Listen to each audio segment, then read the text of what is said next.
we go.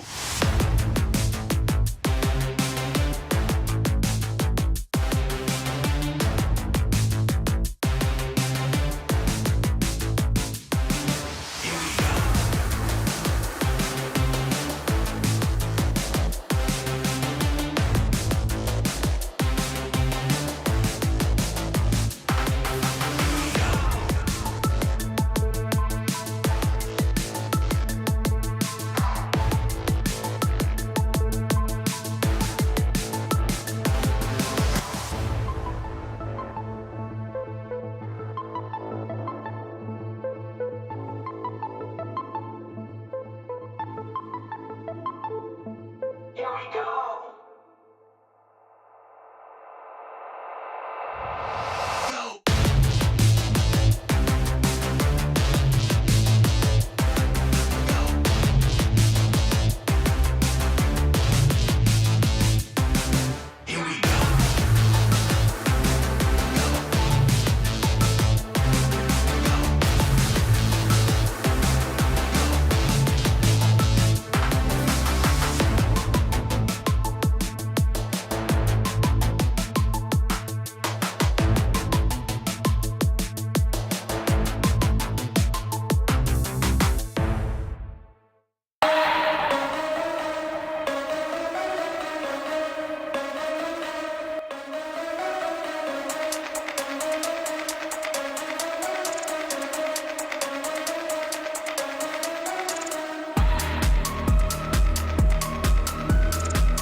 Chipotle Honey Chicken is back. Step into summer with fresh grilled chicken, spicy Chipotle peppers, and the perfect touch of pure honey.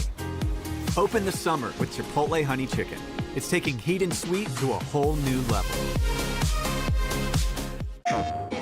No two competitors are the same. Some run on routine for the chance to win big. Some make time to rise through the brackets. Some lock in with confidence. However you prepare, there's a place for every kind of competitor. PlayStation Tournaments. Sign up today on PS5. PlayStation.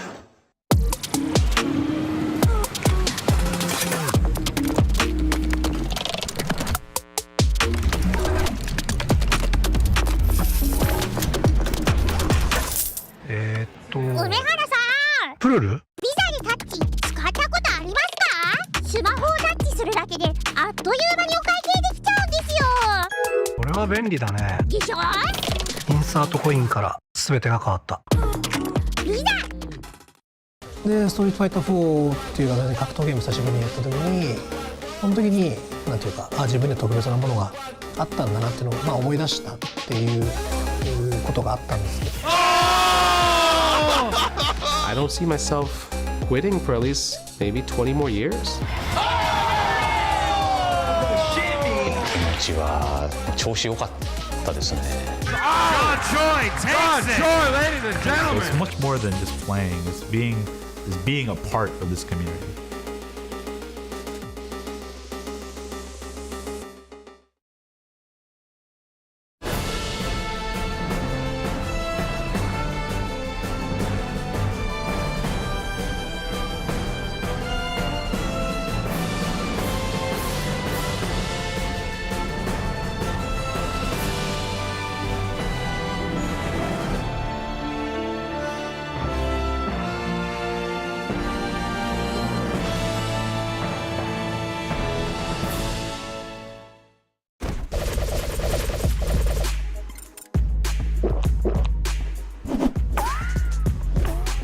Capcom presents.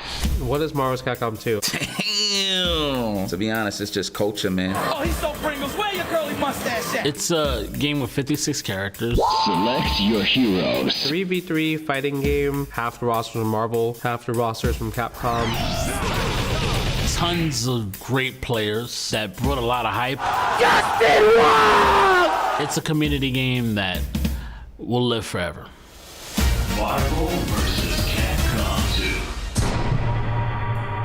How did I find Marvel vs. Capcom 2? I was at Alex Valle's house, and I was just chilling with him, and then we went to Southern Hills Golfland, and boom, Marvel vs. Capcom 2 is there. For some reason, Marvel vs. Capcom 2, every time I think about it, it just always reminds me of my childhood, man. Like right now, just me talking about it's unlocking so many memories as we speak. It might be the best fighting game of all time. I really enjoy just figuring out just endless possibilities of different teams. So everyone wanted to just have a taste of that game. Peter Rosas, Combo Fiend, David Lee, Shady K was good, Genghis, a lot of good players. Vi was a part at one time. He was a Marvel 2 player. A lot of people don't know that. Ricky Ortiz. We had Eddie Lee, Arturo Sanchez, Eric Perez, Viscant. I had no idea that Marvel vs. Capcom 2 had the power and energy and influence to just get everybody in a room just to get so many rivalries going. East Coast versus West Coast rivalry. That is what made Marvel 2 Marvel 2. And it's not only Marvel 2, it's actually like every other game. It was always, we have to be the best. We have to be the best at everything. East Coast versus West Coast rivalry was because I existed. It was super West Coast dominated. Not many East Coast players were able to kind of like put a dent into the West Coast players, right? West Coast would always say that we was ass. Like the only guys that would put damage into any of them, like in any tournament, was Justin Wong at the time. So that kind of sparked a rivalry just off of that alone. East Coast versus West Coast was always a thing, even back in Street Fighter. Marvel 2, I felt like brought it to another height because of people like Smooth Viper, people like Sumighty, people like, people that like to embarrass people. They like to embarrass you. So that's what made it hype for me. Those guys who are getting Marvel 1. When Marvel 2 came out, the same guys who played Marvel 1 played Marvel 2, and then I came into the scene, and that rivalry was still there, man. They were like, hey, man, don't let the East Coast guys win. Don't let them win. You're West Coast, we got to represent. My main team for a little bit was Magneto Cable Cammy. It actually helped me win like East Coast Championship 6 against Ricky Ortiz. Midwest Championships against Alex Valle.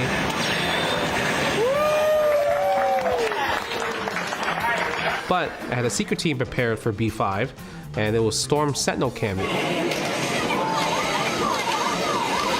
But I realized Cammy, when she does Cannon Spike, it's just too long. So I was like, let me try Cyclops. And that's when I started picking Storm Sentinel Cyclops. And it was the team that I was really the most successful with. I actually knew about Justin when I won B4. Arturo Sanchez came to me and said, hey, man, Duck, congratulations, you won the tournament. Good job, man. There's a player on the East Coast. He couldn't come, but he's really, really good. So then they're like, all right, B5 is coming up. You have to go to B5 and try to take the title from Duck. All right, this is B5, day 2. What do you find more exciting, the heat or the smell? See, that's a tough one, because while the heat is all stifling, you can't escape the smell.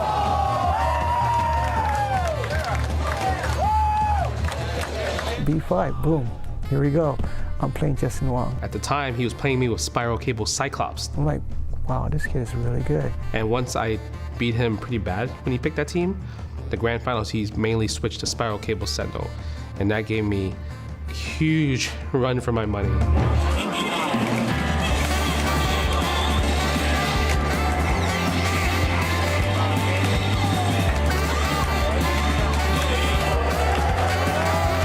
I had a plan to beat him, a strat. It didn't work out. So then I thought to myself, I need to switch to Storm Sent Cammy, because my thought process is like, if I hit Spiral once with Storm, I can kill Spiral right away with the Storm Sent DHC. And that's literally what I did.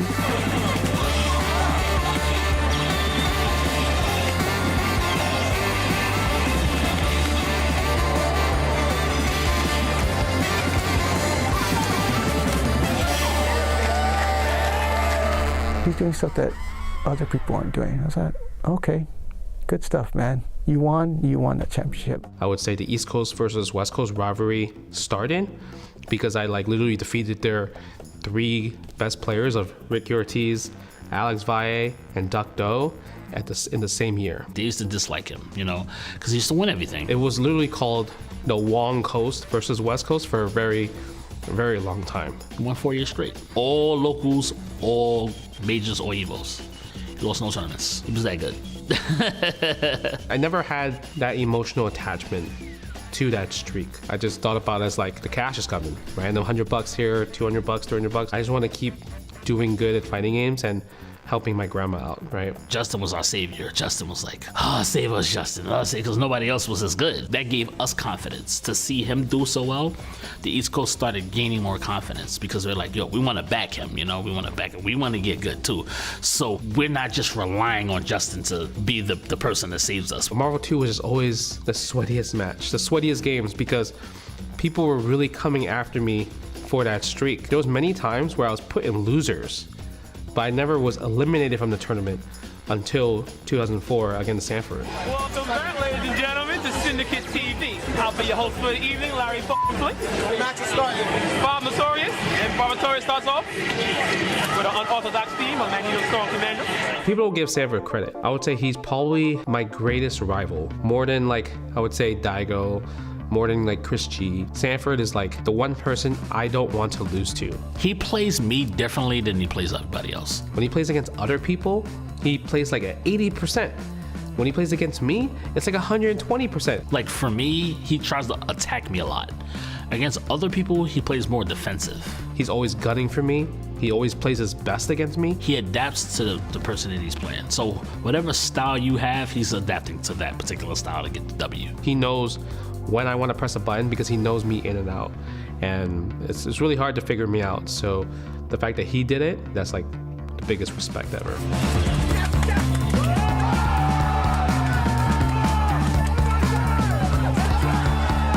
Justin first losing to me was huge too, because it showed that there's hope. Anybody can lose. Anybody's beatable. He was the person that they thought couldn't lose, So when he lost, it changed the whole scene. It made the scene say, hey, you know something?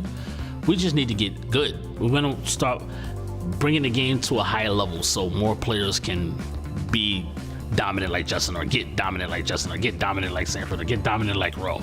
And then they made the scene grow. So things make the scene grow, and that's what I'm here for. Not giving up. Never over till it's over. Never over till it's over.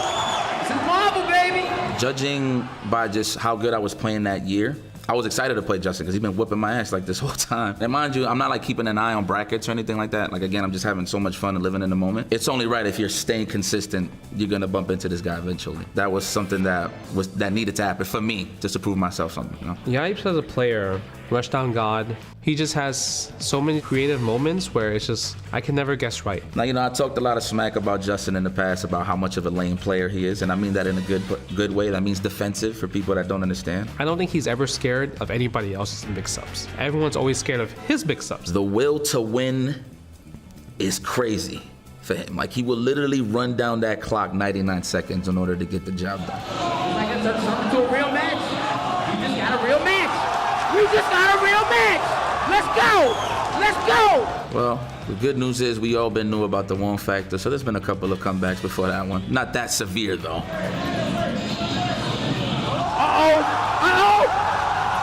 Justin Wong! Oh my God! Oh my God! You don't really soak it in until the match actually finishes, and then you just say to yourself, what the hell happened? You know what? It wasn't even the L, I'm gonna be honest. It was the crowd reaction that really make you realize that she was on the other end of a Justin Wong comeback. I mean, there was people running up on stage saying, man, was that like a collusion? Like, did you give it up? Like, it was one of those things. Shout out to B. Moore-chan. He literally pulled up to like, hey, man, did that really happen? And I was like, yeah. I'm not that surprised. Chipotle and 2XKO are back for round 2.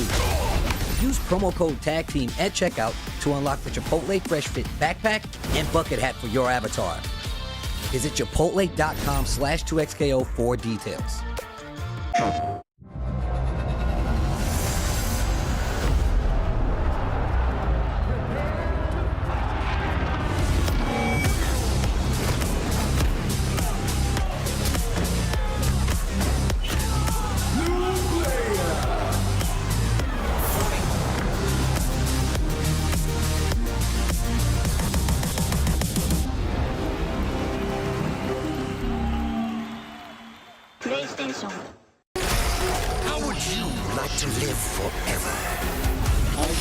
trust this thresh. His lamp contains screaming. Those are just squeals of wonderment. Ready to banish the darkness. Come on, let's live a little. In the light is your deliverance.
Hello?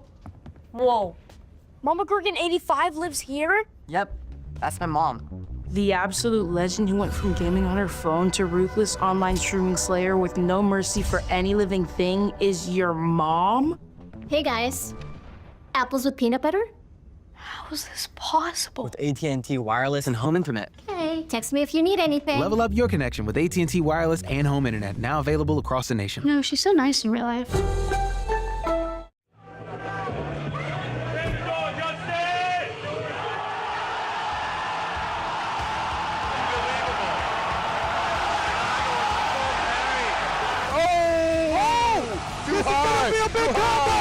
Almost held with the miss rate. Hit.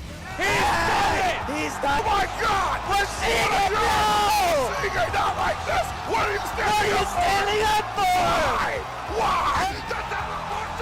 Are you kidding me? I'm not even going to... Oh my God! Just done it! Stay with it! No, he got the block! It's finished! It's finished! Look at this. He's in his head. Good night!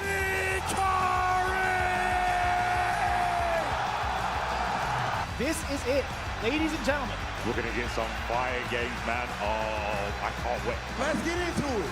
Everybody around the world and here in the venue, it's time For Evolution!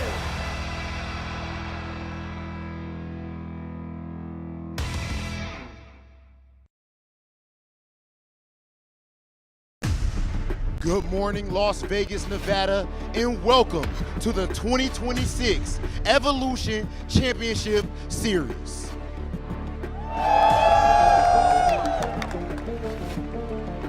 A lot of players have pulled up, a lot of players have tried, but at the end, only 8 remain, and only one will etch their names into the annals of history.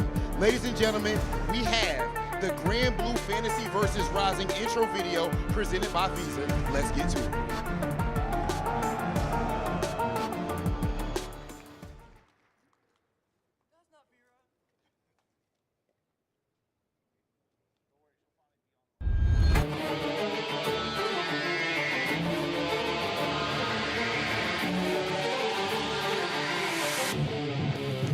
When the Empire falls, we're gonna break down the wall.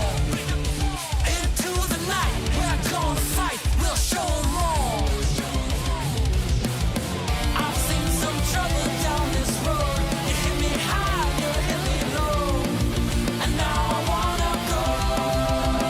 Here on the wings of an eagle we fly. Forever we will be lost in the sky. If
Yeah, I'm absolutely loving the energy in this room. The first thing I need you to do, on the count of 3, I want you to yell out who is gonna walk away as our EVO champion.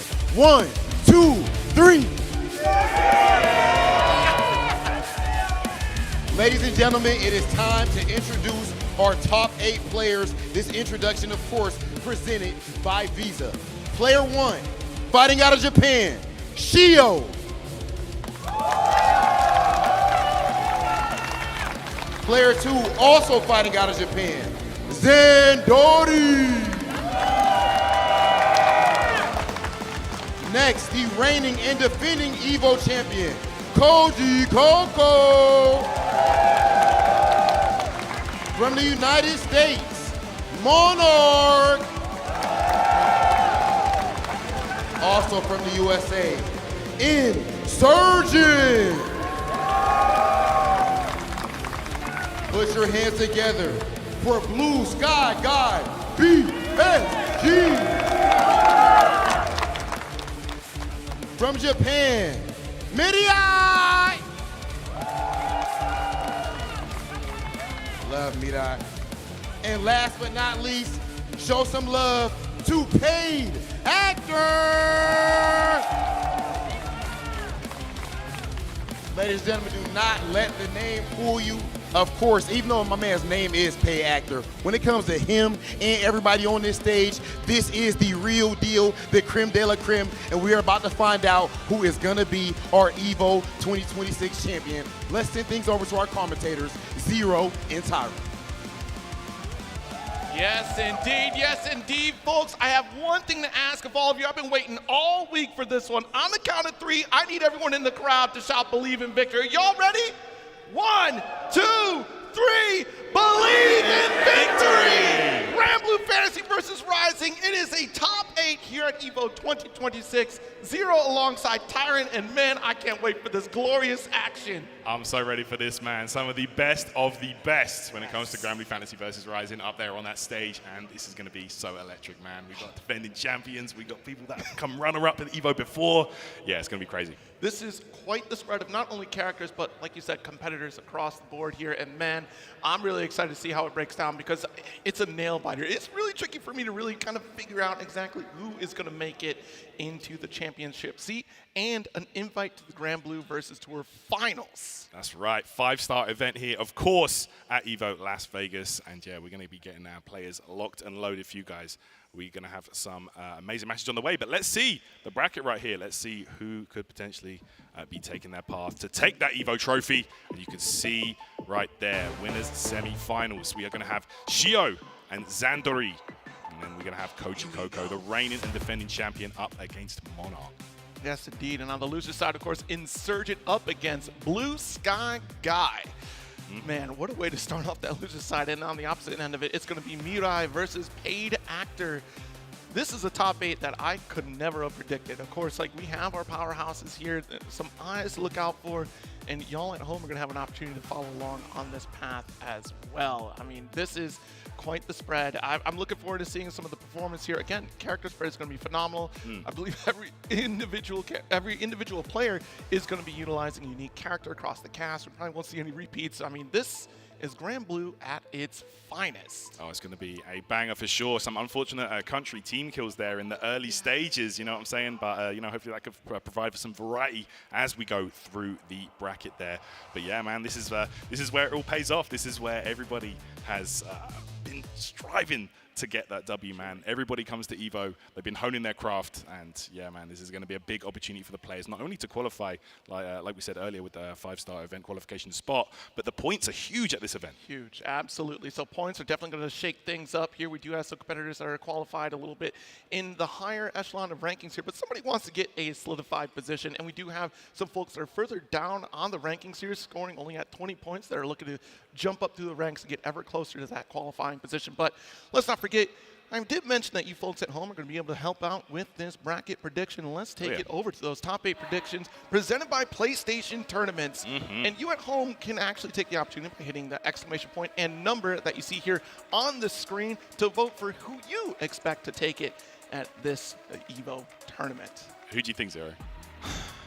Dude, it's tough, right? It's looking tough. My 2, I'm looking at, honestly, I'm feeling Zandori on this one. Zandori's been 2 on fire. I got to go with the safe pick, Zandori as well. You know, runner-up at EVO, 2 times running now, and no Kasugisagi here to stop him. So, yeah, man, I got to go with Zandori right now. Yeah, Zandori. The CAG is too strong, bro.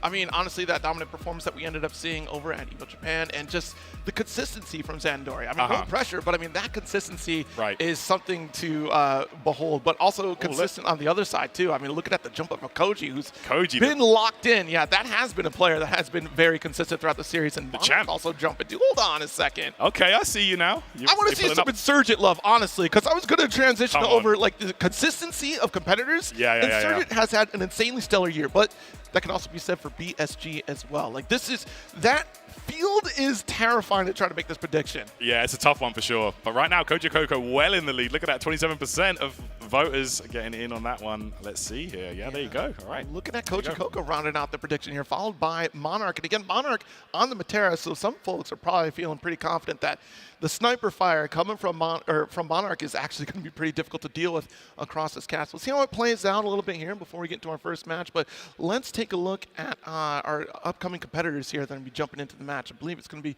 Shio stepping up with the victory path presented by White Claw Surge. Oh, yes. There you go. You can see the path right there. Only losing 1 game.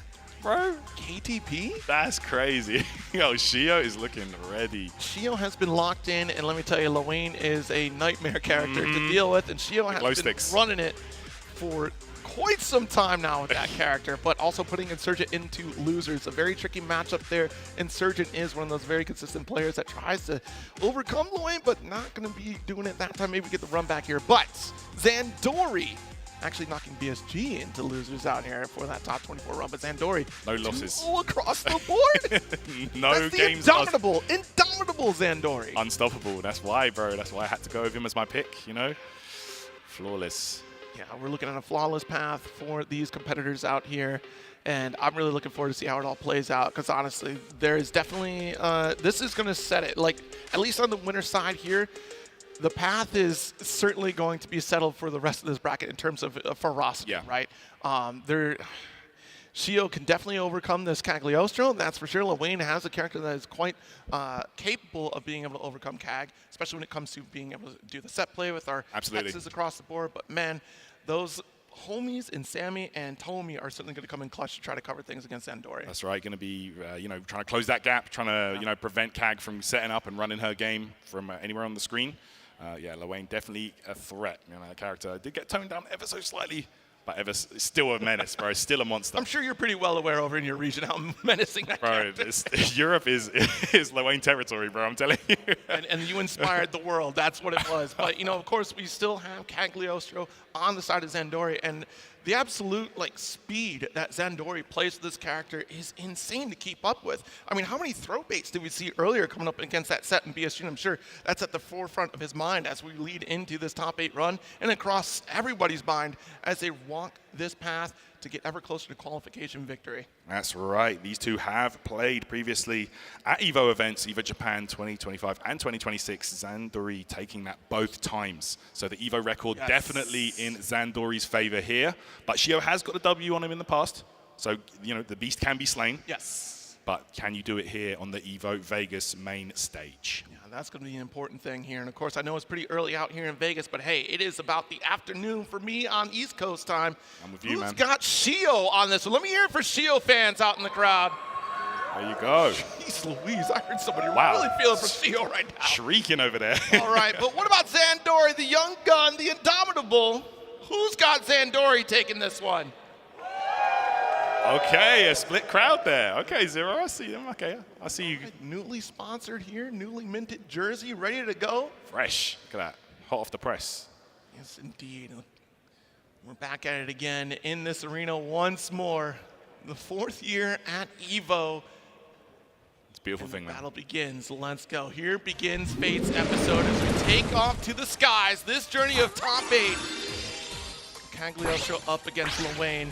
Opening gambit is going to be really terrifying here. If Zandori gets that ball rolling, it's going to be tricky for Lawayne to try to fight back. Shio does have a few aces up his sleeve, especially when it comes to ultimate bro wheel, but man, that set play is always going to be very devastating to deal with. It was tough to watch. Again, I was racking my brain on how you escape some of those shenanigans going from Zandori throughout the run. And, dude, I'm falling short on some answers out here, especially because you have to guess the throw baiting out there, and that has been so consistent. The deep run up into instant teleport, taking to the skies, baiting out your throw. That's it, man. Once you get that set play going, every matchup's the same. Yeah. Hands rated for E. Everybody can get it. Heavy round start here, and look at that, the moment of caution here from Shio to kick things off, but Zandori, the first significant combo. That's right, we got that rock, there we go. Oh my gosh, immediately though, firing back. To you, yep. Quickly trying to get rid of that low hex, taking that slight risk, but golden throne. All right, we do have that high hex. Nice spot dodge, but the dash light can cover that. Very nice there. Corner position here, Zandori. Trying to find a situation where he can get that set play going. Okay. Excellent throw, great block, but what a poke here with the light. Was hoping to try to take out Sammy on that one too. Okay, the dash here, and it's going to be Raging Shane to close that one out. Zandori taking the opening gambit in the first round comfortably. Yes, yes, absolutely. Like once you took that first step to the corner and you started owning that position, that's the win condition here for Zandori. No escape for Lil Wayne, which is all the better because Lil Wayne, if he's given room, there's plenty of resources out on the field here. Okay, below there. Get the trap set up here. Oh, here we go. Knocks him straight back onto it. Calculated. Full combo time. Safe jump. Gosh, back throw again. Shio finding those gaps. Take a little snack here. BC away. Nice jump out the teleport. Try to bait an anti-air so get out of dodge safely, but Shio too ready for it. That's right. Layers on that escape, that teleport. Avoids the bro wheel, but gets caught. Mirage, the timing, Zandori with the quick dodge. Very nice. All right, full combo EX, and we go in. Catbot, coast to coast. There we go, we munch him. Snacked up here, needs one more touch for Shio to take the round. But certainly not out of the realm of possibility for Zandori. We just need a single touch as well. With the resources we have on the field, Low Hex is sitting right on top of the other one. Yeah, look at that. Almost baiting him into something here. Oh my gosh, you throw, I throw. Oh, the classic Granblue handshake out here. First game going to Zandori. Skybound Zandori looking locked in. That was a close round though right at the end. It was, it really was. Could have gone either way, people. Really trying to settle in there, and it seems just like Shio was on the cusp of victory, and sometimes it's the hardest opportunity to try to lock someone in, especially with the escape options that Cagliostro has, and you saw the caution there, right? Trying to build up those resources, snacking up, trying to get additional Skybound arcade. That's right. Those snacks did get toned down slightly, but still, big part of Lil Wayne's game plan. Okay, here we go. Trying to hit that combo limit for the reset. He's out immediately, Zandori. Cool and collected to make that dodge. Wow. Spending the 50 to get out. Absolutely. Avoids the BC. Okay, nice confirm here. Zandori pushing him back towards that corner, and we know that's where Cag wants you to be. Okay, full combo. All it took was one escape, and yet still it seemed like Shio, again, not too far off from keeping the pace. It's just Zandori a little more potent on the damage output here. Yeah, Shio's been finding solutions, whether it be a back throw well timed, you know, the ultimate DP was coming out. But Zandori just looking too prepared. Just block on the spear, trying to build a little more resources on the approach. Awesome sauce, and yo, slight whip punish because you're trying to take out the Catbot, okay. Immediately, doesn't let Shio get set up at all. Ultimate Hex stops just short of getting caught. No. Oh my gosh, the bros got smoked. All right, able to avoid the rock. Okay. All right, good stuff there. We back. Dash lights, max range of the medium. Yeah, mistimed. So unfortunate. Teleport full combo. Oh no, drop. Oh! Catches the recovery on that grab attempt. This would be super, huh? No, just reset for combo limit. Oh. Wants to maintain it for one more kill, but Shio. Oh, got him! Turn the tide with the party poppers. Let's go. HPA paying off. Okay. Oh, Shio, one touch off! And does get the first round on the board for himself this set. Okay, Shio might be back. This guy has defeated Zandori in the past. Yeah. Let's get the heavy 3-1 at Japan for the scoring here, but all right, both have got a little sauce. So I definitely got cross-eyed for a second there. Yeah. Okay. Nice. Nicely confirmed. Oh, BC right back. Shio Trying to run him down, but Zandori always finds a way to get the hit. Throw wheel. Pulls out the BC, but no punish. Good spodge. Ultimate calculated there. Trying to just get any kind of something going here. There's the bro wheel. Too close to try a spot dodge in that situation. Medium, oh! What a low poke here. Shio taking control. Low on resources, but very reset play there. The 2H. And I love that straight into the raging chain to normalize the combo route, and Shio does get one up on the board here. 1-1. Wow, that's beautiful. Sure was only just over a month ago. Did these two cross paths? It was 3-1 in favor of Zandori. This is it, right? This is where we see how far we can go. Shio can really change things up here. Zandori, of course, sitting strong in ranking, but that's not going to dissuade Zandori from trying to secure that locked position at the finals. Absolutely. The points drop off here for these top 8 places is huge. Of course, first place will qualify. Second gets 300 points, which is a huge amount. And Shio's certainly pining for those points, sitting only at 20 on the rankings right now. Yeah. I mean, winner of this match is guaranteed to be at least top 3, which is a huge amount of points or potential qualification. Okay, Zandori, big life lead already. Oh my gosh, the challenge. Very good low profile, though, but projectile. It's still recovering time to seal back the turn, but the golden throne stopping Shio in his tracks. Nice, awesome sauce. Spare body, definitely got to be looking out for that. Oh, low. Setting up traps. Oh, we landed on that one. Yep. Heavy combo time. Yeah, you got enough to finish the job here. Oh, the combo limit. Good recognition, though, to just finish. Once that flash, commit, throw bait. I'm telling you, Zandori's been on it with these. In that situation, what do? You're not just going to sit there. You have to do something. And Zandori well aware of that. Right, cat missiles, anti-air though. Shio so prepared for any kind of approach from Zandori. Nice flashlight in return. Another one to back it up. Wow, everybody's fave. Okay. It's a nice confirm.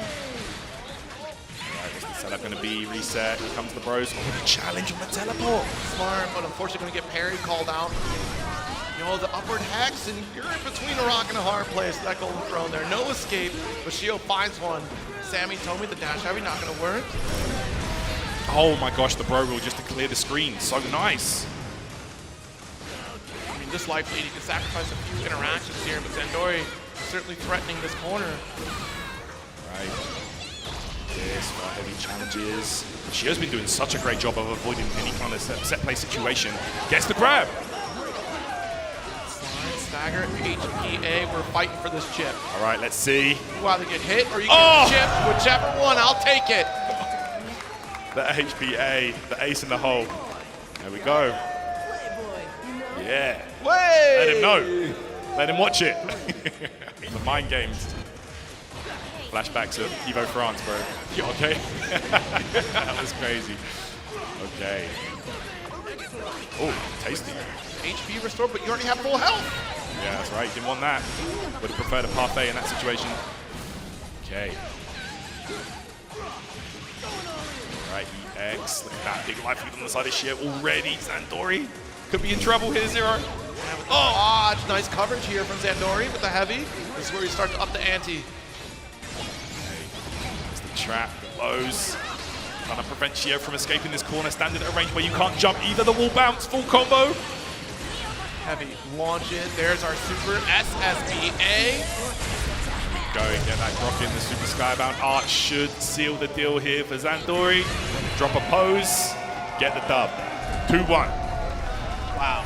Yeah, nice call out here. And again, when you're caught on the back foot, there's something about Cagliostro starting to force players to sweat. When you really panic and fall into some of those former traps that you were just avoiding entirely. But Shio, not going to be dissuaded again here. We're back in familiar territory, as it were.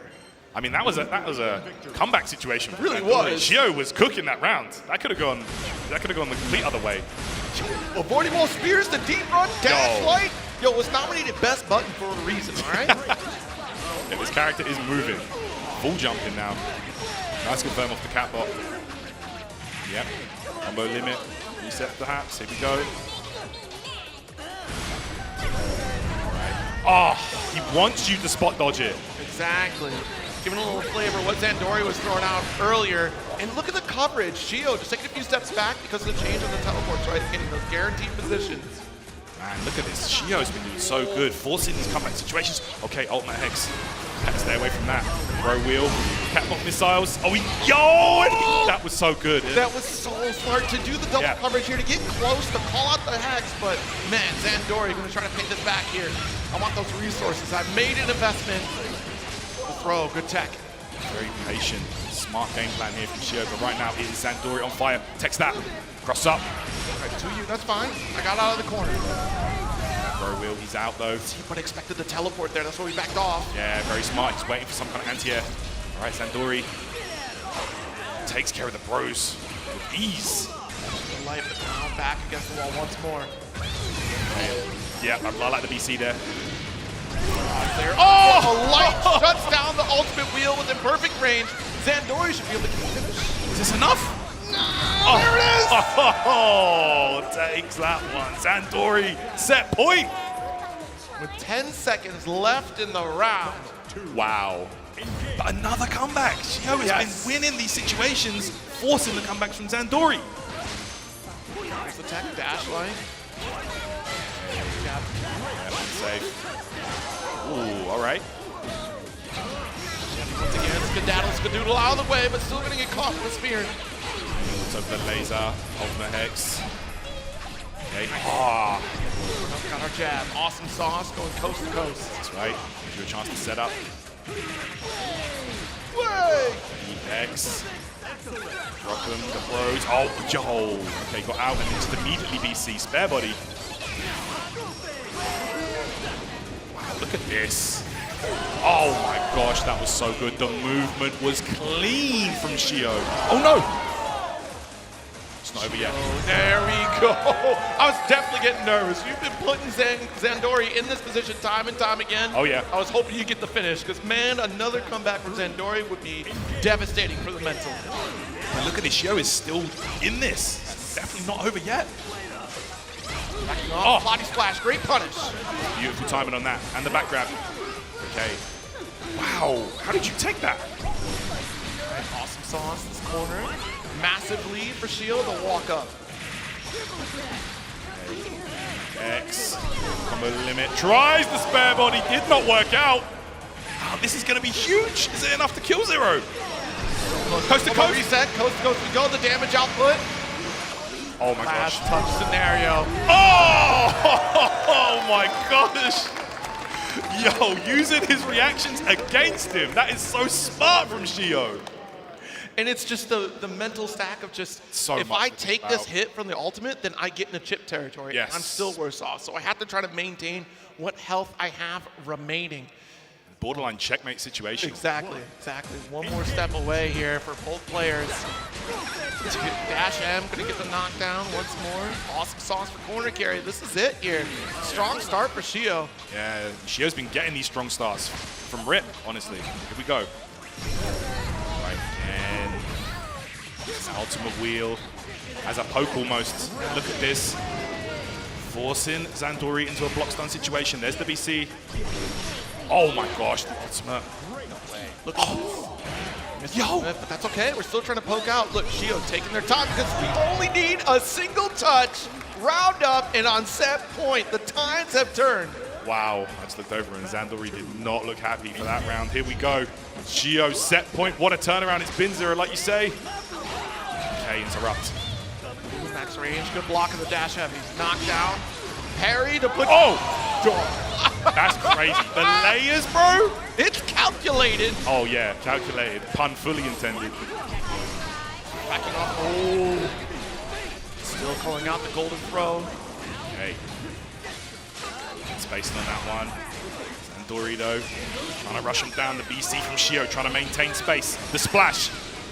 Big jump, the teleport, just get some extra hang time. Stopping Shio with that ult hex. Okay. Spacing on this, but it's going to be the back throw. Unfortunate there for Zandori, just slightly mistimed it. Oh! Still tried, still definitely try to get the anti-air. Better positioning. No wheel there, takes care of the trap. Oh, the challenge, what a poke right there from Shio! Right in the corner. Is this enough? Ain't no Wait, way. hold up. Oh my goodness, with Shio clutching out the victory. 3-2 over Zandori. Wow. Back in favor of Shio. Listen, Shio, the record for this one at EVO, more often than not, it has been going to Zandori at EVO Japan, but EVO Vegas will be Shio's. Guys, give it up for Shio. Wow. Winners final now. So impressive right there. And that is insane. Like you said, guaranteed the lock-in of the positioning of top 2, right? So it's top 3 guaranteed points. Top 3 rather. Top 3 guaranteed points now. So it's 150 minimum. Yes. For Shio here. That's a which massive is huge. jump. Massive jump, considering 20 points on the board here. Mirai, the other individual, that would be at 20 points total. So certainly a lot of points to be gained here in this. Again, I said this match and the next one is going to really set the tone for the entire bracket. But I mean, our predictions are a little bit off starting things out, but there's still a possibility Zandori makes his comeback here through the loser side. Absolutely. And more often than not, Zandori does make a strong run on the loser side. We saw that at EVO Japan. So maybe we get another return, a rise to the occasion for a grand finals. But time will tell as you try to run through the rest of this bracket. Absolutely, yeah, very possible, of course. Zandori definitely not out yet, but, you know, still has a shot to make it to that finals position. Absolutely. Let's take a look back at these matches here again in this corner position. Just the dominant performance of set play coming from Luane here. That was so good. Constantly in position of these teleports, knowing exactly where Cagliostro was going to reappear. Yeah, the game plan was so good from Shio. Definitely came prepared, you know, with a strategy, and it paid off beautifully. You know, was really using Zandori's reactions against him with the, I love the ultimate bro wheel. Not even using it as like a combo tool or for damage, just using it as an opportunity to open up Zandori. And we saw it time and time again. The spacing was beautiful. Just everything working out. Yeah, and honestly, Shio really getting on board with a lot of the checkmate scenarios that we were talking about here, just to make sure that we can guarantee victories for ourselves, recognizing when we have that opportunity to seize victory. Like, really well played. Zandori also excellent, right? Just constantly making these comeback scenarios here, but that does put a toll on your mental endurance throughout the set here. It's just, now I'm on the back foot. I really got to step up to try to seize victory against Shio in these situations. But man, look how dominant this was. Yeah, this was it. This was just so good. Like, all the way across, getting everything that he needed, all the resources, and then that's what we were talking about right there. Ultimate wheel, you spot dodged. Okay, thanks for the game. GG. Absolutely, absolutely. I love that both players were utilizing that tactic as well. Like, both players were really on top of trying to temper the expectations of reactions here. And this, the optimization to make sure we got that kill. Yeah, optimizing it, man. The very last hit there, sealing it for Shio. Very, very well deserved to take it over Zandori, which, you know, for a lot of people, ourselves included, was the favorite to take it here at EVO. So great stuff to Shio. Yes. All right, so let's take it back to the bracket here and see how the rest of this run goes. Our next match coming up is going to be that Koji Coco versus Monarch on the winner's side. And I don't know how we play this one out, because it's definitely going to be a slobber knocker like we just saw here with Shio and Zandori. Because, man, Koji Coco and Monarch, we're talking Matera up against what is most likely going to be Beatrix. And I've always been kind of championing that Matera is kind of the anti-Beatrix character in a lot of cases. That 5L is such a super dominant button, especially against her ride free.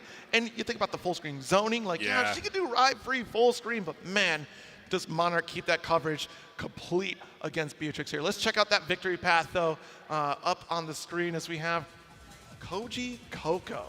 Quite the run, unfortunately making a team kill against B-Paw, but still, that 2-1 victory against Mirai. There's definitely going to be a lot of runbacks here throughout this top. Oh, yeah, no doubt. Definitely. Koji Coco, one of the ones to be looking out for here. The reigning and defending EVO champion, of course. Yes. So, you know, definitely one to watch out there. And look at that. You can see the players he took down, like you said. Unfortunate team kill there for B-Paw. Yes. We'll take it. But here we go. Victory path presented by White Claw Surge. It's going to be Monarch's path. See right here, man, had some incredible matches. You know, multi-game talent here with Monarch, so, you know, shouts to him for always killing it in some Granblue. Absolutely, and this is a pretty early appearance here from Monarch. I was talking earlier how traditionally Monarch kind of at the tail end of a qualifying run is where Monarch really just steps up and does seize that position. But this time around, top 8 at EVO and Granblue. Huge. Very huge. I mean, that's an early rest period that you can take if you take it all at this point. You're going to score very high. And of course, you know, Granblue Tour lasts until November. So those last few opportunities are few and far between, at least stateside, right? The next 5-star event going to be CEO. And of course, Boston Blue Beat for the 4-star event as well, amongst many others across the globe, including Versus Fighting happening next month as well. So plenty of opportunities across the globe, but stateside, those opportunities are few and far between. Absolutely, yeah. Good stuff there, bringing up the Versus Fighting. Shout-outs to the homies back in the UK, holding it down with that one. And congrats on getting the 5-star event. That's awesome. Yes, absolutely.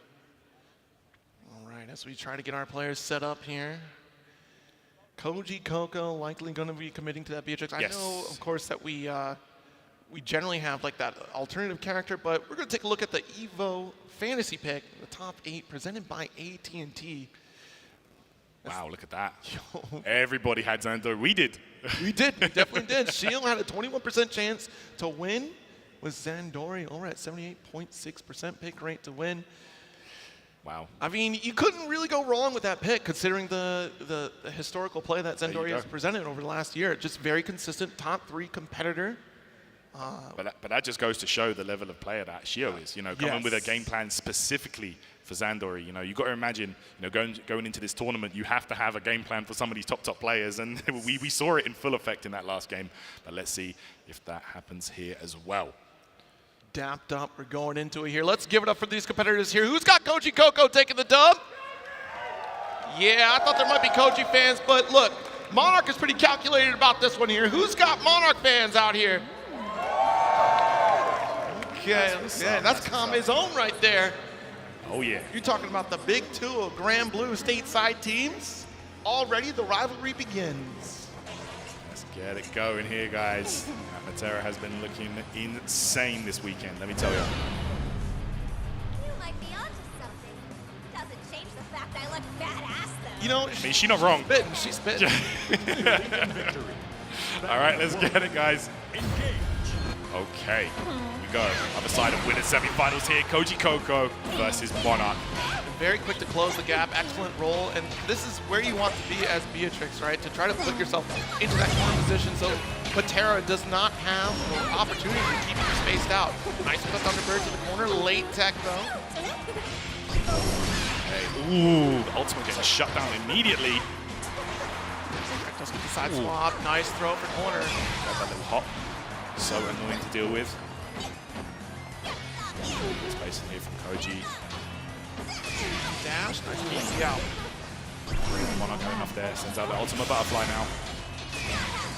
Hey, and again the BC, Koji Coco. Ooh, that spot, just a little sketch right there, almost got called out. Yeah. That man, Monarch just trying to make some space, beautiful spot dodge on the fireball. Yo, Koji Coco spending the last of those bravery points. The life was low anyway, so why not? Ooh, ultimate riding free into a full combo. Go, and there's that double block. That should seal it. Koji Coco taking the first round. Love to be a sexy spy. Battle 2. Engage. All right. Okay, trying to make great use of those long-range projectiles, making it super frustrating for Koji Coco to close the gap. Butterfly out. Just low. All right, nice, keeping you locked in. The shutdown. Excellent spacing here coming from Monarch. Unfortunately, no Star Chaser for Koji. These butterflies absolutely menacing. Oh yeah, there you go. Pop him. BC dash line, that'll work. Late tag to take a little bit of damage, that's fine. And your burn. Oh, nice call out with the ultimate. Yeah, good stuff. Spending that 50. Close that gap. There's the riding free. The medium version gonna get the counter hit, full combination. Oh yeah. Ultimate for extra damage. Oh, but missed the conversion. Okay. Good stuff there. I think now Koji Coco, one touch off. Monarch gets the hit. Oh, wait a minute. Wait, drop. You see. Anyone's game still, and the jab. Koji Coco takes the fall. Wow, nail biter finish there in the second round of this first game. Let's see who takes it. Koji really wanted to steal that low with the ride free, but unfortunately, that is territory for punish. There you go again. That riding free, closing that gap beautifully. Koji Coco just on fire with these callouts. Another one, though. Oh, how far? Yeah, way too far. Just locking down Monarch in this corner right here. IVs are important, though. Try to build up those resources. Butterfly. Tracking, of course. Oh my gosh, what a challenge. Folks, that's some knowledge there from Koji Coco. Easy peasy B&B to take the round and the first game. Beautiful stuff. And identifying the fact that Monarch wanted to get aggressive immediately after that butterfly. Navigation from Koji Coco has been great. I love the fact that Koji, every time there's been an ultimate butterfly, he really presses the gas to push forward against Monarch to give you less room to try to challenge or navigate around. It was brilliant to go for that ultimate Thunderbird to avoid the ultimate butterfly as well, because you saw the shot coming through. So it slows things down, gives Koji time to avoid the giant hurt box that is the ultimate butterfly. No doubt. And of course, you know, once that's applied, you know your opponent's going to attack at some point. They're not just going to let it go and do nothing. Exactly. So Koji Coco identifying that beautifully. All right. A little bit of thought here before we go into our next game. It's indeed the most methodical competitor out here, Monarch. Yeah. Taking the time to study the notes and make sure we understand how we approach this matchup here, because sometimes it is taking that moment of cool that really helps settle things for Monarch to understand their opponent, the matchup that they're going into. Absolutely. Well within the rules here to take, just a little moment to have a think. Multi-game champion, though, is Monarch. Right. Coming back into it once again as we jump back into the action.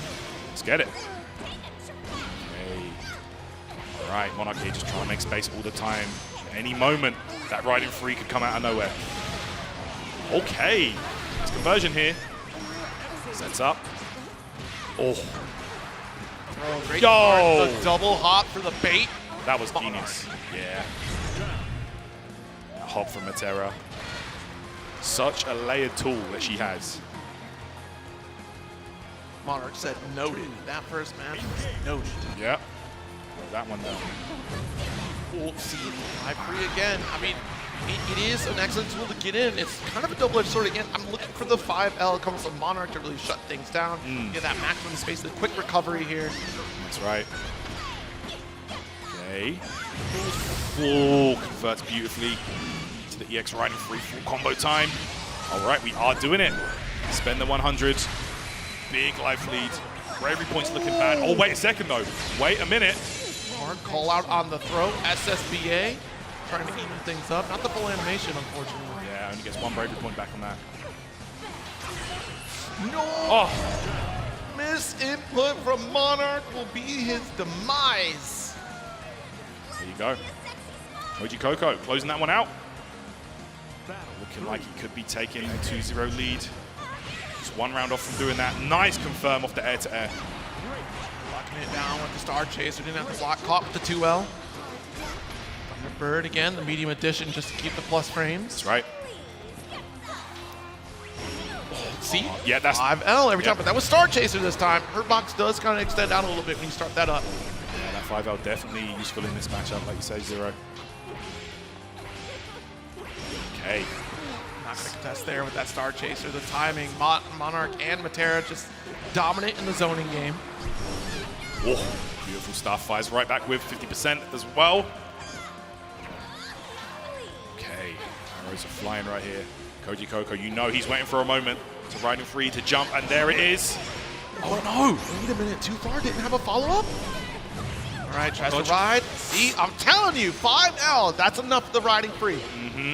And Monarch that time keeping it a bit more frame tight after the ultimate butterfly. Okay, there it is, sent. Oh my gosh, the chase! Ultimate butterfly, look. I already have the life lead. What are you gonna do? I have the life lead. Oh no, the snipe with the heavy. Oh. Okay, PC there. Monarch now on a pixel. Anything right now from Koji Coco. Should secure it. Looking for chip. Yo! 16 seconds left. We're still looking for the chip. Oh! The spodge. Nice tech and floating away. Oh, it's Ride Free will take it. The 2-0 lead. Wow. Crazy stuff right there in that last situation. I thought it was floating shot that was going to come out on top, but the activation of Ride Free just in the nick of time to stop Monarch. Just shutting it down. Monarch not happy with that one. 2-0. Koji Coco in such a favorable position now. Just one game away from winners finals at EVO. One game away. One game away from returning to the throne as EVO champion. Can we get a back-to-back victory from Koji? Very possible. If he keeps playing like this, looking super impressive, man. Let's see. Taking over the notes once more. I mean, we weren't far off. Again, introducing the 5L was really important throughout the set. We had a few interactions that interrupted a lot of what Koji was trying to pressure with. And I don't think you were too far off from victory. It is just that one awkward interaction. And unfortunately, Beatrix is a character that can really run away with stray hits and really optimize a ton of damage off of them. Absolutely. Interestingly enough, these two have played before. Monarch was the only person to actually get a set on Koji Coco last year. Yes. But he won it from losers, right? So it's looking the complete other way around this time. Koji Coco is looking dominant. That throw, nice hop. Ooh, but Stacker this time. Monarch looking really good right now. If that can flip on its head. It's Beatrix, she needs just one reversal to get the side swap. That's right. Oh, shut down the Star Chaser. Yeah. Full combo. Go, combo limit reached. Sets up the butterflies. Okay. Yeah, he didn't want to deal with all that. Tossed. Nice with the heavy. Just do it again with medium Star Chaser. Oh! Knock at the door with a 5L. Massive. There's SSBA on the table too. Yeah, off the Delta clock. This is huge now. Let's see. Big damage. Oh, is this right? No way. No way. No way. I can't believe it. I can't believe it. Because that was optimized. What? Koji Coco! I was waiting with bated breath because this route is not the ordinary route you take, but this was huge to maximize the damage because you utilize all those specials to get the back-to-back fireball. And look at this momentum heavily in Koji Coco's court right now. The big jump in to start us off. Monarch firing back though. The bait on the DP, big punish. All the way to the corner. Yo, got a refund. The 5L, watch it, big jump heavy. Okay, sending him out. Dodging those. Again, Koji just trying to get that clean hit that he needs, potentially to close this one out. Okay. Spacing here. Monarch, though, on the butterfly is there. Spends 50 for the riding free. Got the launcher. Since it was raw, we did get the refund, but not enough to get our kill. Oh, nice jump. Wow. Last moment situation there. Great decision from Monarch to stay alive here.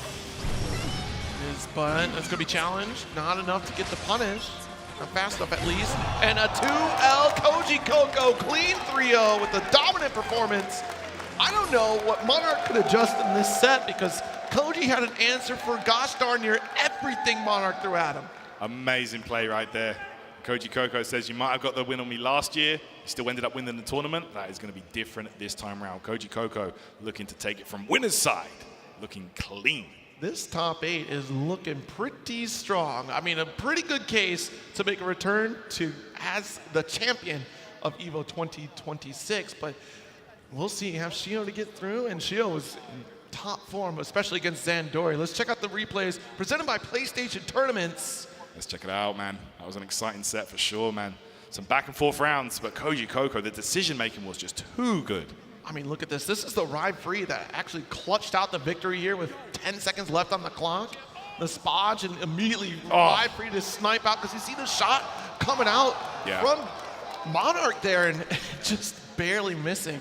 Yeah, you can see the reactions from the players as well. Yeah, that was definitely the move of the match, I feel. Yeah. That riding free, just being able to close that gap.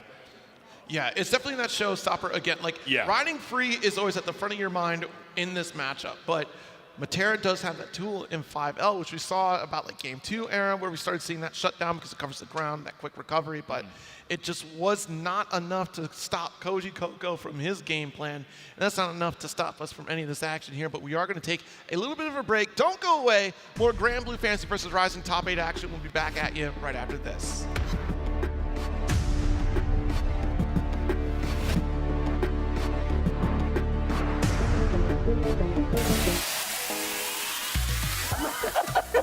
Oh, wait.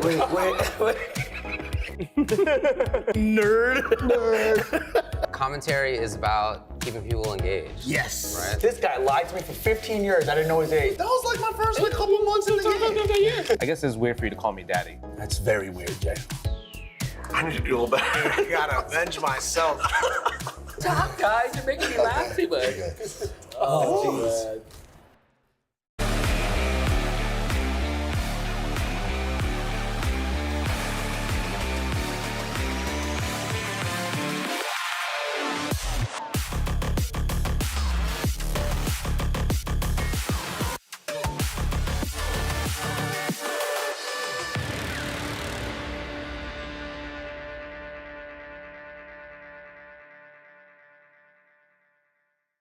Ooh, that boy Kus is breaking Joe in the nooch. Look at him go.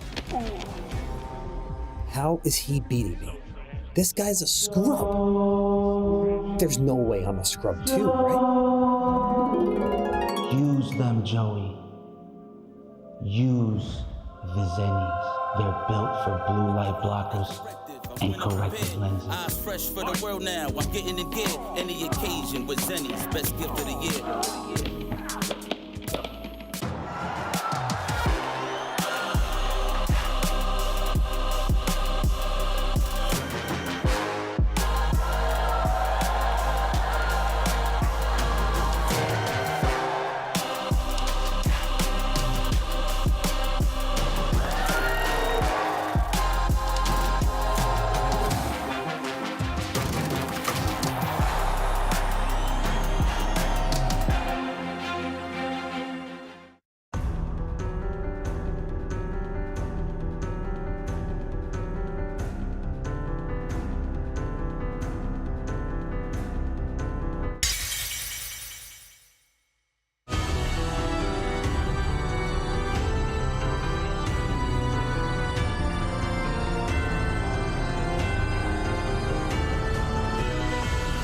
メルティーブラッド、ドアイルミナ。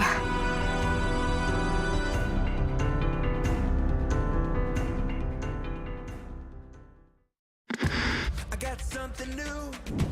I got something brand new.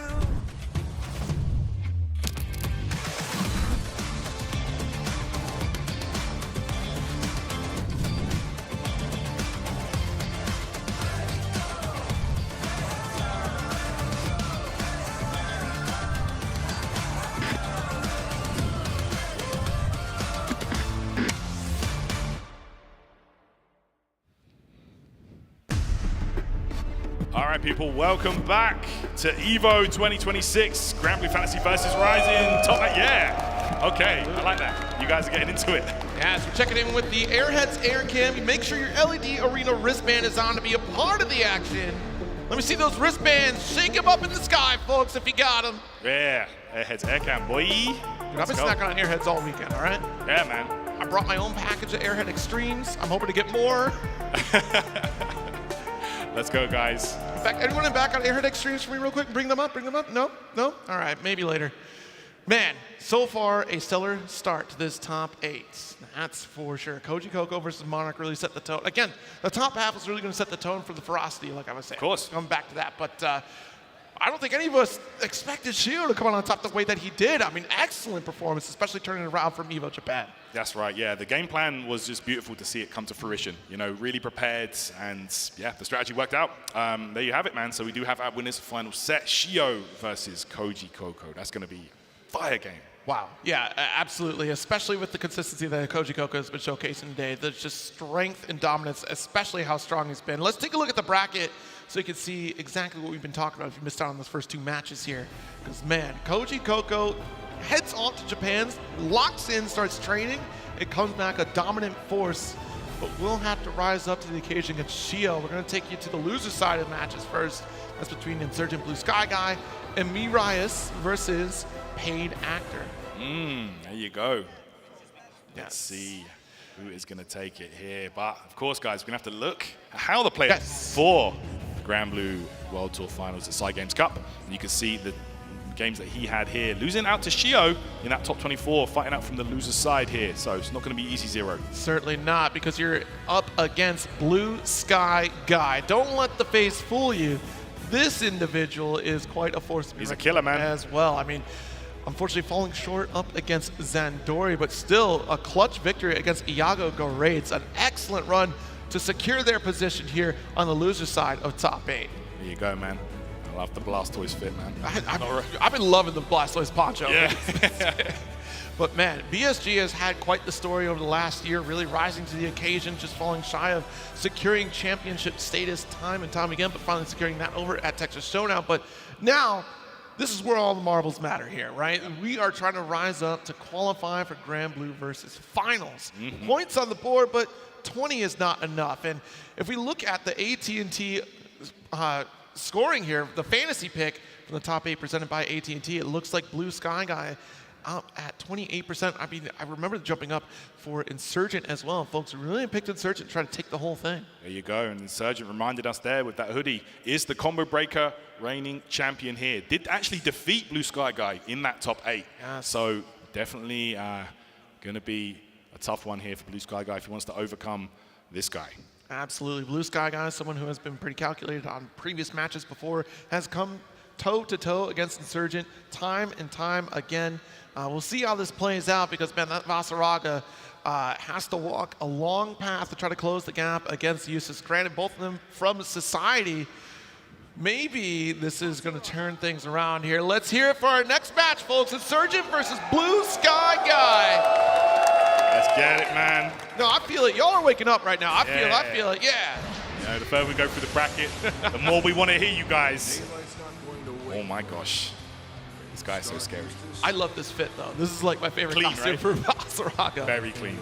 All right, but with summer outfit Eustace, you know, swim trunks, squirt gun.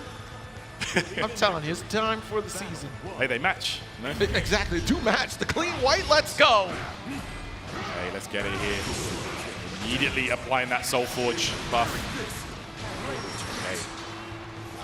Yeah, locked in with that rat race here. This is where it gets a little dicey. Yep. And this is the thing that BSG had to deal with against Zandori, right? It was the throw baits on the approach. Wow. And again, immediately, he didn't care about that rat race. He was pressing some buttons, man, like Blue Sky Guy. Okay. There's big life lead, though. You're right. It's definitely not going to be an easy W here for Blue Sky Guy, you know, just by character archetypes. Exactly. Eustace has the one up here on Vass. Walking things down, you're not going to be able to Battalion of Fear your way through to victory here. We do get a Soul Forge. That's a big step. Oh my gosh. Immediately flooding the screen with projectiles. Horrible for Vasaraga to deal with. That ultimate. So nice call out. Recognizing the spot dodge, able to get the throw. Go. Again, with the projectiles, but for how long? Yo, he just did it! Oh, too far away. I like the idea. Last-ditch effort. And it's not the first time we've seen him do that on this path to get to top 8. Sometimes you got to do it. You got to let it rip. The whiff punish was clean. Beautiful ground start awareness from Insurgent. Sponge. We're still locked in with this Flameck Thunder. Stomping, axes him, trying to escape. All right, patience here. Patience is such an important word, I feel, to describe when it comes to Insurgent's gameplay. Yeah, I mean, so good at just staying waiting for his opponent to make a move, you know? Because Insurgent has really had to weather the storm with this character. Has been a character specialist on Eustace even before his current state, and man, like, it has really shown the patience and just leveling up through that. Oh my goodness. Yeah. The brutal rise of Eustace players trying to come up in this winner's side, or even just in top 8 positions. Yeah. Hey, look at that, trying to maintain the space in here. Blue Sky Guy. Oh, jeez. Yeah, the Soul Forge saving you here from the Flameck Thunder. Absolutely. It's purposeful positioning there. Just too far, too far. Love the attempt, though. With that Insurgent, gives himself no bravery points. This is looking rough. Blue Sky Guy gets the hit. Right, 25 seconds left on the clock. Oh! That was so good. It's a big opportunity here for Insurgent. With 19 seconds left, it's going to be tough for BSG to try to close the gap. If Insurgent goes for the retreat and tries to zone out here. Not over yet, though. The ultimate grab, of course. Blue Sky Guy's favorite move. Doesn't matter. Insurgent taking the first game. opted to take the risk to push things into the corner here. You have to prove to me you're willing to spend that resource to go for the ultimate command grab. Yeah. Definitely something you have to think about at all times when playing against Vasaraga. Yeah. Anytime you see he's got at least 50%, you better almost expect it to come out. Okay, here we go. Just a moment to have a breather here. Yes, indeed. Pop in. As we believe in victory. Battle 1 for game number 2. Okay, spot dodge there. Could not avoid the grenade. Nice. With a low close combat, push the corner. Charge Oh. the Mech Thunder, calls out the spot dodge. Beautiful stuff. Yeah, such a difficult one for Vasaraga. So much to think about on defense. Jumps out of the command grab that we were just talking about. Too ready for it. Yep. Surgeon fully aware. Blue Sky Guy's tendencies on defense. The rat race is applied. Doesn't matter. Catching, nice chase down here. Battalion of Fear. Okay. Oh my gosh, Insurgent. Yo! Oh, okay, got the walk up, command grab. Okay. Now you've got to be careful. That Soul Forge could be a game changer right now. Nice confirm. Right, touch away on either side here. Oh, no, there's no reaction in the world that you'd be able to have fast enough to call out that command grab. What a comeback right there. Insurgent had that in the bag. Just goes to show, man, never count out Blue Sky Guy. Certainly not. Extinction pressure. Stomp, what a 5L. That's an insanely brave 5L. Yeah. Vasaraga. Absolutely. I can cook you for that. Tries to get the jump out, succeeds. So gonna walk you down with the guard crush. Yep. Just now. Sky Guy, be impatient on his own approach. Okay, projectile keeping him locked in that corner. Insurgent, this is not where he wants to be, nowhere else to walk back. Okay, oh, wow. Big confirm. The rat race explosion. Right. Okay, you've got all this real estate to use to your advantage. Locked in here, slow kill. So trying to build up this chip, this life lead in favor of Insurgent. Oh yeah, this time spot dodge, full rat race combo. Yeah. SBA on deck. Let's see. Better optimize. Okay, might just do it here. Let's see. Yes. That one bravery point on the side of BSG. Really helping out Insurgent with that combo route. Player 1. Battle 3. So taking round up here for Insurgent, tying things up for game 2. Good spot dodge this time for BSG. Go, staggering the pressure. Good escape on that. Just bombs away. You try to go for it again. Oh. Try to utilize what we had left of that Soul Forge. Not enough to close the gap though. Okay. Escape there, BSG. Some excellent spot dodge timing. Gets caught though. All right, the stomp pressure. No! Did not work out. It's a full combo for Insurgent now. He applies the bomb. Go for that throw bait. BSG not falling for it. Absolutely. Not having that. Oh, nice conversion there of the counter hit. Ultimate BC out. Our crush again. Okay, once again, Insurgent's wheelhouse. That's what he loves to do. Play that zone escape. Oh my gosh, he's in though. BSG with a big confirm. Look at the damage. That's huge. Yo! Gap. This is a great position to be in if you're BSG. Needs one more touch. But Oh! the raging chain. Chain there to normalize the route, but with that. Yo, he just did it! So I started walking. Damn, okay. 1-1 here. Wow, man. Such a back and forth match. This has been these two competitors' story throughout the Granblue Tour, throughout online brackets, whether it's Paragon or Kame Clash.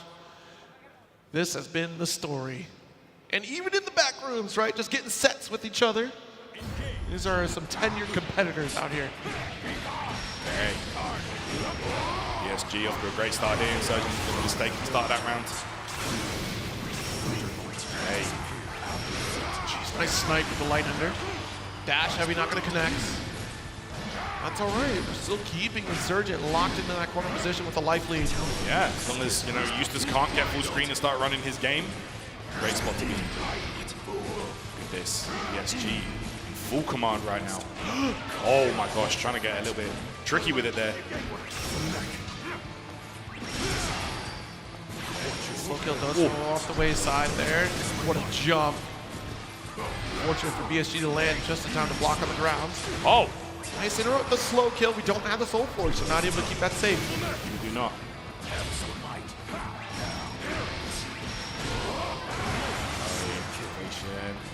Soul Forge, such a game changer in matchups like this. Flashbang out, not going to work with the BC. Very BSG, nice. this massive life lead, decides to spend the Soul Forge and do a command grab. And there it goes, a second one with BSG taking the lead in game number 3. BSG playing so threatening that round. Just, I feel like the entire game was just, took place in that left side of the screen. Insurgent couldn't get out. That's Voss. That is Voss, a wall of intimidation. Walking wall, man. Nice, uppercut off the close combat. Yeah. That attack. So whittling away at the health of BSG. Flashbang, keep you locked in the corner. BSG is not going to give you an opening right now. Without Soul Forge, very little we can do, but we will challenge off that Flamek. Nice medium. Yep, there we go. Challenge though, Insurgent again, not afraid to press buttons in that scenario. Hey, SG now. Looks like the shoes on the other foot, things have turned. You block. Oh, wow. Armored up, shut down the slow kill. Watch down BC there, you have to. Watch it, no way. Ultimate Battalion here. The conversion with the Raging Chain. Off the wall again, BSG with the combo limit not to be seen. That's a game up. Wow, the optimization on that route. Damage calculation on point there for BSG. Yeah, he's spending the lead now. Spending a couple ultimates, that damage boost is going to be very beneficial. There you go, Insurgent now thinking back, how did I beat this guy at Combo Breaker? What do I need to do right now? I'm telling you, that loss, BSG took that personally, went right back to the lab, said not again. And that's happened time and time again. Whenever it's been a close set, I mean, as any tenured competitor should do, BSG certainly goes back to the lab and tries to figure out solutions. I've seen the streams, I've seen the crash outs, I understand BSG. I respect it, man. Nice with the JM. All right, I'm gonna keep walking. No, you can't do that, sir, you can't do that. Buddy got crazy armor on that. Okay, jumps out, punishes, but no full combo. But the side swap, very beneficial here for Insurgent. Spodge. Yeah, watch low. Tough. Reaching him again. Insurgent now, just commanding this corner. Nothing off that though. Oh, wait, hold up. But up. Look at that, you're sending him all the way back. So much corner carry on that. The back dash is away. Yeah, that's it. Trying to make some space just for your next approach. Look, I don't like seeing Basaraga run. I don't like that. It's scary, man. Wow, BSG set point just like that. Insurgent could be on the verge of going out here, Zero. That is a qualified competitor looking to try to stop some folks from advancing further into qualification, and BSG might be the one to stop them. That's right. What a statement that would be. Yes. I'll see you at finals. There you go. That's it. Blue Sky guy. Okay. Trouble now. Insurgent. Ryan found the hit that he needs. Okay. That two. Oh! Nice backdash, avoiding the command grab. Throw info on that backdash. He's out. All right, little reset here. Rat Race is there. Oh, the challenge. That was risking away. Yeah. Nice. Savage Rampage. Once again, I have the resources to keep pressuring into the mid-screen. This now. Oh, the grab. Beautiful timing there from Insurgent. Oh my gosh. Wow, the layering calls out the BC with invulnerability off the DP. Wow. Insurgent. We are watching real-time adaptations here, people. Beautiful play there from Insurgent. Firing away, avoids the Flamex Thunder. All right, can Insurgent return the favor to tie it all up, take us to our game 5? More than capable of doing so. Insurgent now. Oh my gosh. Soul Forge right through. Armor man. Okay, applies it again. Alright, Insurgent here. Good spot dodge timing there. Yeah, very clean. That was tricky in that first game. BSG absolutely got devoured by it, but we're devouring with the Instinction into the corner. Cycle through for the combo limit here. Build up our resources. That's it. Gosh. So scared from this corner. Command grab. Getting gripped up. It's going to be the beginning of the end here. Insurgent though. SSBA is available. All right, there's our lights. Oh! The Raging Chain. Is this enough? Oh, it's definitely enough. Tyrant, we have BSG knocking out Insurgent from this top 8, one step closer. There you have it, and the sign of respect from both players, man. Good stuff to BSG. Gonna be taking that one and going up to top 6 position here. Insurgent will bow out with 7th at Evo. Yes, yes. I mean, let's make some noise for BSG, folks. Ascending further into Evo history. But let's not leave Insurgent alone without any respect here. Let's give it up for Insurgent, folks. A great performance, already qualified Come on, for guys. Versus, but man, a stellar performance and getting additional points for another qualifier here. Absolutely, there you go. Yeah, and a big shout out to Insurgent for pulling up. You know, already qualified, but still wants to show up for some GGs. Stay sharp, you know, very, very important. Exactly. I mean, look at the stellar performance that we had here in this set. I mean, these two have fought time and time again. Oh, yeah. Constantly play sets. But look, it's a tall mountain to climb as Basaraga here. It is not in your favor, but man, BSG making it look like it's an even round setup here. It's a difficult victory, but man, we still achieved it. Look at that, the Savage Rampage to call out the reduction of the great points here. And again, off the wall, this great combo conversion to guarantee the kill of the ultimate skill expenditure. Yeah, it's really not an easy approach for a character like Basaraga against Eustace, right? But yeah, BSG was really taking advantage of every last situation. Anytime he got a hit, everything was optimized. Max damage, just using those resources to its full potential. Great stuff, and you can see how much that victory meant for him in that difficult matchup. Yes, it is that sigh of relief, that, you know, that deep breath of like, oh my goodness, I was the big guy against the zoner, and I still took the dub. We can relax for a little bit. You know, there's still a few matches ahead before BSG has to make the return. But let's take a look at the victory path here for our next competitors coming up here in just a moment as we take a look at the bracket as well. Because, man, this run for these competitors, we still have a few more steps to go before we round it out here. So let's take a look once more at that bracket. Let's get it, man. You can see right there, Blue Sky Guy will be going up against Monarch in the losers round 2 of our top 8 here. And you can see, man, like, bro, like, it's so hard to call how this could go. It's already so shaken up. The foundation has fallen apart with the outset of this matchup here, but man, this is a top 8 to remember for sure. As we get into this next set, it's going to be Miraius versus Paid Actor stepping up for the loser side out here, and Monarch is waiting in the race to go up against BSG, who set the tone. We are still one step closer with Zandori on loser side, so I'm looking forward to seeing if this power-up actually happens on loser side, or will one of these upcoming competitors be able to take down this consistent Cagliostro player? Well, don't forget, Koji Coco took it from losers last year. True. So, you know, anything can happen here at Evo. You know, everyone here is capable of taking the tournament. Yeah, everybody. Everybody. So it's a really, really hard call here, but we're going to be seeing it very, very soon. Absolutely. So thank you so much for everyone at home hanging out with us and everyone in the arena hanging out with us here. But let's take a look at the victory path for Miraius out here. I love this shirt here. I love this shirt. Presented by White Claw Surge, this victory path here. And man, what a heartbreaker set for that 2-0 victory coming from Miraius over Gamera to qualify here. But Paid Actor, man, what a run from Paid Actor. I've seen this player online brackets time and time again. Now on this Evo position, this is a glorious run. That is crazy right there. Taking down Char Char as well, who had an impressive victory over Gamera in the tournament. So that's definitely a big victory right there. But dropping down to Monarch. Yes. From the winner's side there. Yeah, some of the Vera action a little tricky here. I believe Paid Actor went to Ilsa in this matchup here because not a big fan of that that matchup against Matera, so we'll see how it plays out this time around, though I believe we're still going to stick with that Vera. Oh, yeah.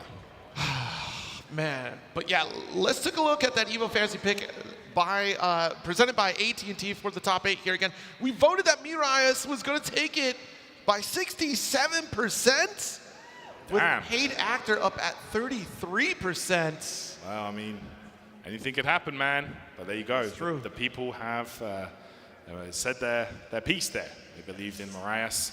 Let's see how things unfold here, guys, on the Evo main stage. The final game of the first wave of matches for top 8. Let's go. Who's going home? Who's advancing through? It's tough. Yeah, with Eustace actually coming out here from Miraius. Very interesting here. Or Eustace, okay. Yeah. I thought we would not get a repeat character here. I was mistaken.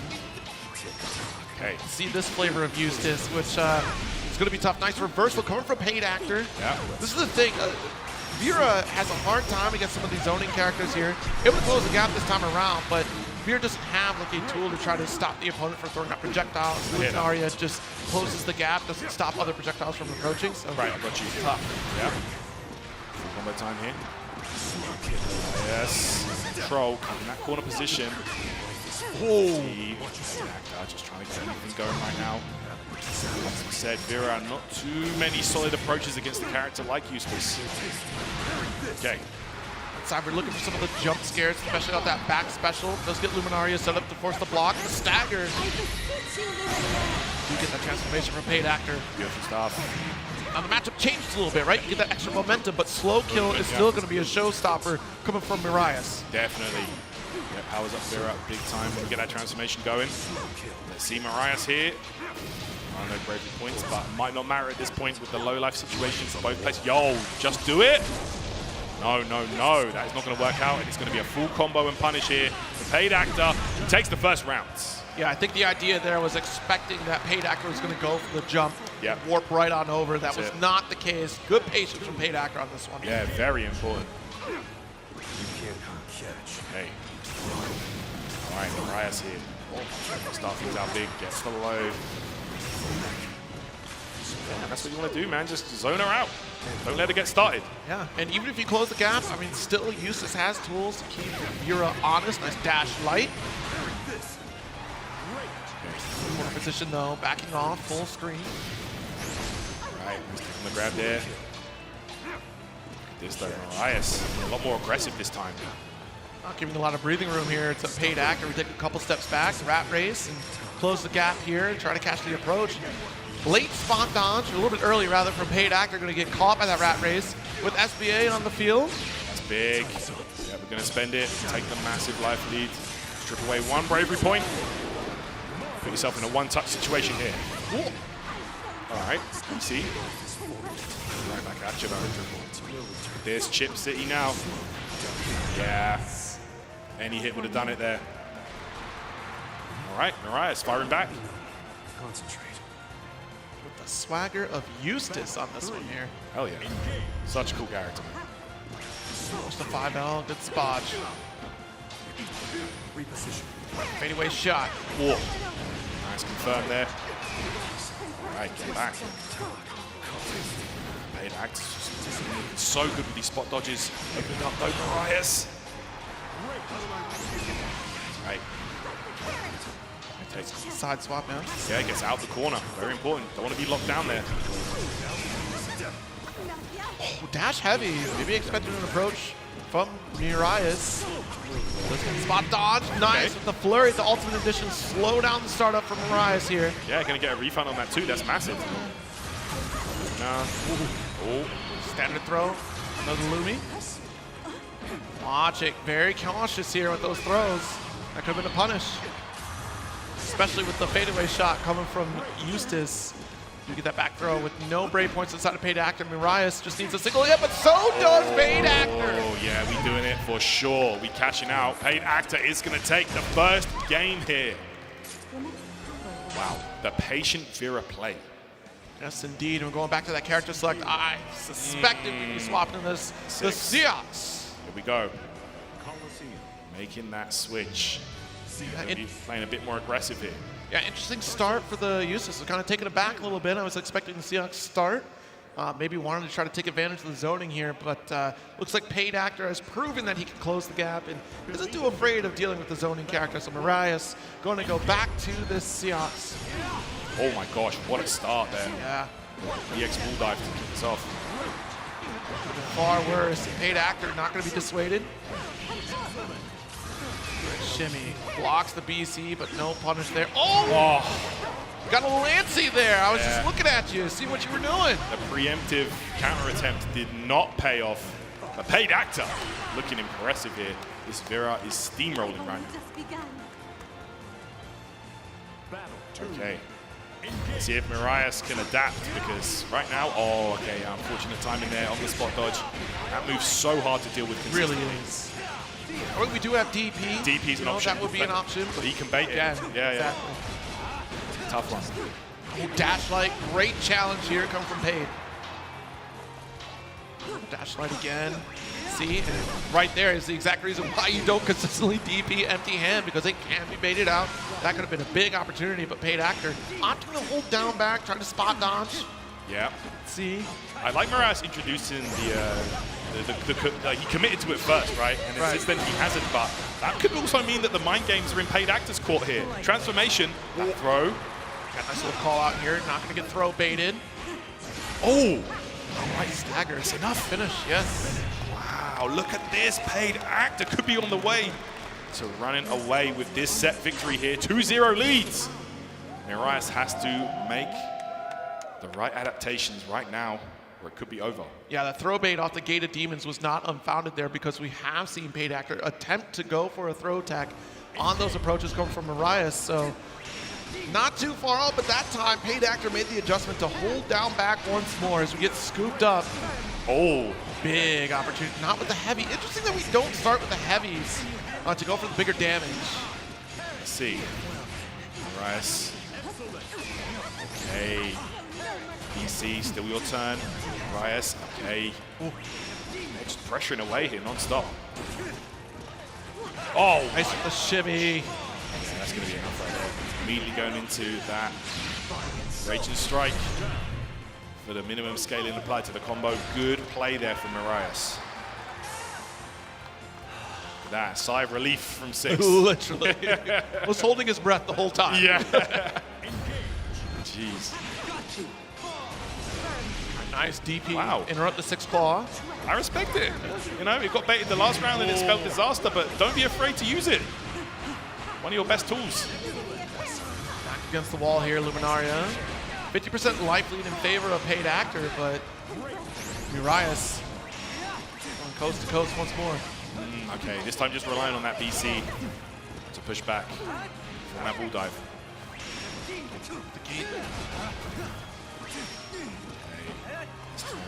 Bait here. Urias trying to keep himself at a safe range. They can potentially punish a DP, but the backdash shimmy gets a full combo. Let's see, we might even go. Yeah, he's going to do it. Put yourself in a 3-1 bravery point advantage. Just to feel the bass, the rumble off of that SBA too. Yeah, that was huge, man. Jeez. Right, empty hand, nothing doing, trying to bait. Urias looking for an opportunity, not trying to overextend here.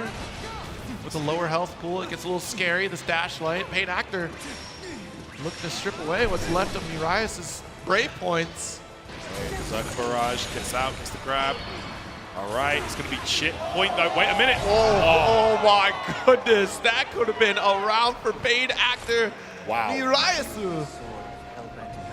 Risky, but it paid off. Puts himself back in the fight here. Gets one game on the board. Still, Paid Actor, one away from getting that dub. Yes. And we're getting right back into it here. Okay, beautiful conversion there. Crouching combo. Snake strike here just to extend. And the ultimate 6 claw to finish. Okay. Yeah. I mean, look at the life lead he got for you, may as well. Very well worth it. Okay, Lumi coming out here, Paid Actor. staggering the pressure. Okay. Oh, challenge right there. The 6-6L, full combo. Will we see the SBA? No, not yet. This. A lot easier to see if it's going to be a real approach or not. Right. From full screen. Have that extra time to react. BC away. Oh. What a challenge with the 5L. Okay. Urias one step closer to tying it up in games. Yeah, Mirai's looking a lot more comfortable now. Yes. You know, as the longer the set goes on, the more comfortable Mirai is feeling. You can definitely see that in his game plan, looking a lot more confident. But the DP coming through. Let's get 6 claw BC away. Try it again. Oh. What an interrupt. Yeah, very nice. Yo, that was clean. Massive empty hand, the deep run up to call out the throw attempt. Yeah, that's big. It's combo time, and we are going skybound up. Here we go. I mean, look at this life lead. Yeah, You're massive. literally a touch away from victory. Anything will do. The throw clutches it. 2-all in the set. Okay. Marias right back in the fight here. 2-2. Anyone's game now, Zero. Certainly is, and the fight is taking it to paid actor. Is this the, hold on a second, we'll see how this settles in. But I think paid actor needs a little bit of energy, folks. Try to show some support. Let's go. Show some love here. We love to see it, man. All right. So careful right now. The defensive decisions have been what have been getting paid actor in trouble the last couple games, but there's the ultimate bust out. Let's see, Luminaria. Oh, not committing though. All right, nice poke from paid actor. The life lead is absolutely insane right now for Urias. Hey, circus slash all the way to the corner here. My gosh, what a round right there from Urias. Jeez, set point already? What a turnaround. We're talking about an individual with only 20 points on the board right now, looking to rise to the occasion to try to solidify a position at finals as paid actor trying to get their first positioning already. Yep, beautiful punish there. Oh, nice chase down the gate of demons. That'll be a wall push. Into the wall we go. Look at that, so much carry on Seox. Oh, actually committed. Yo, that's huge. Yes, indeed. It's going to stay grounded too. Yep, that combo limit, nowhere close to reach. Oh no. Yeah, that's about as far as it go. Didn't have the additional resources to go coast to coast. No Anti-air, yes indeed. Okay. Just wanted to be gosh darn sure you weren't going to throw a projectile up there. Last game, last round now, people. All right, here we go. Who's gonna stay in the bracket? Who's going out? Oh man, big punish there. That bait we were talking about. Is the gate staying safe? Maximum range of the heavy. BC, all right, that's a resource gone. Oh, just let me walk away from this. All right, it's the ultimate here. It's gonna be big damage. Nice tech. All right. BC that time. It's interesting, paid actors just waiting for the empty hand to come to them. Yeah, no heavy this time around. Urias pulling down back. BC again, no resources in terms of brave points inside of paid actor. Okay, oh yeah, that time didn't challenge. Didn't want to risk it. It's just going to take a single opener tyrant. Yep. Could spell disaster. Don't crack at the seams. Tried to close the gap with the jump scare. Oh gosh. Man, literally anything. No backing off, points. not get the punish. But the ultimate 6 claw, not enough to finish the job. One touch away. Mirai's looking to lock in this position to advance on the loser's side. Oh my gosh, so close! And Mirai's does take it. What a comeback there. Reverse sweep. 3-2. Mirai's. Wow, what a performance right there, man. The switch over to Seox. At first, I was like, okay, I don't know if this is going to work, but my man locked in. Really did lock in. Honestly, I feel like it was just proved to me that you are going to be able to overcome this zoning character, that you are going to be able to overcome Asphira against what is projected to be a pretty tough matchup for yourself. Yeah. And once you succeed, it's like, great, you know what? You've proven that you can handle my maid. Let me drop it in with this replay here, because man, oh man, the pressure that you feel when you have no health on the line is absolutely insane. Yeah, anything could happen right there. And bro, that was crazy, by the way. Paid Actor brought out. He came with the heat, man. Yeah, guys, man, we got to give it up for Paid Actor. Yeah, let's give it up for Paid Actor. Come on, that was... What a stunning performance. Hell yeah, that was mad impressive. But yeah, just slightly falling short. Took Marias down to the wire, but it wasn't enough. This situation here, look, it was do or die, and it was, in fact, die. Paid Actor. Marias is going to take it. Stays alive.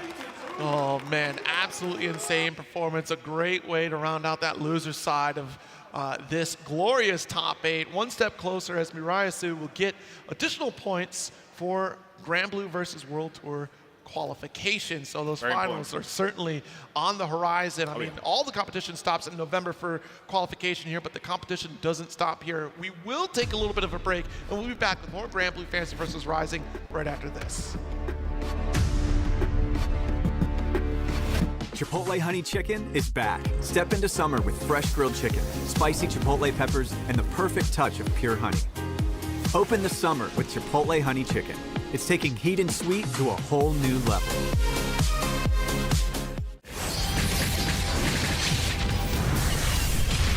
We are stronger together!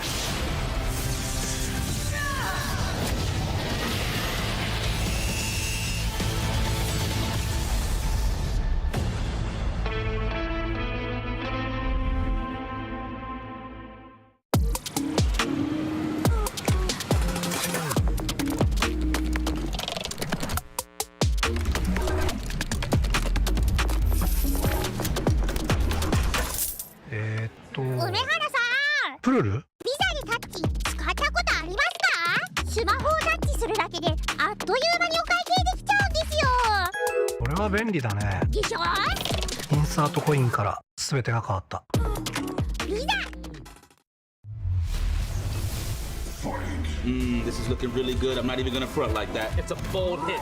Optimal. It's the surge. It's the one, Jay. You ready? I've never seen a mix like this before. That's refreshing.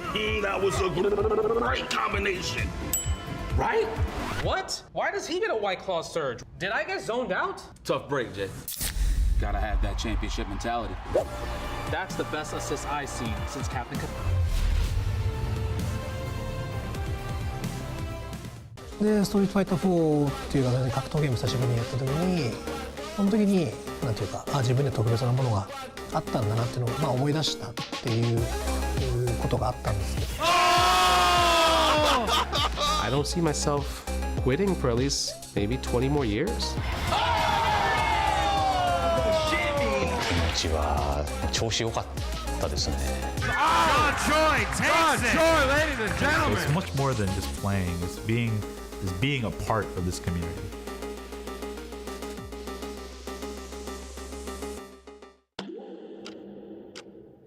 With Anthros, your next match will fix your sit.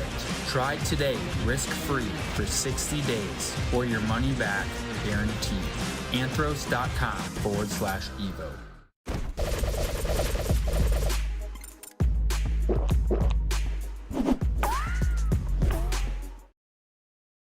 Hey everyone, Damascus here. Welcome back to Getting a Closer Look, presented by Zenny. Zenny allows you to mix and match almost any frame with almost any lens, whether it's blue light blocking, sunglasses, migraine glasses. Zenny got all the options for you. And this weekend, we want to make sure that you see everything and you get up to speed with what's happening on the Evo floor. I am right here at the Psy Games booth. Plenty of activities as always. You could play Granblue Fantasy Relink, Endless Ragnarok, or plenty of community tournaments on Granblue Fantasy versus Rising. And you could also get your hands on a couple extremely limited merch. There is this beautiful acrylic stand there, along with a very limited edition poster that you could get on this booth. So do make sure you make your way towards the Cygame booth, get some more GGs, press more buttons. We are at Evo for this, right? It's my time to press buttons there. See you soon for more booth action. Yo, how about that Psy Games booth? Honestly, yeah. like, I'm excited to go back over there, check out that Endless Ragnarok. So much has changed since the original release of Relink. I'm looking forward to seeing some of the upcoming characters to join in and the new features. You could definitely check out a full conversation that's happening next week at Anime Expo with Jitsu and Fukuhara-san to talk about the upcoming game. Game's fun, man. Yes, absolutely. And it's coming out on Switch too, so I'm excited to be portable with it as well. But man, play, man. What a top 8 we have ahead of us here at EVO 2026. How y'all feeling about top 8 thus far, huh? You guys have been amazing. I thought so. I'm absolutely nervous to see how the rest of this goes, but always be at the ready for the fight. You can join the fray at home or away with the Flex Strike wireless fight stick. The Flex Strike wireless fight stick will actually be launching August 6th, and I don't know if you've had a chance to touch it at all. I'm trying to play though. We have the mechanical switches on those buttons, and a really cool feature that in the back of this stick here, you can open it up, and it does have easy access to the stick, so you can adjust the gate. It comes with the gates to adjust. So if you're a square gate, round gate, or octo, all of them are applicable, and it's so easy to put into your stick and play to your optimal performance. So, we have some matches to continue, right? We got a little bracket to take a look at here. Indeed we do, guys. Let's take a little look at where we are at right now for Granblue Fantasy versus Rising. Of course, our winners final is set with Shio and Koji Coco. Can't wait for that one, but before we get there, got a couple matches to decide down here in the loser side of things. Monarch, BSG, of course, Zandori versus Urias. I can't believe this breakdown here. This is absolutely terrifying. I mean, again, we're going to start things off here with Monarch versus BSG, and that is going to be Matera up against Vasaraga. Another tall mountain to climb for BSG because it is back-to-back zoners. Yeah, it's going to be a tough one, man, the uphill battle. But, you know, as we've seen in the past, BSG definitely no stranger to overcoming those difficult matchups. Yes, no stranger to overcoming those challenges whatsoever, has risen to the occasion before. And we'll see if we have the gumption, the gusto to do it once more. Let's see it. Oh my gosh, it's going to be such a good game, man. Another USA team kill. Yeah, another one on there again. And it's one step closer to trying to qualify here. Let's see how much further Monarch can take this to try to get a little bit early access into qualification. Again, this is a matchup that can be favorable for Matera. Honestly, Matera has been the talk of the town as of late. I mean, we can't forget low aim, but of course, the onslaught of projectiles that Matera can put on the screen makes it very difficult for the majority of the cast to really handle. We did see Koji Coco really navigate the space very well against Matera, but Vasaraga does not have those tools. Yeah, with that big body man, slow-moving character, it's a nightmare for a matchup. Yes. Like Matera, who can just flood the screen, put that butterfly on you, and just, you know, do whatever the hell she wants, essentially. Exactly. Obviously, Soul Forge is going to be a requirement in this matchup here. We do have some normals that can reach, and Savage Rampage is certainly going to be a great tool once you have your Soul Forge up, but that's if Monarch and Matera give you the opportunity to set up. Let's see how this unfolds here, guys. Let's go. All right, top 6 now. And clashing with the Instinction, that butterfly always going to be the threat because it's going to take a quick shot to explode it and force the block. There's the swipe. Great reach on that from BSG. Also, the metal stack of just always having a butterfly on the screen is just an extra layer of threat for BSG to worry about. All right, pressure into this wall. Nice jump. Oh my gosh, the jumps are going to be so pivotal in this matchup. Okay, gets the grab. And another one. Oh, a little bit early on the media Instinction. That's unfortunate. Tries to go for BC, not going to work. Monarch gets the leap. Yeah, that's unfortunate right there. Okay. Go pushing away. Oh, the roll was nice. Yeah, got through there.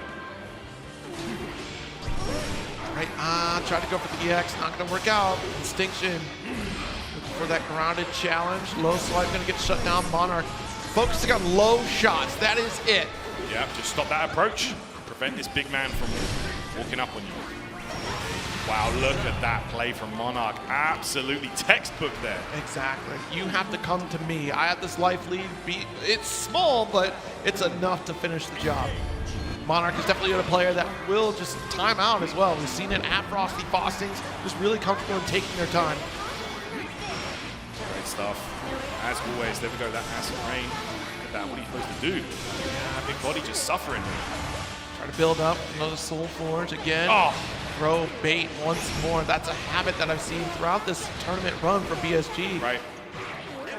For a limit, set the butterfly, pop it. Ultimate. Gosh, he is just non-stop right now. There's the 5L. Walking it down, but still stuck on top of the ultimate butterfly. That's right. Slowly but surely chipping away at that life as well. That's a big factor right now. Oh, interrupted. The ultimate 50% gone for nothing. uppercut there, and a perfect round for Monarch. First game up. A perfect 52 seconds on the clock? That's crazy. That means you couldn't do anything. You could not close that gap at all. Monarch just playing it by the book here.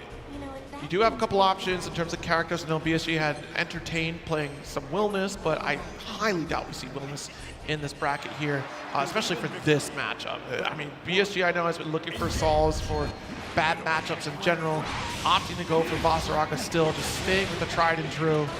We'll see if something changes in the next couple games here, though. Yeah, it's looking really rough right here for the big man. Vasaraga just can't seem to get anything going here. Monarch is playing this to a T. These arrows just making space. With the 5 Ls, it's just the mental endurance to try to survive not only Insurgent, but now Monarch, one of the most patient zoning players in the scene. I was going to say, hasn't even had much of a chance to even get that Soul Forge in effect. Did get it there, but it's been very, very difficult to be able to use that buff to his advantage. No swipe, drawing the line with the 5L. Okay. Monarch trying to be very safe. We do get to the wall. Dash heavy to extend. There we go. Okay, applies it. Jumps out immediately. Ooh. Wow, Monarch just so ready, bro. Wow. I got the lead. I don't need to worry about taking a trade off of trying to jump out here. I have some resources on my end, and that's health. Shoulder check. That's triple from the install. Next here. This is where you got to take advantage. Once you do get the hit on Matera, you have to make it count. This is where things really even out, because look at this, the relentless offense from BSG. This has been 2 touches thus far, and BSG with a perfect. That's all it takes. That's all. You say that. That is all it takes. Simply close the gap and just Matera. Just win. Just win. Just win, bro. Get the dub. We close that gap one time. You do not let her out the corner. Indeed. Go to work. All right, there we go. Install has been applied. And with the stagger pressure once more, the BC out. Monarch getting a little breathing room. Not enough Soul Force to survive. Nice jump out. The evasion was so good there. Yes, really important here to maintain that position. Oh. Nice challenge. Enough to get the Soul Force. Great decision. Hey. What timing on that charge through. Okay, the back throw though. Monarch actually taking a bit more of an aggressive approach. Backs off eventually. Ultimate butterfly though. Shot just absolutely draining what was left of that Soul Forge. Monarch here. Patient game plan in effect. Can't get too close though. Has to just keep playing this zoning game that we've seen work out so well for him. BSG just looking for the one opportunity, 100 meter on your side. 2 breakpoints down to the side of Monarch. Oh! Get a strike, that's all you need. Oh, he's out. Yep, gonna have to watch out for these jumps. And yeah, tried to rush the issue. I don't blame you. Like, you were so close to victory. It's a scramble to not give up any more ground to Monarch, and unfortunately, Monarch, he is holding north on the stick and evading the offense from BSG. So close, but so far. Very unfortunate there for BSG. 2-0 lead now for Monarch. What do you do here? Tough one, right? Gosh, I feel like I wonder, do you got the Siegfried? I don't think so. Yeah, it's still sticking with Vasaraga. There's still a commitment to that. I feel like once you close that gap, it's been fine. It's just getting through the onslaught. And that's not much of an answer right now in this matchup, unfortunately. Yeah, we did see it against Insurgent Man on the Eustace, but this is Matera's just such a different ball Exactly, game entirely. exactly. At least with Eustace, right, you're only expecting the ultimate slow kill to really cover the screen. With Monarch on Matera, this doesn't stop. There's so much you have to worry about. Right, that's the grab. But we've seen a few battalions of fear, right, through this sequencing, through the timing of throwing out the heavy. Let's go for the far shot, nice. Hey. Oh, just too far. Projectiles out there. No far range button there, Monarch. Oh my gosh, you don't expect that. He's been playing such a long range game the whole time. When he does go for a shimmy, it's almost guaranteed. Yeah, exactly. And you're closing the gap, right, to not give up too much ground, to put yourself back in the corner. You're in the mid screen once more. The side swap here with the ultimate butterfly. Oh. Looking all Monarch right now. What do you do here, man? Monarch just putting up an absolute perfect game plan. Bringing it to table here. BSG really just fighting for his life up there. Not over yet, but it's definitely looking rough. Not the medium, and this is the unfortunate thing, right? The strike puts you in a position where Monarch wants to be as opposed to remaining in that close proximity.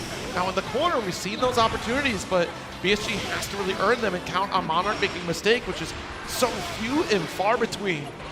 Go, Arrow, the butterfly, just have to think about all of this. So much on the screen right here. What do you borderline can't move here. The Soul Forge is there. How do you even use it, Zero? See? I mean, we tried. Yeah. Still got denied. And all that's left, an ultimate DP. This is looking bad here. BSG gonna go for the Hail Mary with the ultimate instinction. Back to the mid screen. Okay. She's good spot. Yeah, that was so good. Monarch here making space. Ultimate Butterfly is out there. Pops it. Non-stop arrows. Look at the room that you're losing. You gain so much ground to get pushed back even further away. The interrupt, and all we need is one more shot. Monarch 3-0 over BSG. There you go. Just playing the Zona versus the big man game perfectly. Monarch takes that. That was so clean. Yeah, absolute masterclass on playing that matchup here. And just, again, it was a tall mountain to climb for BSG to try to achieve victory, but a valiant effort nonetheless. Let's give it up for BSG's performance, folks. Let's go, guys. Real good stuff. Real good stuff. Great performance as well. Yeah, absolutely. I mean, again, having the mental fortitude to go back-to-back zoners, it's not easy, but I mean, BSG has been through the ringer time and time again. Let's take a look at the rest of that match here, because, man, from the moment we locked in, it was just that distance game. Monarch just maintaining that control. Outside of one game where really things started falling into place for BSG, it was off those corner positions, those minor mistakes, and still having to go, because like honestly it is, what can I do? You know, like this is. It's literally like yeah, that said it all. Shrugging mode, you know? What do I do? There you go. But nonetheless, though, there is still so much pressure coming from Basaraga. It's not just let me sit back, keep firing projectiles, because you have to be almost impeccable, because once those close quarters situations happen, it's over. We saw the two-touch game from perfect there from BSG. That makes it all the more terrifying to deal with. I was about to say, the proof was right there. The fact that he got in the one time, and then it was literally 2 touches into a perfect. Yeah. So, you know, if this character can get in, it might be rough, but the way that Monarch played it, you could not get in. Yeah, that was, I mean, I feel like that was the wake-up call. Once you got the 2 touches, like, okay, I can't get this guy any more chances. I have to be at least calm, cool, and collected, play my game, and focus on that. Don't worry about what my opponent is doing. Just keep them locked out. Absolutely, man, absolutely. Wow. So, guys, very exciting times now. We're going to take a look at that bracket and get an update on where we are at right now. Monarch moves into guaranteed top 4 here. The loser semifinals, but we've got one more match. Losers round 2-0. This is a big one. Oh my goodness. Zandori versus Miraius. Oh man, what a tear Miraius was on in that setup against Paid Actor. I mean, a great set to kick things off on the loser side, but Zandori also opening up the show up against Shio. This might be the tides turning here for Zandori to start acting and say, no, I need my qualification. It's nice that I have 400 points on the leaderboard. There you go. I want my invite. That's right. You know, don't want to be leaving any points to chance here. Zandori at this point, I think pretty secure in terms of points, but like you said, definitely wants that guaranteed qualification spot, wants to take first place. Gonna have to do it from loser's side here because Shio, with an amazing performance in that winner's side, sending him down here.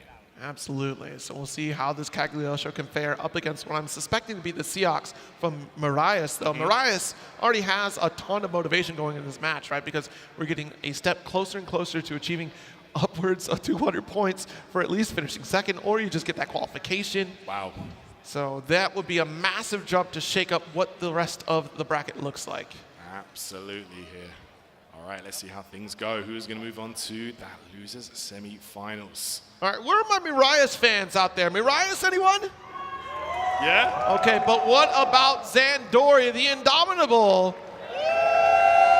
I know the Tatakai Tuesday folks are out here hanging out, expecting great things of Zandori. Absolutely. Dedicated to the craft, you know, always there every Tuesday. Junior was telling me, without fail, without fail. I mean, that has been the proof has been in the pudding how consistent Zandori is. Came to one event and said, you know, it's time to lock in.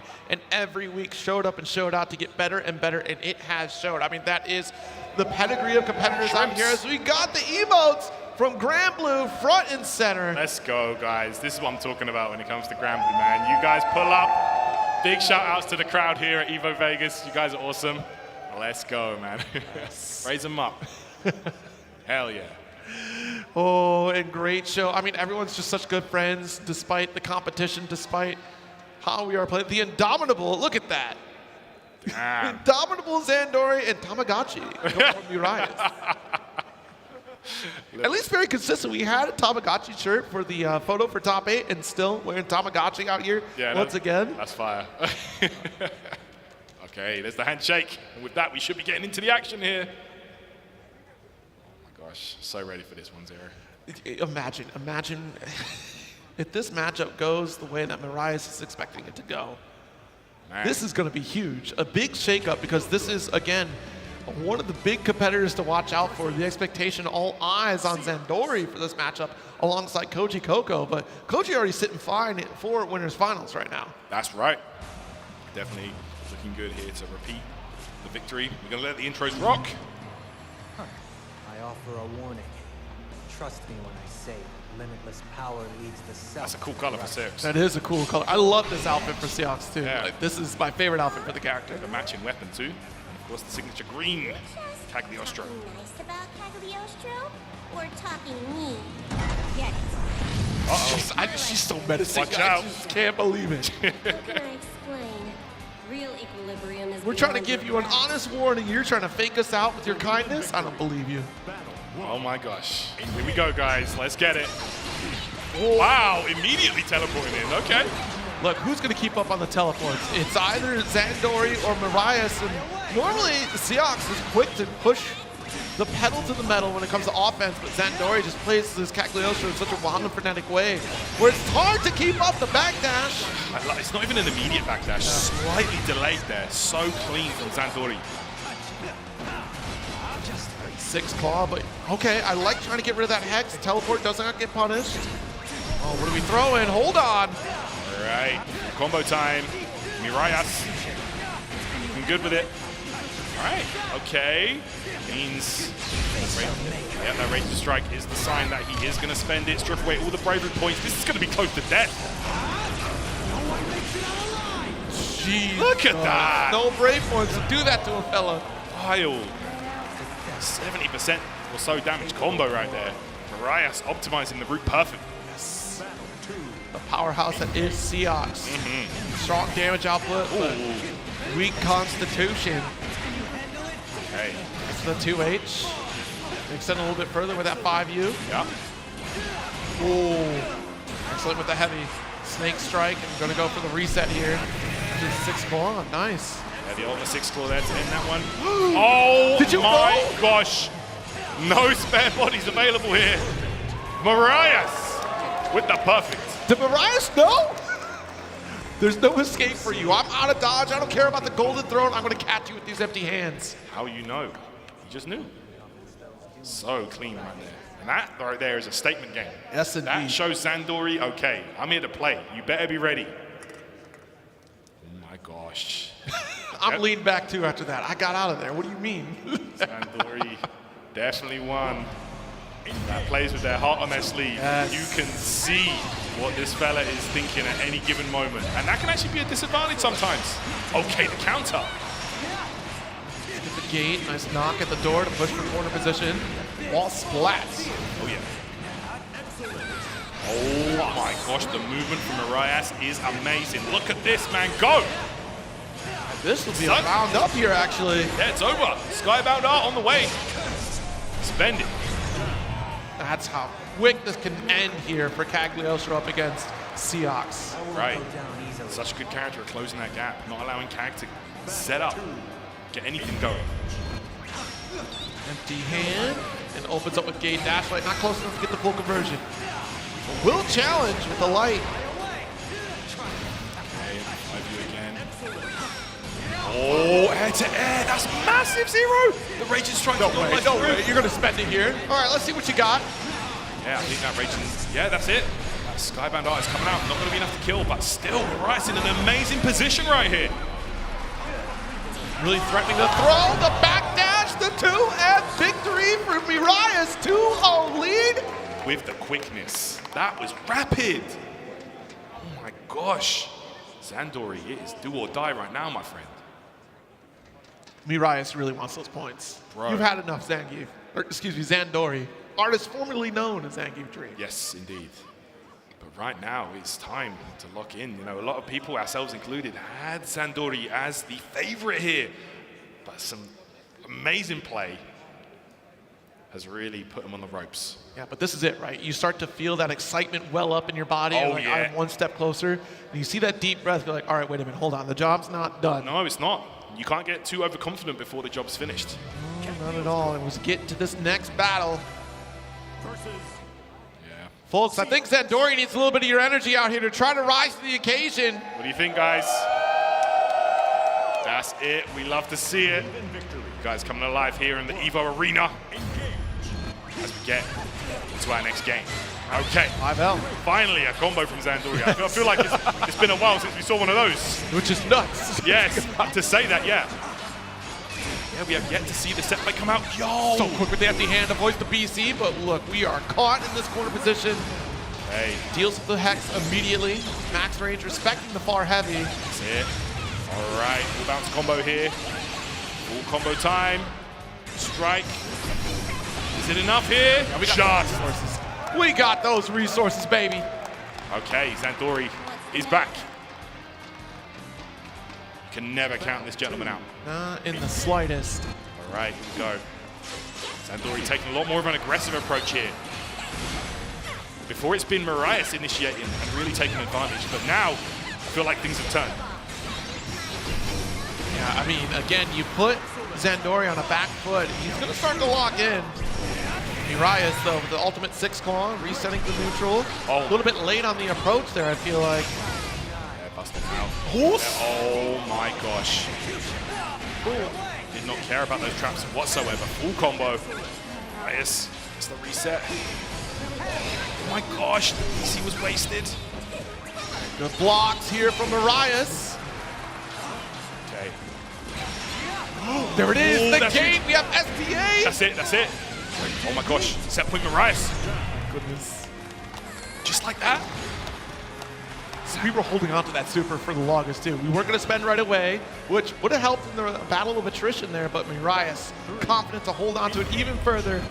This might be it for Zandori's run. Oh! Knock at the door, calls out the empty hand. So hard to deal with that wall dive. Spot dodge at the wrong time, gets punished. Okay, back grab, and again, Zandori, teleport, takes the corner. Got a little spicy there. Wanted to try to get the air-to-air off the empty hand. It's not going to work out. Side swap, but does get the BC. I love that. Eliminating that set play. Okay, oh my gosh, 6 claw. Oh my gosh. BC once more. Calls up at the spear. Nice dodge. Able to sneak in the throw. We're finding the timing here, that's for sure. Very nice. Not easy to do. 6 claw. The mask has been broken. Okay, there we go. The ultimate. Zandori could be in trouble with the BC. Oh my goodness, the brave 5H. Wow. Clutching a victory by the skin of his teeth. Never count him out. Certainly not. Just when it's looking like the chips are down. And there you go. That's the indomitable Zandori right there. Yeah, let's go. It's not going to go down quiet. That's what I'm talking about, man. Let's go. You love to see it. I love to see the crowd with the emotes. Let's see all your emotes if you got them. Let's get it, man. Certainly no Skrill issue out here, that's for sure. Okay. Good slide. Yeah, I would also expect a heavy coming from Zandori. That's a good bet there with the parry. Okay. Oh, man, that's such a nightmare to deal with. That spot dodge can get in trouble. It can be the answer, which can also be a double-edged sword. Heavy series, combo limited chain, backing off. Empty hand off the BC and chases down the teleport. Okay. Berserker Barrage all the way to the corner. And we're starting to get shades of Shio out here by positioning ourselves to call out these teleports for Zandori. Okay, Rias. Cooking here, there's the reset, the fireball, there we go, ultimate. No shot. Wow. Still, I mean, life lead in favor of you. You may as well try to mash and see what's going on. Okay, Rias here, once again, set point. 1 round away here from eliminating Zandori. Backing off here, that 2U. Too far. Oh, with the parry attempt. The traps were just the bait, Zero. Yes. Great corner position. No parry for you. That's a full combo. Should be around Zandori tying it up. Yeah, that's going to be big. Wow, didn't even need any kind of super. Nose climb out aren't necessary. Zandori stays alive again. I feel like when the chips are down, that's when Zandori really comes alive. The air-to-air though, off the EX ball dive, is huge for Marias. This is a great start. Corner position. Good chunk of damage with that throw. Already 50% life lead. Yeah, Zandori has not fallen from throw bait off the gate. Great throw. Yeah, staying confident on defense. Gonna have to respect the traps now. Great patience, but the 6 claw missing the 2H. You tried to move, but wait a it's minute. not looking good, Tyrant. Hold on a second. Hold up. Oh my gosh, is this enough? I think it might be Zero. Tyrant, it is certainly enough. Mirayasu will knock out Zandori from today's competition. 1 step closer to jumping through the ranks on Granblue versus finals qualification. Wow. Just like that, Zandori falls at 5th place. Still though, gonna be atop of the points leaderboard. Gonna bow out here. Already had 400 coming into today's tournament, but that's an extra 40 for 5th place there. That's a 440 points, but no direct qualification spot. That's a heartbreaker. Goodness. Yeah, let's Guys, give it up for Zandori. One of the Excellent goats, man. performance, and honestly, quite the show. Let's take a picture. Hell yeah. A hard-fought battle for Zandori, still sitting pretty strong in the rankings for Granblue versus Tour Finals. And what a dub it was for Mirias as well. That's it. Indomitable Zandori will bow out for this time around. It's certainly a strong performance, a great spot to be. I mean, again, that is a competitor, a force to be reckoned with here, but Mirias, who is having an absolutely insane performance here. Let's take a look at this replay for this set because, man, not only was it Gamera, but now Zandori. Wow, that's all crazy. eyes on Marias right now. Like that, you are on notice if you're still in this top 8. Absolutely, man. Anything can happen. It's like we said before the bracket started. Any one of these players could take it. All right, who have Marias taken out? If you at home voted for Marias to take this, you need to go get a lottery ticket or something. I don't know what you're doing right now because, man. Yeah, you saw it. Luck is coming up Look for at you. That backdash right there. Yo, production is sick with that slow-mo on that backdash. That was nuts. Everybody getting into it. That's hype right there. Man, look at this play right here. You see? All right, it's just had the reads ready, man. Absolutely. And it's one of those things, right? It comes to being one of the best players from your respective region. You also, yeah, you're the best, but you also put a big target on your back. Yes. Everybody is practicing strategies against you specifically. Exactly. And it's certainly looking like that here.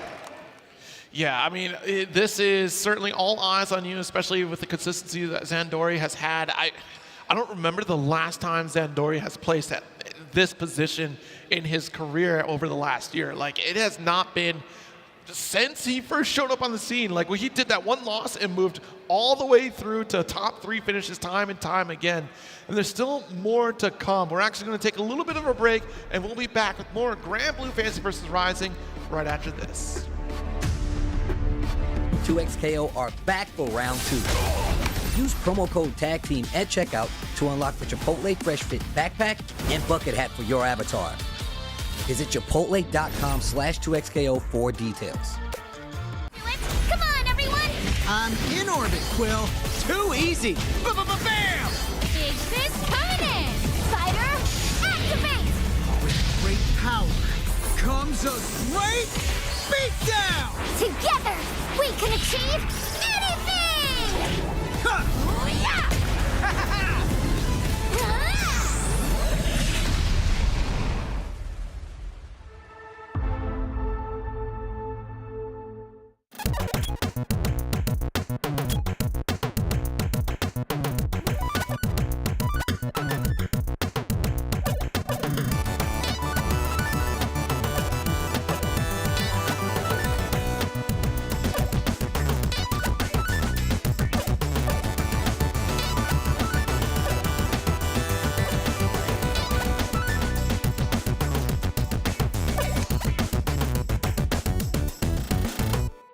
Hello?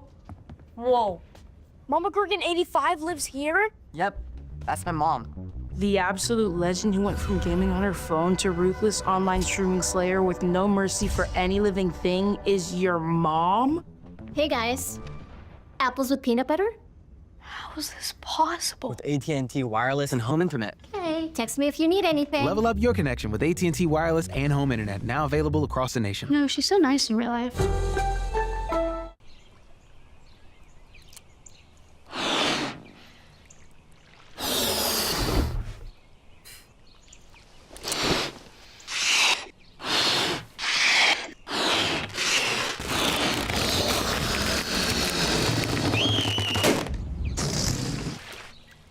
Airheads have more fun. How would you like to live forever? I do not trust this thresh. His lamp contains screaming. Those are just squeals of wonderment. Ready to banish the darkness. Come on, let's live a little. In the light is your deliverance. I got something new.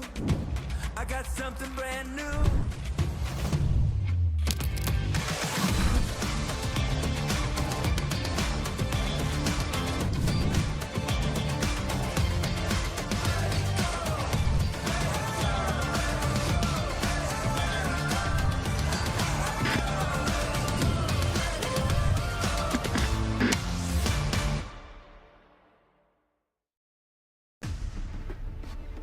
All right, people, welcome back to EVO 2026 Granblue Fantasy versus Rising top 8 here. Yeah, you guys are getting into it, man. We got some amazing games on the way. Coming up to top 4 now, Zero. I can't believe this top 4 is not including Zandori. That's wild, man. Like, if we could get the prediction back up and just see what that looked like. Because, like, at the very least, we have the bracket. Because look at this run. The voting was in favor of either Zandori or Koji Coco taking it. And Koji Coco is the one that remains. And there's still plenty of options across the board with this top 4, including Monarch and Marias, rounding out the losers semis. But we're going to get into this winners finals action in just a bit. Shio versus Koji Coco. Shio is another competitor here, pretty low on the rankings with only 20 points. And now, rising to the occasion, a guaranteed top 3 position, that's going to jump. Oh, yeah, no doubt, for sure. A minimum of 150 points now from guaranteed top 3. That's massive. Koji Coco, of course, is definitely going to be trying to repeat that victory of EVO Vegas here. Of course, last year's reigning champion still in the run-in, in a great position to do it as well, winners final. Absolutely. Again, Koji Coco coming hot off of a victory at Chain Shift. That's right. Another qualifying event, getting plenty of points there to rise up and looking to solidify even more. Look, if I get a free invite, then I'm pining for that invite, so I don't have to stress about the rest of the season, because this changes up a little bit because you do have to worry about regional leaders as well to also get qualifying. So just because the events are said and done, that doesn't mean that you're resting with just your points alone. It is going to be going down to the nitty-gritty depending upon your region as well. So there's more opportunity across the globe for folks to qualify for the finals. No doubt. Yeah, Koji Coco, of course, definitely looking to cement that spot. You know, already, like you said, some good points from Chain Shift. Yes. But regardless, you know, this is EVO, man. You want that W. You want to be able to repeat being a champion here and get that qualification spot. Yeah, I mean, I know that Koji Coco has set his eyes on being considered one of the best fighting game competitors, rising to the occasion, opting to look and branch out to become one of the household names that you expect in the fighting game scene, and this is certainly a way to start out, right? Just the dominance that we had over last year's competition and throughout the entire year of Granblue Tour. Being that world warrior, locking in Japan, getting the training, I mean, you're getting firsthand. That experience is going to be essential to rise up and achieve that goal of being somebody who is a household name in the fighting game community. Absolutely, no doubt. But yeah, this man, Shio, my goodness, what a performance against Sandori. Just it came with a game plan, and that's what I love to see, a strategy in effect paying off. But let's see if you got that here for Koji Coco, because this is going to be a very, very difficult matchup. Yeah. That Beatrix, so hard to predict. Beatrix up against Lwane. I know Koji has not been a fan of Lwane in the past and has certainly tried to experience that character to really try to solve that, but has resorted going back to Beatrix. Is that consistency, right? It has the heart of a competitor, has the heart of a winner. And to win, you want consistent characters, right? And Beatrix is certainly one of those. Yeah, and that's not to say that Lwane is not a consistent character, because you can look across the globe and at all sorts of competitions where we've seen an increase in Lwane competitors. And Shio is definitely setting that foundation up as well. A very early adopter of the Lwane shenanigans out here, and still intends to showcase that here tonight. That's it, man. The glow up from Lwane over the years has been has been something, I'll tell you that much. It really has. Yep. That rise of Lwane here, we saw that ultimate wheel, and then of course it does get touched up a little bit to be a little more manageable, which is understandable considering the landscape of the game. I see this time around Koji has figured out how to put a headset on. That was tough to watch during pools. Yeah, for sure. Like you said, you bring up the ultimate wheel, like the way that Shio used it against Xandari was so impressive, and I really feel like that could come into play here as well. Yes. Forcing the opponent to react to it in some way, whether it be if you just block it, it's free pressure. Right. Spot dodge is a guaranteed combo in some instances. That layering, yeah. Yeah, exactly. So it's it's a very, very versatile tool there for Lwane. So yeah, Shio really making that one of his aces in the hole. It felt like, at least in that winner's semis. Yeah, that was a key factor here to try to overwhelm their opponent with these options that you have on the field. And Koji Coco having Beatrix, that ride free is going to be, again, that quick gap closer to try to challenge your opponent. And if you do get ultimate wheel to shut down the ride free, then that's going to help out tremendously to try to close the gap. And again, you do have Catbot to help you as well. But Catbot, it has a little risk in this matchup, especially when it comes down to ultimate riding free. So this matchup can be very explosive and certainly in favor of Beatrix if all goes well in terms of resource management here. But here we go. Looks like we're finally locked in. I think we can recognize that color of Beatrix from the intro, folks, huh? There you go. Letting him rock, of course. It's Evo top 8 after all. I mean, what a storied intro that was to showcase the storyline of last year's Evo Top 8, but now we're going in with a different set of characters. Koji Coco up against Shio. What about dudes in distress? What you gonna press? Skill button! Skill button, okay. These kooky characters. Wild, man. I love it. The bros. Okay. Wow. Great start here for Shio. Missiles here. Pressuring away. Okay. Ooh. Koji Coco here. Ooh. Been pushed to the wall from early. Not looking good. Massive life lane, just counter the light. And the homie came through in the clutch. He overextended. And Shio putting on the world of hurt. Side swap the ultimate. Let's see. Parfait. I can't believe you got a parfait. You just spent 50. Yeah, literally. You get more? I know, right? He's right back at 100. Oh. Yeah, Shio looking clean with it right there, man. Koji Coco looking a little bit bewildered. Round number 2 in this winner's finals. Dash Light still going to get parried. But that's a lot of resources off from Shio in terms of abilities. Okay, there we go. Koji Coco gets a clean confirm that time. Shio's out there with that throw tech. Interrupt. Full conversion. Oh. It's unfortunate, drop the ender. Parried. Nice, actually with the close medium. Coast to coast we go. Now ultimate Thunderbird. Locking you down with the Star Chaser. No anti-air. Tries to BC out of the corner. Koji remain front and center. All right. That Thunderbird again. BC comes out from Shio. Those weapons to his advantage. Look at that. Big life lead from Koji Coco that gets a roundup.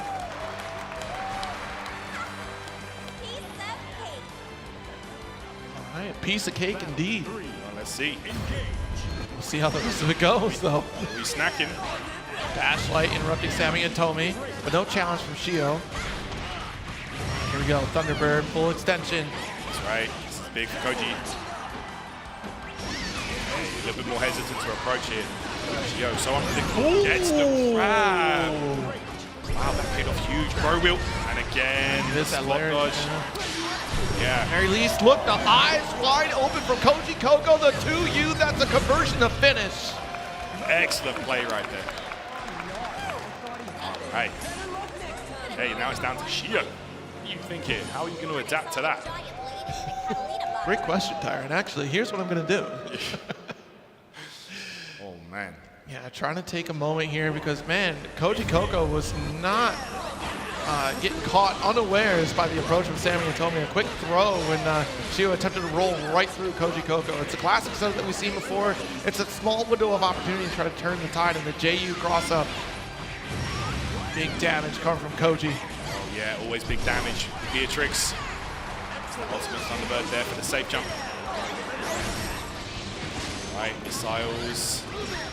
Okay, actually got the splash off into a full combo.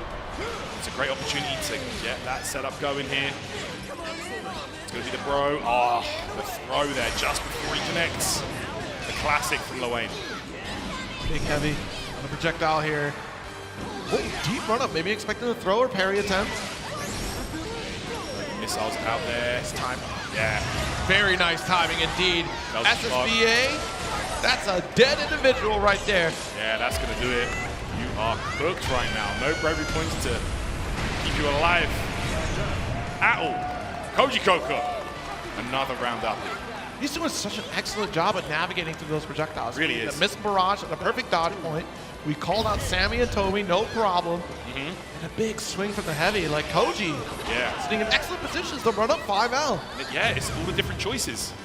Those far buttons, you know, the extra range really coming into play. At least you got that 6-frame 5L.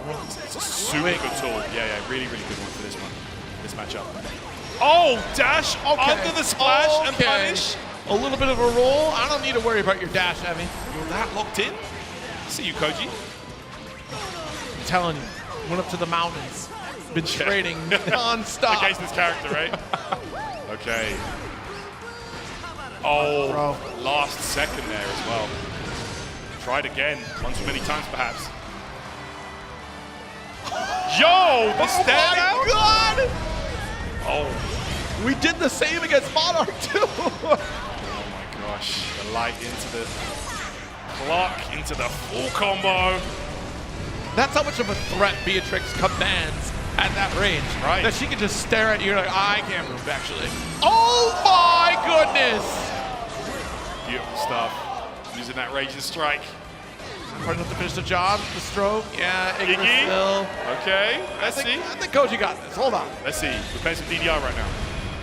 Taking on the blocks. Yeah, just chilling. Opened up. Very unfortunate. The lava. Okay. All right, Shio. The last-ditch effort. Big H. Nice backdash away to the body splash. Calls out the run. That was from downtown to medium riding free. Not quite getting the counter hit, but does catch Shio backdashing. Space in here from Koji and does connect. That riding free. Yeah, it's going to be a safe jump off the ultimate Thunderbird. Dash light 2M. Oh, full send. We've not seen that, but that is certainly going to be a punish from Shio. It's just in case of Shio got antsy in that corner. So, and he wants to go all the way coast to coast. Let's see. Going to be getting some snacks. Parfait. Salad 2 Parfait. Greedy. That individual, you've had enough. Yeah. Dash light. Chain. That corner position going to be very important to fight for. Shio can hold on to it. We got a round on our hands and a game. Koji with a delta. Yeah. Locked and loaded. Could be the next hit confirmed. Could seal it once again. 5L. At least get a little reprieve since delta is off the table for just a moment. Yeah, he's back now. Any kind of hit for either player, potentially. Just a spot dodge on that ultimate on the dash light. Good challenge from Shio, tying it up. Okay, 1-1 here, and that could have gone either way right there. But let me tell you, man, 1-1, a lot better than 2-0. So good stuff. Shio staying alive in that one. All right, anyone's game here. Man, defending Evo champ, winners final. Yes, up against Shio here against the Psy Games Cup was the last time. Koji Koko made a top 8 appearance in Japan, so still getting that experience, but wasn't an easy path. Oh no. Yeah.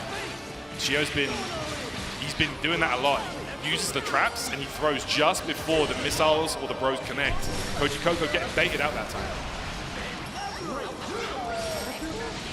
Okay, this time he's out. Oh no!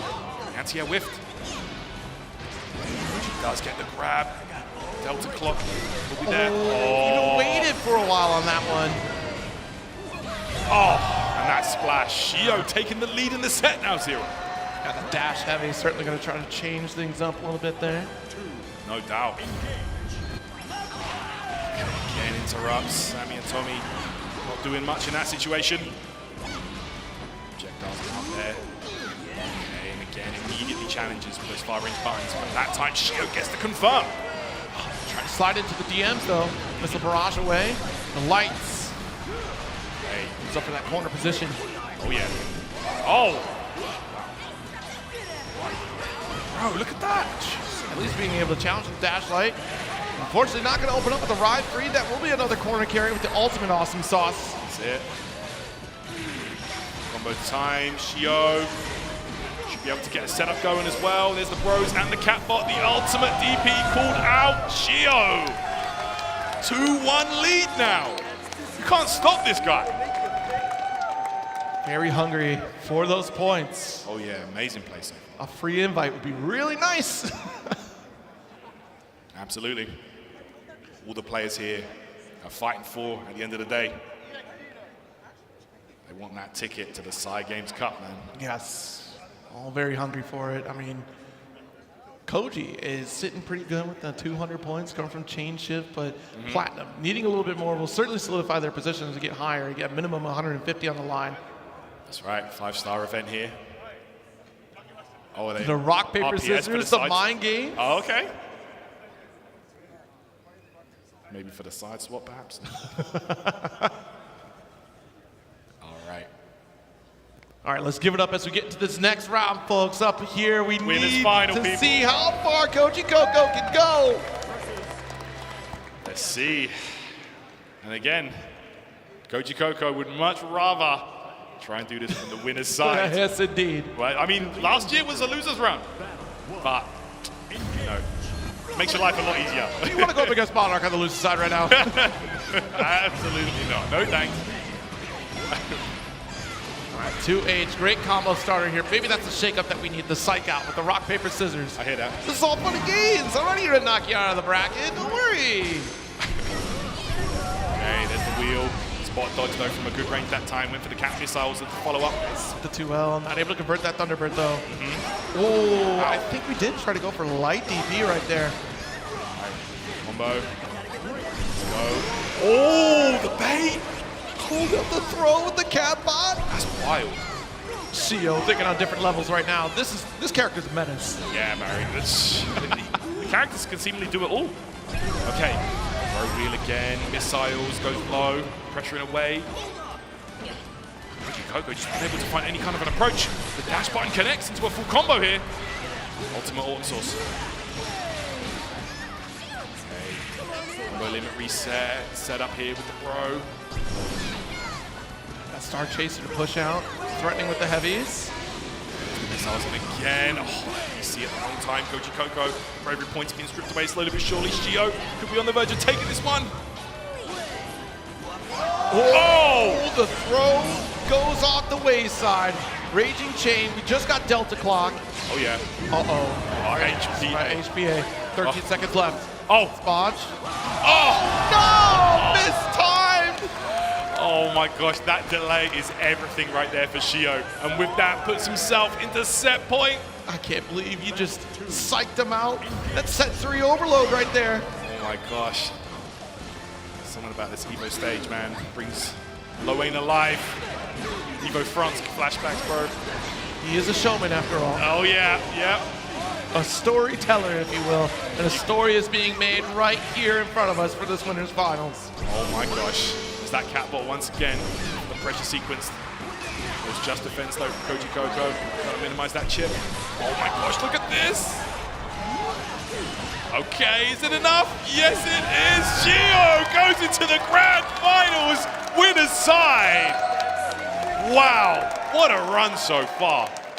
Sending the reigning Evo champ into the losers bracket. Guys, give it up for Gio. Oh my gosh. That is not the end of Koji Coco's path. We'll be waiting in that losers finals. That is almost criminal. You have a Luane pendant, giving a big old smile after the malarkey you put Koji Coco through. Yeah, that's kind of demonic right there. It's like, oh, this is good fun, right?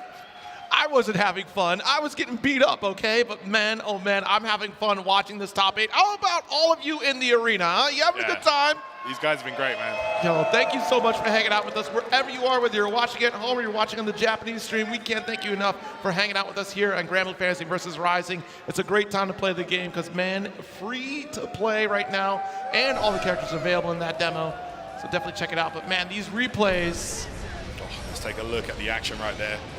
Man, starting things off, bro. I thought this was Koji Coco's game, but Shield was just looking so good. Able to adapt to every situation at any given time. I feel like that's really what it takes to separate, you know, like a good player from a world-class player. When you can adapt to your opponent that quickly, really is a game changer. Yeah, I mean, really setting the expectations upside down here. I mean, calling out that DP, really calling out the reactions from opponents, especially like we had that one backdash off of the catbot setup, right? Like that was genius. We tried the attempt right there as well, but Koji learning from his former mistakes, really trying to survive this encounter against Shio. Unfortunately, it was all for naught with that 3-1 victory. Wow, yeah, you can see it right there, man. Shio just looking so good today, and that's a guaranteed top 2 finish now. Exactly. So that is a ton of points regardless of what happens here. Yeah, all right, so let's take a look at that bracket here to see what the rest of the run looks like.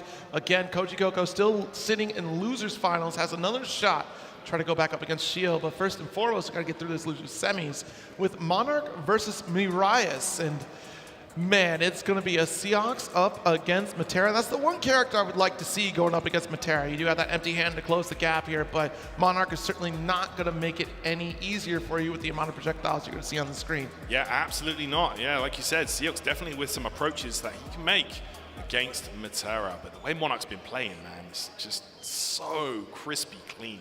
It feels like there's almost going to be no matchup that can put her in a bad spot. You know, Matera, yeah, exactly, has just been really such a terror. I mean, almost on the same level as Luane for a period there, but Matera has kind of lived under the radar for quite some time because, you know, we only got this one individual really rising to the occasion. Very true. But we have Miraius right here who has been having an absolute blast throughout this top 8 run, had a very emotional match against Gamera and still an emotional match against Zandori, and here we are in loser semis, a massive run.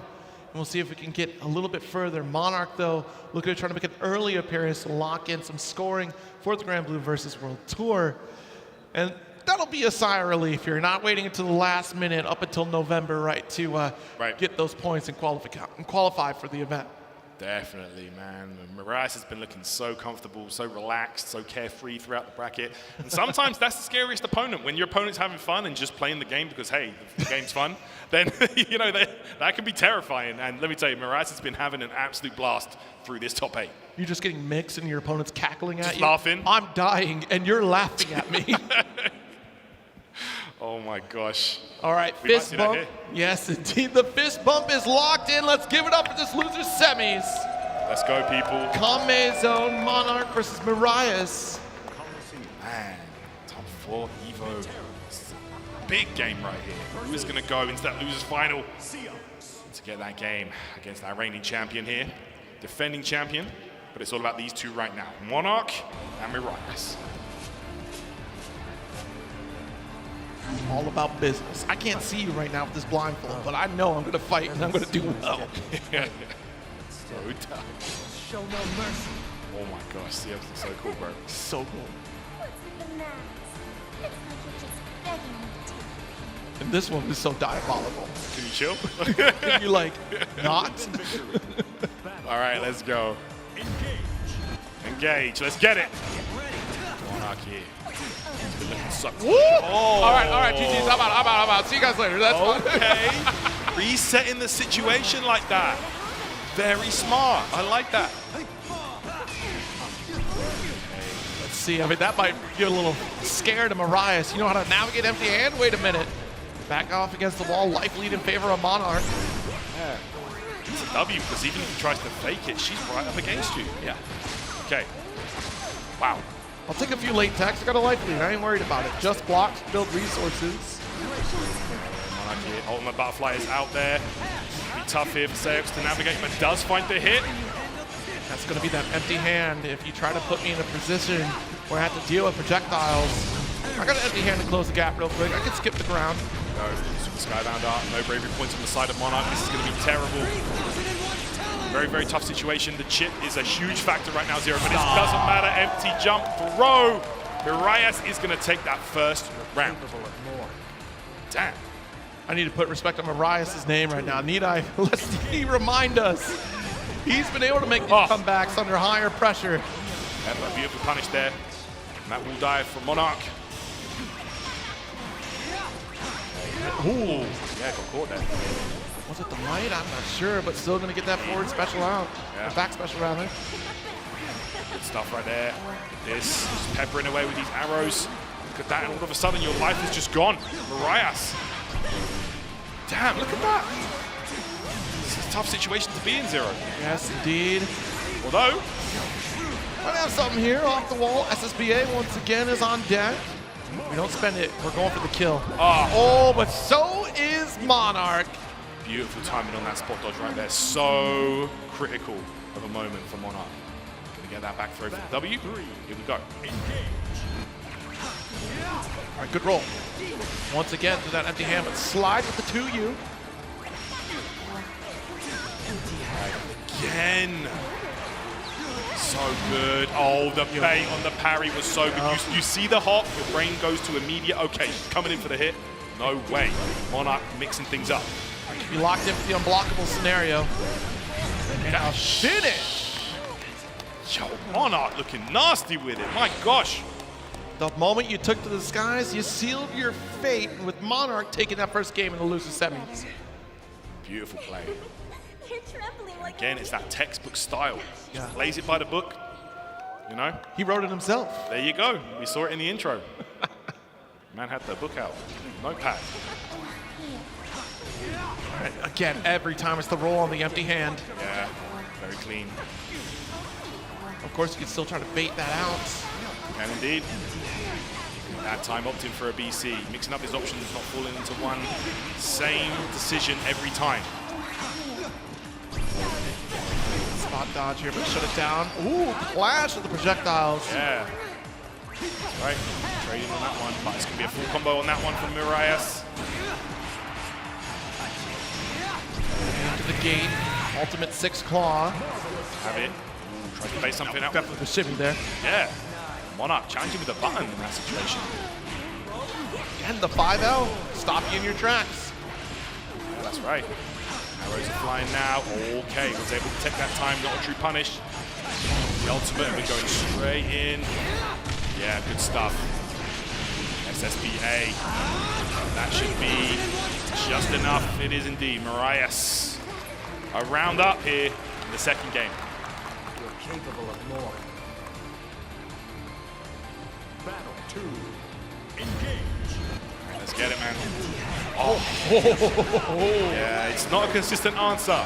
You know, you might throw your opponent off here and there. It's not going to work every time. Yes, the empty hand to connect. Corner position, great spot. Marias with that lead. Not even block the BC. Empty hand once more of trying to avoid that ultimate butterfly. But the 2L, no escape from Monarch. Marias will take this game. Beautiful stuff. Look at that. Such a rapid game right there. Marias. Can't count him out. One game apiece here. There we go. We see those emotes in the crowd. Is it a Skrill issue? Was it a Skrill issue? Who can say? Crowd, what's your take on it? Is it a Skrill issue? All right, all right. simply avoid the projectiles of Matera. Yeah.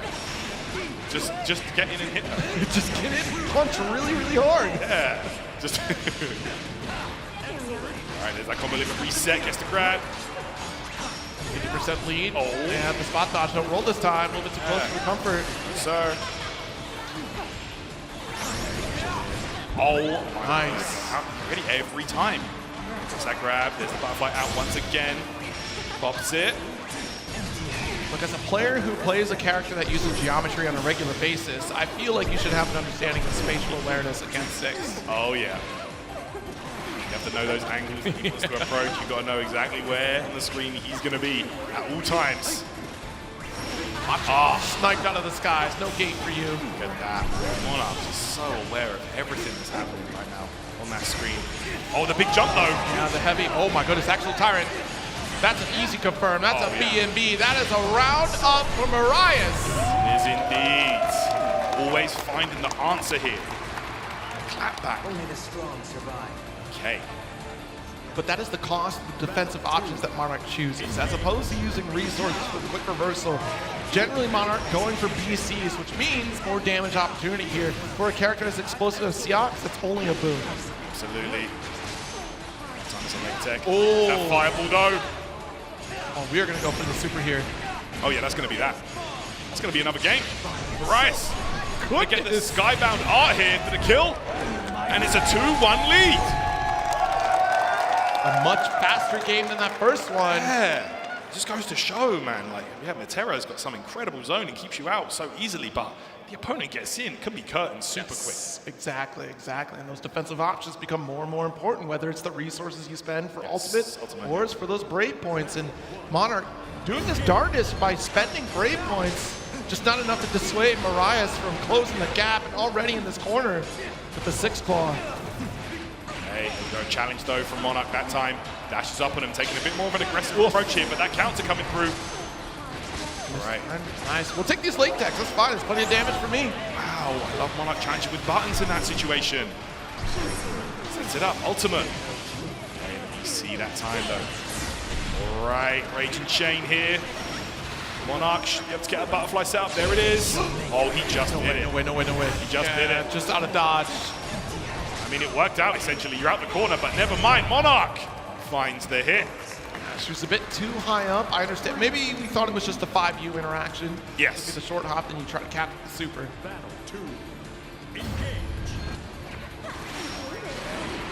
Let's see. That has brought Monarch back into this match. Butterfly, and again. Arrow fire. Ooh. Big. I mean, Monarch's really been trying to find that timing on the empty hand dodge.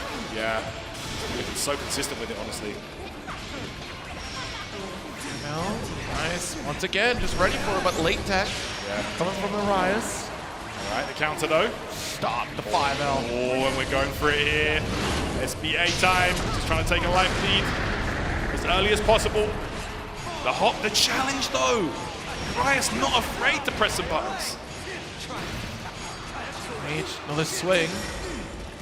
Okay, dash up on him.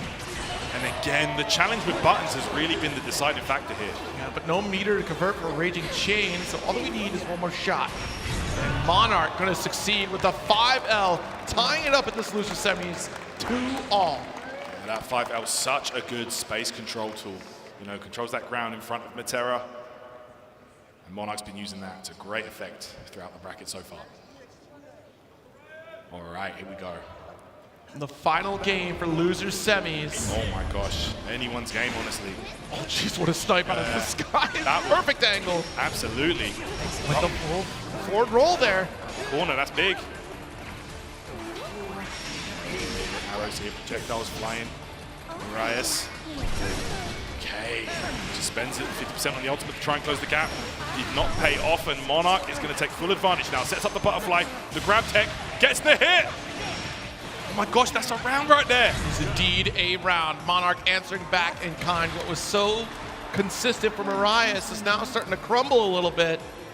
Here we go. Monarch now set point here, looking to eliminate Marias.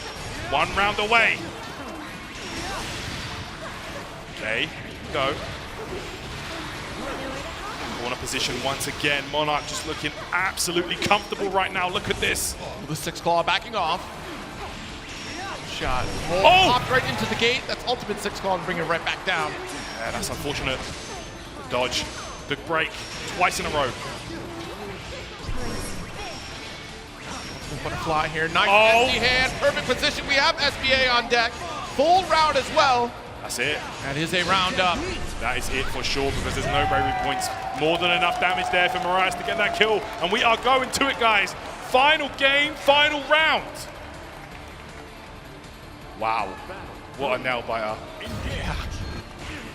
5L stops you for momentum. Okay. Anyone's game right here. He's going to take the big... Yo, what a huge advantage this is going to be. Counter hit. Big combo.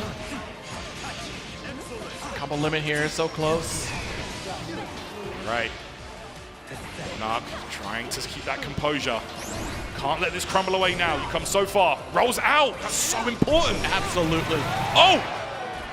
That 6 claw. Oh my goodness! Yo! Tried to secure a victory instantaneously by getting that raging strike.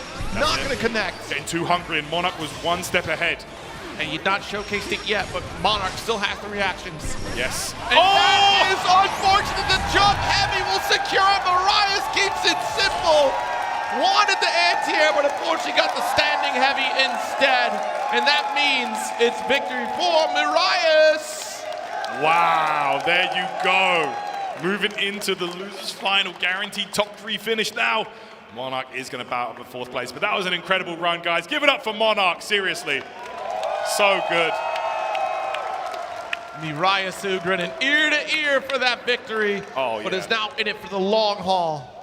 No doubt. Wow, what a run. An insane run. Absolutely insane run. Only at 20 points coming into today's event, and now rising to the occasion. Top 3 guaranteed, 150 points on the line, and then some. The coveted position, but also guarantees that you get that in-game badge for Granblue Fantasy versus Rising for qualifying in a top 3 position at a 5-star event. Hey man, there's not many people to get those. So not many at all. Can definitely flex that one. Yes, indeed. Yeah, very, very cool stuff, man. So, wow, what a set right there. That's so nuts, because we were so in control, and yet something fell into place for Marias here, where we actually just locked it. Just the explosivity of Seahawks is very important in this matchup here.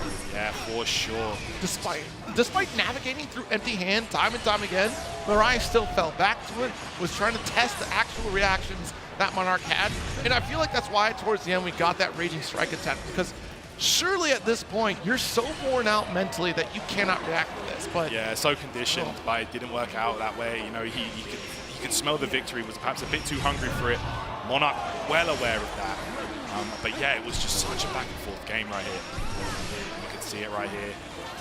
Just the patience to walk up, you know, kind of deal with the barrage, but eventually empty hand comes through in the clutch. This jump in, that was supposed to be the anti-air special.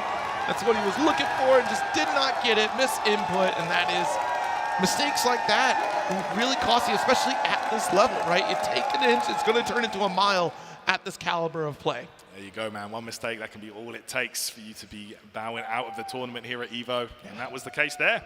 So it's going to be a 4th place finish there for Monarch. Still an amazing finish.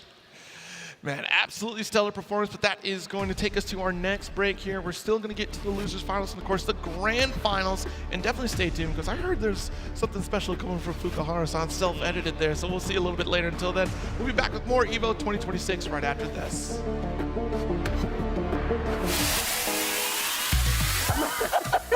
Oh, wait. Nerd. Commentary is about keeping people engaged. Yes. Right? This guy lied to me for 15 years. I didn't know his age. That was like my first couple months in the game. I guess it's weird for you to call me daddy. That's very weird, Jay. I need to do better. I gotta avenge myself. Stop, guys. You're making me laugh too much. Oh, jeez. No 2 competitors are the same. Some run on routine for the chance to win big. Some make time to rise through the brackets. Some lock in with confidence. However you prepare, there's a place for every kind of competitor.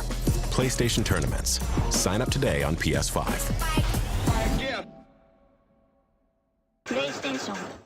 Maybe you'll get on stage. Hey, maybe you'll even get famous. But that's not really what this is about, is it? It's about competition. It's about friendship.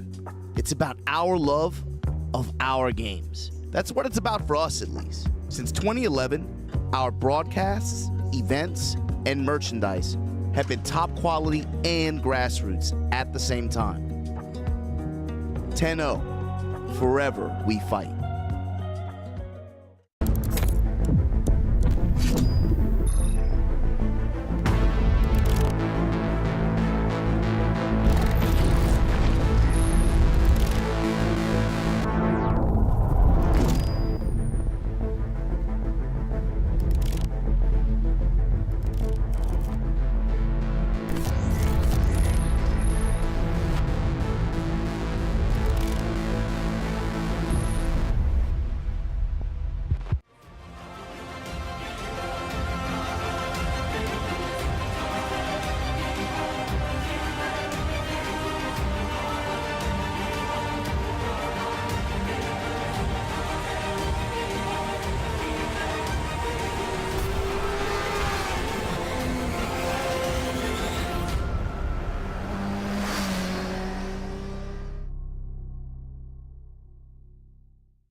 Your body knows a sense of victory. Seized when mind, movement, and gear ignite as one. Victory is within reach. Feel it, right? Now, step into your zone. Designed to win.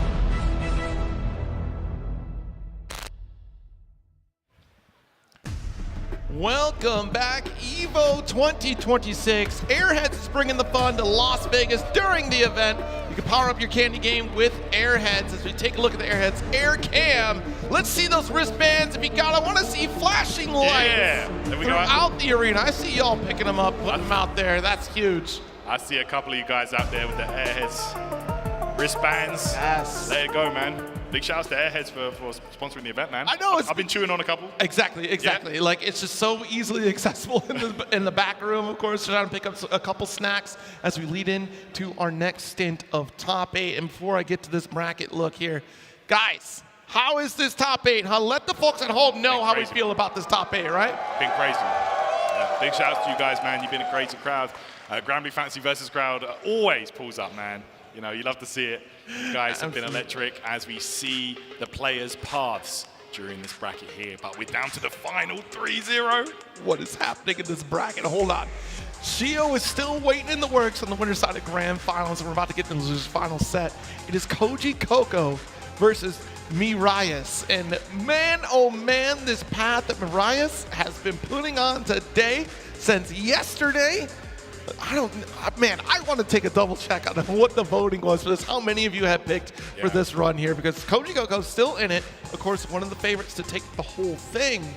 You know, reigning champ, of course, wants to run back, take the W here. But there are a couple obstacles in your path, and Miraius has been in the hot seat today. Tell you what, man, Miraius going up against our defending EVO champion here, Koji Coco. But it's not going to be the first EVO champion they've had to take down in this tournament. They did send Gamera home, before top 8. So, yeah, definitely going to be a big match here for both players. Koji Coco, of course, wants to defend the title, wants to bring it back home once again.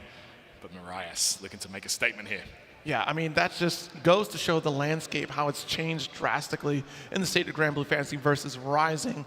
Seox rising to the occasion on the side of Marias. Here we did see the uses for a little bit, but has stuck with tried and true throughout the rest of this bracket here. But Koji Coco stepping up to the plate with this Beatrix, not faltering away from the champion character pick. Wanting to finish this out strong, trying to secure yet another EVO trophy as we step into this glorious stage of battle. All right, here we go, guys. It's almost time to get into the action. It's losers final. Let's hear it one last time before we get into the action, people. Yeah, that's what I'm talking about, guys. Here we go.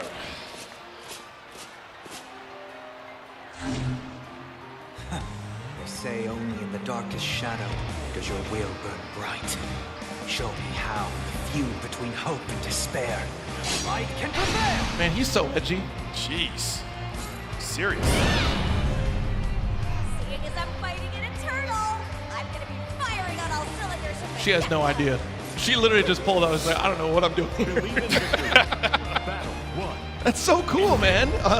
Oh my gosh. Cool story, bro. Nice jump to the heavy to start things off. Great little navigation through the airspace. Ooh. Okay, Koji. Off to a great start this time. On the Thunderbird, and that's going to be the rinse and repeat safe jump. Goes low just in case that counter.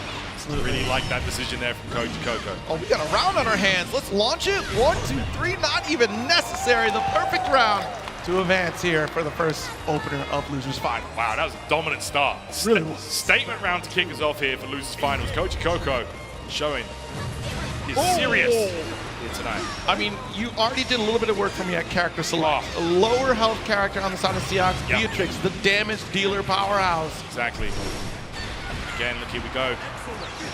And again, you see he tried it. That time it was empty throw. Oh, and a Thunderbird. Let me give you a little taste of what you've been doing to all of us throughout this bracket. Double perfect. Wow. Koji Coco with a flawless first game there. Rinse and repeat. Got that set play going in the corner. The second he gets that 50%, it's that ultimate Thunderbird into the safe jump setup. Really taking advantage of the fact that Seox needs to rely on that counter to get out of those situations. Yes, indeed. Called it out twice. We'll see how this plays. Oh no, it's not looking good. I heard the squeak on the court. The sneakers are left out. Here we go once again. Guess what's coming? Ultimate Thunderbird. That time a delay. Oh my gosh, the frame kill into the meaty Koji Coco on fire right here. All right, got that to you. High up there, one more touch is all we need. The stagger into heavy. Big counter hit. Marias looking to try to make a quick catch up and strip away 2 brave points from Koji. That's right. It's going to be huge right now for Marias. Oh, okay. Koji Coco trying to dash and throw in that scenario. No dice. Right, I mean, this damage boost, because of the loss of brave points, certainly going to help out the side of Marias. Yep, it's big. Close to the chip situation right now. Koji Coco. Oh my gosh. Oh! Wait a second! Double KO! Oh, no way! Double KO, the projectiles clash! This is a Losers Final for the ages! My gosh! No one saw that coming. Okay. That makes this round even more important. Oh my gosh. Can't make a single mistake right here. Watch it try to fish with that 5L.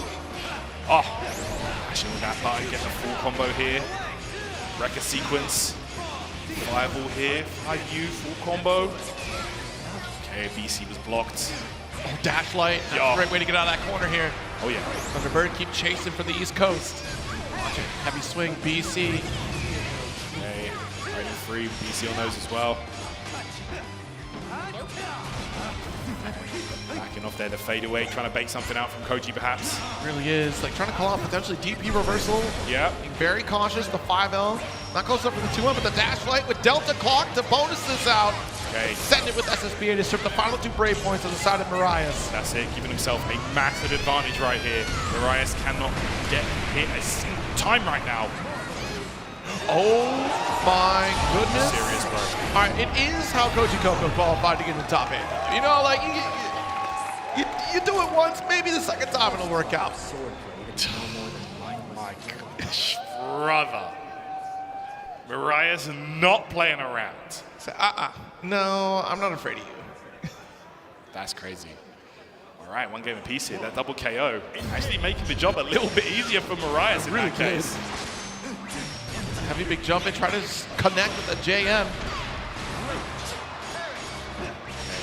There's that fireball. Again, okay, I love that delay on that. Back away, JM once more. Woo! 5L on the run up. Koji setting up for a super. Yeah, really nice stuff. All right, we're gonna spend it. Get that big win right there. Koji Coco, another round up. Again, you did some of the work for me at character select. You chose Seops, less health. That's it, gonna make it a bit easier. Like you said, man, Beatrix, such a powerhouse. Every hit adds up. Watch an empty hand. Big commitment on the run from Koji. Oh, the clash into immediate throw, but the JU. Gonna be the full conversion though. And expected an empty hand to commit. But Mariah's go for a reset off the wall. Damn, busting hand like that. Koji Coco, no fear. The counter pays off, dashing up on him immediately, gets a full combo as well. Full bounce, go, we're going straight for it. Don't think it's enough to kill, but Mariah's still in a great position here. Oh, backdash, hold up. The block, 1, 2, 3, super. Wow, very little scaling on this combo.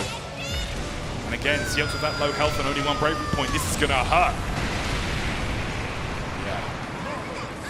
Aha! Nice backdash away from Mariah's. Wow. Look at that, the movement. Rare 5 can come from Koji in this bracket. Okay, let's see who takes the advantage right now. Koji Coco. Big corner carry there. The counter was called out. No combo though. All right, 6 claw, close that gap. Yo. Koji will not be bullied. No, really won't. Those DPs have been flying. Bird. All right, we might even see. Yeah, that's super. Yeah, getting super. Yeah, we're gonna see it. We send that for you. Not quite the kill, but I'm threatening Chip. Yeah. Oh, trying to go for DP there, I think. Now, that's right, just challenge for that 5L. Okay. Koji Coco taking the lead now. Such a back and forth match. Really is. So hard to call. I mean, both characters are pretty explosive in their own right. It's just one has a little less health, whereas Beatrix, right, does have that standard reach, the Shoto stylings. Ride free is always going to be everyone's bane of existence. Oh, yeah. Such a good option. Here we go, though. Marias gets a clean jump. Punish in the corner. 6 claw. Hey. Back throw there. Koji here likes to stand at that far range where he can bully, and again, ultimate riding free. That means a refund as well. So much more resource on that. Safe jump coming. The counter. This time he did actually press the button. Fade away the JM, trying to get the pickup. Not a terrible call. Wait a minute, did we pass that to us? Saw movement, but we're blocking. Let's get the 5-2 finish. There you go. Give him the headbutt. Okay, we go now. Set point for Koji Coco, guys, to make it to the grand finals. Off here, blocks air to air, good IVs. Catches that backdash. Oh no! I was baiting you the whole time! The whiff punish was so clean, man. Love to see that. There's the ultimate Thunderbird. Safe jump. This time it's fuzzy match from Marias. 6 claw. The delay DP. Oh, trying to go for the dash heavy once more. BC out. Oh, yeah. Minute close to super. Coco. It's not leaving the chance. He punished it! And there you have it! Koji Coco stabbed his ticket to the grand finals! Wow. What a set, man. Insane set. These two fighting tooth and nail to rise up back in the grand finals, but an insane run. Koji Coco putting his heart out there just to get back to that fight against Shio, but also Marias. Let's give it up for Marias, this 3rd place finish, rising up in the ranks, getting ever closer to the Granblue versus World Tour Finals. That's 150 points right there, Zero. That's a lot. Sitting at 170 total, So just underneath where Koji Coco currently sits on the rankings, which of course changes today. No doubt. Wow, regardless, Koji Coco has absolutely leapt up that leaderboards here. It's going to be a minimum of 400 points or a direct qualification. Exactly. So it's you know, that's huge regardless. Either way, I'm probably going to be there at the finals, is what Koji is saying here. Literally. Today. Oh, man. But, man, looking back at just the path that Koji has taken over the last year and just really kind of locking in and studying, you're starting to see some of those tendencies, and we'll catch it in this replay, of just the fundamental understanding of playing other games. This Not was only, wild. this was absolutely, the double KO is the highlight moment of the bracket so far. That's crazy, bro. I did not expect that. No one expected it. No one was ready for it. But honestly, just the change of Koji Coco's temperament as far as those fundamental spacings and neutral, right? You're starting to see those shades of playing other fighters starting to trickle into this game. That is such a key factor, right? When you become such a high-level competitor, exploring other games and taking those tools to your main game becomes such a boon for yourself. And you're seeing that here, especially in the spacing with that whip punish off the 2U for the heavy. That was huge for Koji.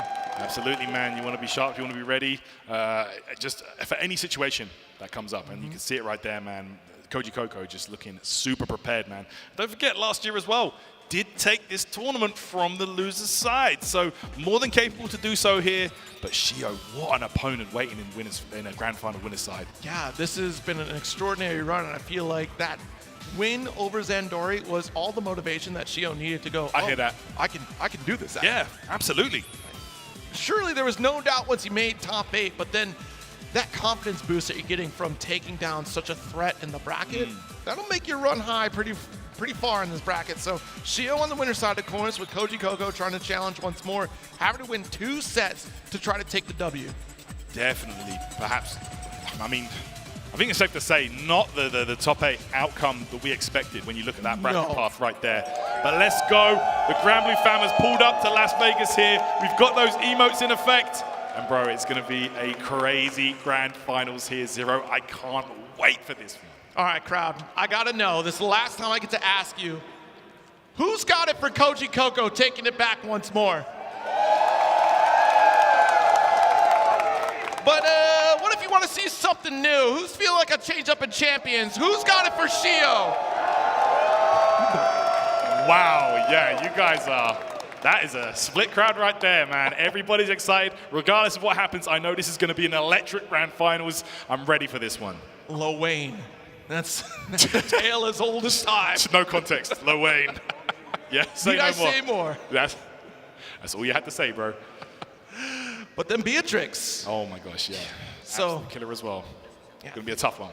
It's going to be that set play coming from Lil Wayne here. Can Koji Coco correct the mistakes from the previous set and overcome Shio, who clearly has a calm, calculated game plan against Beatrix? Oh, absolutely, yeah. Honestly, for Shio, the most impressive part about how he's been playing today is the obvious preparation that's gone into his... Oh, my goodness. Yeah, he has just been so ready for every situation and every opponent, it feels like. Yeah.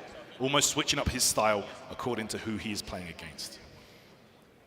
Yeah, as we start to lock in, let's see if we get the headset on as we proceed into this final set of the night. It's been a long road ahead of us here, but it's been an enjoyable one to see this happen over the last 2 days at EVO 2026. It's a great way to start off a Saturday. It's a great way to kick off a glorious weekend as we get one more 5-star qualified champion out here. No doubt, we will be getting a new qualified player here, guys. Let's see. Oh my gosh, we're getting ready. Yeah. We got Private Sassy Leg Song reporting for duty. Okay. All right, people, let's get ready for this one. This is your grand final of Granblue Fantasy versus Rising.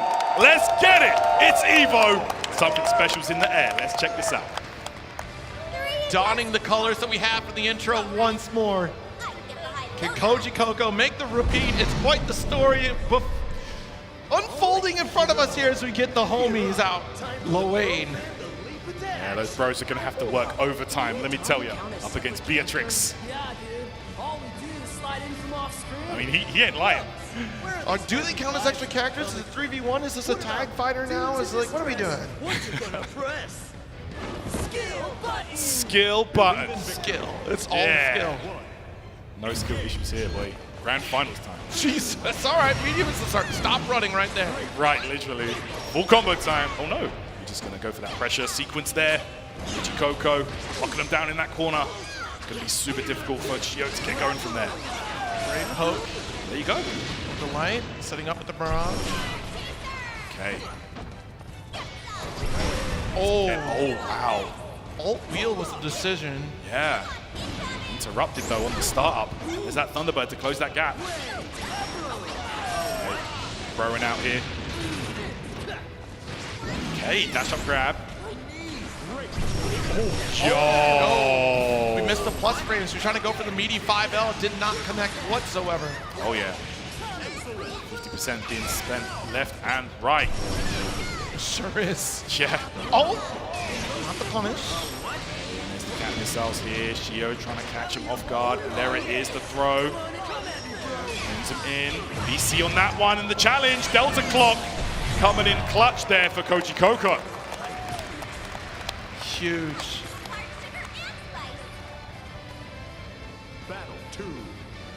All right, first round there goes to Koji. Round start, ride free. I don't care about Sammy and Toby. It's about me and you right now. Absolutely. Okay. Shio just not opening up. Oh, not biting at all. Does tech successfully that time though. With this, the patience in the corner now. The Thunderbird to close the gap. Challenge gets caught. Okay, awesome sauce. Ultimate Edition. All right, back throw here. Spot to be, nice lead for Koji. Oh, nice. Called out the parry. Yeah. Excellent stuff. Yeah, with it off the table, we can kind of go buck wild with the pressure. And that's the first game up for Koji Coco. All right, impressive start there. Ain't no way. And again, oh, we might see a switch up here. Ain't no way. All right, just color counter pick. Just reset, that's all. Because we did see the Eustace. But Shio sticks with Luane, right? I mean, excuse me. No, not with the Eustace. Just always with Luane. Yeah, let's see here. I mean, took down Koji Coco in the winner's side. Definitely very doable here. I think Koji Coco took the advantage in their winner's match as well. Yeah. And then Shio pulled that one back. So, just maybe need a little moment to take a breather. Exactly. Think about the strategy a bit more. Conflating the Mirai setup here. We got it up on the board. It's like, oh, snap. About to get Luane. Oh, wait a minute. Shio back in it. There we go. Back towards that corner. Combo off the bros. Flying start here for Shio. Are we getting that catcher all the way across the screen? Or are we chowing down? Getting some good food in Vegas. A few HP restore snacks. Nice. With the dash up with the 2L. Off the wall we go. Far enough for the heavy. Oh my gosh, once again. Oh man, don't press anything. If we were quicker to react off that Thunderbird, that could have been an air throw, a better opportunity for Shio. Not wrong. Here's the SBA. Big advantage for Koji Coco here. Gets the counter hit. Full combo into the W. My gosh, Koji Coco's on a roll right now, people. There might be some motivation out here. To right. That Evo trophy is well within sight now. Looking to do the 2P. I don't care about your caterpillar. Breaking the grab there, the jump, the challenge though. That was a very high up jump. Challenged.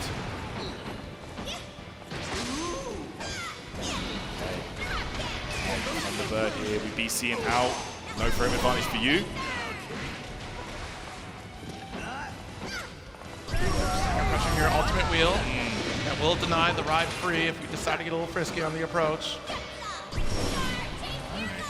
Ultimate, oh, the dash button caught him. Missiles, okay, the BC late there. Koji. Riding free, full combo time. Couple knock at the door with the plus frames off the light. Oh, Star Chaser. Very fortunate that we go for the ultimate fireball there to deny that bro wheel. Yep, took it out. Clean out of play. Yeah, the ultimate awesome sauce gets punished in that scenario. Shio maybe getting a bit desperate there. 2-0 lead right now. Looking very strong on this momentum is Koji Coco. Yeah, that's right. Don't forget, Koji Coco does need to reset the bracket first to be within sight, but still a massive lead here. Shio still has to win 3 games if he wants that Evolution trophy. Battle 1. Engage. Oh, nice. That was clean. Yeah, huge 5L to call it the dash heavy. Able to convert to push back through the corner. Right. Jump, no parry. Yeah, baiting it out, in fact. Now you're going to have to defend here. Right. Again, Koji Koko gets confirmed. Big damage. Ultimate Thunderbird here. Safe jump time. Goes low. Ultimate baited out, and that is going to be huge. Koji Koko going to be able to close this one out with the greatest of these. There you go. Skybound up. Koji wants this reset back. Oh, yeah. You can see it. Yeah, the crowd wants it too. I can hear you guys through the headset. Hell yeah. There's our tech. Nice with the 2U. Okay, all movement here, Koji Koko. Oh, bad timing on the bros. Really unfortunate.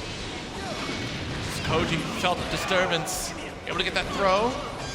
The frames there, ultimate star chaser. All right, buffing something there. Good blast, block last second there.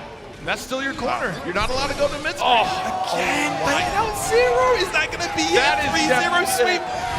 3-0 victory for Koji Koko. We got ourselves a reset in a dominant fashion. Koji wants that dub. Oh, yeah, we are getting a reset indeed. Here we go. It's going to be a fresh set now of first to 3. Grand finals of Evolution. We got a reset, Zero. It's already a story in the making here. Do we get the back-to-back championship from Koji Koko, or do we get a new appearance of a champion and Granblue Rising? I mean, this is nothing new for Koji Koko. He's been in this situation before, resetting the bracket at Evo Top 8 Grand Finals. Looking to do the same here. Let's see. I mean, that training has been showing to pay off thus far for Koji Koko. Really locked in, has got a ton of games over in Japan, which is some of the finest competition you can find across the globe for this game. So this is really starting to show up and show out. I mean, Shio gave that extra motivation, right, to be on the loser side, and that makes you play a little more confident, a little more aggressive in a lot of interactions, especially against Lowain. Absolutely. Yeah, this more aggressive style Beatrix has been paying off so well in this run back from the winner's side, winner's final. All right, here we go, people. This is it. Let's see who is going to be your Evo champion. The 5L interrupt coming from Beatrix here, already has the corner. Koji is giving Shio no corner as we call out the parry with a heavy counter hit. That's going to go for the launch. That's going to be so much damage on board here. We are going to do this. Skybound R hit, big damage.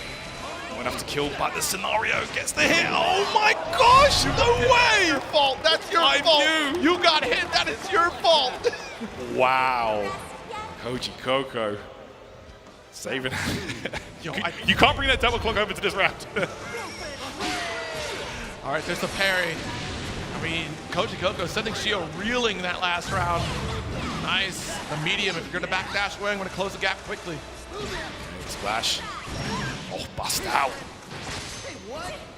Watch it. That medium. Threatening with Star Chaser. Nice run up throw. There we go again. Sending the fireball out. Star Chaser's coming in heavy. The DP, though. Don't try and challenge this guy. Right, back to the corner here with the awesome sauce. Might see the side swap. Yep, here we go. No, little reset attempt. I don't know about that routing there. That's a little sketch, and Koji going to certainly take advantage of it here by spending super. Oh yeah, that's big. Let's see. Big 100 spend. Really looking for that throw bait, the dash light. Takes out Sammy Tomy, the 2M trade. Koji Koko on 4 games straight. 4 games straight here in Grand Finals. Shio cannot get his foot in. Look how casual Koji being about this. Like, no, just another day. Get another set in. Got to stay calm and collected, man. It's like you said earlier. Can't get overconfident before the job is done. Oh, maybe that was got a little unfortunate. Too confident. Yeah. That was the confidence showing up. True. That DP mid-screen, not what you want there. Awesome sauce. Alright. Some blocks, yeah, just has to hold the ultimate. Too little, too late to challenge the ultimate of our own. Back, gets that grab. Koji here, safe jump. Okay, Shio, step back. Koji really taking Shio to task right now. The BC last second load block there. Oh, the low. Ultimate awesome sauces should be big here. Should be enough to kill. Yeah, all right. Shio finally getting around on the board. Jeez. Koji just been looking too oppressive these last couple games. Certainly not making this easy. All right, Shio might have been what he needed, a confidence boost around like that. Okay, blocks the triple strike. Yeah, just shy here. 1, 2, 3 for this corner position. Off the wall we go with the ride free. All right, you know what this means? Okay, blocks it out, uses that BC to push Koji away. Again, the Star Chasers, the Bro Wheel gets caught. Eliminated from play immediately. Slight lead though for Koji. Actually, if we get this next touch, we got a kill. Nope. 1 Brave Point left on the side of Shio with a 2L. Shio gonna fight tooth and nail for this round. Okay. Let's see if you can make something come out of this one. All right, reset here. Missiles. So careful that Delta is at the back throw. A ton of damage. Corner position. Is advantage for Koji, but the parry comes out. Nice finish off that ultimate special. Yeah, man, that was a do or die moment. I feel like if that parry was baited, would have been a horrible mental guard break perhaps for Shio, but in this situation, does fire back. Okay, it's 1-1. That's one of those scenarios that it's kind of scary to go for the bait on the reversal because you're so close to earning that victory. Your opponent knows it. Your opponent knows to expect that you're thinking about the reversal anyways. So taking the caution and just let it rip anyways. Let's see what happens. What have I got to lose? Right, just with that one, Shio has put himself right back in this fight. Stopping the bleeding. Okay. Oh, okay. Realizing he was going to try and check the bros and using that parry. That was beautiful play there from Shio. Nice. Still going to get that reverse of the forward special ultimate. That's right. Okay. Those plus frames off the Star Chaser. Just down with Dash Light. Nice spot. 2L. Open it up for this corner position. SBA is going to be in play. Absolutely. It's going to be coming out for sure. That'll be a huge advantageous situation now for Koji. Here we go. 3-1 on the bravery points. Massive life lead. Gets that grab, and it's going to be enough. Wow.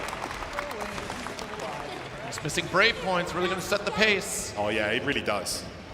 You've got to be so careful how you manage that resource. Flash? Flash Yeah, it. immediate cancel, special with the spot dodge. That was genius. Shio ready for it. Yeah. I'm still coming at you with the medium ride free. Yeah, that ride free coming through strong. And we missed time. The Sammy Tomy interruption off that 5L. All right, goes low twice here. Koji just trying to find that hit. Gets the confirm. Here we go. Ultimate Thunderbird for the safe jump setup. And again, Shio just comfortable, just chilling. The blocks with the missile barrage. Watch it. Yeah, not in time to get that whip punch we saw earlier. Oh! Light gets devoured by the ultimate wheel. Yo, converted that beautifully. Yeah. So good from Shio. The awareness.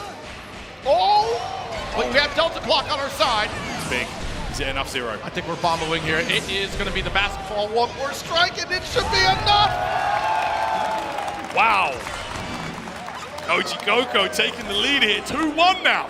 1 game away from your second EVO trophy.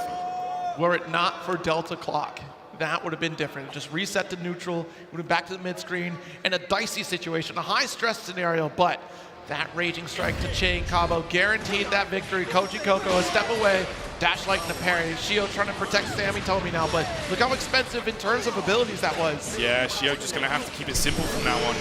Oh, there we go, the cat drill paying off there. And again, that parry. Shio just stepping into a second gear here. I'm trying to call out the BC attempt with that spot dodge. Not going to happen, but the heavy. And off the wall, a single micro step forward to get that conversion with the heavy. Beautiful play. Koji locking in here. Stop this momentum from this round. Block. Okay. Fireball, bust out. Shio with all the right decisions. Yeah, really calling out those safe jabs. Not going to let Koji get away with it. Oh! That could have been bad. Yeah. Need the touch. Nice spot. Oh! But it's that coverage we saw earlier against Sandori. The Dash Light right on top of the ultimate wheel. Yeah. Let him know. Okay, here we go. Shio might be back. This is such a nail-biter of a set, honestly. What a grand finals, what a treat this is. Gets that back throw. Okay, a stagger here. Late tech from Shio. And again. Okay, that time. A bit more on point with it. BC. Koji Coco coming through with the grabs this game. Beatrix, the grappler. Oh, man. I'm getting flashbacks from that first set. One. Launch it. Yeah, that should be SBA. That's going to be around. And just like that, Koji Coco is on Evo point here. 1 round away from being your back-to-back champ. Shio stemmed the bleeding here. Oh, wow. Coming out aggressive here. It's the heavy. I mean, look, we're so close to victory. I don't blame you. That's a great start. We're going to maximize the damage, cycle through our abilities. Ooh, no way you can run, my man. 5L, we're not going for these throws. Late tech, that's damage built up. Ultimate wheel block, tried to challenge the dash light, but Shio quick to shut it down. Okay, the missile's out. Gets caught. Okay. This is a bad spot to be. One touch is all that Koji needs. This corner position, Shio has got to get out. Absolutely. Do or die situation. It's the heavy, and we're going to go for the classic B&B. Of course, the Raging Chain once more. Koji Coco secures an Evo Championship and guarantees the Granblue versus Tour invite. Wow, back-to-back Evo champion. Koji Coco does it from the loser's side again. You can't keep this man down. Another Evo trophy in the bag. But Shio, what a run this guy had. He was looking like the favorite up until the very last moment. But Koji Coco proving too strong here, guys. He is your Evo champion. Unbelievable. I have no idea what clicked into place for Koji Coco after that winner's finals. But I'm sure Koji is glad that it did because, man, that guaranteed his position, that guaranteed that he's going to rise to the ranks and shows exactly why he's one of the best in Granblue Fantasy versus Rising. Just so many times throughout that bracket where he just rose to the occasion. When the chips were down and things were looking bad, he just found a solution and just made the game go his way. Forced it to almost. Look at this play right here in the grand final. Just relentless. Immediate ride free the moment we get pushed out by the Brave counter. The distance that we sit in this corner every single time, finding that optimal position. Wow, man. Koji Coco resetting the bracket, making it happen there. Just the decision making from both players was honestly super, super good. Yes. But Koji Coco, I don't know, man. Just one step ahead at all times, it felt like. That is certainly an individual who has been traveled, who has been locked in training, experiencing so many other competitions, experiencing other games, and also rising in the cage, bringing back those skills here where it matters the most to secure that championship victory. And I'm looking forward to seeing what the rest of the year continues to look like for Koji Coco. Yeah, that Delta Clock confirmed there. That was everything, honestly. That really did. I feel like that skewed the momentum in his favor. And from then on, I feel like Shio just could not find the answers, the solution to the puzzle that was Koji Coco. And look at that, man. The skybound art to close it out and the sigh of relief. You love to see it. We did it once more, locking in that victory, locking in the trophy, a big smile, but also Shio, excellent performance as well. This has been a glorious top 8 to look forward to. Amazing. To watch. Definitely not in the way that I thought it would turn out, but at the very least, it seems like some folks at home were voting correctly in terms of their bracket predictions. Too right, man. Wow. Well, there you have it, guys. That was your top 8 for Granblue Fantasy versus Rising. But with that, we do have our award ceremony coming up soon. So yeah, it's going to be crazy, man. I'm ready to see this on the stage. I'm ready to see that award ceremony. Yeah, let's go. Yeah, absolutely. And of course, I'm looking forward to seeing what else is after this. So let's take it away over to Rob TV on the stage in just a moment because I think I'm primed up and ready. And then I'm more concerned about what Fukuhara had edited earlier. We saw that tweet coming out from Granblue proper. And of course, there's still going to be community tournaments as well happening throughout the weekend. You can tune in for the 5v5 exhibition that's going to be happening at the side games stage, or actually the booth rather. And of course, tomorrow we do have exhibitions across the board, some matchups that we did not get to see throughout the pools run and throughout this top 8. No doubt, man. Wow, that was so much fun. But with that, we are ready to throw it over to our host, Mr. Hollywood. Rob TV, take it away. Oh my goodness. Ladies and gentlemen, how do we feel about that top 8? Oh, put on an absolute show from top to bottom, and it is time for us to receive the rewards. In 7th place, ladies and gentlemen, Insurgent. Also in 7th place, Paid Actor. In 5th place, Blue Sky BSG. Also in 5th place, Zandori. In 4th place, Monarch.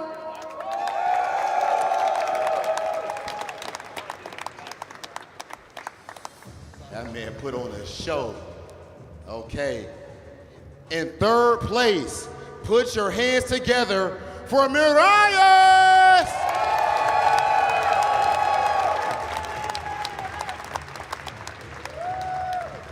In 2nd place, unbelievable run on that winner side. Put your hands together for Shio.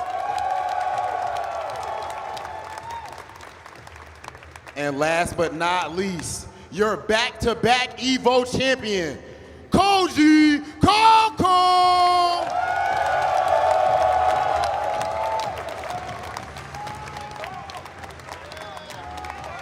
And we do have something very special for our top 3 competitors. We have sticks for every competitor from Vermillo. Can we please get that up here? Oh my goodness. Let's show the people real quick. Congratulations, fellas. That bronze is beautiful, the silver, and of course the gold. Ladies and gentlemen, one more time for your top 8.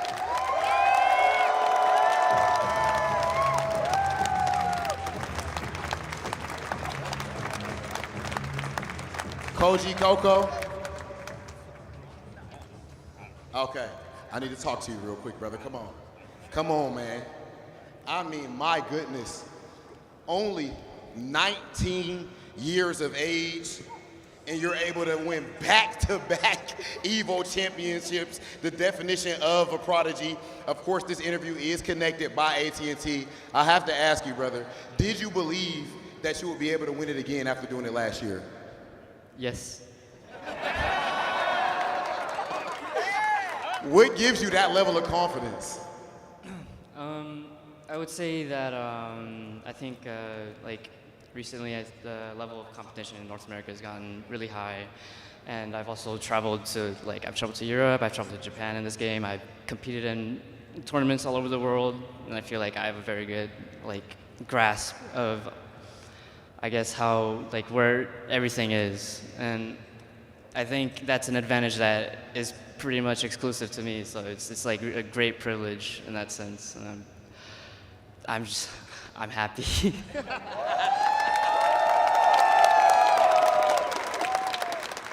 And I have to ask if you have any words for the Granblue community and just all of your fans watching right here in front of you and at home. I suppose, well, thank you all.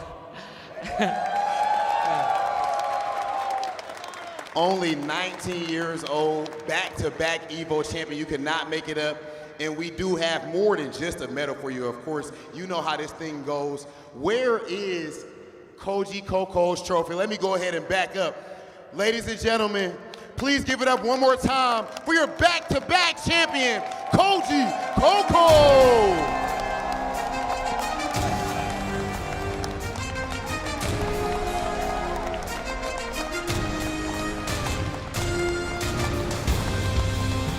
Let's go ahead and throw things over to our commentators before we get to what's next. Oh my goodness, you see the shimmer on that trophy, Koji? I feel like I need you to lift that up one more time. I want to see the camera catch that light. My goodness, because check that out. Congratulations to Koji Coco, the champion. Wow. at EVO 2026. Look at the sparkle on that thing. That is a clean trophy right there. And the second one for Koji Koko. A spectacular show, a spectacular top 8. And this is only the tip of the iceberg in terms of Granblue versus World Tour action. We still have plenty of tournaments across the board leading up to November, and then finally taking place at the finals at Psy Games. Actually in January, I believe. It's not official, but you know, if history would repeat itself, it's probably January to see that. But man, so much to look forward to. If you're interested in the game, they have a free version with basically the entire cast is actually unlocked right now for the entire week. You're not wrong. Basically, I feel like there's no excuse now to not be like, okay, you know, I gave Granblue a shot. Give the game a go. It's a lot of fun.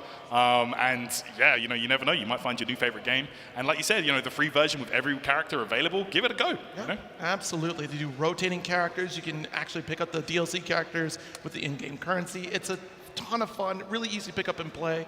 And you can just see the excitement across the board here. I mean, this is the one opportunity that we get to enjoy and celebrate the entire community. And I do believe we want to continue that celebration. Rob, what else have you got for us on the main stage? Oh, hold on. Zero, are you assuming that we have something else for you? I see everybody seeming to be EVO veterans here because no one is leaving. Do you guys want maybe an announcement? Okay, I might as well just leave because that energy ain't gonna show me nothing. Do you want an announcement? That's more like it. Let's go ahead and throw it to the video.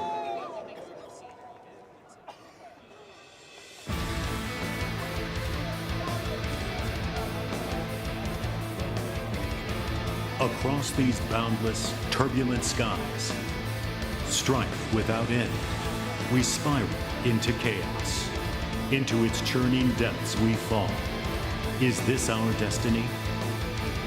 And even in our moments of doubt, when we lie beaten, bruised, and sore, we'll carry on, looking to the blue skies that will restoke the inferno in our hearts. A new path, hewn with every step, they walk toward a future sky, into a voyage illuminated by limitless possibilities. Thus, 40 fates resound as one, heralding Ragnarok's descent from on high.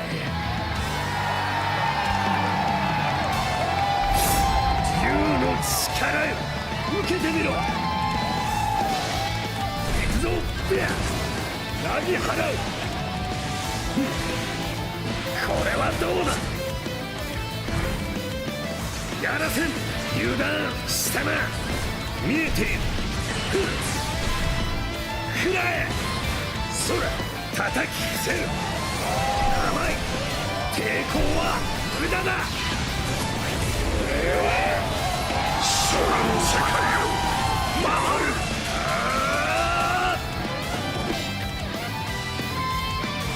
Beneath this beautiful world, both azure and phantasmal,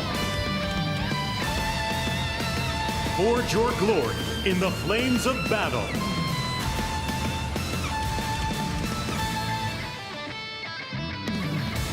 Granblue Fantasy Versus Rising.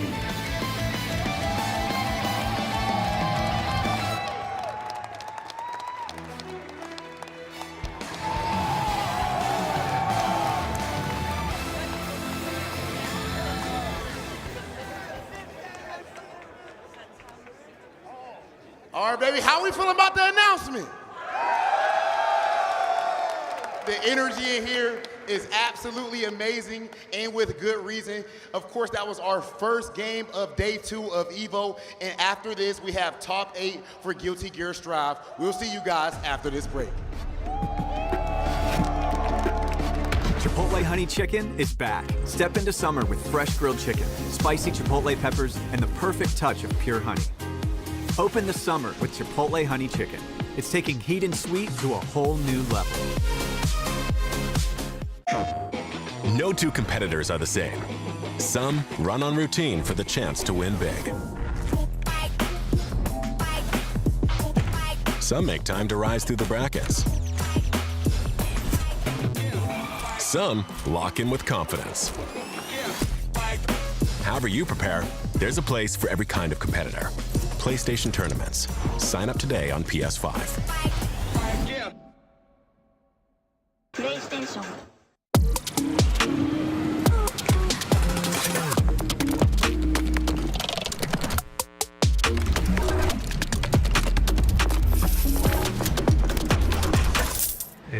梅原さん、プルル？ビザでタッチ使ったことありますか？スマホをタッチするだけであっという間にお会計できちゃうんですよ。これは便利だね。でしょ？インサートコインから全てが変わった。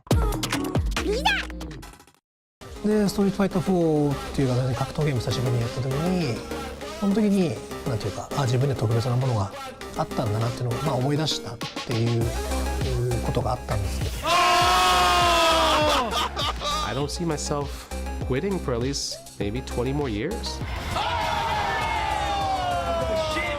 気持ちは調子良かったですね。It's much more than just playing. It's being a part of this community.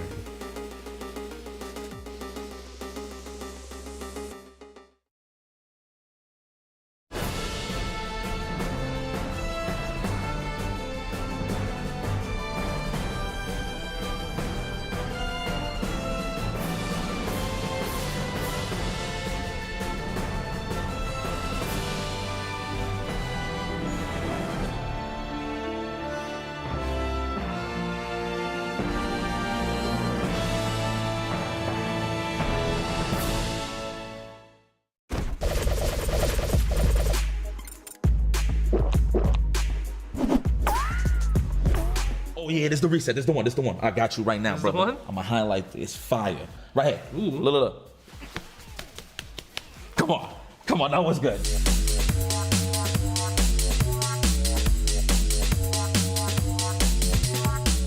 Evo 2007. I mean, it was a Toyota year where the pot was nice, right? I won the last year. It was $5,000, but I really don't remember the lead up. Like I remember like going to Evo, and I was just kind of greedy, trying to win every game, right? Place in every game because top 8 got paid and everything. But I think it was kind of the usual, like I'll go to ECC, I go to final round, Midwest, and you know, like the tour. The only time we really get to play is during the East Coast tournaments, because I don't think you've been to like final round of Midwest during the Marvel 2 days. No, when it was Midwest Championships and final round Marvel 2 heavy, no. Yeah, right. The last time we played was like around that 2005, 2006 era. I think that was NEC. Yeah, NEC. NEC, the end of 2005 was the last grand finals we had. Yeah, so it's been a while since we played against each other in Marvel 2. Yeah, good memory, Jay. Wow. Look at that. I forgot about results. He's like unlocking new memories and stuff like that as we go. But yes, that was NEC. So the thing about Justin, you know, I could feel him now, like really thinking about it years later. It kind of sucked going up against me at the beginning of the match. Was it that annoying? You know, the first attack glitch. It's pretty bad. It's kind of broken, right? So if you guys don't know what the first attack glitch is, you pick your characters. So obviously Yipes wants Magneto first, but he'll pick Storm, Magneto, Psylocke in that order in the character select screen. Once you're in this like magical tunnel, you hold assist 1 to bring Magneto back on point. And now all you have to do is just hold the button and it'll come out as the fastest frame possible because the game will just do it automatically for you. So because Magneto has a 1 frame short, guys, 1 frame short, think about this, 1 frame, not 2 frames. Now we have, you know, modern games, 3 frame buttons, 4 frame buttons, 1 frame. So I gotta block, I gotta take this mix, high, low, cross up. Yes. So I felt, you know, years later really thinking about it, I was like, man, that was kind of scummy. But it always was, if I don't hit Justin at the beginning of the match, he's going to make sure that I don't hit him again. I'm gonna run. He's gonna run. Back in the day, you know, we got hit with some 2 out of 3 moments. Let me see. Okay, the beginning of the match, oh, thank God. Thank God I got away. Let's run that back. You went across light kick? Ooh, I went overhead. I thought you was dunking. Okay. So I'm out, I'm running away. Literally the first thing I do. But I realized I should never use the lightning attack like that. Like, thinking about it now, I should just only air dash. Oh, at first, right? Yeah. So you get to have some actions. No, that's true. I mean, your hit timing was good though, so I can see why you was just giving it away for space. Yeah, but look, see. Oh yeah. You said hold up. Just be honest. You know, he's scary. I don't want to be put in block. Look, I'm getting mixed. Oh mixed up. Everybody gets put in the vortex. This is why I thrive, see? When I hit a crowd, now this is one of those moments I was talking about earlier, like I'm doing unnecessary resets. I could have just killed you a long time ago. But you were known to do more like fancy resets at the time though. I was. You know, it looks kind of dry though compared to the stuff I do now. It's funny enough. Oh, the Hypergraph Tempest. Like, see, this is the hard part. Like, but now people, like, even though you didn't tech that, people like do combo instead of going for throw. Oh yeah, absolutely. I just wanted to get it over with. I'm that type of guy. I like chunks of damage going. That was kind of optimal though. It was. That's when I gotta be wary right there. See the Rainbow Storm? But almost Rainbow Storm. Oh, that's the jab pressure? I'm scared. Look at that. Psylocke. Can't press buttons. One roundhouse though, you Gucci. Damn, this is lame as hell. In a good way, guys. Oh yeah. Oh yeah, this is looking great. Man, this guy's good. Jab guard break? Oh no, you got the little float lightning ball. So that I can't come back here. Snipe? Oh, I wish I had Sentinel though. Right. Because if I had set even a little pixel Sentinel, I could have won the whole match after that. So I mean, obviously I'm being a little more aggressive when I can, guys, because Sentinel is dead. Oh, let me get that tree. What? Come on, I was there way before you. Jay, you get those too many times. It's okay. We could get one. Can I get one? Bro, your body teleports through those hailstorms sometimes. I don't know if you realize sometimes. It. Okay. Nice. Ooh, that was kind of good for me. Yeah, I used my assist already too. Yeah. So. Okay, ha. Now we got two. Oh, this looks familiar. This the one? This the one, huh? Oh no, not the reset. Oh, I hit the button? That was the wise choice to do though. Yeah. At that time I was heavy at just like pecking your legs and overheads, right? So there's always a gap in between my resets where you can actually press a button. So as the game went on, I actually got stronger. See right there, I missed the dash right here. I think I missed the dash here. I think it should be right here. Boom. Look at that. You sure that was a dash though? Why am I doing just fierce? Cause you run. Nah, I saw, come on. And I fixed it. I had to fix the air dash. If I was running, I would go up, right? He wasn't trying to use the dash that early, Jacob. You know what? It could be a 50-50. It's fair. I mean, it looked like I hit that shit. It definitely did. Oh no, you were actually too good at these guard breaks at the time. Yeah. Like it was just like impossible. Like Sentinel incoming guard break. Oh look at that! I gotta hold all this. Especially on you, specifically you, Desmond, and Sanford are the reason why I upgraded my my guard breaks. Damn, this looks really good though. I'm not even gonna fry. It looks. Credit to the first two characters. All right, so at this point, you know, in my head, I'm like, I can't make a comeback. Okay. I'm done. The reason why I kept fighting is because when you fight against Santhrax, people just like let go of the stick or reset the game. And I was like, no, I don't like that. I'd rather like, if you're gonna win the game, you might as well try to like beat my randomness and just go for it. Because at this point, I'm just gonna go random. There was no plans to start this Gene Splice, you know, comeback thing. I was just Gene Splice happy. I was just mashing like Daigo, like just doing DPs. I mean, I'm gonna be honest with you, Jay. I was just blocking with my face at this point. Yeah, because you thought the same thing. Because in my mind, I'm thinking to myself, yo, if I land a couple of more hits, I'm just gonna hit you with the most spiciest reset I can. I got one. I'm not gonna lie to you, man. I was trying to hit you with something fly, but you know what? And then you right here, you try to go for the reset here. Yes, that should have worked. You should. I blocked. What do you mean? Damn. All right, I tried again. Damn, this is kind of embarrassing looking at it now. See, that was smart for me to push block. That was nice. Stay up there. Damn, I should have done it later, huh? I think you still get a punish, no? Yeah. All right, now see. All right. Now, come on. Now that was random. That is not supposed to count. That was Gene Splice, though. This is terrible. It's Marvel, baby. Never over till it's over. This is Marvel, baby. Yo, it's funny. So when this match, check this out, right? This is one of the people that didn't really know who I was, but they kind of had an idea, right? Yeah. This is funny. They was watching this match one time. I knew somebody was watching this, and they thought I was commentating this. Oh, they thought you were the one on the mic. But I'm literally the guy that's like in the match, which is crazy. Shout outs to Lawrence Carr, my man Lawman. He was the guy that was on the microphone. You know what's funny about it? Because Lawrence and Chris were both on the mic. But Chris Matrix was like so flabbergasted. There you go. He did not talk at all. He just had the mic and like, while Lawrence is the one. Yes. Yo, that's the only voice. But there was two commentators actually. But he was just so invested in the match, he did not say a word. See, now this is genius right here. Look at that. I was godlike. Come on, right? That was good. That was good. That was good. Let me see. Just so you guys understand here, He's just whiffing buns so he could lure me in, right? And he emptied, did you empty here? No, I double jumped. And then you did, okay, you double jump empty though. Yeah, because I double jumped thinking like, oh, he used his air resources, so that means I get a free mix. So I landed, I was like, you know what? I'm not trying to take this mix. So you DP'd? I just DP'd. Nice. I didn't even have super to protect myself. I know, that was all in. Yeah, that was definitely all in. The cassavas was definitely on the table today. That was definitely all in. All right, now, let's put this to rest. Okay. This wasn't even supposed to happen, regardless. Yeah. Let me see. I Look just at want the trades, though. Oh, good. Let me see. Look at the size of the right punish. Nice. Launch. Where my super at, though? No super? That's the Henry. Is that the Henry say? No, that's Laurie. He said no super. Oh! No super? This is terrible, bro. This wasn't even supposed to happen. But the bait here, though? Yo, why'd you throw the fireball? I'm gonna credit it to input error for me. What? You threw a fireball? I might have tried to dash out. Nah, that was That's cancel. why the fears came out. Because you were poking with the fears. No, I wasn't. You was right above my head. Look, why would I even press it?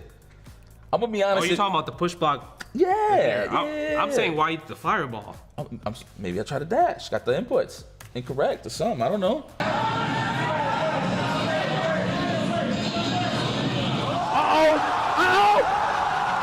Justin Wong! Oh my god! Oh my god! You got it, man. Now, okay, when this moment happened right here. That's crazy. This is a 2 out of 3. This is a 2 out of 3. Yeah, Nice. I wonder why it's a 2 out of 3. There was points in time I remember 1 game grand finals, 2 out of 3s, you know? That was CVS2's fault. Because you know how you talked about how like games just take long back in the day. CVS2 was a long game. So Marvel 2 was always the end. And then if there's no time, they're gonna shorten it. So in this case right here, everybody thought it was over, even though I'm up 1. Everybody. Yeah, I mean because usually you think about like if someone makes a great comeback, you get hit by the classic. You pretty much just are still thinking about the previous game, and your opponent is just smoking you the third game while you're still thinking about the previous game. And that's what I thought was gonna happen here, man. I mean, it should have happened. We'll see. Is it something I missed? Oh yeah, you'll see. Okay. I remember this. Okay, good. Oh.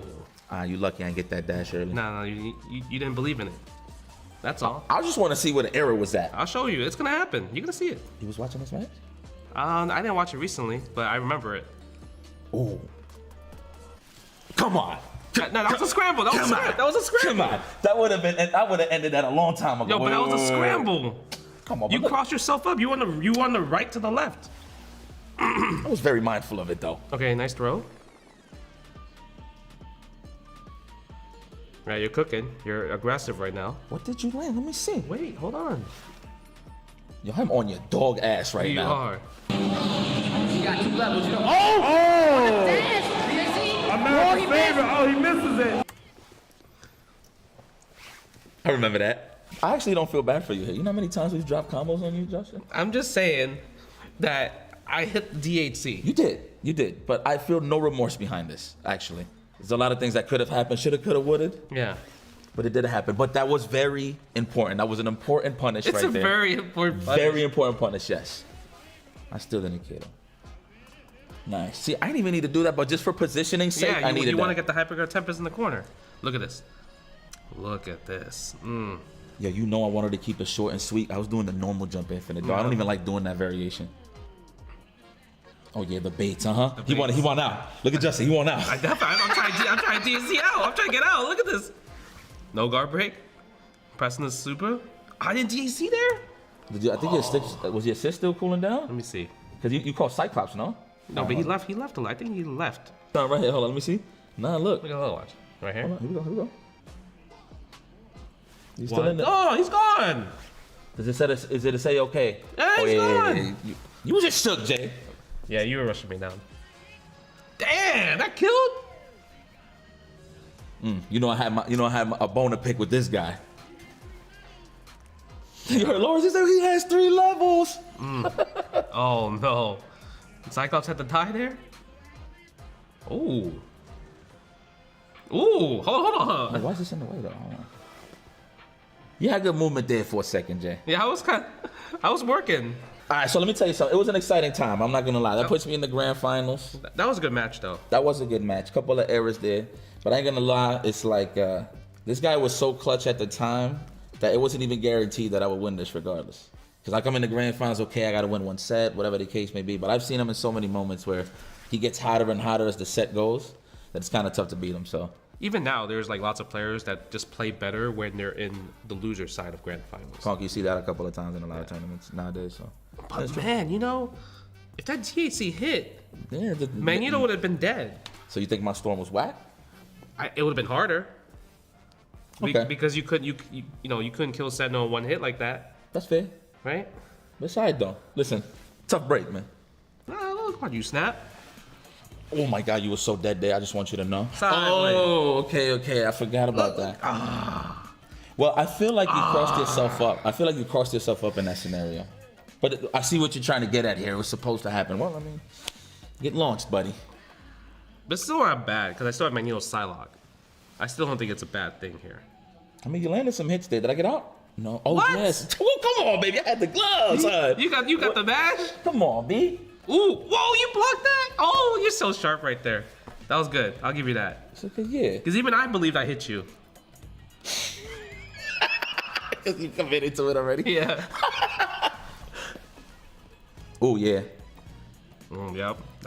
This is bad. I mean, it looked ferocious, but I kind of ended sloppy. It was a bit of a scramble. That's one thing about MSP at the highest level. When both players are aware about how they call an assist, it becomes like a rock, paper, scissors, because like it's about dashing in, blocking, waiting for the player to call their Psylocke. Yeah. And then you choose what you want to do there. Overhead or like a crossover, etc., etc.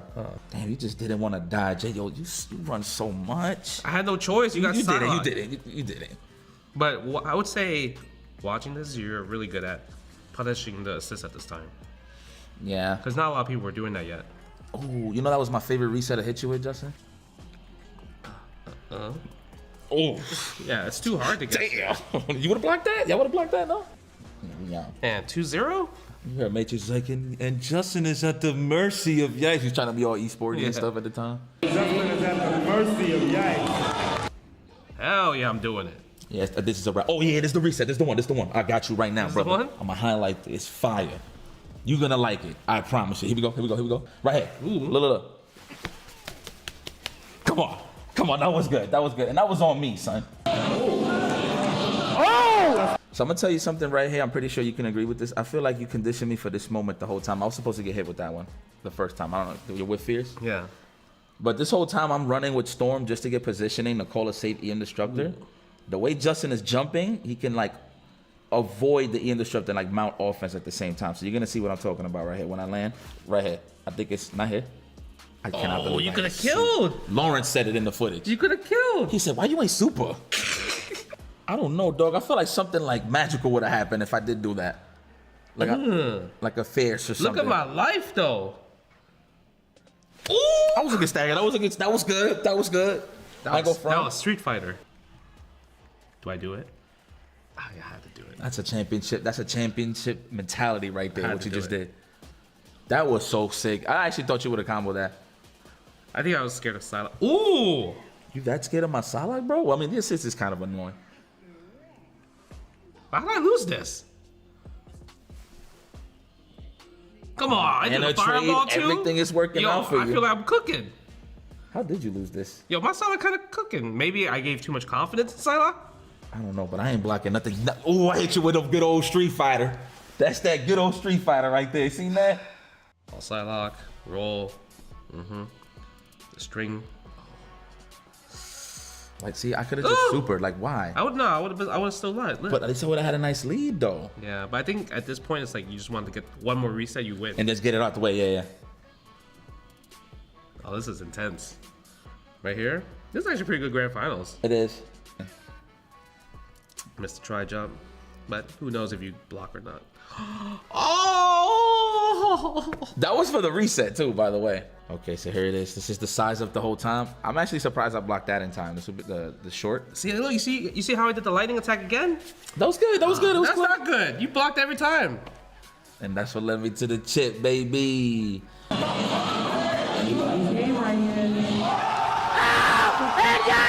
takes 2. That was a great moment for me, obviously. But you know what's so cool about that? Like, Jay wasn't even salty. He lost. I remember that. Like, he literally gave me a hug right away, especially picking me up from the floor. You know, there was a lot of West Coast versus East Coast rivalry, and the fact that we ended up on that. And you know, like there was like beef back in the day, and I was not a fan where people like all the West Coast players were like, yeah, East Coast is just Wong Coast. Yeah. Right. So the fact that I always tell them nah, Yipes and Sanford, like Desmond, Smooth Viper, they're really good players. They're like, nah, they ain't seeing us West Coast people though. So then when they when East Coast started finally going to more Evos and everything, because East Coast players will go to a final round. They'll go to ECC. But West Coast will never come to our tournaments, the East Coast tournaments. They're too good for it or whatever. So they only show up for Evo. And then the fact that a lot of East Coast players started going as years progressed, and then Yipes won, Sanford won. Even though I lost, I'm just happy that we can prove the West Coast wrong, that okay, it's not just me. There's other really good players that's also on the East Coast. Yeah. And then he broke his leg. Yep. That was a beautiful moment for me because I was happy, of course, because it settled in after the painkillers.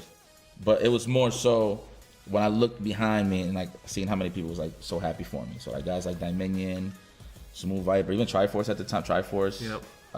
Just all the East Coast heads that was there. It was pretty cool. It was monumental. Again, it was not an East Coast West Coast final, so it kind of ended on a nice note for everybody to celebrate, no matter who won. I'm glad I kicked your ass though, Jay.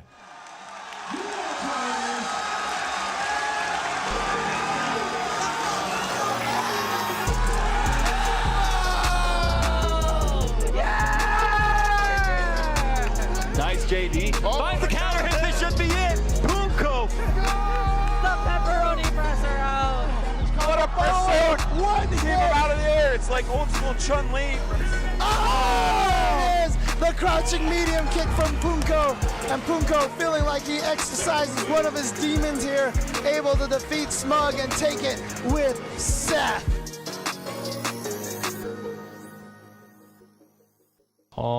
저는 어렸을 때는 많이 게임을 좀 많이 했었던 것 같아요. 제가 기억하는 거로는 제가 처음으로 제가 오락실을 좀 많이 다녔었어요. 그 오락실을 다니게 된 계기는 솔직히 잘 기억은 안 나는데, 제가 일단 처음으로 격투 게임을 접했던 게임이 아마 스트리트 파이터 2였었거든요. 제 기억이 맞다면. 개인전 같은 거는 제가 진지하게 임하게 됐던 시기가 아마 1995년도인가 96년도 사이였어요. 좀 진지하게 아마 했다고 하면 아마 더 킹 오브 파이터즈 96 때가 아마 그때부터 내가 사람들하고 대전하는 그 재미에 눈을 떴구나라는, 아마 그때였던 것 같아요. 진지하게 했었을 때가. 제가 다녔던 오락실에서는 격투 게임 문화는 솔직히 저로서는 사실 잘 모르겠고, 저는 그렇게 많이 친했던 사람이 없었어요. 알고 지내던 같이 게임을 공유를 하거나 했던 사람이 별로 없어서, 아마 고등학생 때까지는 오락실에서는 별다른 친구가 많이 없었어요. 아예 없지는 않았지만, 그래서 다들 분위기상 물론 저만 좀 겉돌고 혼자서 게임을 좀 많이 했던 편이고, 나이를 먹어가면서 좀 하다 보니까 봤던 사람들 중에 좀 친구들을 좀 사귀었던 것 같아요. 근데 어렸을 때는 잘하던 사람들이 좀 눈에 보여서 그 사람들하고 좀 어떻게 정보 공유를 하면서 좀 지냈던 것 같습니다. Punko, so strong. So solid taking game 1. 푼꼬라는 닉네임은 원래 제가 한국에서 쓰는 닉네임에 풍림 꼬마를 줄여서 두 글자로 푼꼬라고 된 건데, 이 닉네임의 탄생 비화가 제가 단순하게 제가 생각한 건 아니고, 옛날에 제가 SNK라고, 그러니까 CBS 캡콤 vs SNK2라는 게임이 있었는데, 하면서 그 주변에서 저를 알고 있던 사람들이 풍림꼬마라는 이런 단어로 이제 별명으로 이렇게 부르기 시작했어요. 근데 그 뜻이 이제 한국에서는 스트리트 파이터 2에 등장하는 뉴켄 같은 캐릭터 이름이 풍림화산이라는 별명으로 불리거든요. 그 캐릭터를 쓰는 사람들이 이제 별칭은 풍림화산유를 쓴다 이런 식으로 해서 제가 그때 당시가 중학교 3학년 때였나 아마 그랬을 거예요. 그래서 이제 제가 학생이고 이제 그 주변에 다 형들 뿐이어서 이제 거기서 이제 풍림화산유를 쓰는 꼬마다 뭐 해서 이제 풍림꼬마라는 이제 그 줄여서 풍꼬라는 닉네임 그게 그 닉네임의 뜻이. Is that it's a guaranteed damage What a pursuit! One keep him out of the air. It's like old school Chun-Li from Seth Pumko with some great stuff. You think you've explored the limits of this character? Absolutely not. Some great new stuff there from Pumko. 제가 첫 번째로 나갔던 토너먼트가 아마 공식적인 그 큰 전국 대회였거든요. 그게 더 킹 오브 파이터즈 99라고. 물론 그때는 제가 나름대로 사실 동네에서 좀 게임을 잘한다고 자부심은 가지고 있었어요. 그래서 이제 과연 내가 이런 대회를 나가면은 우승을 할 수 있을까라는, 그때가 제 기억이 맞다면은 중학교 1학년 때였던가 그랬을 거예요. 그래서 이제 참가를 했는데 1회전에서 이제 바로 제가 탈락을 했어요.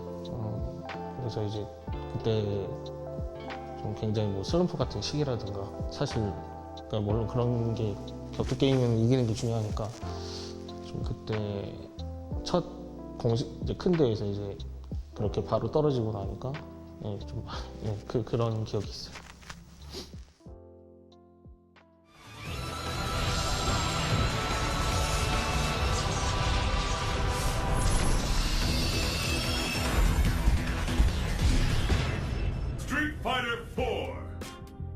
단순히 이제 그 게임을 이제 한국에서 이제 나온다고 이제 알려졌을 때, 근데 제가 사실 이제 한국에 나오기도 전에 제가 사실 예전에 미리 일본에 가동됐던 아케이드 게임 플레이를 했었어요. 그리고 이제 게임이 사실 이제 한국에서도 이제 스트리트 파이터 이제 오랫동안 그 큰 공백기에서 스트리트 파이터 4가 한국 게임 센터에서 나온다고 했을 때 그때 저뿐만 아니라 같이 이제 오락실 게임 센터를 다니던 사람들이 다 주목을 하고 있었어요. 저는 근데 솔직히 뭐 한국에서 이렇게 보면은 다들 이제 좀 반칙이라고 생각할 수 있겠지만 미리 그 게임을 접했었기 때문에 남들보다 좀 모르는 정보 같은 거를 좀 알고 있었고, 그래서 이제 사실 게임도 좀 많이 쉬운 편이었어요, 제 기준에서. 그렇게 해서 게임을 남들보다 좀 앞선 상태에서 좀 시작하게 된 것 같아요. What? It's done. It's done. It's done. Is it guaranteed? One more. It's done. No! Ladies and gentlemen, your champion for Capcom Pro Tour Asia Finals, Sexy Pumko! 제가 그 캐릭터는 솔직히 처음에는 애정을 가지고 했던 캐릭터는 아니었어. 그 캐릭터가 사실 이제 보스 캐릭터고, 보스 캐릭터 보니까 이제 강력한 뭔가 이제 좀 그러니까 사기급의 이제 성능을 가지고 있는 캐릭터였는데, 스트리트 파이터 4 오리지널 대회 때 시절 때 그 캐릭터를 이제 사용해도 허용이 된다는 그 대회에서 한번 딱 사용을 해본 적이 있었어요. 그것도 사실 좀 제가 확신을 가지고 사용하진 않았는데 그게 통하게 돼가지고, 그래서 본격적으로 한번 이 캐릭터를 좀 해봐야겠다. 뭐 다른 사람들은 어떻게 생각할지 모르겠지만은 굉장히 제 스타일도 맞게 돼서 성과가 나오다 보니까 점점 쓰게 되었어요. Look at this combo. Yeah, not worth it for a reset. Oh, he does. I don't know if Air just stopped holding his stick. I don't think, like, look at the expression on Pumko's face. That was not on purpose. Yeah. He was just going for raw damage and style. 이게 남들이 그 당시에서 생각했던 세스가 이제 사실 이제 성능은 굉장히 좋은데 이제 굉장히 이제 전 캐릭터 중에서 가장 낮은 방어력을 가지고 있어서, 일단 일반적인 그때 다들 생각하는 개념이 이 캐릭터는 잘 맞으면 안 되니까 좀 도망가면서 좀 히트앤런 식으로 좀 해야 된다였어요. 근데 저는 오히려 이 캐릭터가 이제 여러 캐릭터들의 이제 많은 기술을 이제 복제해서 이제 싸운다는 그 컨셉이, 근데 저는 그냥 이 캐릭터는 이렇게 기술이 이렇게 많은 걸 이렇게 활용할 수 있겠다. 이게 좀 설명이 좀 어렵지만 제 이미지로서는 이 캐릭터는 좀 적극적으로 이제 공격을 하는 게 좋은 것 같다. 오히려 그게 더 재밌고, 그냥 재미있었어요. 그렇게 하는 게 좀 재밌고 잘 이겼으니까 그렇게 했던 것 같아요. 제가 기본적으로 좀 확실히 있다고 생각해요. 성격과 연관이니까 제가 기본적으로 좀 참을성이 좀 없고 지금은 좀 다르다고 생각하지만은 제가 기본적으로 좀 빨리빨리 하는 걸 좋아해야 되니까 그래서 이제 좀 빠른 그러니까 이제 동작이 좀 빠른 캐릭터들, 좀 스피디한 캐릭터들을 좀 많이 좋아하고 이제 그런 좀 공격적인 거, 좀 성격이 급한 그래서 제가 오히려 반대로 좀 방어적인 그런 거를 잘 못해요. 그러니까 방어 중시형 캐릭터를 잘 안 하고 공격 중시형 캐릭터를 많이 선호하는 것 같아요. Tries to go for the throw. Oh my god.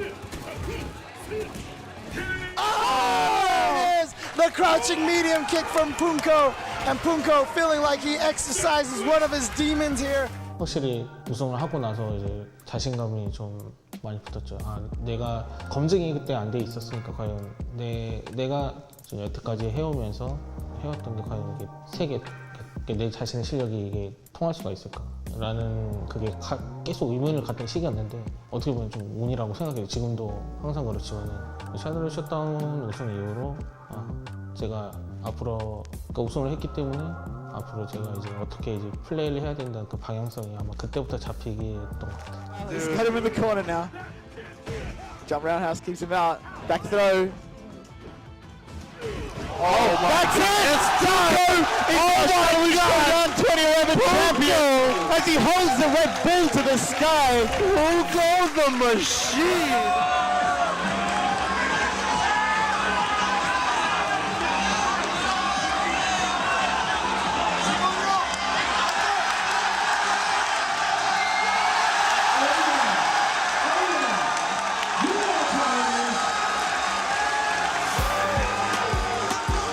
물론 알고 있었죠. 뭐 물어보나 마나. 애초에 그때 에보에 붙기 전에도 제가 처음으로 이제 대전을 붙었던 게 2009년도 스트리트 파이터 4 이제 아마 월드 챔피언십의 대회에서 이제 처음으로 이제 붙었었어요. 물론 그 전에도 훨씬 유명한 선수였기 때문에 알고는 있었어요. 그게 제가 처음으로 알게 된 시기가 몇 년도인지는 잘 기억나진 않지만 아마 중학생 때인가 제가 고등학생 때 그때부터 가장 그러니까 세계에서 유명했던 선수였기 때문에 실질적으로는 2011년도에서 붙었던 게 두 번째였어요. 제 인생에서 두 번째로 붙었던 선수였어요. 워낙 유명하기도 하고 그러니까 어떤 걸 모든 거를 이제 잘한다라는 그 이미지라서 뭐 솔직히 자신감은 많이 없었어요. 그냥 단지 이제 상대방이 전부 잘하는 걸 알기 때문에 어떻게 보면은 좀 생각을 좀 포기했다고 해야 될 수도 있는데 내 자신이 그냥 믿는 걸 해야 한다. 나는 그거밖에 없었어. And another brilliant read from Punko. This is unprecedented. No, and the this is gonna be it. A perfect.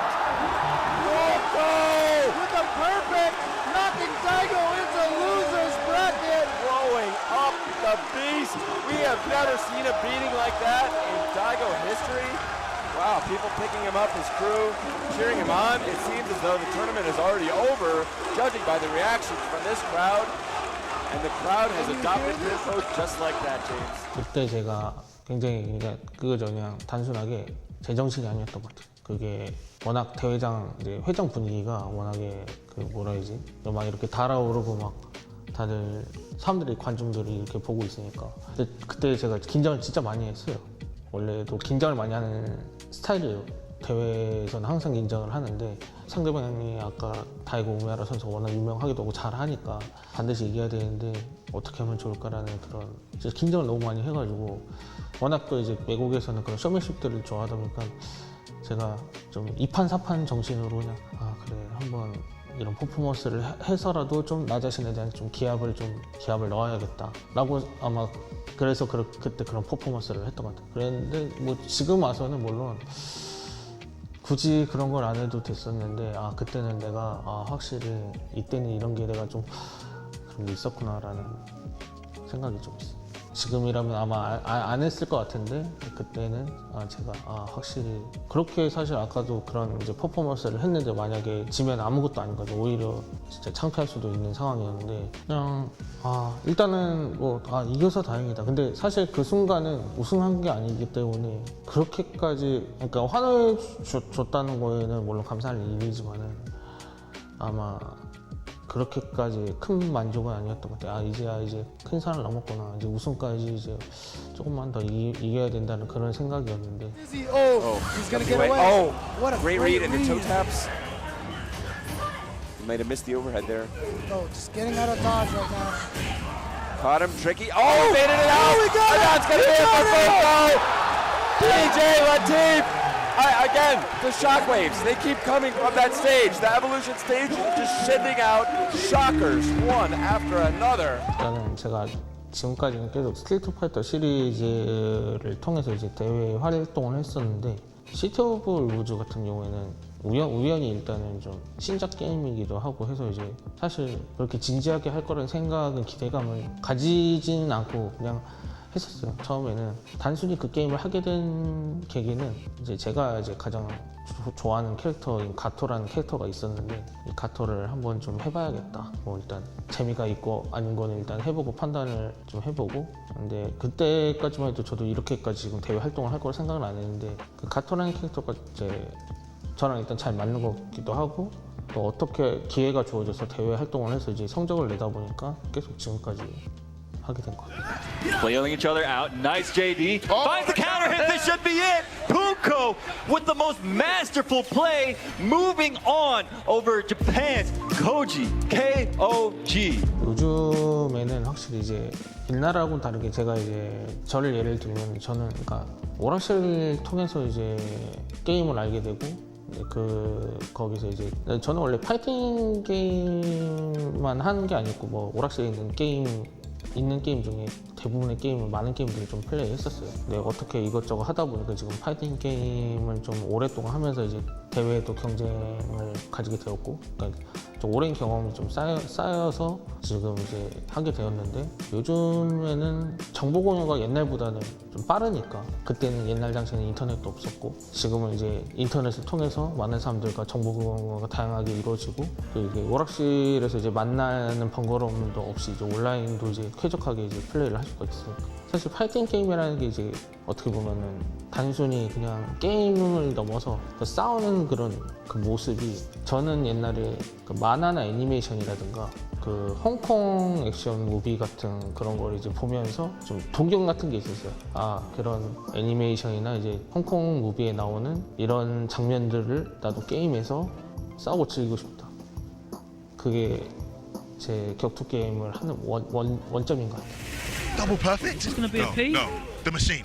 The machine. Punko the machine! Oh my days! Oh my lord! 저는 지금 웨이버 게이밍에 소속되어 있는 프로게이머 선수로서 지금 시티 오브 울보즈 한 부분 전문 게임으로 지금 활동을 하고 있기 때문에 가능한 이 게임 이번 연도에 EWC e스포츠 월드 It's the Evo Prize Launcher. This year we see the return of some familiar faces. Rob TV, Yipes, and Justin Wong. Hey guys. Your FGC favorites are about to take to the stage and fire prizes into the crowd. Who will be our lucky winners? You're gonna learn today.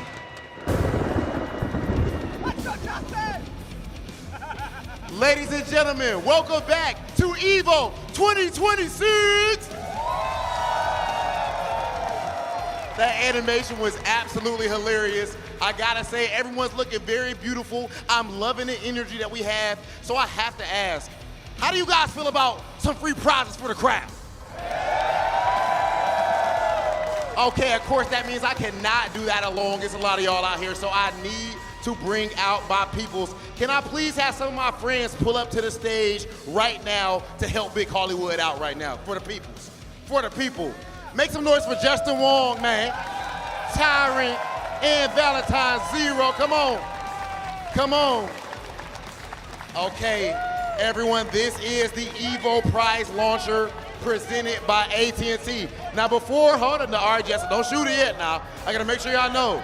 If you do get a t-shirt, do not open it yet, okay? Don't open it yet. Y'all ready? Let's do it, come on. Oh yeah.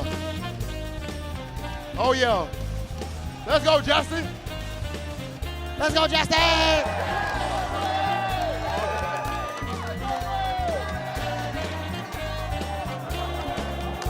Oh, okay, it's a scrum. It's a scrum. He just started a mosh pit. Don't open it yet if you get a shirt. Oh yeah, let's see. Let me see that arm, Ann. Okay, Valentine. Where we going, Zero? First row love. Tyrant, strong as hell. Are we going deep? Mahomes? Zero Mahomes? Nice. I see you with the tank. Nice catch, brother. We need you on the Browns. Okay. Where we going, Justin? Let it go. You out? Okay. We still got a couple more up here. Yeah, load that up. Load that up. There might just be something special with these shirts, y'all. There might be.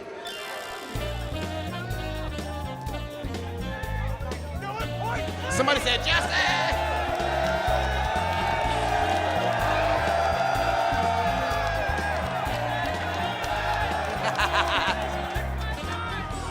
Oh, okay, put some sauce on that one.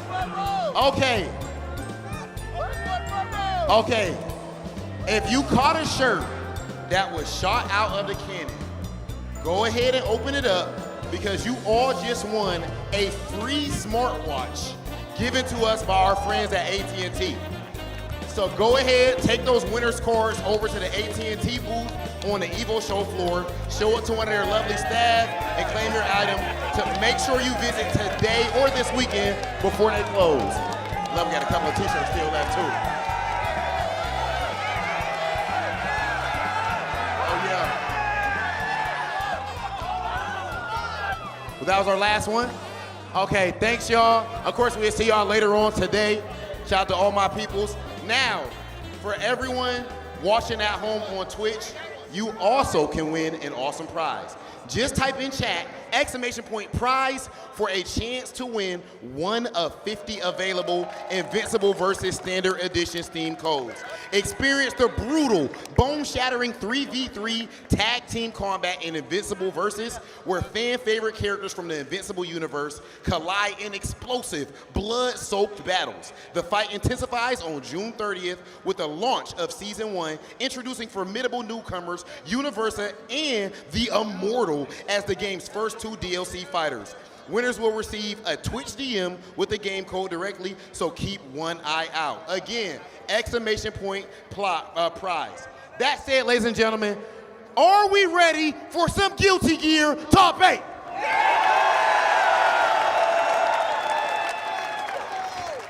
Please welcome to the stage Guilty Gear producer Ken Miyauchi.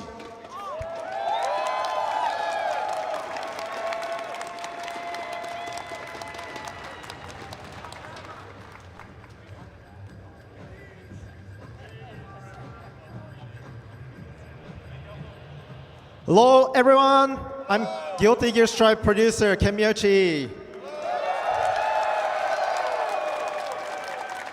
I'm very happy to be here again. This is 5th appearance. I'd like to say thank you to everyone else, players, fans, viewers, and staffs, everyone else supporting Guilty Gear Strive.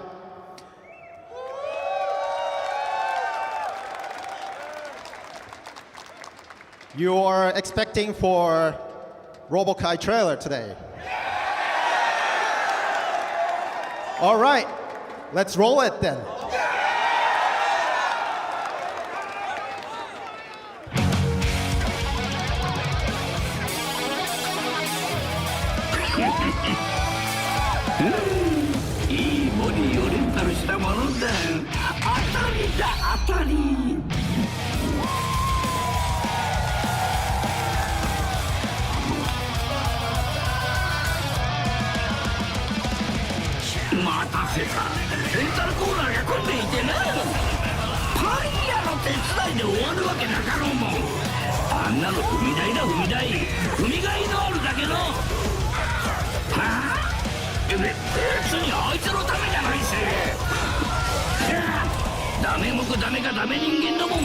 わしを好きにできると思わんことだな。パーフェクトでナイスなボディこそが勝利をつかむのだ。ふぬけの甘ったれめ、根性入れ直せ。説明しよう。ロボ界は動力源である株の星にゲーム会社並みの労働を強いることで無限のエネルギーを整理することができるのだ。そんなしみったれたザコザコのザコ中のザコな真似捨てられるか。ダメダメダメダメダメダメダメ。しゃあないな。上がってきんさい。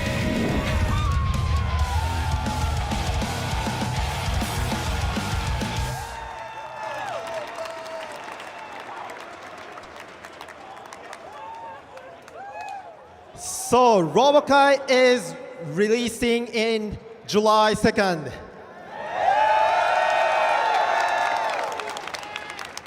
Today, I don't have much more to announce, but just a little bit of another slide. Let's show it. So, Arc War Tour Finals will be held in New York City, and today's top 8 is the path to New York.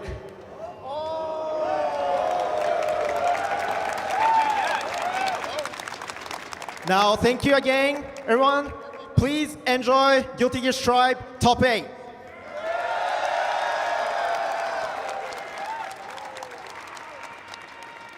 Mayuchi bringing that heat right there. Ladies and gentlemen, it is about that time. Of course, we only have 8 competitors left, and only one can walk away as the EVO champion. Let's get things started with our Guilty Gear Strive Top 8 introduction video.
Oh my goodness.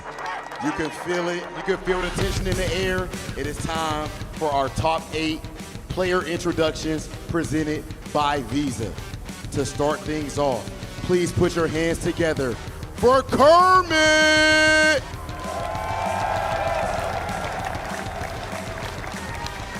Nitro NY!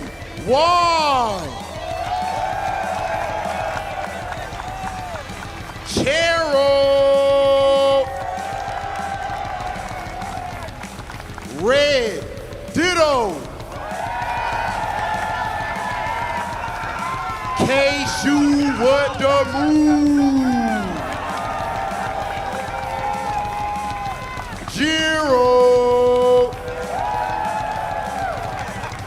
Varix! And last but not least, T-Y! Ladies and gentlemen, all of these players have fought through one of the hardest tournaments possible at the most elite tournament that is EVO Vegas for your fighting entertainment and of course for the glory that comes with being the EVO champion. Are you ready for top 8 of Guilty Gear Strive? Let's not delay it any further. Let's send things over to our commentators.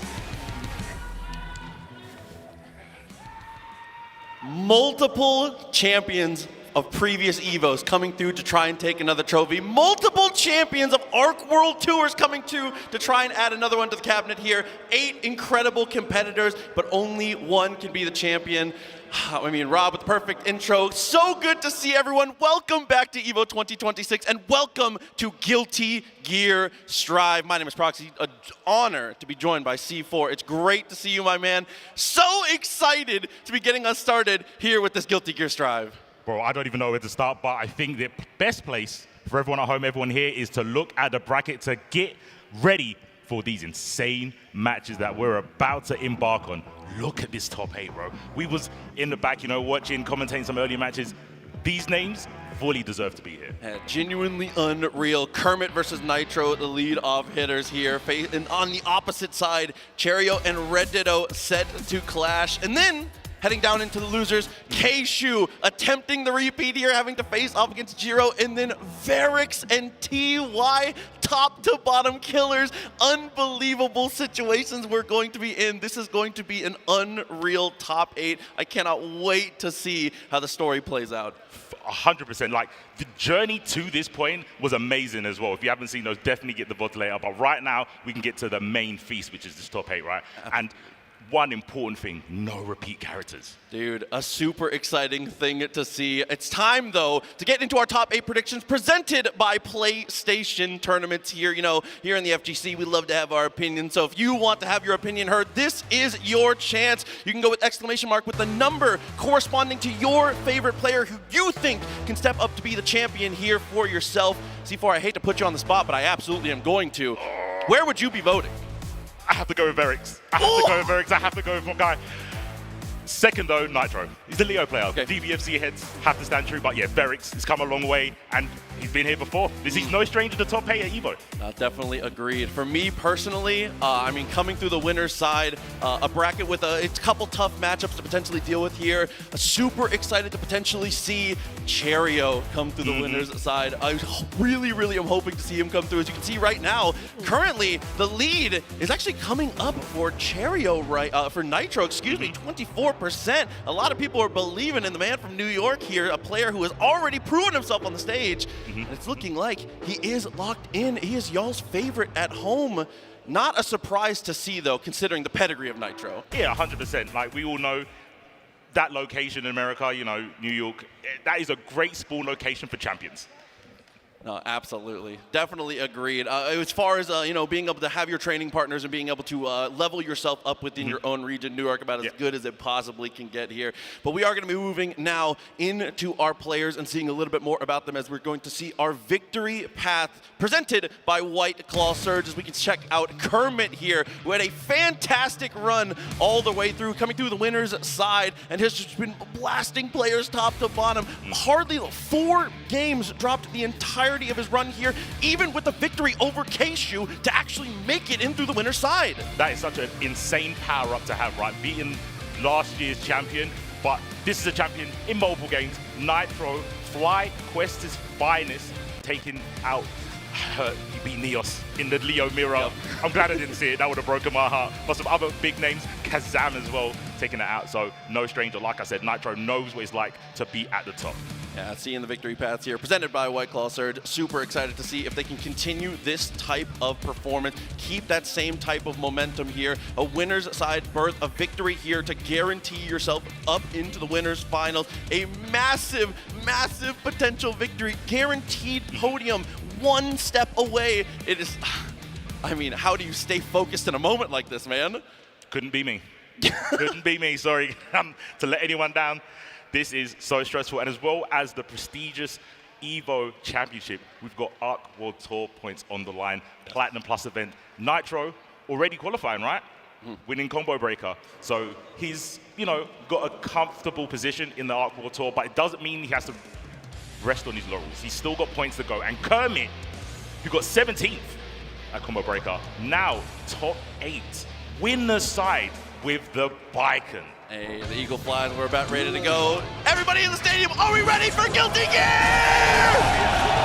That's what I like to hear as we get ourselves started and off to the races right away. Kermit immediately applying that good pressure, trying to fight for that mid-screen position, but a perfect 6P to be able to neutralize that snare dash. Watch out for the air game. Nitro's got that unlocked. But Kermit has dominance on the ground. I might have to take that back. Never mind. It's your turn, now it's my turn. Hold this parry real quick. But don't forget, Leo's got that as well, but needs to be in back turn. Absolutely. See here, good pressure. H. Kabari was looking for something there. Does get the punish, but a great flash kick. Establish that early. We talked about it all during the earlier run. You have to establish early that you're willing to go for it. Let them know, plant the seed. You are willing to go for these reversals. And Nitro gonna cash the rest of the bar out to guarantee the break, get that positive bonus. Hopefully that doesn't come back to bite him, because now Kermit with 100 tension could get something started. There's the YRC to maintain the pressure. Kabare, RC, where we're going high-low, we go for the floor. And that's crazy to do that on a charge character with a flash kick like we just saw. Again, now we're in a devastating position here. Look at the meter. Yeah, barely any FD, but we find the air-to-air. An opportunity now for some offense! And the use of the BRC for the tri-jump there. The JP finds the mark. That's the first round. It is the first round. Doing it in style with the RC tri-dash. Oh my gosh, counter hit 6P from downtown, and he confirmed it with the 2K. Up back, can't RC that even if you did have the meter. It's a new era, it's a new time. Mid and counter hit Teva.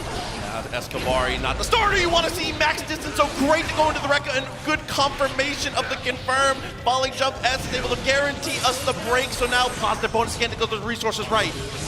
Wow, the brazen 2H out of nowhere lands. Matt's overhead. Mind your noggin. Put yourself in a corner. I don't know if Kermit wanted that, unless that was really advanced mix.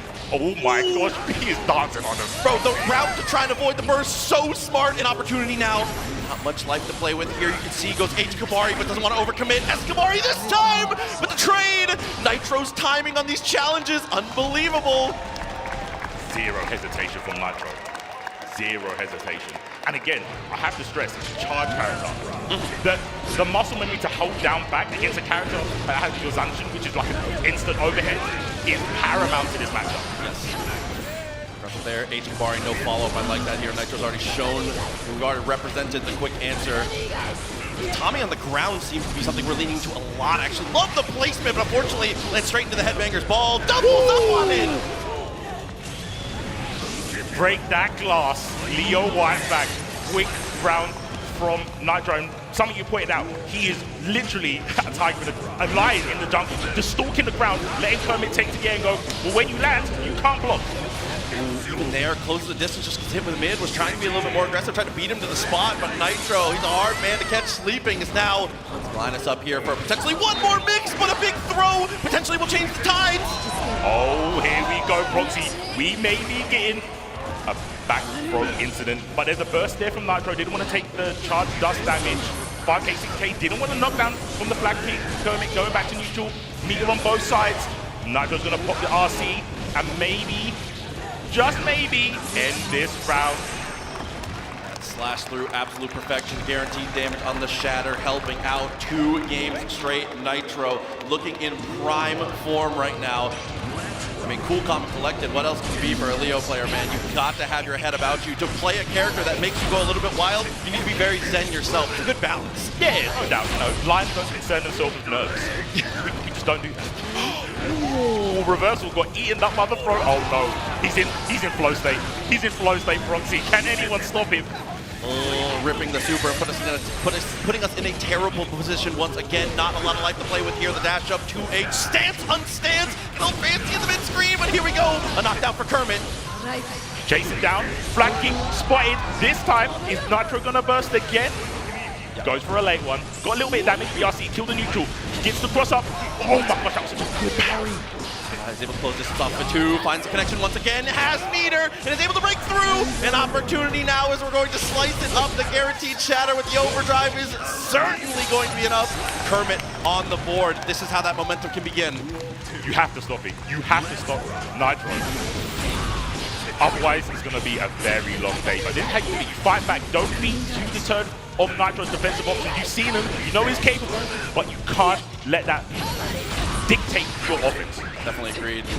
Gotta be, the master of your own destiny here. Tatami once again, little step back. I like how Nitro's dashing back super aggressively as soon as he gets into that Escabari, trying to mess up the timings of Kermit's set play stuff. Very, very smart. Cross up Rekka, okay, welcome to the jungle. Where we going? Oh my god. Oh, Kermit, what is going on? Fully deserved. Proxy, that was so deserved. Get all that damage. Oh my god. Only one hidden flash kick though, spaced out well. An opportunity now with Kabari, still has some meter, but it's gonna get caught out once again. Not enough to kill, but the situation is dire. It's a hard knockdown in the dream here. Nitro, an opportunity to slice back. We've got parry, we've got tension. I'm tense. You catch the back, Kabari couldn't get confirmed because he was airborne on RC to make that safe. Oh, beat the throw. Don't look for the burst. Okay, nearly got the tail bar. Don't get hit by jump H again.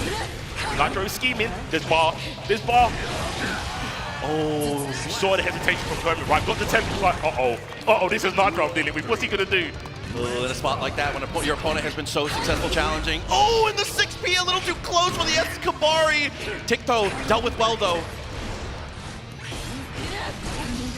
Go back down to the ground. See the IV there, flash kick just in range. S version with the invincibility. We're going in. Nice IBFD, very crucial. Oh, we got the trade! Doesn't get much off of it here, but still keep the tempo. Important thing you can have in a moment like this. Anti-zoning fireball, red on the second one. An opportunity finally unsheathed the Ozansen. That will make anyone burst. We're all victims to that overhead. Oh, hold on a minute. Not gonna be enough. It's gonna be close. 100 meter for Nitro, do not count him out. Oh! Still alive somehow. Kabari doesn't work out, tries for the tri-jump, gets the first hit, doesn't confirm. Okay, Kermit holding space. Kabari, RC, keeping pressure up, goes low, being very, very safe. Not trying to take any risk with your action. And where are you going? Get over here! Meter's situation was starting to look dire. You could tell that Nitro was trying hard to be aggressive and not get put in positions where he was going to need to FD. He needed to earn an RC at some point there to be able to really have a chance to get back into it. Good recognition from Kermit. Backdash to the move there every time. So smart. The Tommy Mats, dash forward 2K. Okay. Good throw. See, identifying the guard point and going, well, all these air actions is not going to work. Once again, Kabari. Oh my god, footsies. Absolutely. Anime footsies. Good block.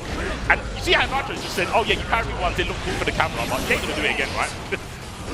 Surely wouldn't. Nice 6P though, is able to convert with the Rekka. Opportunity after the turbulence here, runs past and finds it again. Nitro, for the second time, has Kermit looking down the barrel of a potential finish here, but we've seen him bounce back before. Not scared to press buttons. Oh my gosh, heavy move. Oh no. Oh no. And look how many times we did see Kermit get the IED slack to punch the fireballs. And like I said, Nitro does not concern himself. The lion is not scared of the frog here. Oh my god! Forces the burst. One last chance, an air throw! A reaction beyond your wildest dreams. Nitro is able to stifle the instant air dash and take the victory one step closer to another trophy in the case. He gets stronger the more he wins. The further he gets a lead in a set, the more brazen you see his violence becomes, right? Dash up, jump D, no reason to do that. He just wanted to let you know. Once he starts to build momentum, things get absolutely devastating. I could not agree more. And we saw it in the early stages of that one. And we could see it here again with our replay presented by PlayStation Tournaments. There is so many ridiculous situations that he ends up putting them in. You can see here, at the start, it was a lot of Nitro just kind of playing it very standard. But it's like you said, as the set goes on, as it starts to get a lead, it starts to create a little more friction as he goes. It's a insane thing to watch, right? And to be fair, you pointed out as well about Nitro's tendency to backdash, and we saw Kermit identify that and start catching with far S's and then committing the hard with the Kabare, right? Yes. It's just that the reward isn't super great on those. That's the unfortunate thing about Nitro. Yeah, it is a tough reality to have to deal with here against a character like Leo, who is able to just kind of snowball things out of control with a player who is able to snowball so hard himself. And he's just like, honestly and truly, having watched him played other characters for so long and seen him be successful, you know, the Jacko, the Geo, other things, I feel like he's found his soulmate, man. Leo is definitely the one. And it's just a shame that it took him so long to get to this place where he's feeling comfortable enough to be able to get there. It is insane. It's like, could you imagine if he started with that character from the beginning? But yeah, I mean, you know, the people did vote for him. I can understand why. He is a showman for sure, and a champion indeed, Proxy. Absolutely. So moving back to the bracket here to see what we've got coming next. Obviously still in the winner's side, Cheerio and Red Ditto waiting to battle it out. Nitro waiting in the path. Keishu and Jiro, Varix and TY still waiting in the wings. A multitude of potential bracket paths to be able to come up here. It's so interesting too because the characters, the types of matchups for characters will be so volatile depending on who wins and who loses here. That loser's bracket, I feel like loser finals, loser semis types of runs are going to be decided in this type of match here because Ramethal versus Gold Lewis going into the loser side drastically changes your potential path. It's insane, right? It's really hard to call in the moment, as we saw matches obviously in pools and right here on the stage with the lights, it's a lot harder. But the victory path presented by White Claw Surge may give us a little bit more clarity in what to expect. Cheerio. TNS Classic. I mean, what can you say, man? This guy is an absolute terror. Definitely, you know, I said it myself during our predictions, my personal pick. He's a player who consistently can get to those positions, but a lot of times has had a bit of trouble being able to lock in those final moments. We saw a Combo Breaker winners finals and then unfortunately dropped 2 sets in a row. Is more than capable. He's been to the dance so many times. He's very capable of being able to take the victory here. As you've already seen, he had a nail biter with Varix. Last hit, last decision. It was crazy. It was intense, especially for me watching that match. But we're talking about Nitro, another champion, RoA2 Tour champion, Red Ditto, coming in a match. I saw the Ditto versus GC Yoshi. Yes. The crowd was torn, but Ramethal prevails. Kind of like the lone Ramethal, right? That character kind of fell from grace. Red Ditto sticking to her 2 sword guns, making this path here be an item as well, 3-0. Very consistent. What can you say about Red Ditto?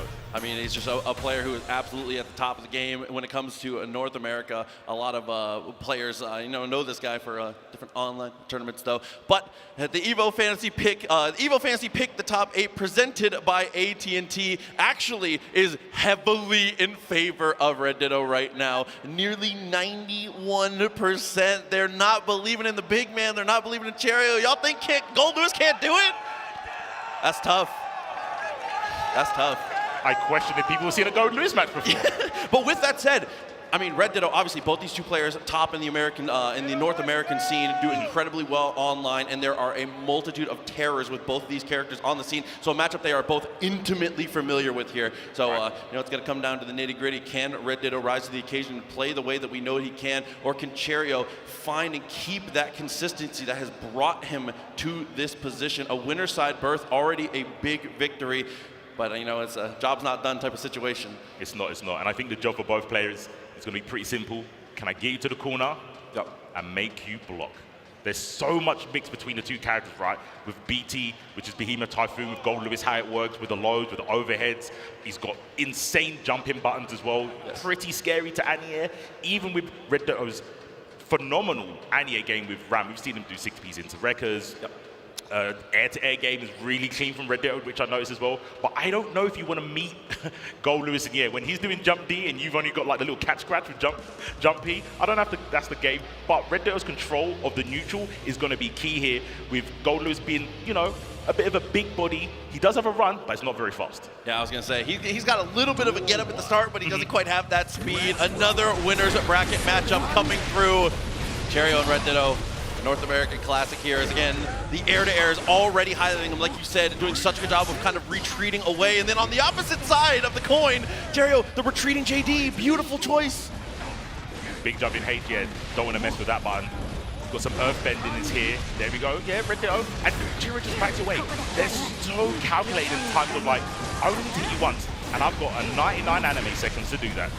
IBFD bought a lot of space there. Very nice to be able to deal with Boulder here. Jump away, but continue grounded. Pressure is the double jump. Actually gets sniped. I guess that was jump S. Oh no, maybe it was jump P. You saw it the second time and it worked out phenomenally. Blocks the overhead, the BTs are coming in, and the dash block. You can see that Dio was like, no, you're not coming anywhere near me. Here's the 5K speed drop. Ooh, yeah, I was gonna say, nobody does BRC and says, watch this, and then goes low. It's so unpredictable, man, but still a bit of life left. And again, as long as Gold Lewis has some life left in him, well, not this time. You know, as long as Gold Lewis has some life left in him, the matchup, you know, it's got even. He can get there. Block so far. So a little bit of an FD trying to make that space, but his ramp, she's capable of making it back in a quick fashion. Counter hit, sweep with a 2D there. There's a burst. Oh, big JD. Just out range for the 5D or the 2P there. And actually doesn't go for cancel, earns a ton of respect there. RC is definitely the standard play in a spot like that. But we're kind of playing off of that as we go for the BRC mix up one more time, and the rising JK finds a home. Oh, with the throw. Get out of the corner. Indeed. Oh, cool, the pad dash just airball. This is damage. Oh, yeah, I understand that burst. Well, maybe he's gonna be burning down instead. It's the air-to-air. Still has some meter. It goes for the hop over. That is a crazy play. No one is expecting you to so aggressively corner yourself in a spot like that. But Cherio takes the bet. That is a tough one. Gonna pray, Cherio. Dashing, waiting, waiting. Looking for a limb to hit with the coffin. Oh, sick confirm though. Windshield Vipers guarantees us a knockdown. Explosion coming up. Throws right before. Timing. Perfection from Red Ditto. Uh-oh, we in. There's the jump in. Now the party is going to start. Cherio, oh, the spacing to do the was so good. Oh, but yeah, your burst doesn't come back nearly in time. Here comes the super. Send him to the wall. 1080. Oh my god, it's just a pixel of life left. There's meter. There's the goal burst. Gets blocked. Again though, Red Ditto's got tension. RC go high-low, goes mid, and goes to pressure. There's the throw. Not going to be dead. Goal burst. Still has BRC if we want to go for it here. You got to be careful though. Oh, what a tech! BRC's forward, sees the backdash, and gets the punish. Red Ditto played so much of that offense so well, but that was an incredibly brazen BRC forward. That was so sick. So many people fall into that pressure, that whole sequence, right? Yeah. And yeah, it was just 2 sequences. Most people even don't get to see the second part of that. Agreed. It's the explosion and then you die, right? But the patience, the control of the momentum on Cherio there was phenomenal. I will say personally though, I think that Cherio able to take the game there. I think Red Ditto is setting the pace. It's a little bit more on his terms for sure currently. As I say that, close slash into the attempted behemoth. An opportunity as we find the touch, forces the burst. Yeah, I think that's a really good thing to point out. Even though Cherio's winning, it's kind of a reaction. Yeah, it's a reaction to what is being upon them. We're playing Red Ditto's game right now. Yeah.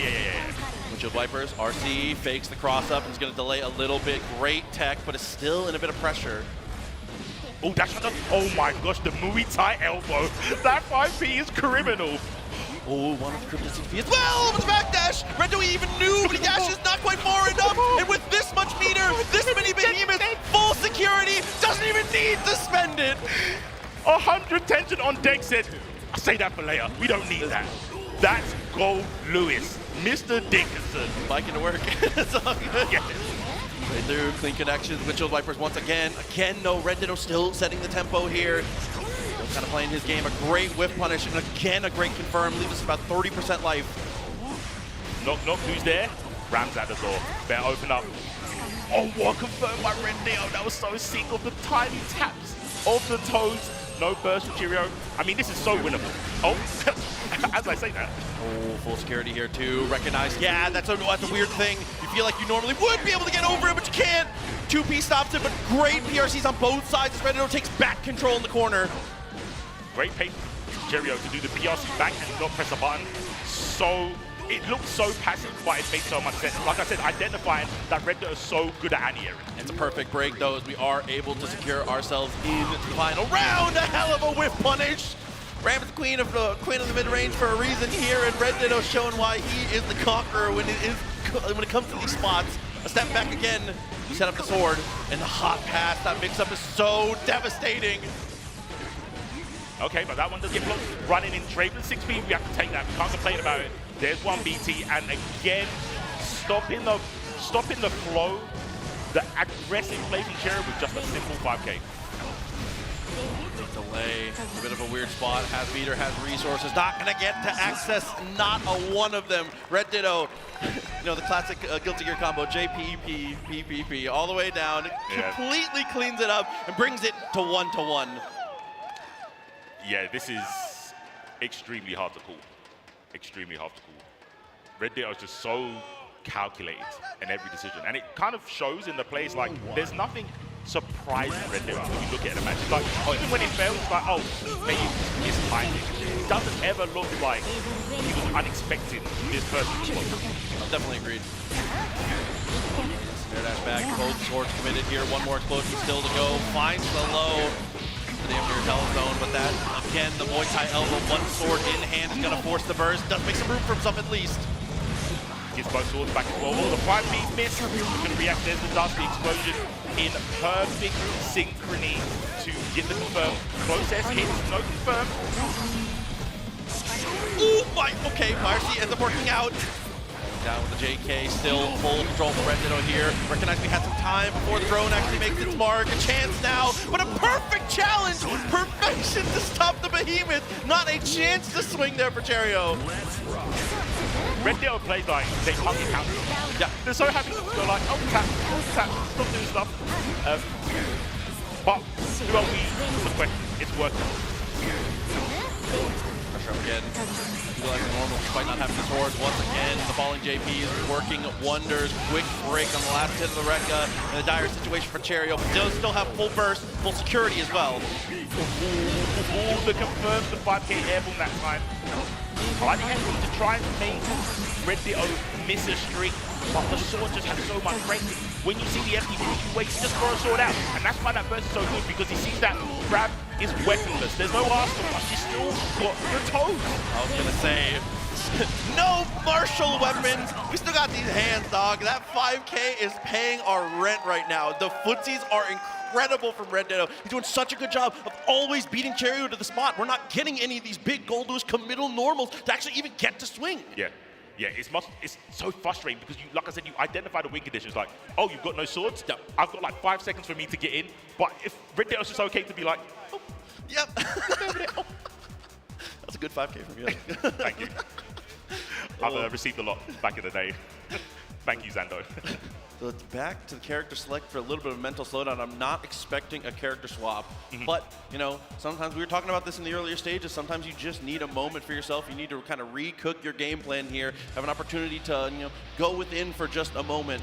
And hopefully that will be able to help out for Cherio here. But if Red Ditto can keep the same type of momentum, I don't know what type of adjustment you could possibly make. Red Ditto's so far ahead of the game right now, it feels, as we do move into our game 4.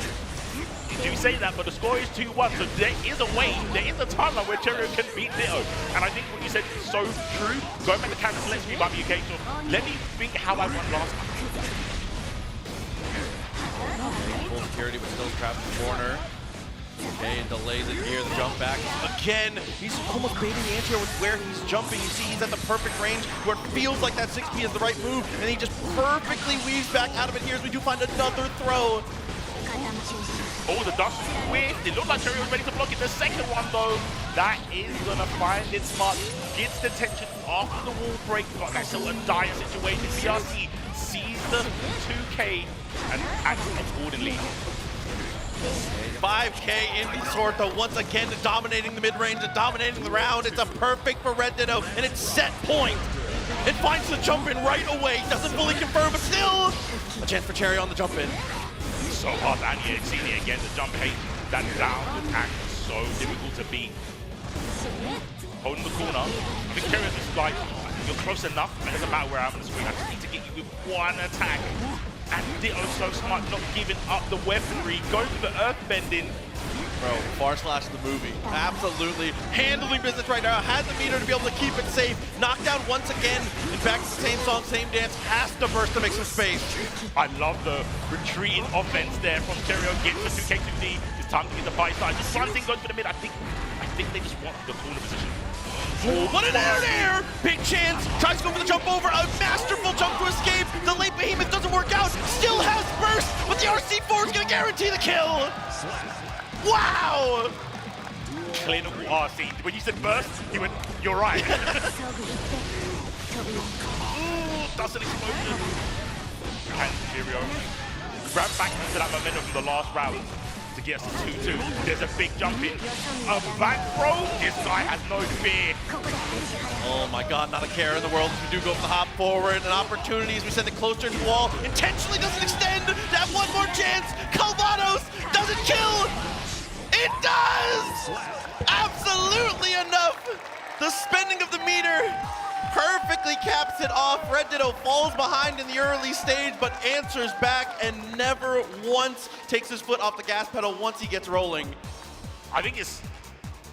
We were talking about this earlier about mental damage, and I think Gold Lewis is a pioneer of causing someone to crack, but it just doesn't look like Ditto does in the game. It just doesn't look like it. Definitely agreed. He has an unbelievable amount of composure coming into moments like that. So good. And being able to reassess and simplify game plans too. It's a lot of spots like, again, it gets to the point where he's just like, I'm just going to I haven't seen you do anything about far slash yet. I'm just going to see how far let's see how far this can go. But we'll see if we can see that here in our replay presented by PlayStation Tournaments. And in the later stage of this, truly, if you think about fighting games like a conversation, I feel like the last 3 games of this set was just Red Ditto with a megaphone, just shouting questions the whole time. Cheerio couldn't get a word in. That's so true, yeah. Just not even interrupting, just like, yeah, there's no gap. There's no gap for me to reply to what you're saying. I'm just here to listen to your rhetoric. And it does feel like that sometimes against Ramifal. Like we said, once you establish the spacing, and even at the last bit you were talking about with the far S's, Red Ditto was like, I know this isn't hitting, but I know you can't move. Yes. So just stay here. Unless you're going to do something really, really risky to beat this, you're just going to have to stay in this corner. It's like, I call it sleep paralysis. Yeah. Because nothing's stopping you. You just can't get up. Yeah, just being in a position where you have to, at some point you're going to have to take a risk, and forcing your opponent to make one of those committal decisions is just as good as being able to, you're just preemptively stacking the deck in your favor. It is such a powerful potential tool for you to be able to run on your opponent in spots like that. And Red Ditto, the master of being able to control those spaces and handle that, which is going to put him in a spot he is intimately familiar with. It is going to be winners finals with an opponent he's very used to in Nitro. That is going to be a banger when we get there. Yeah, that's a matchup we've seen day in, day out, offline, online.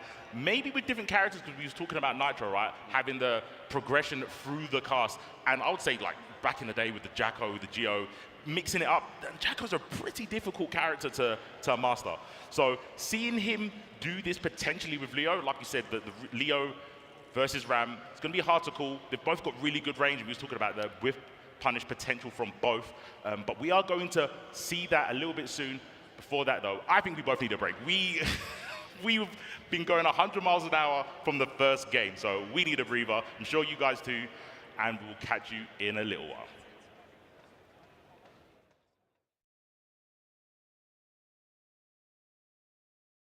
Chipotle and 2XKO are back for round 2. Use promo code TAGTEAM at checkout to unlock the Chipotle Fresh Fit backpack and bucket hat for your avatar.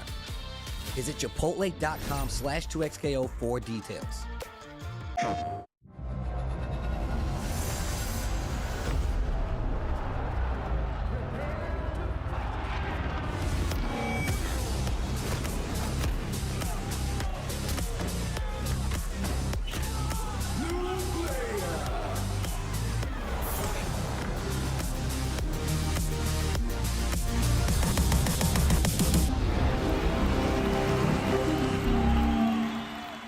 PlayStation. How would you like to live forever? I do not trust this thresh. His lamp contains screaming. Those are just squeals of wonderment. Ready to banish the darkness. Come on, let's live a little. In the light is your deliverance.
Hello?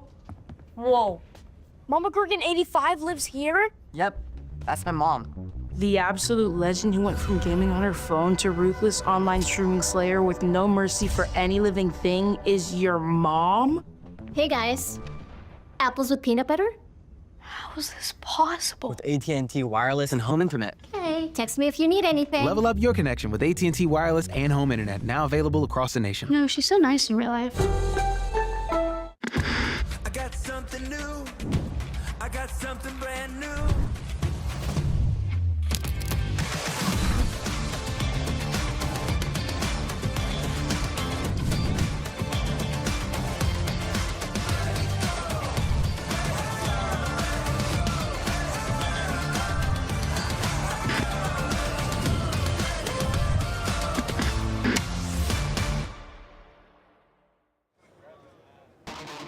Welcome back to EVO 2026. As we're checking in here with the Airheads Air Cam. Make sure if you're in the arena, have those LED arena wristbands up.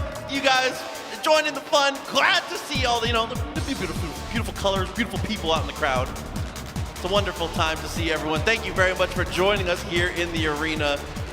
Make sure everybody, again, big shouts to Airheads. Appreciate them a ton. Power up your candy game with Airheads. And thank you again to everyone joining us in the arena as well as at home. Proxy and C4 to continue to take you through Guilty Gear Strive here for this top 8. And so far, the vibes have been feeling good. Crowd, we feeling good?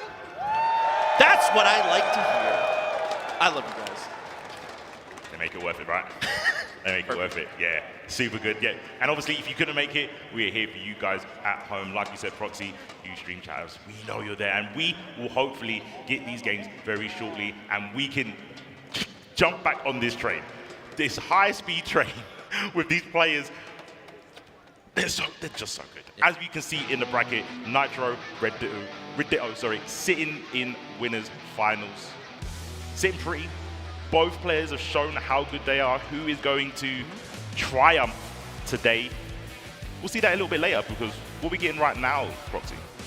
Right now, I do believe we are going to be moving into Keishu, What to Move versus Jiro. Varix and TY still waiting below, with Cherio and Kermit still alive in this thing. The beauty of the double elimination bracket, the beauty of the spirit of the FGC is us being able to have these tournaments, this many people involved to be able to potentially take home the crown. And we have to see how these players were able to make their path to here with the victory path presented by White Claw Surge. As you can see, Keishu coming off the back of a couple tough matchups here, did take that loss to Kermit, but was able to best MJ in a nail-biter of a mirror match to just make it in, and an opportunity to have a back-to-back berth, something that, single-digit people are able to really be able to claim for themselves at EVO?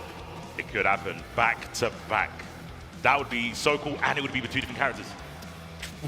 That would be so cool, doing it with, speaking of different characters, someone we don't see too often is the Angie Mito Jiro with, I would probably say, no one asked me this, but I want to tell you, probably one of the best photos. That is such a sick photo to have. It's the perfect energy to bring to the table here, because Big Will and IDOB all falling in that top 24. It was a tough competition across the board for them. But, being able to make it into this spot. And honestly, I think the most impressive thing about Jiro's run, a loss to Kermit that early in the bracket, has been battling through losers for such a long time. In a tournament like this, where a lot of it comes down to gas mileage, an early loss in round 1, round 2 pools, being able to push to this position, the mental fortitude you have to stay present and stay playing well, getting all the way to this spot is genuinely unbelievable. On top of that, the traveling, having the jet lag, giving an excuse, and you've got so much more pressure on you, right? It's not like you can just walk down the road and enter a tournament. This isn't like a local one. So let's get it. We're gonna get our next match in this top 8. Keishu, What the Move with the Johnny, patented in the White versus Jiro with the Angie Mito, taking some hits, but said no, not today. Go to the burst, but still under a little bit of pressure here. Love that little step back, set up the Itzenga. Great use of the Fujin though as we close distance and find the touch again. An opportunity with plenty of meter in our pocket. Tries to stack up with the 2H again, but a perfect swing back from Keishu. What a challenge! Seeing those Ps in the earlier matches, Keishu is not hesitant to stop fake pressure. Okay, 5K. It's kind of like damage mitigation, right? It's like, oh, I can take the overhead because I won't, you know, get control from it. I think that's a lot of what Andy's about. Behind little trade at the start. Not the trade you want to see, though. You gotta close this distance here and just put some of those long-reaching normals. Right option, wrong spacing. I like the idea with the throw, with the twirl, a touch too far, and now it's time to watch the movie as we do set up a hard knockdown and a full burst restored for Jiro. That was a costly yes. Losing more than 50% of your health. Are you willing to do it again, Keishu? Is this the difference? Is this the champ difference? Is this what it takes to be an Evo champion? We'll have to ask him. He knows. Ooh, okay. Blocked there, but lose out the TK Mistfinder. But again, that's kind of the Anji way of life, though, is that 50%, that's light work for this guy. He's looking for a dance partner, trying to toss you around, finds the hit again. Okay, a little bit blown on the confirm. Not sure what was going on there. Might have to ask him later. Ooh, jumps out. And then the BRC, don't ever try to anti-air me. Overhead. That time, the overhead will actually kill you. Cuts it out quick. Fujin on the way. Love the idea as we get that clean connection. Keishu wins the 99, which, you know, Johnny, he's one of those guys. 99 seconds. What are you really gonna do? You're gonna hold this Mistfinder. You're gonna hold this Mistfinder real quick. Ooh, gets to the other side. He said I'm minus 100, but I'm over here. Double 2P, sweep of the leg, sets up the card, and finds the hit again, 100 meter, but Jiro gets to jump out and actually punishes the PRC. Oh no, and the momentum is clearly in Jiro's side. I love the stagger to try and draw out a button from Keishu, sitting on so much meter, but the fans are putting in a lot of work. Wow, Skedaddle Skedoodle went back into the neutral, got no full screen and said, no, we're straight back in there. Oh, I thought I was going to kill because he didn't get all the hits into the overdrive. Dude, but the messed up situation there was we go for that same 2H reset that we saw before, and it looks like Keishu identified it just a split second too late. Yeah. We did get counter hit. We wanted that same answer, but just wasn't quite ready, wasn't quite quick enough. It's hard to stay on the ball in a moment like this, but I mean, that's what it takes to be a champion. Keishu, intimately familiar with the concepts here, is unfortunately familiar with his jump-ins. 100%. Cool, the Panther to the Forest could be confirmed, but gets straight into the face of Keishu's Johnny. Butterfly actually messing up that. Confirm a little bit. Nice from the overhead, and PRC immediately identifying, oh, now you're going to block that? Okay, cool, now we can play the game. Oh my gosh, the graceful gorilla spinning on in. Not been able to kill though, the glass is shattered, the positive bonus is there, but can Jiro close it out? Couldn't get the OTG, but does get the low. Sweep of the leg still works out, chip damage is enough, round apiece. Keishu in a bit of a dire spot, but that is a good statement to get yourself some momentum back into this. The deflection was a good idea, but unfortunately it hits a card. She's immediate re-entry. Show him a card. Jack of clubs. Gonna need a club to beat this character. He's got a lot in terms of the defense modifiers and guts. The 5P, big confirm. He's gonna get some set play here. Oh, this goes for the close S. Trying to see if there's a bite. And Keishu's not giving it to Jiro. There it was. Oh my god, but the legs get exposed once again. An opportunity looking for the throw. No punish. Wasn't able to land quite in time. As he lands and parries. What is this guy doing? It's unbelievable. The wall is broken. Now we have a knockdown. An opportunity for Jiro to pull even farther ahead. Then the reversal is easily blocked. Had the burst on deck. I think that's why the decision came out from Keishu. He's not got any meter. There's the YRC potentially. Is Keishu giving it to him? No! We're going to jump in the air. Bam, it's not for the combo. He's in there. The card's on the ground. Sort of delay. Looking for an escape. Ooh, clinical play there from Keishu. Perfect confirm. Everything going just as planned. A little attempted sweep of legs though. Jiro with a good spacing back. Snare dash from quite high. You can see the buffer too, waiting for something. 5K confirmed. Okay, Keishu. Yeah, this is a Evo champ diff. Evo champ diff. We're seeing it in full display. Oh, the neutral jump. Yeah. Zan sets up the card again, twirls and waits it out. Perfect spacing, knew you were completely safe from there. And the footsies again. Where we going, high or low? Goes for the toes. Jiro crouching, doesn't take the throw. Oh, and the counter getting thrown. There we go. Keishu understands the assignment. Mad casual walk up. That was Aura. He knew. Fool me once, shame on me. Oh my god, absolutely will not get fooled again. Sweet chin music with the 5K, perfectly spaced. He kicked the headband off. Look at the birdie. Stay firm. Whoa, whoa, whoa, whoa. Yeah, Keishu knows something I don't. I can't identify it, but he's understanding when to dash and press buttons now. Spacing's the timings, it's looking much better with the jump back. Beating up throw attempt, tries to chase down a backdash there. Keishu again, perfectly placed 5K. Joker's trick to send it through, still not enough though. And Jiro, full resources. The pixel, the final pixel. I mean, this is Angie's got the meter. Run up throw, no RC, hold on to it. Look for the YRC, potentially no. I don't think it's gonna happen because Keishu didn't do it last time. More birdies, watch the birdie, mind your head. Still not bursting. He's holding on to it! The PRC! There beats the burst! He drops it! Keishu stays in the moment and takes the victory! Unbelievable presence of mind! Evo champion. In every other timeline, Jiro completes that combo from the PRC overhead. Oh no, and these are the moments that make or break people. When that something happens to you, can you regain your composure? Let's find out. Oh my day. Yeah, Proxy. Tangible momentum coming from Keishu's side right now. Instant air dashes in, lays the card after the deflect shield. Continues to try and apply the pressure, no punish there. Yeah, it's powerful. It's powerful how much momentum was lost here from Jiro. He's going to break the glass. And you got to praise the defense from Keishu too, because it's a moment like that. In so many different games, we kind of heard this phrase, and that was the perfect way to show it in Guilty Gear Strive. He could take those throws. He had plenty of life. He knew he was going to be able to have an opportunity to fight at the end. You don't have to take an aggressive action until like 1 or 2 post-throw situations after. Throw it into the corner, overhead to the misfinder, cards out, gets it out of the corner, doesn't try to punish the throw attempt. Goal first, okay. We're gonna get pretty aggressive here, I believe. 100 tension on deck. Jiro, get him. Oh, that was nice. That was nice. The little tiny micro walk back into the bottom. Jiro looked shook about that round for about 20 seconds. We're back. This is full mentality back in the wayside here.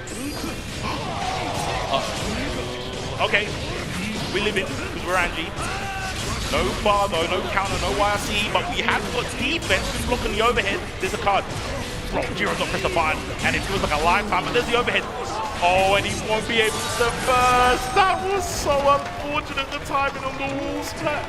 Leaves it down to what could be the final round. Jiro continuing to try and take the aggressive angles here. Dash macro as often as possible, trying to choke this space away from Keishu while he can. What a perfect anti-air to keep him contained. Oh, where are you going? Firm up the Nagiha. Oh my goodness. Yup. Squeeze me. We need a lot more of that though. We need a lot more of that to make this comeback. Okay, full send meter though. Opportunity is looking good. Not much life to play with left. Tap the FD, was waiting for something here. We've already seen a reversal before from Keishu. Instead though, plays a little more straight and narrow. Holding the stance, the misfinder threatening. Oh, goes low. Oh, counter hit. Will you get a burst back in time? You're not going to get burst back in time. Yep. Jiro. Down but not out. Like throw the name of the game, and right now, Jiro coming out a bit ahead on it, drops the fish on him, and now he's going to go straight into the butterfly. Pushes him all the way to the corner off that too. And that's the first time we've seen voice fish. Oh, how did you block that?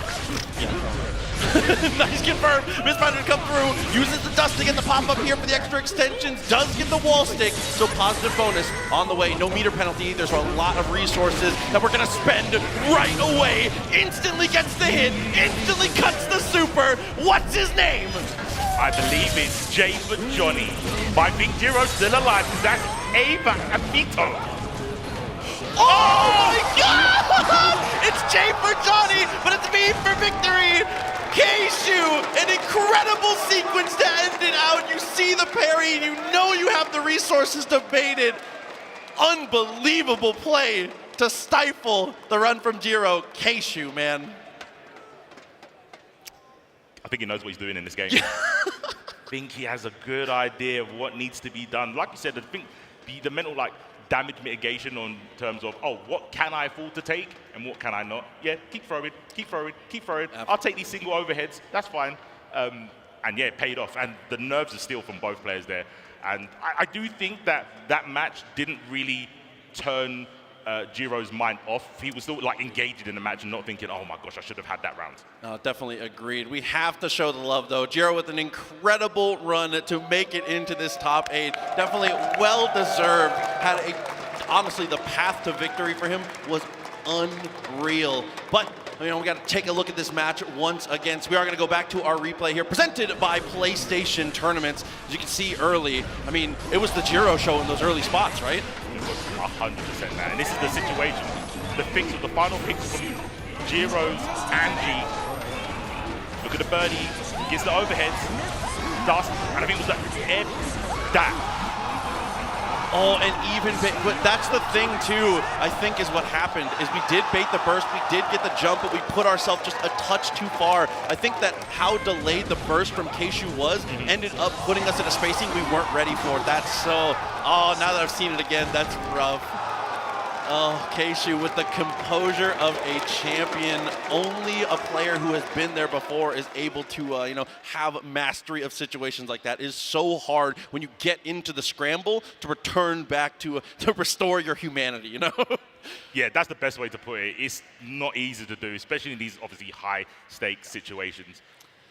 Yeah, there you can see in the bracket, Jiro going out after the 3-1 defeat to Keishu as he moves forwards, going to be looking at fighting Cheerio a little bit later on. But next, we are going to be getting Verex versus TY. I'm interested to see who TY is going to be picking. We saw Slayer pick earlier on, but then when it came down to, this is looking a bit too close, went to the Geo. Absolutely, and that's one of the things that we talk about with this game is that, especially with the amount of accessibility, you can go as deep or as shallow as you want when it comes to picking your characters. So a lot of people do have the opportunity and the potential to be able to be multi-character threats, which I think if you're not playing like a top 5, top 7 type of character, it's definitely the optimal choice to have. So I'm glad to see some of those players being able to come through. I'm expecting the Geo, but we'll definitely, we'll see what comes up when it does come through. Yeah, indeed, and we're going to see something right now. The victory path presented by White Claw Surge. These two players, Verex had an insane match that you alluded to earlier with Cheerio. That was Verex's first loss, and having an crazy back and forth with Caliber using the Unica. That was a mad match. Verex was looking a little bit shaky, but pulled it out when it mattered. And then TY unfortunately did take that dive against Kazam a bit earlier into the day yesterday, but had 3 straight great runs. Oki's and LK, 2 matchups heavily in TY's favor. And then the GC Yoshi set was unreal. They really got into the weeds for sure. And we'll see who, the players, the people at home, excuse me, I don't know the players, but the people at home have actually decided to put themselves on for the EVO Fantasy Pick, the top 8 presented by AT&T. And it looks like we're leaning toward, the people agree with C4. They said this guy's got some pretty good opinions. We are leaning towards Verex right now. Yeah, he's a pretty safe pick most of the time. He's got such a unique way of playing Nago, and I was saying this in earlier matches. When you see Verex get down to the nail-biter matches where it's like last game, last round, he completely switches up, and it's like he lulls you into a sense of security where I'm a very passive Nago. I don't really take big risks. And then when you get comfortable with that, that's when he gets a little bit unhinged. Yeah. And I think you need to be able to switch between calm and chaotic with a character like Nago to make your opponent fearful of your options. I actually agree, and I think the key word you said there was switch. I think it needs to be on a switch, not a slider. I think a lot of the times people are like, will start to lean into one direction. Verex goes into a round, goes into a decision, goes into a moment deciding what type of aggression he's going to bring, and it is full send in that direction. No hesitation for the moment is so good, like you said, at being able to dial into those spots, and I really do think that how quickly he's able to flip that switch is one of the deciding factors, and how he's made himself the titan that he is right now in Guilty Gear. Yeah, it's not an easy trait to have at this level, and again from a location that doesn't have that many top players from Senegal. Shouts to GBVSR for the rollback, making it making him able to play so many good players in the EMEA region. But TY has picked the Geo for the button check. That doesn't mean anything. Button checks are a lie. They could be. Could be false information. Like you said, I kind of think the Geo is coming. I don't think TY is going to go for the Slayer. That is a character that got him somewhere in terms of to the dance for the top 8. Verix does play a little bit of Slayer. So I think you should go for the Geo here. Don't give your opponent any advantage if you don't have to. We're back into the move again, though. The Eagle flies, and it's one more chance here in the loser's side. Our final round 1 match at the top 8, Verix and TY. An opportunity to continue your rise to greatness here at EVO 2026. It's a scary one, too. I mean, Nagoriyuki, 99 seconds. If he's able to find some kind of early victory, convert into like a Beyblade, something very aggressive, I mean, you can blink and the round can just be over. You have to have a short memory when you're playing against Nago, for sure. You do. You have to be kind of battle hard to be like, yeah, it happened. Go next. That's going to happen. Next. Just queue next. Yeah, don't worry about it. He is for sure, like you're saying, one of those players where you've got to remember the mindset, but you have to forget how you lost. Yes, for sure. He is super cool though. Mask on, always ready to fight. Oh my god, the Nago button. 2D god. Now we're talking about Nago round start. Ignore everything. TY straight in with the Geo, finds the 2D, finds the far slash. Everything opening up here as a positive bonus. Rolls that meter a little bit quick on the tri-jump. We're talking about people with meter and aggression. TY, unbelievable pressure and tempo right now. Verix hasn't made a choice yet. Well, that was I'm not locked in here with you. Yeah. You're locked in here with me. I don't know what these commentators are talking about.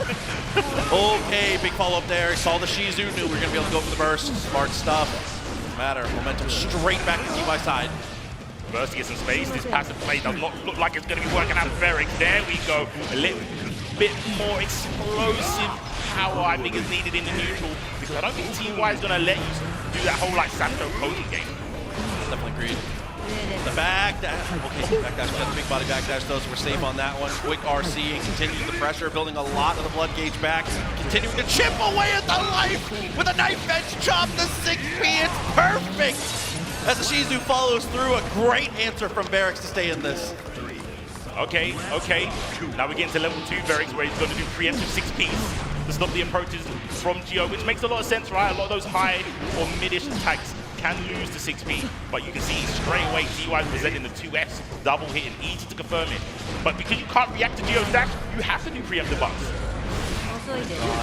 Footsies with the heavy working well. The walk up and taps the dust, had full control here. Is gonna go for the air super with guaranteed knockdown. That little bit of burst reclaimed, as well as the hard knockdown. A single choice left for Verix. Backs away, but you cannot escape. Geo will find you, hunt you down. So you have to really like hold your ground, and I think Verix was doing that a little bit earlier, like we saw the preemptive 6Ps, because like I said, most characters can't escape Geo, let alone a big body like Nago. And it just feels like, I mean, TY's just beating Verix to a lot of the timing there. I think you're right. I think a lot of the normals, a lot of the choices aren't, out of the ordinary here. But it's just TY's dominance on the ground here, and that's part of the game plan of Giovanna, right? That bots are in and out playstyle, that quick movement speed, able to abuse the fact that Nagoriyuki a lot of times is like a stationary missile turret when it comes to trying to stop players from approaching him. He even had the PRC there to reposition. Like, that's not a thing a normal character has to do. Yeah, 100%. He's a movie interest. But when he falls on top of you, he's going to take a lot of damage. It's level 2 blood, so we've got the big normals, but the speed to match it as Ty finds a way in regardless.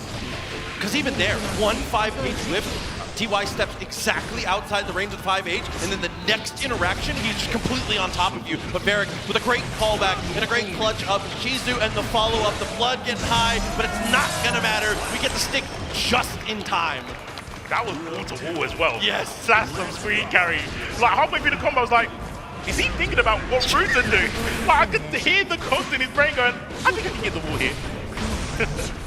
I think much all right.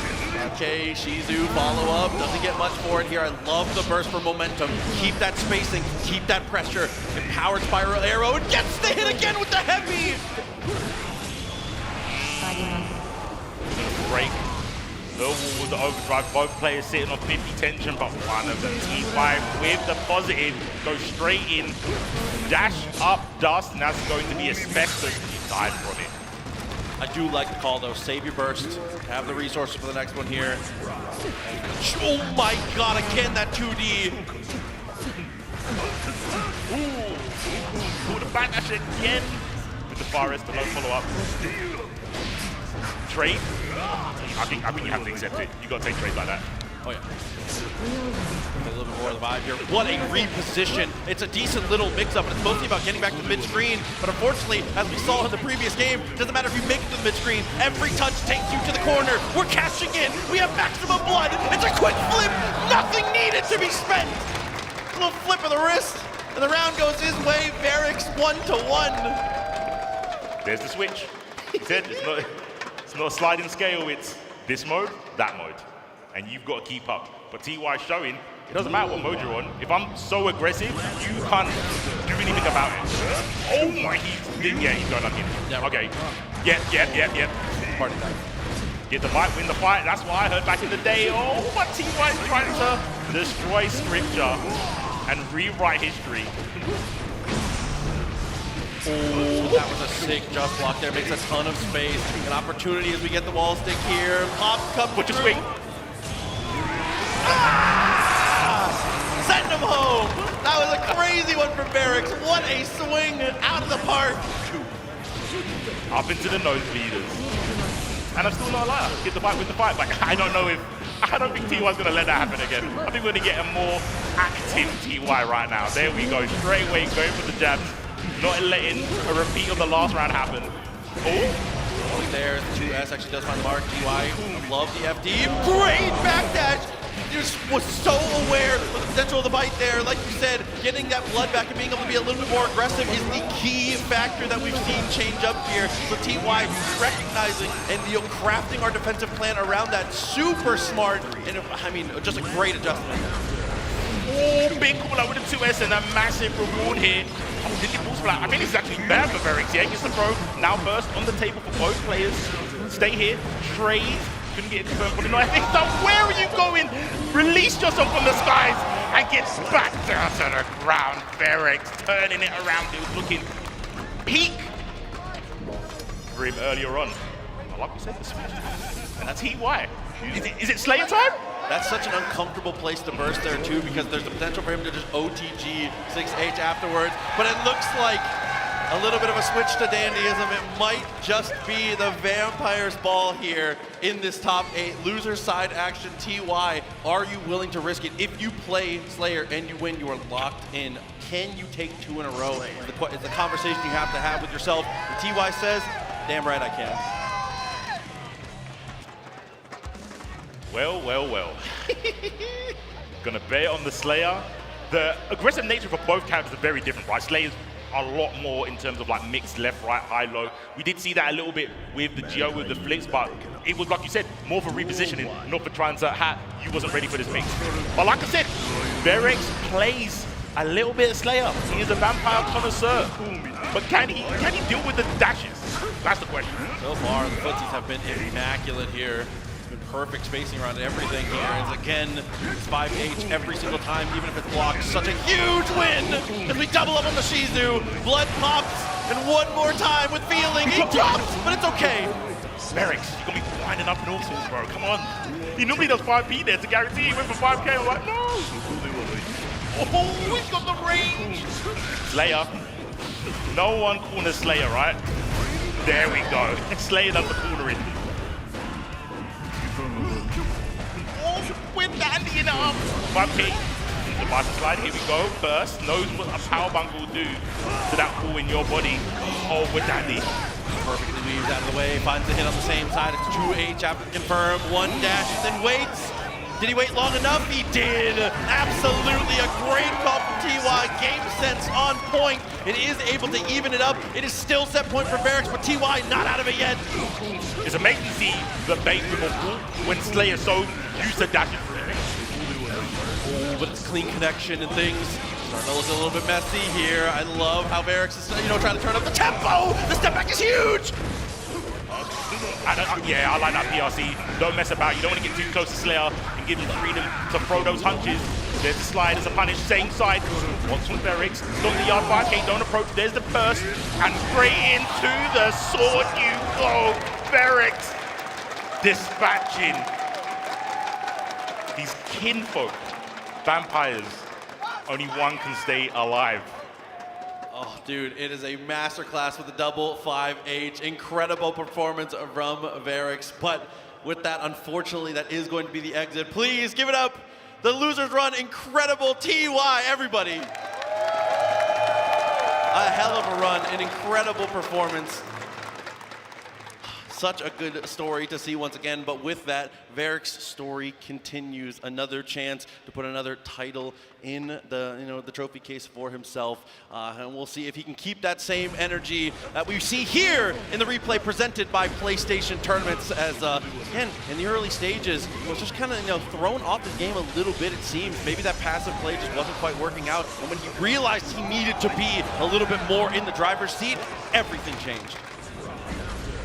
100%, couldn't have put it any better. You can see it visually, the switch up and the tempo that Verix likes to do, which we saw in the first game, and it just wouldn't work against Vio, right? TY identified as like, oh, if you're going to let me do this, I'm just going to go crazy. And that was the moment that you pointed at, Proxy, in terms of being that high in the sky, going for the bursts. It's like, yeah, bursts have been improved through the ability to hit you from full screen, right? It never used to be that case. And you've got the idea of, well, I can't see you because you're off screen, right? Verix is on the ground. It's like, but I don't think you're going to let me land for free. You're going to do something, maybe jump, get ready for a 6P, and that's kind of the risk you take to be like, it's like a blind mix. I don't know what you're doing, but I think you pressed something, so I'm going to burst here. Yeah, so he's probably crouching down there, but yeah, anything could be happening. Could be doing anything.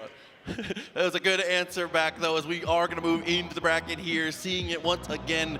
Nitro and Red Ditto still sitting pretty in the winner's side, with a couple losers matches still to catch up. Cherio and K-Shu, what the moo, as well as Kermit and Verix. Some incredibly ridiculous matchups to come here.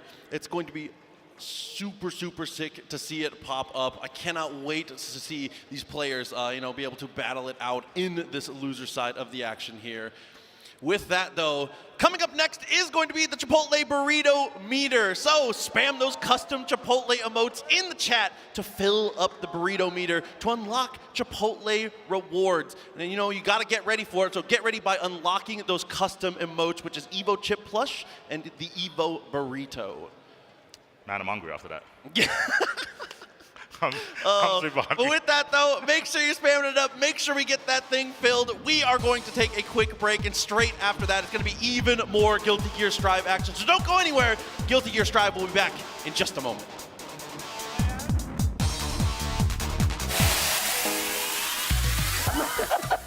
Oh, wait. Nerd. Commentary is about keeping people engaged. Yes. Right? This guy lied to me for 15 years. I didn't know his age. That was like my first couple months in the game. I guess it's weird for you to call me daddy. That's very weird, Jay. I need to do better. I gotta avenge myself. Stop, guys. You're making me laugh too much. Oh, jeez.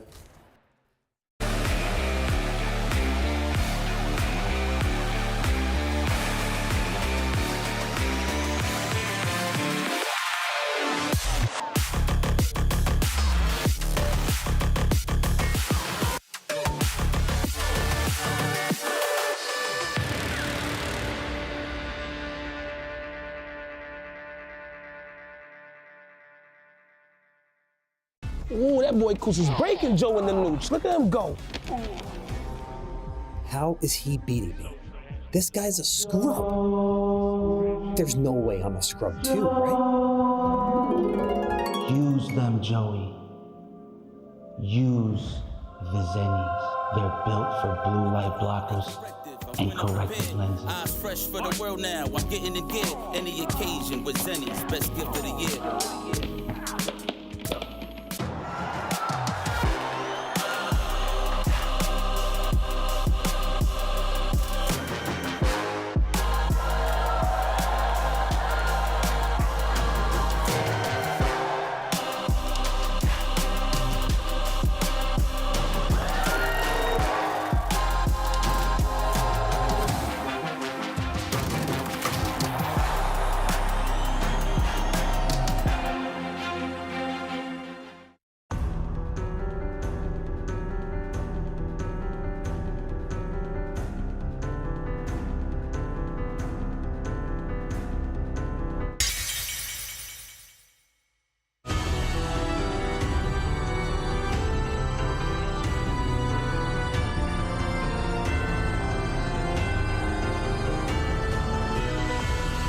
メルティーブラッドドアイルミナ。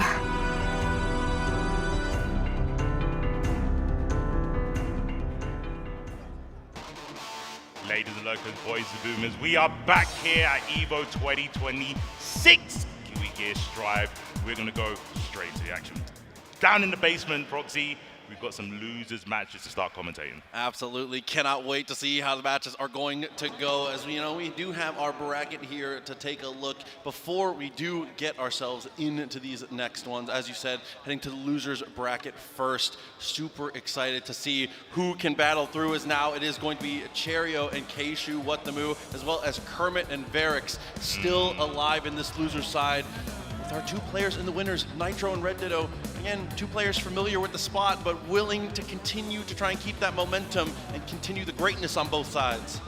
It's going to be extremely hard to call. I'm sure we're going to have a lot of people disagreeing on who's going to be a victor in that one. But like I said, that's a little bit later on in the winner's side right here.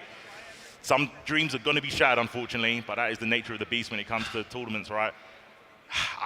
Cheerio, you know, we have the Gold Lewis mythos. It's like, as long as he can get close, he can win, right? But we've seen the determination to not be overwhelmed on Keishu's side with the Johnny in these risky points where you're like, wow, you really 2P there? It's like, yeah, but if I didn't, I don't get to play the game. So I have to challenge. And we've seen other sort of escape options that Keishu's adopted, and it is quite hard to space yourself with Johnny. He's a very all or nothing. What we were saying earlier, it's kind of like a Makoto. I can stand here or all the way over there, but there's no middle ground. Oh, definitely agreed. It's got to be, we got to be in medium punch range, or we got to be deep. Exactly. I'm right there with you, brother. Hopefully we'll see some of that action now. We're going to be leading straight into the action here. As we can see, all the beautiful people in the crowd, as well as, you know, the Red Bull best seats in the house. Good to see everyone here. Evo, again, please make some noise for Guilty Gear. That's what I'm trying to hear, baby. Oh, God.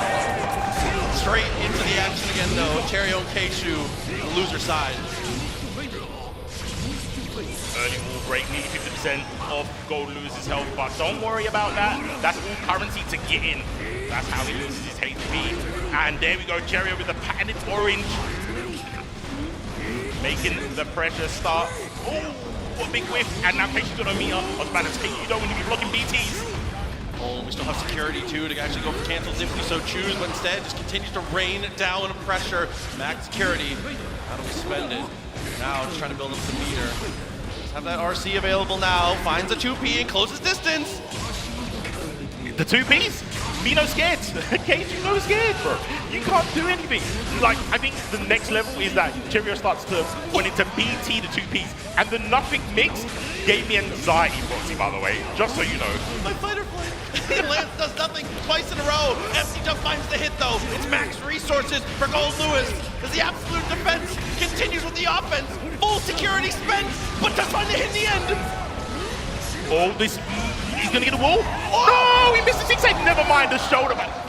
He shoulder checked him. He shoulder checked him. Puts it down. I mean, the 6-8 can't work there. I think it was just a little bit too, little bit too low, unfortunately, on the juggle. I think there was a lot of calculating because of the RC slowdown, like when should I be doing this, but yeah.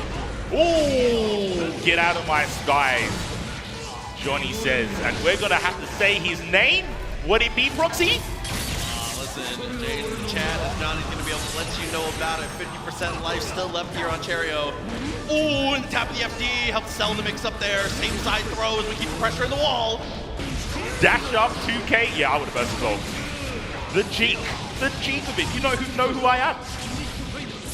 Perfect time to burst too. That was gonna side swap. Things were gonna be dire. Oh. So the corner went, actually, you know what? I'll wait for that to hit the ground. Oh, and that's what happens when you don't.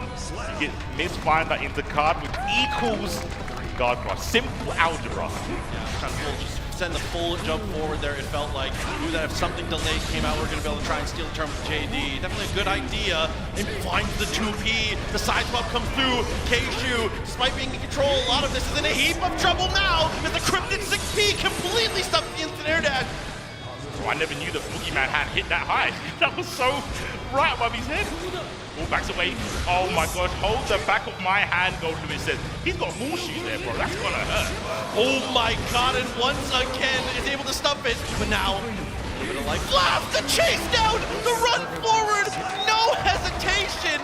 Keishu Keishu. It felt like once the burst came out, it felt like he had a breath of new life. I thought he was back in. Yeah.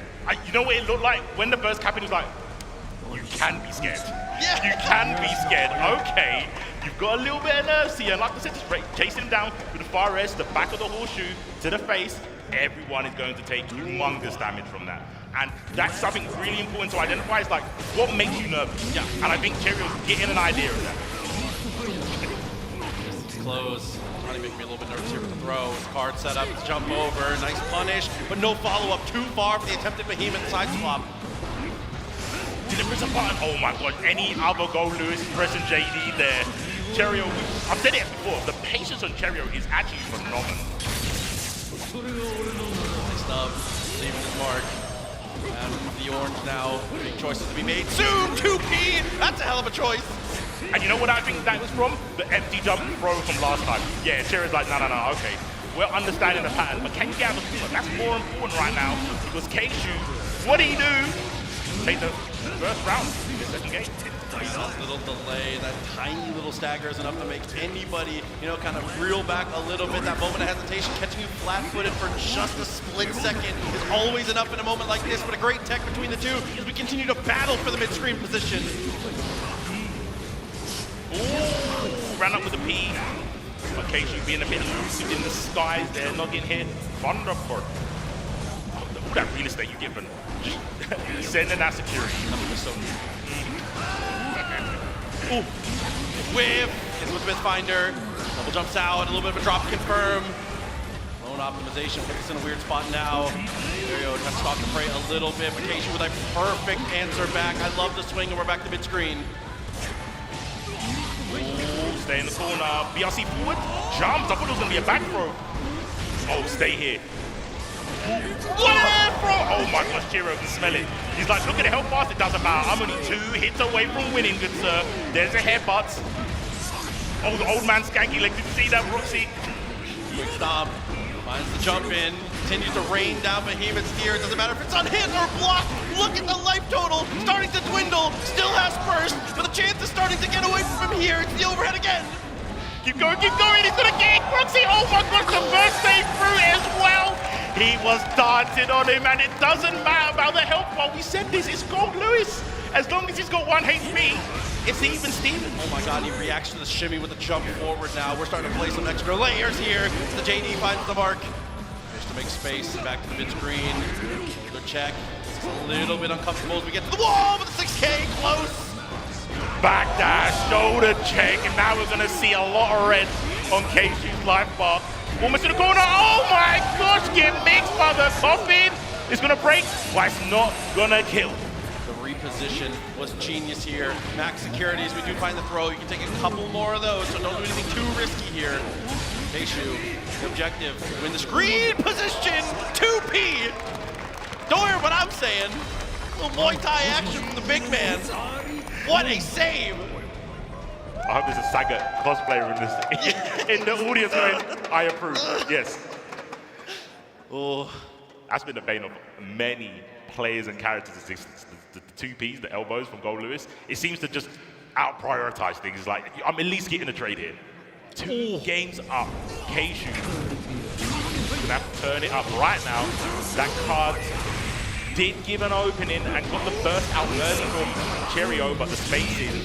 Oh, he's guessing on the misfinders now. Like I said, full send sometimes, 6B again, trying to take even more risks in a spot like this. You kind of alluded to it, and I think it's an important point to remember, especially when Gold Lewis is involved. Health is a resource, and it does not matter until 0. You've got to spend it in moments like this to take these risks, but Keishu, riskless in the moment, continues to apply this pressure. YRC, oh my god, say hello to my little friend. Terminator chasing the car. Holy moly, leg swept though, still is able to find the mark. It is going to be enough as we do just barely get to the wall. Nice optimization from Keishu, still alive in this one. I feel there's a timeline where Keishu plays Eddie. Because these 2Ps are so clean. He does 2P like it's a reversal. It's so clean. Oh my! Luckily from that spacing, it's just a knockdown here. Ooh, what a clean back whiff. Oh god, apparently you're just gonna have to stay in this corner. It doesn't matter that I whiff. I'm just controlling space. Oh, but again, fearless. Man never loses. Gonna keep that same momentum, gonna keep that moniker in his way, gets the hit, gets the break. Mistfinder's the one to do it. It's 50% life, but the resources are stacked for Terrio right now. Oh, what a awkward place to stand in. In case you were just like, I want to wait for you to jump. I know you have insane air buttons, but I'm the Evo champ. Oh, come at me. Oh, he's gonna send the awful lasers. It's old freaking Lewis. Chops the dust, he's too far! YRC, perfect timing. Keishu with the optimal decision. Got break. Oh, he's playing it safe. Oh, he's staying outside of forest range. But Keishu! He's trying to go back there. Yes, God. I was about to say, Cheerio can bypass this range that you're standing at. He's got the arsenal. Couldn't get it confirmed, was too far. Stay down. Keishu with the chip. And that was something I saw earlier in the match with Cheerio and Verix. The YRC on the laser. Yeah. That timing is pretty tough. It is. And it varies based on, I believe, the amount of security, too. There's so much that goes in it. It's a lot to have to deal with there. But again, being in a position like this, you don't accidentally make it onto the stage here at EVO. Well calculated in the mix up there as we get 2S into the follow-up Behemoth. That, of course, is going to be a burst. Understandable. Whoa! The big JK didn't find this mark. It looked close, but the 2K does. Oh my God, all the frames block me. Don't you dare touch me. I am the Secretary of Defense. Secretary of Defense, honestly, it just comes down to optimizing your defense here. What can you do? How can you possibly escape? Behemoth after Behemoth, full security still available, even with the misspaced Behemoth. It doesn't matter. The pressure doesn't stop. The Cryptid 6P, and it's set point. The Halloween anti-air, spooky stuff. Oh, okay. What's gonna do there? Oh, Cheerio actually burst there. Not like there was that much more of the combo, but it's probably just a knockdown in the corner that they didn't want. Might just be momentum. You come up around like that, you might want to just try and keep the ball rolling. Yep. Oh my. How is Cheerio's anti-air game so good? Holds his corner. Keishu didn't press a button that time. Dash, throw, and then shoulder check. This time getting big damage. Oh no, did he get closest? That's first. Monster's fine though. Still a good situation. Throw gets a hit. Sets up the drone. An opportunity for the high-low game. Great deflect shield. Cheerio reacted instantly with Opsos. Oh my God, 6K. Another one. Makes one more time, nice block. Oh, what a 2P as well. Make some space for yourself and has some meter. Lays the card, an opportunity. Is the Mistfinder just as we land. Putting the card down. Oh yeah, doesn't want to go any raw cards just because Cheerio's okay jumping in and running forward. There you go, waiting for a bit of block stun. Oh, trying to get frame trap. Cheerio, big jump K. Couldn't get it confirmed. Running up, hits him with a coffin. Oh, and again, just buffers the 2P and finds the mark. Oh my God, because it's so uncomfortable for Keishu. You're trying to stay at a spacing where he can't access the gun, he can't access the drone, but you forgot about these hands, maybe. Yep. 2P finds the mark, and unfortunately here, Keishu is going to be eliminated, but Cheerio continues a run and moves into the top 4. Unreal performance here. Cheerio obviously moving forward, but please, we have to give it up. A previous champion and one of the best to do it, Keishu, everyone, please. A masterclass here as we're gonna take a little bit of a review of it here with this replay presented by PlayStation Tournaments. Phenomenal decision making here. Phenomenal when it comes to the trades, keeping the corner, when to press. Like I was saying, Keishu's phenomenal at doing P's to check characters. This time, going to the retreat, and it kind of gave Cheerio the momentum like, oh, like I said earlier, now you're nervous. Now you're nervous. And yeah, I just don't know how you beat the Muay Thai elbow. Like, Cheerio's just so sensationally sick at picking out those moments and always making it equal into big momentum shifts. Yeah, sometimes that momentum can be a bit too much here, and it seems to be that way for Keishu as Cheerio moves forward, which does leave us now with one more matchup here in the losers side before we get into those semis and winners finals. Kermit and Verix coming up to bat here. It's going to be that Viking who has just been jump scaring everyone time and time again. Going to be facing off, see if Verix can keep that same momentum, keep that same energy. And in that first set, when we watched him against TY, it felt like the first game. I hate to use the age-old adage, but like it was kind of like first round is data type of energy. You know what I'm saying? That first game, he really dialed up his next game plan. It is that case. I know you don't like to go about it. But if I was going to describe it to someone, it's like, yeah, he kind of got mowed down. Didn't look like he interacted much with TY. But it's like, but after that game, it was like he understood everything. Yeah. Even forcing TY to swap characters.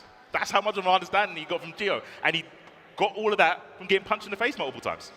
Sometimes that's all you need. You need a little bit of space for yourself. You need a little bit of time to be able to adjust. And Varix with prep time is about as deadly as you possibly could be. But we'll see if he can utilize that and be able to keep that same type of energy coming into the matchup here against Kermit. Again, a player who has had a hell of a run, has been I would say for a lot of people, I mean, I don't think a lot of people expect Baiken to be able to do it at this level, but with a pilot like Kermit, I mean, what can you say? The guy has just been an absolute killer time and time again, cycling through all of the different mix-up options, utilizing both versions of Kabari incredibly well. And it's one thing you pointed out earlier about his play. He's been using grounded tatami match so effectively into like every matchup. I know, especially for me, when I was like playing with that character, it feels so good to do like box dash, IAD to time him out. You feel like you're controlling a little bit more space, but you need to control the space that's important to you. I don't know if it's going to be super important in this matchup just because of the range that Varix has on the Naga Ryuki, but both of these players, I think, because I've done a lot of like TNS review, so online seeing the progression of Kermit, again on the character you said, like Baiken, not seen too much, and Varix being in a location that we don't see too much, we're going to get a banger of a game, something we probably have never seen. I might have to go check it up. We're going to give Varix versus Kermit here in loser's side. Oh, and what a place to find your first meeting here. Super excited to see how it battled out with the Samurais. Honorable warfare here coming up as we're going to find the throw straight away. Varix going to work with strike throw early. Looking like a slow-paced game until you get hit on the back of your neck by your Zanza. One of those spots where as soon as you get to that range, as soon as you get to that two blood type of situation, Tatami into the follow-up. In Dust we trust as we double up. Not much life left to play with for Varix here. The big two takes the OTD, and that was like 30% of your health from 2 swipes. Varix does have meter. Gets hit by the second hit 2D there. Oh, you're tethered. Now you belong to me. The one-armed samurai. Not enough to kill. Oh, bait. Kermit's not pressing the button. Yeah, Kermit big chillin'. I do respect that though. It's like we talked about again and again. I hate to be a broken record, but if you're gonna go for reversals like that, do it early. Let them know in advance. I will send it. Every time I have that 50 meter, keep it in your mind. I couldn't agree more. Doing a reversal like that when there's no numbers on the board, but besides people saying they're different. They're different. Like you said, they're more like data. Launching forward though, close slash follows up. I do like the burst timing here. Head, you still got a little bit of momentum to yourself, but that momentum is stifled instantaneously. A little ceremonial stab into the earth to be able to seal the deal. The sword in the stone. But Varix already dispatched Excalibur earlier. So let's see if we can take those victories, climb further and closer to the finals. But I don't think Kermit's going to make it easy.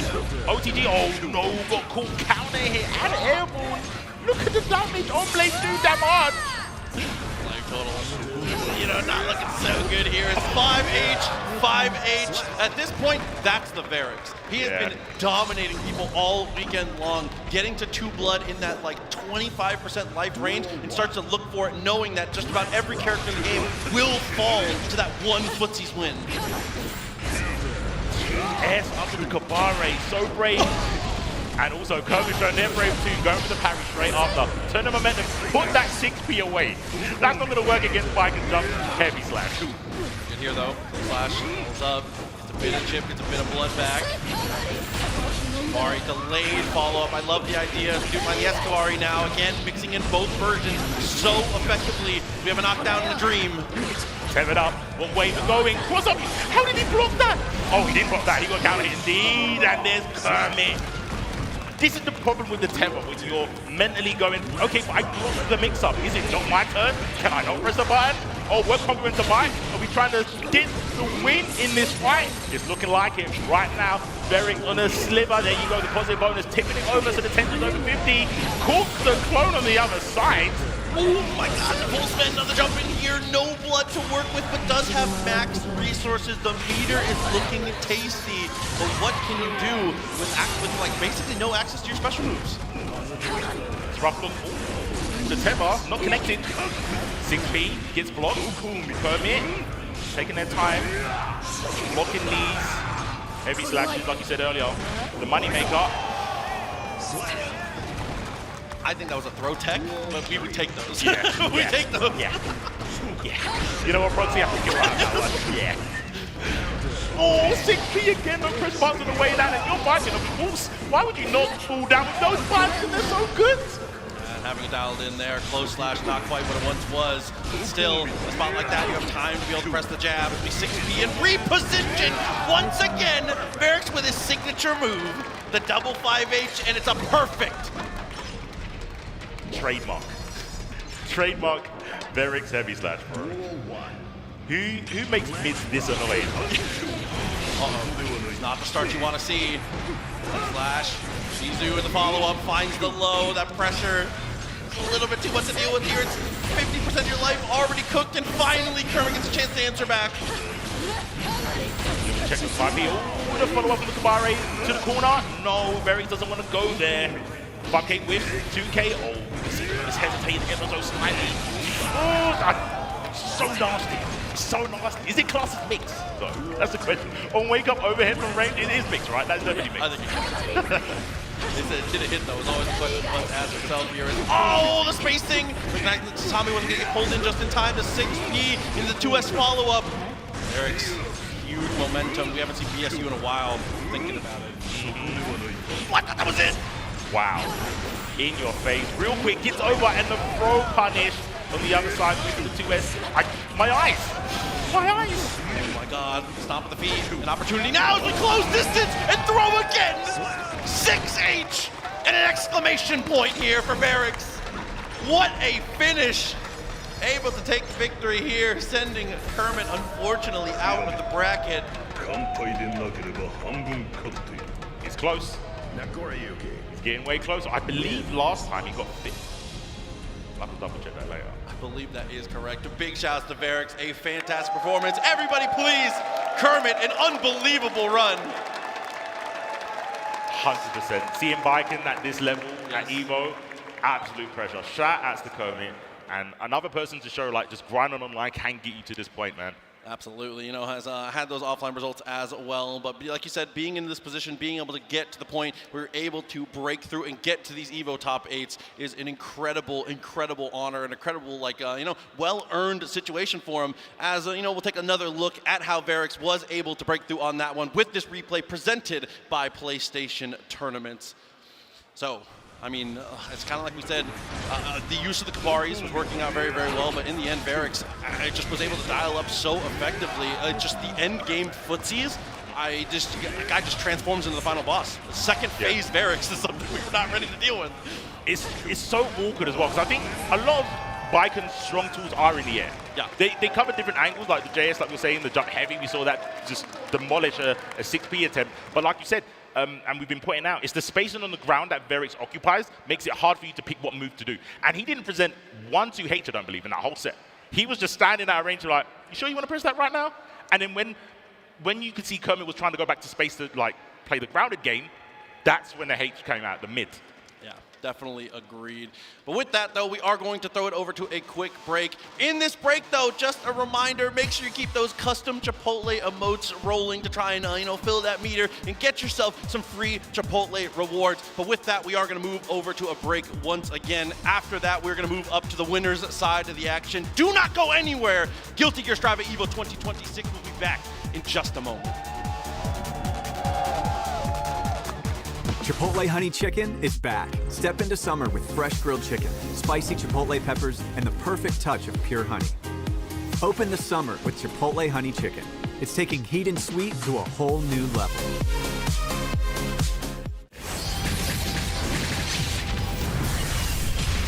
We are stronger together!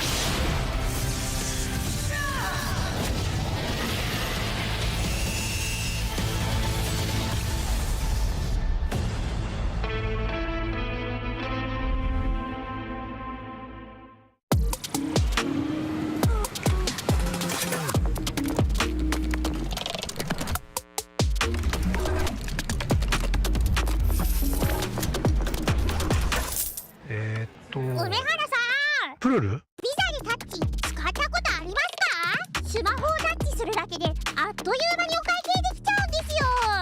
これは便利だね。でしょ？インサートコインから全てが変わった。ビザ。This is looking really good. I'm not even gonna front like that. It's a bold hit. Optimal. It's the surge. It's the one, Jay. You ready? I've never seen a mix like this before. That's refreshing. That was a great combination. Right? What? Why does he get a White Claw surge? Did I get zoned out? Tough break, Jay. Gotta have that championship mentality. That's the best assist I've seen since Captain Cup. で、ストリートファイター4っていう形で格闘ゲーム久しぶりにやった時に、その時になんていうか、自分で特別なものがあったんだなっていうのを、思い出したっていうことがあったんですけど。I don't see myself quitting for at least maybe 20 more years. 気持ちは調子良かったですね。It's much more than just playing. It's being a part of this community.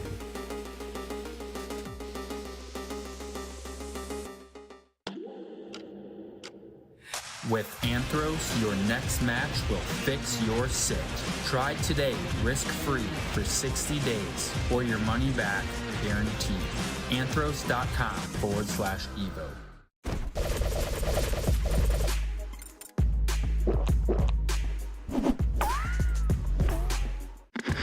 I got something new.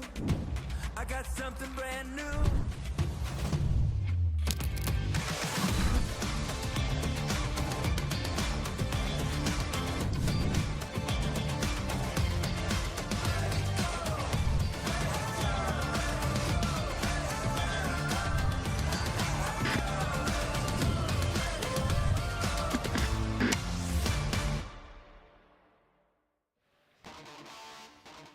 Airheads is bringing the fun to Las Vegas during this event. As you can see, everyone in the crowd get those lights in the sky. There we go, there we go. Power up your candy game with Airheads. I need to try it because we can't get those in the UK. So. Oh, really? Oh, yeah. Dude, listen. Coming through with the Airheads air claim. Glad to see it. We got to get you hooked right after this block. I know where we're headed, brother.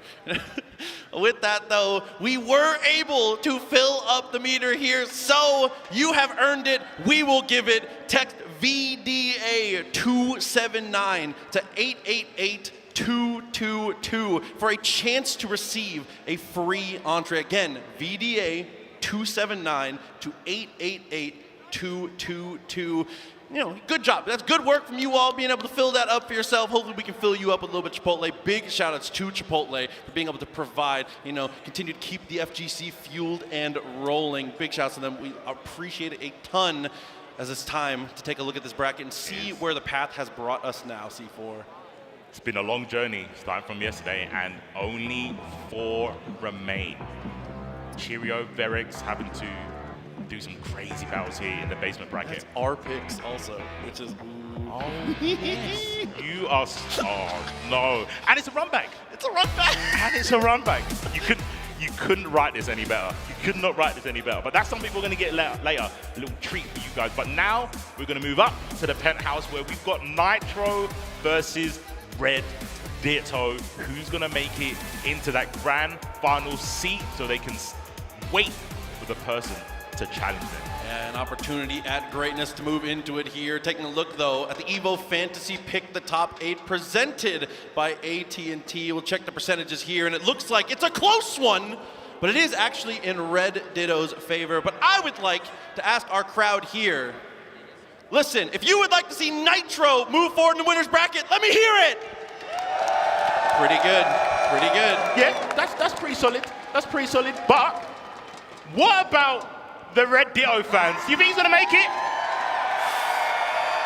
It looked about as close as our percentages on screen, C4. It's pretty close. There's only 1 or 2% in there. You know what? We can't ask for anything better. Split down the middle. I can't call it personally. These two, like we've been talking, champions in their own right in different avenues, right? Absolutely. I mean, world class. Both of them having some of the most prestigious titles possible in their possession. An opportunity to add to an already storied legacy here. It is time to go back to the winners bracket. It is winners finals here for Guilty Gear Strive at EVO 2026. The Eagles landed. The matches are here. And we've got amazing dash blocking already from Nitro Heat once they get in and get scrapping. Red Ditto, earthbending, jumping away from the throw. Nitro knows what's up, and there's the burst early. Oh my gosh, don't you try and grab me. I think I'm so glad that it started like this, because if I was going to highlight my keys to the match, that would have been it. Movement and dash blocking is so important for Leo in this matchup, 100%, because Red Ditto, a lot of times at these ranges, is going to be able to pressure a little bit greater, so Nitro has to use that quick dash speed to be able to close distance, but dash blocking on those movements is so important. Ooh, back row incident.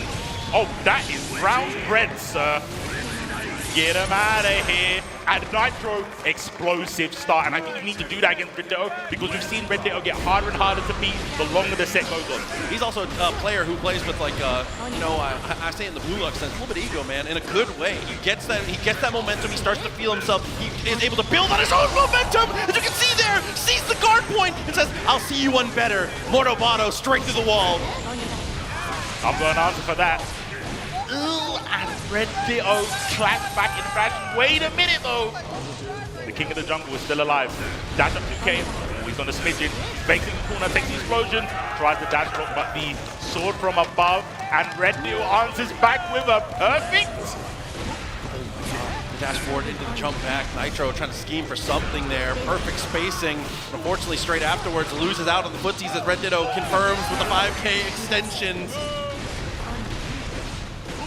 I like how Nitro went to the guard point. Went, I remember last time what happened when you hit me in the guard point. How about I just come out of this stance real quick? Grounded footsies.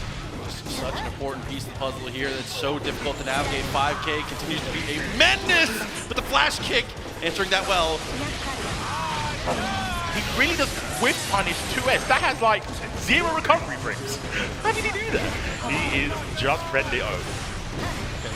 Slash falls up the sword throw once again. Last time it was flash kick. This time it's dash throw. Unreal as we abandon our swords to try and reposition, but a great mash on the side swap.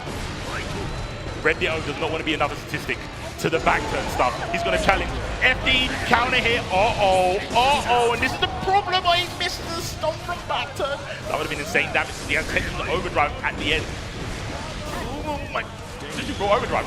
Oh no, but he's much too high in the air. We are going to recover in time. Tries the 6P, a little bit of a stagger, and we burst just for momentum.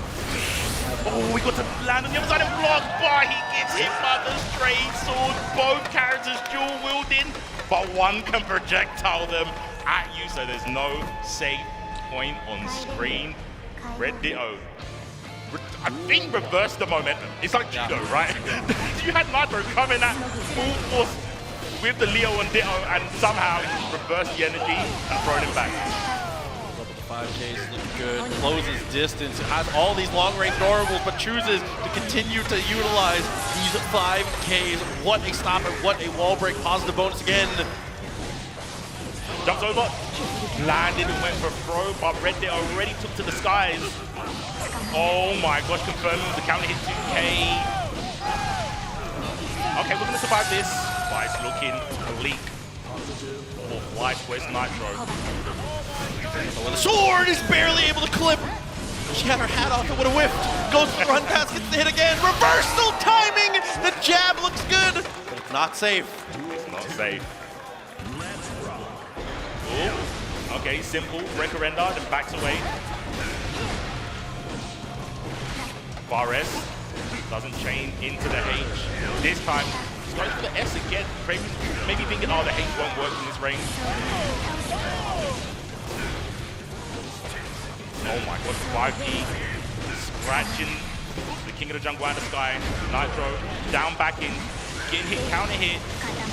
Oh, dust into explosion. Okay, no swords. Oh, and you saw that little bit of a shimmy, that dash backwards to try and beat out guard point stance. Follow up, 5K hits on the jump away attempt. Is not able to kill because we didn't both have both swords, a little less damage. FD has the meter to do it. Look at the dash block proxy. But what does it matter when you get cornered by Ram? The 5K once again claiming a victim. There's only so much you can do, right? You do so many dash blocks, you're going to change it up, right? And then Ditto goes, okay, yeah, you're going to dash block me, now I'm going to go forward and throw all of that pattern that you've identified. But on the same side, what a jump out, but 5P is able to stifle the momentum at least, make some room for yourself now, but the far slash, perfect distance, connects, and again, 2K beats him to the spot. The movement from Red Ditto to stifle out Nitro's movement, which normally I think is a highlight of his play. He's so good at being in the right place at the right time. His positioning, a lot of times, the thing we praise the most. He says he plays with the pad. I think he plays with the sat nav. Like you said, the positioning is just always on point. He knows where it needs to be, and then BRC try dash. Cross up, gets blocked, goes for the low, and then confirms it, and there we go, overdrive. Nitro. Okay, this is more what I expected from him. Blistering speed in his name. And that small step forward into the 6P, you can see even a Brown Start is trying to be the aggressor, trying to be the one asking the questions here. What a flash kick, recognizing the spacing was a little off. Have to let him know. It's a back throw, we take that wake up burst from Ditto. Saw the right on the wall, the potential mix. Which side? I didn't even see him unstance there. Oh my gosh. We are watching an anime and one mixtape. Those angles are absolutely in shambles right now, dude. But that's what the king of the jungle does. And that is, I'm glad you pointed that out too, because that's the sign of a good Leo, is in spots like that when they're moving that quick, not even seeing him flip out of the stance, being so fluid in it. A lot of the time when players watch this game, if you're new to Guilty Gear and seen, a lot of times when you see Leo's playing, you almost don't know he's a stance character because it just looks so fluid how they're able to get in and out. Ooh, Forest did connect, causing the combo into the explosion of the sword on the wall. Esbu perfectly spaced. I also called out the cross up. Those cross up 1,000. If you had frozen it right there, my channel points were gone. Oh my god. But we do get the breakthrough still. Oh my gosh, he is stalking his prey. I think he sees Red Ditto as like a gazelle right now. Oh, but all the overheads scratching away. We're gonna break the wall. Of course we are. But positive bonus versus nearly 100 tension. What can Nitro cook up? He tried it. I think he tried to try that BRC. I think you're absolutely right. Still not enough to kill though. Has burst, has max meter. BRC forward at the start. Definitely the right call. Gets nothing off it though. 2K stifles the momentum. And just not a chance to get rolling afterwards again. It's set point. That 2K was like a checkmate situation. There might have been something he could have done. Maybe like if he was charging flash kick, maybe he could have done it in a slower down, or maybe overdrive because he had the meter. But it was a really tricky situation. You can see that Red Ditto just had no fear to put that out there initially. But now the counter hits are flurrying at Red Ditto, forcing the burst out. And Nitro on the defense. There's a throw. Burst doesn't want the glass to break. Doesn't want to give Red Ditto the positive bonus. Ooh, in the top of the dust. It's such a dangerous game to have to play when you're a charge character, knowing that the overhead can come anytime. The system mechanic to beat you out of it, gets the throw, chooses not to spend the meter. Oh, and the top dust again! As we said, trying to charge, trying to access our offense at some point, but Red Ditto able to expose it with the dust, a flash of orange, and the guy is gone. Winner's side for Red Ditto. And he makes it look so easy. He makes it look so easy. Even in that last exchange, right? Nitro did neutral jump and didn't press the button on the way down. Yep. There's so much, I feel like, grandfathered in information when you watch Ditto plays like, oh yeah, I can't press the button on the way down. He just always does something, whether it be JP, like we were saying, he would just jump up and meet you, or air throw you, or 6P, or go into wreckers. Yep. It's so much longevity in his play that helps him win matches in the future. It's a ton to have to contend with here, and it's going to be a nightmare for whoever is able to climb to win 2 sets in a row. But let's take a look back and see what our players are going to have to contend with this replay presented by PlayStation Tournament here. Super excited to see. Again, I feel like 5K and 2K truly were the most decisive like options that we were able to win these spots with again and again. Wait, he won this? Oh no, draw, 1-1. Oh, he did. That's the GOAT. Were they RPSing for music? Maybe. Actually, that's a good idea. Yeah, they probably did. That's what we was watching there. lost the music RPS and lost the in-game RPS. Oh, well then all this stuff on the that doesn't matter. That's where he lost right there. Before character select. No, absolutely. But no, again, just being able to get some momentum rolling, being able to get into that offense a little bit more aggressively, things started to look up for Nitro. It's kind of like you mentioned, his ability to just be able to challenge all the right places, the 2Ks, the 5Ks, everything in between. Red Ditto is just, I mean, it's so hard to be able to get any kind of offense started because the threat of Ram normals at 2 character lengths, while he is beating you to the spot at that 1 character length to CQC type of range, it just feels like unless you're completely full screen, there's never a comfortable position to potentially even try to get anything started. Mm-hmm. Yeah, I think there's like not a misconception, but everyone's so scared of the swords, we forget about the normals. And Red Ditto takes full advantage of those. But before that, we're going to have a look at the bracket, I believe.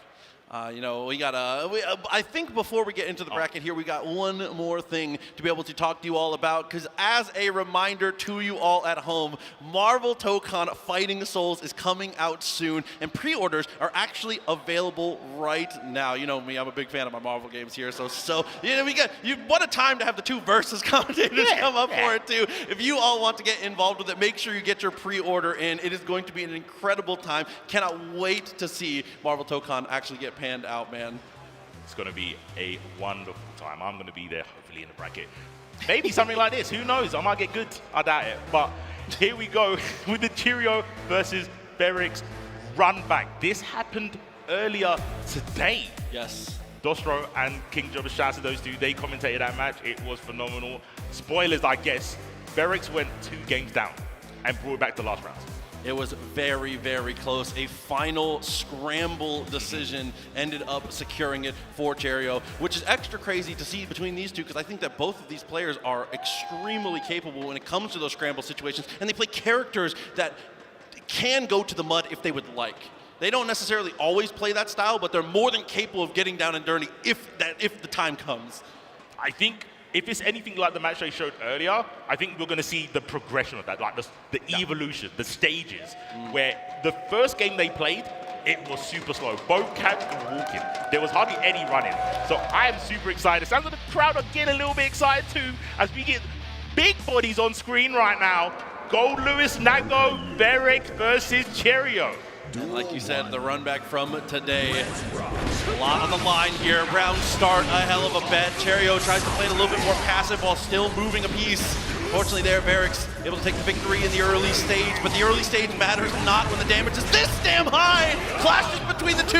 Beric's comes out on top. The normals are coming out, like I said, just walking down. You can see, and this isn't Cheerio being antsy, trying to get a pattern. He's saying, how often can I correctly jump when you 5H? That's so important because those JDs need to at least be blocked. Ooh. Punish that. Where are the recovery frames, Proxy? Even with the slowdown, still able to bring that foot back in. He's a big man, but he's an agile man. Now, we still have meter, full security as well. If we get full screen again, we might burn it down. I like this call. Could you see the YRC tank? Oh, but it's too early. It's a knockdown. It's a jump over. No OTG though. Pressure. That's the thing about getting chipped out. It doesn't stop. It's a heavy coffee. It's a heavy coffee. And it must be a heavy weight because, again, like I said, that happened in the last match. He tried to YRC it, but we saw it happen earlier when someone did do it. Okay. Great jump timing, though, just like you pointed out. Trying to bet on these 5Hs a little bit. Level 2 block. Oh, that's going up real fast. There you go, block normal. Getting that cholesterol a little bit back down to something a bit more manageable.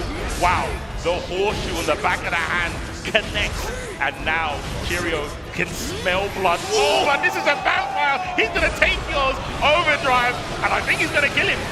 It's looking like it's gonna be very, very close. Not oh, it is just enough. Pops up in the end. It is exactly what the doctor ordered, or maybe not. A good trade there at the start, though. Momentum in Beric's favor, gets the hit with the Beyblade, delays things a little bit. It's a great timing on the 5H. Ooh, get down. It was blocked. Burst on both sides, but look how much life Cheerio's lost and didn't have a chance to burst. There we go. Shizu definitely had time. Chance now as the security gauge continues to build. 2H, 5H. The coin flips you're having to deal with here are devastating. Cheerio tries to make a read with the Skyfish. It's not gonna work. You about to get into a sword fight? Settle down. Who brings the sword to a gunfight? Apparently Verix, and he wins somehow. The quickest sword in the West. Oh my god. But honestly, the kind of matchup interaction that you identified is really panning out hard here. These 5Hs, the jumps versus going into 2H, it's very committal on both sides, but Verix is so far ahead in terms of guesses in that matchup aspect so far. It's like Verix is the worst person to lose against. Because you just can't win the same way. He's Doomsday of Strife. Oh, sweeping legs though, an opportunity now. Behemoth way too high, that's a great punish. Yeah. Oh, he gets the bite. Oh my god, can he swipe? And Cheerio believes I would as well if I had those overdrive. Gonna get YRC, I don't think he's gonna go for it again. Yeah, it's not worked out, it's not panned out in his favor. There's an overhead block, but then he gets grabbed for his troubles. Oh, yo, Sensen! Yeah, actually, I was gonna say, taking pieces from the fallen foes here. Quick little spend, and now plenty of blood to work with now. Limits open as we continue to get aggressive. Not much time left to do it here, though. Here comes the drone as it pushes us farther away. Chance now for Cheerio. What trade on the 6B? Oh my gosh! The starter step was insane, and I could see Verix was like, oh, you like to sit and block? Okay. Okay. He was scared of the mascot. That's what it was. Yeah, he was scared of the mascot. Oh my god, 6H, nice big normal buddy. Straight away, swings the Behemoth, plenty of security, but a backdash very effectively escapes the situation. Wow, Cheerio wanted to get in. 3 hugs. But Nago said no. And again, we're going to see Cheerio's really passive play, defending, waiting, second defense. When's the paying off? There you go. Movie tight elbow, goes low, gets blocked by Verix. Nearly with the backlash there with the BT, gets hit on the noggin with the overhead, and a deflect shield to negate all that offense. Okay.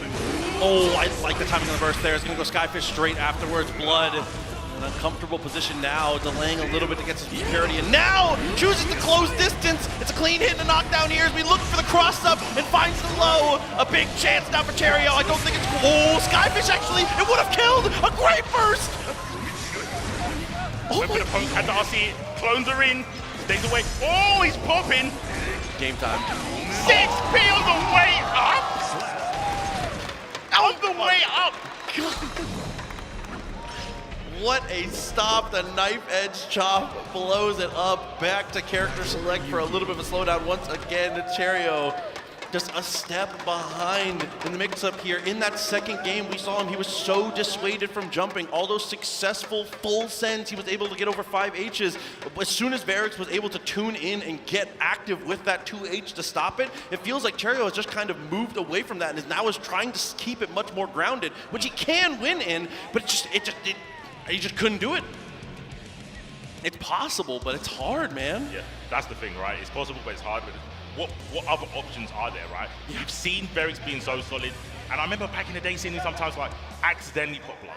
I just don't see those mistakes happen too often anymore, right? He's so calculated on his collision, his blood level, and these round starts have been insane for him because it's again the switch. He starts off super aggressive, gets a life lead, goes, now I'll play like how you expect him to play. Yeah, I mean, Nagoriyuki already a character who's fantastic in the opening gambit, and you put a player like Verix who has been so cerebral with his openings. I mean, it's just so by the book. I mean, he's the one writing the book at this point. I'm not going to count Cheerio out. Like I said, this was reversed from the previous set that they had. Cheerio went 2 games up, and then Verix won 2 on the bounce. I'm in full belief that Cheerio can do the same thing now, but he's only got 1 more part to do it.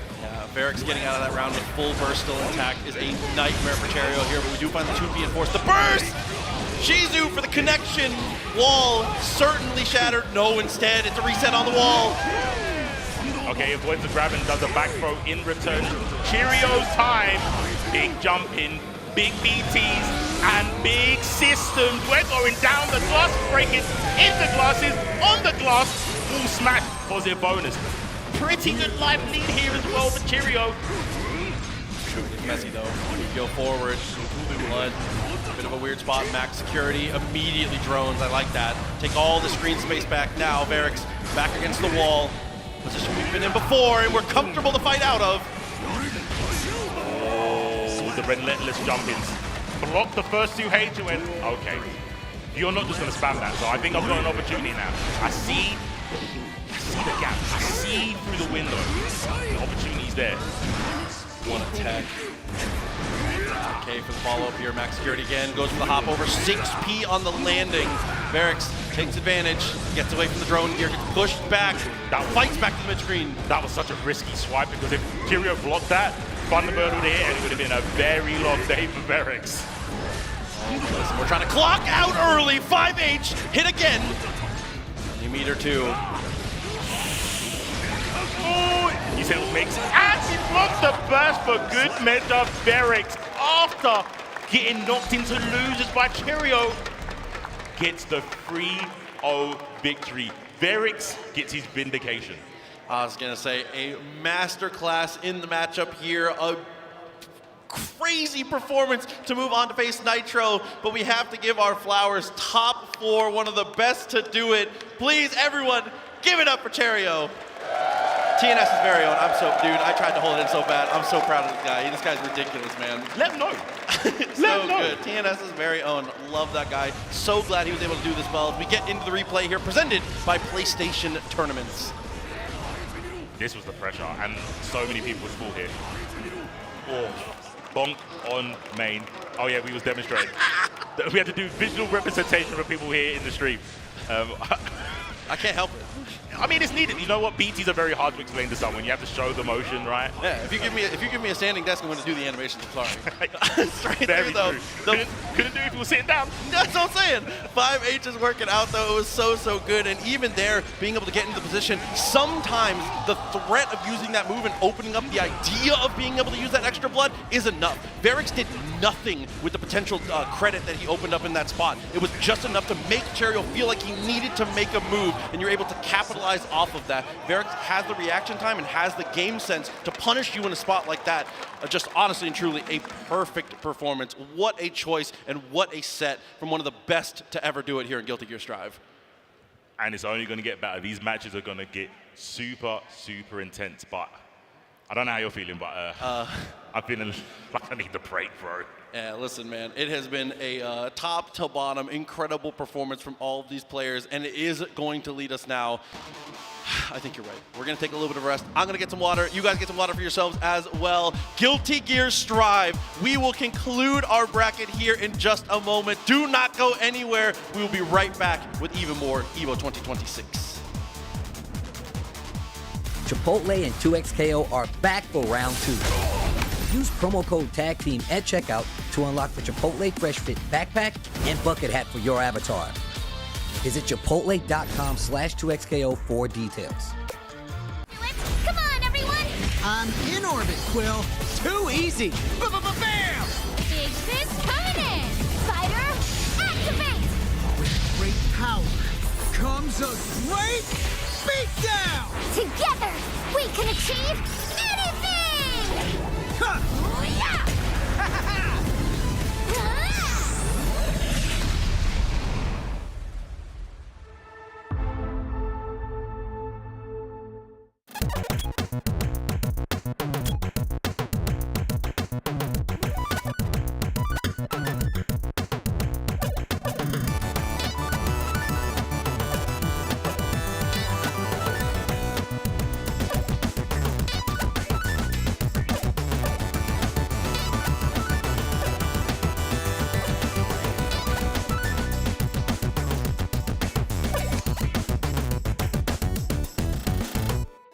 Hello?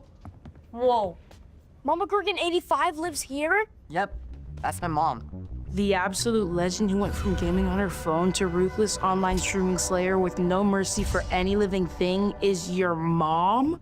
Hey guys, apples with peanut butter? How is this possible? With AT&T wireless and home internet. Hey, text me if you need anything. Level up your connection with AT&T wireless and home internet, now available across the nation. No, she's so nice in real life.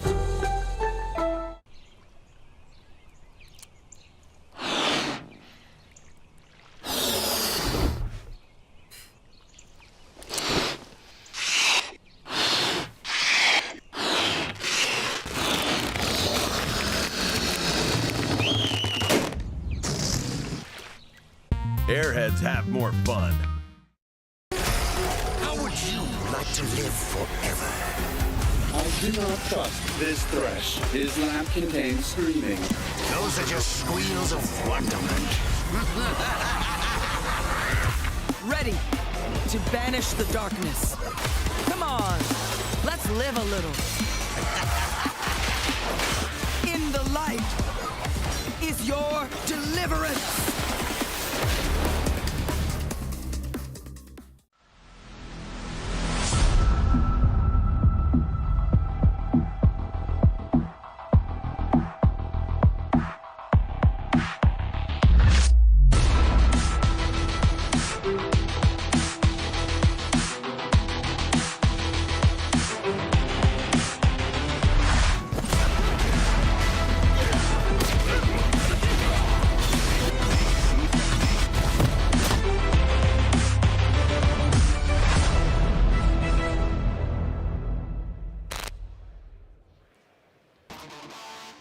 Welcome back to the action here. Guilty Gear Strive, it is top 3 as EVO 2026 continues to roll. Thank you very much for everyone for joining us here as we are getting into the nitty-gritty, to the absolute finale. A ton of players that we've had in this bracket. Only one champion can be crowned, but before we crown that champion, we've got something important for the fans at home as well as potentially here. A little bit of Chipotle to bless you here. It is going to be NRZ 552 that you can text to 888-222 to be able to have a chance to receive a free entree from Chipotle. Again, NRZ 552 to 888-222 for a chance to be able to get a little bit of, a little bit of free protein for yourself. A big shout out to Chipotle for continuing to keep us fueled and continuing to support the FGC. We love you guys. Much appreciated. It's a shame that we didn't get production to go give us the code first. That's what I would have used it. But it's all, they're fair to you guys. You guys fully deserved it. But now we deserve to see the journey of this top 8 as we get clear and crisp on screen. You can see our losers finals match is going to be Nitro versus Verix, and the winner of that is going to climb up to see if they can take down Red Ditto. A tough duel between two of the best to do it with their characters. A highly volatile losers side matchup to see who is going to go up to face off against the controlled style that Red Ditto has continued to bring to the table. Who is going to be able to weather the storm of the 5Ks, 2Ks, 5Ss, everything that he's been laying down? One of these two players is going to have a chance, a guaranteed spot on the podium, but you do not travel to Vegas. You do not compete at this level. You do not make it to a place like this to make the podium. The podium is not good enough. If it's not gold, I don't want it. That's got to be the mindset. That is bars. That is bars. I think for that, we're going to get into this game. Insane intro from Proxy.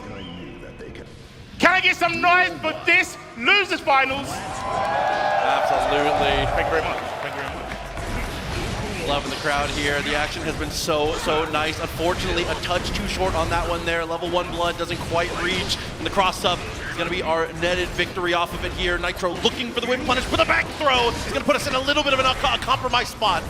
Yeah, the eye being just friendly, like, oh, you're going to be really close to me. You're in throw range. Oh, S-Boom with level 2 bloods. That's risky.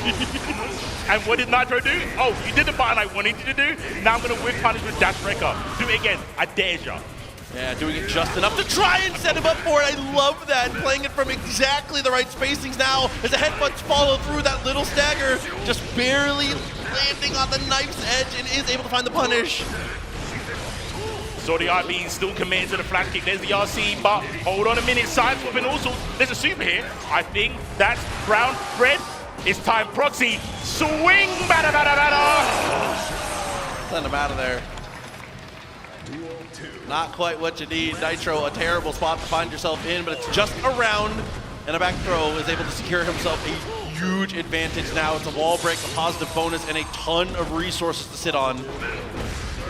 Oh, on the FD, and identified immediately by Nitro and went, oh, disengage. You know, that's something that comes through in every single game, but specifically as a versus game player in the previous life, Nitro there. Push block, whip punish, that is the stuff. You know he's ready for those. Always will be. S-flash kick, using that invincibility to get through whatever normal Verix puts out there. Don't be misled with the life bars. Both characters are in danger right now. No, danger. He says, I am the danger. Quick little cancel, lands to the ground, is able to convert with a flash kick. Again, it's around a piece now with full burst across the board. Gets a little free piece there. Gets the throw, which puts Leo into back turn. It's kind of what you want as well. Oh no, he's sending him. He's taking him for a ride. Finally going for the strikes. They connect. Chasing down his prey once again. Nitro basically looked out. Burst opportunity from Verix. He's got so little health now. Yeah, and no blood to work with either. Is going to have to get aggressive here at some point to build up the damage, build up the normals. Now, it's contending with a fireball. Trades cannot go. You must play perfect. Oh my gosh. There's no way, right? How do you use the burst if you can't use it defensively? Maybe offensively like an anti-air? Or maybe you don't need it. Maybe you're just built different. He is chopping at Leo. He's got no life lead almost. And I don't know how you do that with 2 HP. Perfection is asked for, perfection is demanded, and perfection is delivered! Verix, the double 6-8, straight through with the Shizu! What a finish! And as Nitro, I mean, where do you go from here? It's in your hands, you've got the win! Verix with one of the most unbelievable rounds we've seen! My mind would be MIA right now. How did he do it? He had burst and... Yeah, okay, wait. Something's changed. But Nitro can regain. He can regain the composure. Like you said, versus game player. He's been in really bad situations. Going 1 game down. You're Leo. You can make it happen. Right now, putting Verix in a bad situation here. Doubling up the fireballs just enough. 5H finally shows him he says enough. Stop with these, bro. Help me. So much meter rebuild from just doing that. Crazy. Oh, it's going to utilize that bar straight away. Berserker Barrage, send him through the wall. A good situation for Nitro once again. A mix-up on the way. Not enough. Tries to go for the walk through YRC to make some space. Another chance. The Beyblade whiffs. Oh, he was charging from yesterday. He knew that gap was coming. In and out. I heard that's a good place to eat. I might have to check it out while I'm in there. Obviously, a Nitro did with the back turn. The second you whiff there, you're able to close distance. A beautiful choice once again. Follows through and doesn't cancel. The far slash follow-up. Goes for the Shizu. Finds the secondary hit and keeps the pressure up. There's a tap. Oh, yeah, punished. That wreck was a little bit too close. Overcommitted. Back to the S-Boom game. Yeah, and Verix said, oh, I know. Oh, he still went for it, and he's been punished. Oh, he went for 6-8. So rare to see from a Leo. And again, Verix not scared to press some buttons. Colt, what a tag. BRC forward! Shizu just follows through. He doesn't care. You think I care? Full send, follows up with the normal, around a piece, but Verix, a game and around halfway to victory. Oh! Let that sink into chat. That was a crazy in and out once again. Joe, I don't have it in my country, but I know what you're talking about. 5K with punish and burst from Verix. This time getting a chance to use it. The FD was so crucial, making that button whip. But what was it all for? It doesn't matter because Verix finds another hit. Sending Nitro through the glass with a little bit of help. Does have burst. There is the gold one. Doesn't get punished. Flag kick. Are we going to see the reverse comeback? That's a big chance here, still has some meter. You cannot block situations like that though, you have to play again. Perfection demanded! The step back is able to just barely avoid. Blood pops! Verix overpresses! He backdashes twice, and now to the mix-up, but he wakes up with a throw! How in the world do you have the composure to be ready for a situation like that? Verix is not human! He is too chill. He is too chill. Most people panic. We were talking about this earlier, right? Yes. He doesn't really just go mask off, right? He's really quite composed there. And it happened, and he still identified, okay, I know my lose condition. You crossing me up. I'm going to throw it. Now, chuck out the fireballs again and again. Blood not quite at level 2, so you still have a chance to bully a bit. ERC sees the normal, the headbutt finds the mark. Decent damage here. Nitro, 2 games down. But still has a firm grasp on the matchup. We've seen him win situations and show that his strategy is working with the S-Boom. We don't see him do often, and his dashing is incredible right now. Legs gets with turbulence for the knockdown. Big chance, positive bonus, a lot of meter being built up here, but Verix under bar of his own, as well as the blood gauge up. Great confirm. Yep, he tried to do that in the last match. It was a smidgen out, and that's what turned it around. And to hit confirm that from that late, from that far, is actually really hard. Back to the fireball game. 5H response. His full screen footsies game. Oh, he's baiting flash kick. He's baiting flash kick off the 1.0. He knows. No cancel there. Meter! PRC's down! PRC on both declined. Back to neutral. Oh, but she's in the card, sorry. Uh-oh. Chance. No! He flash kicks! He flash kicks! Nitro! Has a chance to get on the board here. 2S finds the mark. Barracks asking the questions for now. Yeah, no questions. He's tapped into something very, very animalistic. Empty jump into flash kick. How do you understand this? Barracks maybe went, you know what? I'm just going to put you in box runs. Then I don't have to worry about any of that. Oh, hard point. Chill. It's a chill on me. Still good. Bar slashes work out. Oh, no! But goes to the well one too many times. Catches out and has access to the full catalog of blood. A quick draw on the 2H, and it's set point for Varix. Are we going to get another 3-0? We might get another 3-0 from Varix. He did it earlier to Cheerio. He's trying to do it to Nitro. Nitro, it's time. Unleash the beast. You're the king of the jungle, never forget. Cross up, no, it was the same side, and I think Varix identified that. Woke up with Buns. There's the burst for Nitro. Oh, but the 2S is a masterclass. A full follow-up. The blood pop sticks to the wall, and a 6H to do it. Varix in full control of the blood and his own destiny. Top 2 guaranteed. One more player stands in his way. Someone who's looked undefeated for a long time. But before we go into that, let's give it up for Nitro. One of the best to ever do it. I say all the time, I mean, Nitro is one of those players where, you know, Evo's been putting out a lot of great content, highlighting a lot of players, a lot of legends. We are currently living in what is going to be a future video of a legend of Nitro. Big shouts to him and congratulations on the placement. But then there were 2. Before we get into those 2, though, obviously, we have to, you know, recap ourselves, bring ourselves back into the moment. The replay presented by PlayStation Tournaments, as again, it's another situation where the second the gas pedal hits the floor, he just never lets up. Varix doesn't tap the brakes. He just knows when to let off the gas to take these turns, right? It's not about, you know, slowing down. It's more about just keeping control in that same tempo. And it's very hard to identify. I mean, we've got, you know, hindsight on our side. We don't have sticks or pads or anything. I was a little bit hyped if you couldn't tell.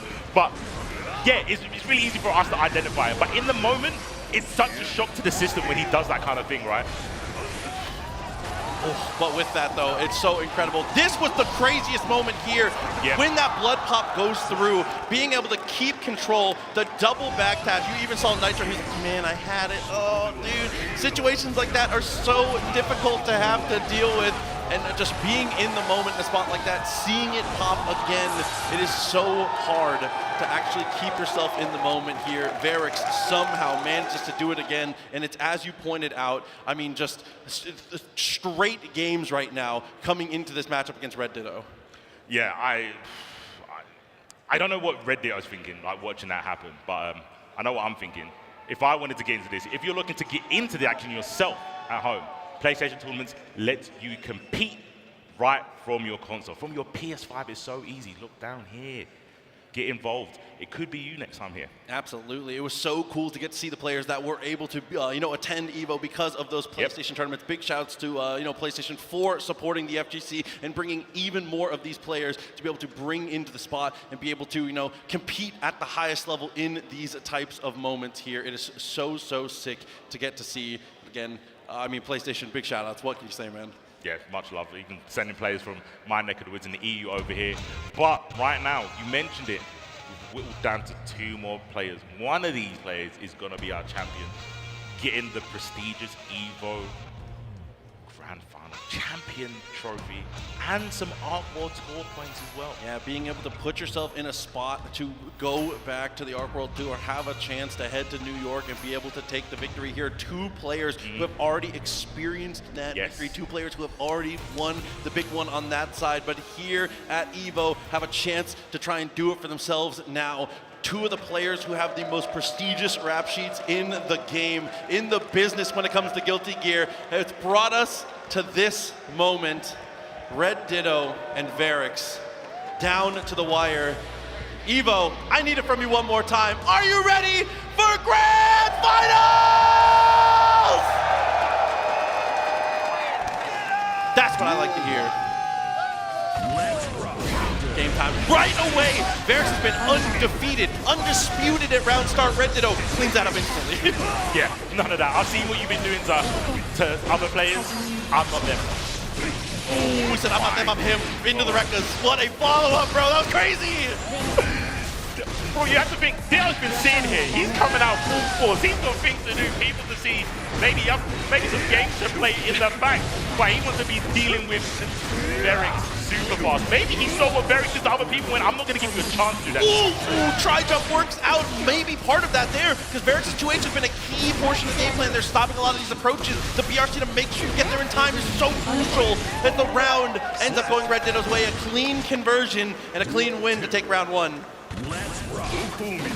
Backs away, closes, Red Ditto escapes. Oh, mind those toes, we're going to sweep them if we can. 5k to the chest, closes. Oh, and again, Red Ditto always finds the gap. Dr. Cancel, I love the dash there. Stealing turns while we can. Some more situations, the reversals there. Do it while you can. In the early stage, let them know I'm willing to get a little crazy. Earthbending twice. Oh, okay. He's angry. 6p. Good blocks. Trying to go for 2k again. But Red Ditto takes to the skies. Oh my god. Didn't have any RC. Extend that. Varix back to the wall. Oh, and the last sword throw ends up opening it up. A tap of the dust, a quick Morto Bado, and a quick game one in Red Ditto's favor. All of that momentum that Varix was building, that snowball that was continuing to roll, starting to waver a little bit, starting to lose some of that steam potentially. Has had to play a lot of games to get to this point, right? Being in losers before top 8, it's not easy. You've got the whole, I'm warm, I'm ready. You've still got the fatigue that might have kicked in. And Red Ditto is taking advantage of that. There's the burst, only one sword is gone. That doesn't mean Ram Lethal can't fight. It's in her name, right? The lethal part is very important to remember. He's tapping us in the backdash there. Things is getting a little bit squirrely in those moments. Another backdash for Varix, but has run out of space to space himself out. 5k to the top of the dome. The helmet can't save you here. Go again with the slowdown. Varix might not get an opportunity to use any of that meter. There is a tech to the BRC. Gonna chase that? No, decides to get out of the corner. Backdash for the throw. Red Ditto goes for the first. Chases down, slash. Yes, I love that. To get away from the explosion on the wall. I don't know why that's doing so much damage, Proxy! But I know that it was needed for Varix to get that round. The self-control to not try and go for the air throw in a spot like that, to take the reposition against the jumping ramp is world-class. Unreal. Being behind in loser's bracket and having the presence of mind to say, don't get greedy, reposition. So sick from Varix. He's only human. He's only human. Let's just be real. And the tap of dust again works out beautifully. Windshield wipers with nothing attached, but it's still good to go. 50 meter in the pocket for Varix, and a whiff punish for the Beyblade. Oh, the last hit connects. Oh, this is damage. Oh, we're gonna block and we're gonna punish the big swipe. Looking for Ram on Tinder. He swiped right. Hey, it's a big choice there. Equals out the games and no hesitation from either player. We are straight back into the action here. Right away, 6p into the follow-up. Shizu taking her head off at the great burst timing. Ooh, we've got a bit of a gray / purple beat. The dust connects and yet forces Varix the burst as well. Just the tip, just barely connected. Hit him in the back of the jacket here. Distance closed and 6p through the sword! Incredible 6p, dishing up those invincibility frames to the high attacks, and the explosion doesn't go through that time. Step on the toes, confirm, and again, going for the positioning more than anything else. This is so good for him. Back away. What a tech. Ooh, but on this side, it's on the receiving end. Gets the throw. An opportunity now is well closer to the corner here. It's low this time with a secondary sword. Pop! It's like a throw and still has meter. 5K. 2K. Sweep. And that's going to be it. Barracks. A good answer back. Momentum starting to build. Listen, don't mind me when it comes to that snowball flowing. It is absolutely not. You know, it was just hitting a plateau and getting to the next hill. The next downhill is fully starting now. It's going to be Red Ditto closing distance and getting the throw, a punish to get us back into the corner, but corners himself on the movement. Interesting, yeah. Just dapping to the hit that was got, yeah. Oh my gosh, he did it again. Serving up that 6P. Whatever normal's thrown that way, has to be alone. And we might see Ditto adapt. Oh my gosh, speaking of adapting, he knew that burst was en route and said, get it out of my face. Yeah, the timing is absolute perfection once again. Snipping that one out. It's a round of peace. This is so important. Do not put yourself in a position to need 2 in a row. Chance down, we've gotten the wall. Consistently, it's been 6P here. Red Ditto doesn't care though. Just keep pressure with 2K. He is unconditional right now. He's got a game plan, he's sticking to it, and he's like, you're going to have to adapt to me. Good blocks. And 2K from there. Great shoot. Forward to keep the pressure up. Nice block. Twice in a row, a nice block. Chance against the wall though. One more sword throw, one more potential pop! 6P to stop! Attempt to jump forward. What's the motive? Whoa, what a backdash out of range and trying to step on the toes one more time. And Red Ditto said, these toes, they're my brand moneymaker. You can't step on these. It's an unbelievable situation that Barracks has found himself in. 6 straight games to make it to this spot. An opportunity to find the reset and move even farther forward. It's back to character select for a touch of a slowdown. Red Ditto firmly in the driver's seat as we take a big think before game 4. I mean, what do we need here? Well, how can we potentially keep the momentum going? What can we do to stop the type of pressure that Red Ditto is able to put up? I mean, so far, 6P getting out of the sword explosions has been a very good follow-up, a good way to deal with some of this. But otherwise, it feels like Red Ditto has just been one step ahead on every single adaptation. Yeah, I'm glad I'm not Barracks' coach because I'd be shrugging my shoulders like, I don't know, whatever you did that round that you won, do that again. How about you try to hit them? Don't give it in. Sun there though, 6P into the Rekka, loving the ideas. Oh, time to guess. Up back, gets away from the pros. That's a good start. That's a very good start. More of that. More routing too to be able to get into the side swap here. Stage really show for it there. Great backdash and another good 6P. Barracks has been using. Oh my god! Again on the match, able to find the hit. Chance. Okay. Oh, explosions just waiting patiently. There's the low. We said right. These 6Ps have been working until Red Ditto starts to exploit the legs. Jump there was definitely good. Holding the FD and gets tapped on the dome again. Barracks in dire straits. Red Ditto 1 away from another trophy in the cabinet. Backs away, good poke. There's a little bit of momentum here. Process. Gonna let him jump out. Oh, the 5K wasn't good, but the 5K was forcing Red Ditto to at least burst. Looks double overhead. Close slash, swing down the throw. What a dash forward. You see him take the space back? Okay, punish, but too far. Burst on the sword throw, meaning, yeah, you're going to be weaponless for a hot minute. Very trying to take advantage. There's a reversal. A little bit less damage because there's only one sword on and there's a 6P. Once again, finding his way and landing on Granblue King. Fukio forward, doesn't get much though. Sword explosion, fakes out in the hop forward, finds the hit, but nothing for it. Beyblade pass and a Fukio forward, double jumps and comes down with the normal. I love the ideas here from Red Ditto. Is he spamming it out now? Why not? But all spam must come to an end. As soon as Barracks got that space, he was back to regular scheduled programming. It's a chance to equalize here. He doesn't find the mark. Throw. We'd already committed to the double jump though. Safe for now. Oh, Oh, was in the air. That might have worked out a little bit better. Oh no, got counter hit. Oh, the chance. Slowly slipping away a little bit at a time. Blood gauge dwindling a little bit. Strike throw working out in Red Ditto's favor. It's a break, but it's not enough. There's burst. Proxy, will he get a chance to burst? I don't know. It's looking pink. There it is. What's the next exchange? Last chance. One more opportunity, and the footsies for Red Ditto is what seals the deal. An unbelievable performance and another trophy to raise for Red Ditto. North America's finest continues dominance. Unbelievable performance. He says, I'm gone. I'm good. I don't even want the trophy. I'm leaving. I'm out of here. That's the expression of light work. We do this.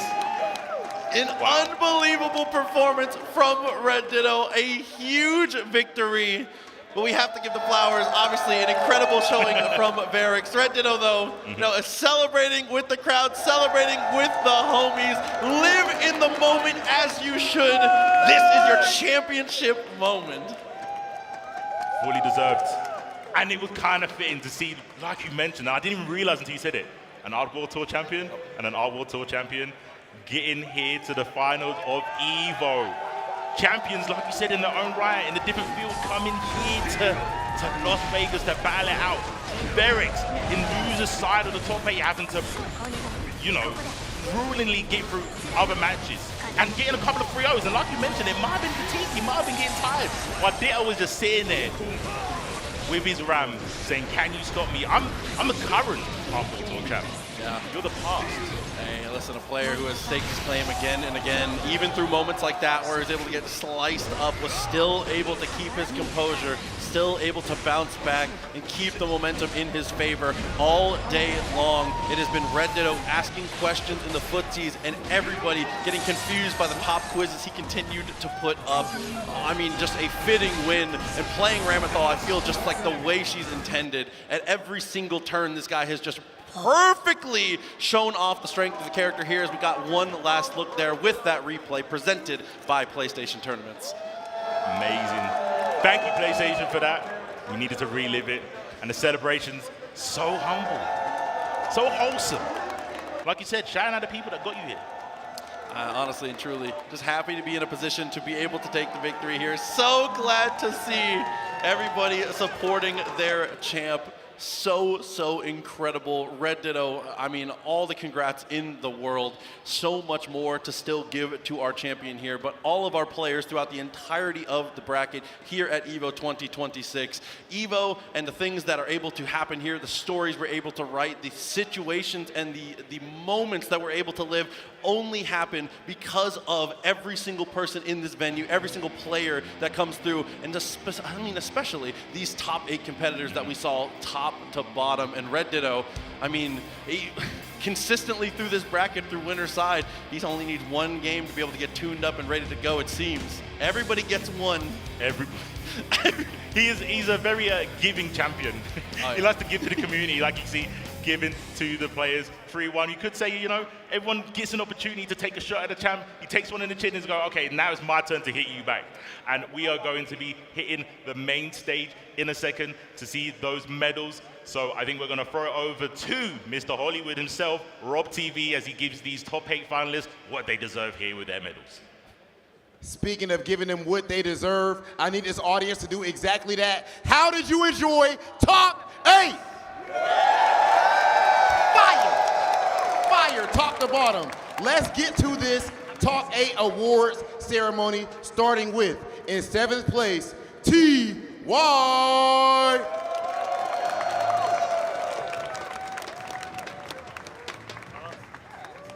Also, in 7th place, put your hands together for Jiro.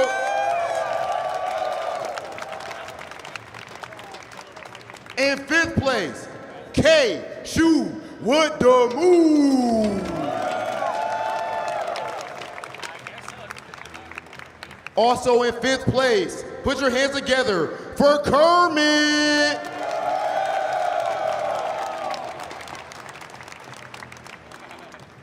In fourth place with the phenomenal 360 wave game, make some noise for Cheerio!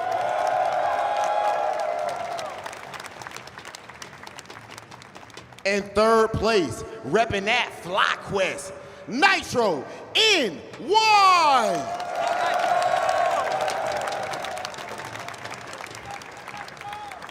In second place, amazing run, blow the roof off for Varix!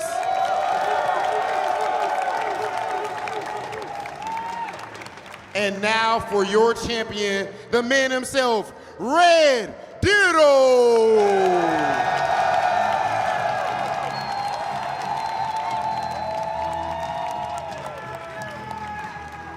Now, Vermillo does have something very special for our top 3 competitors. Put it in the background for your stream setup and all of that. As you can see, customized sticks with the Guilty Gear on the front, bronze, silver, and gold. One more time, clap it up for your top 8.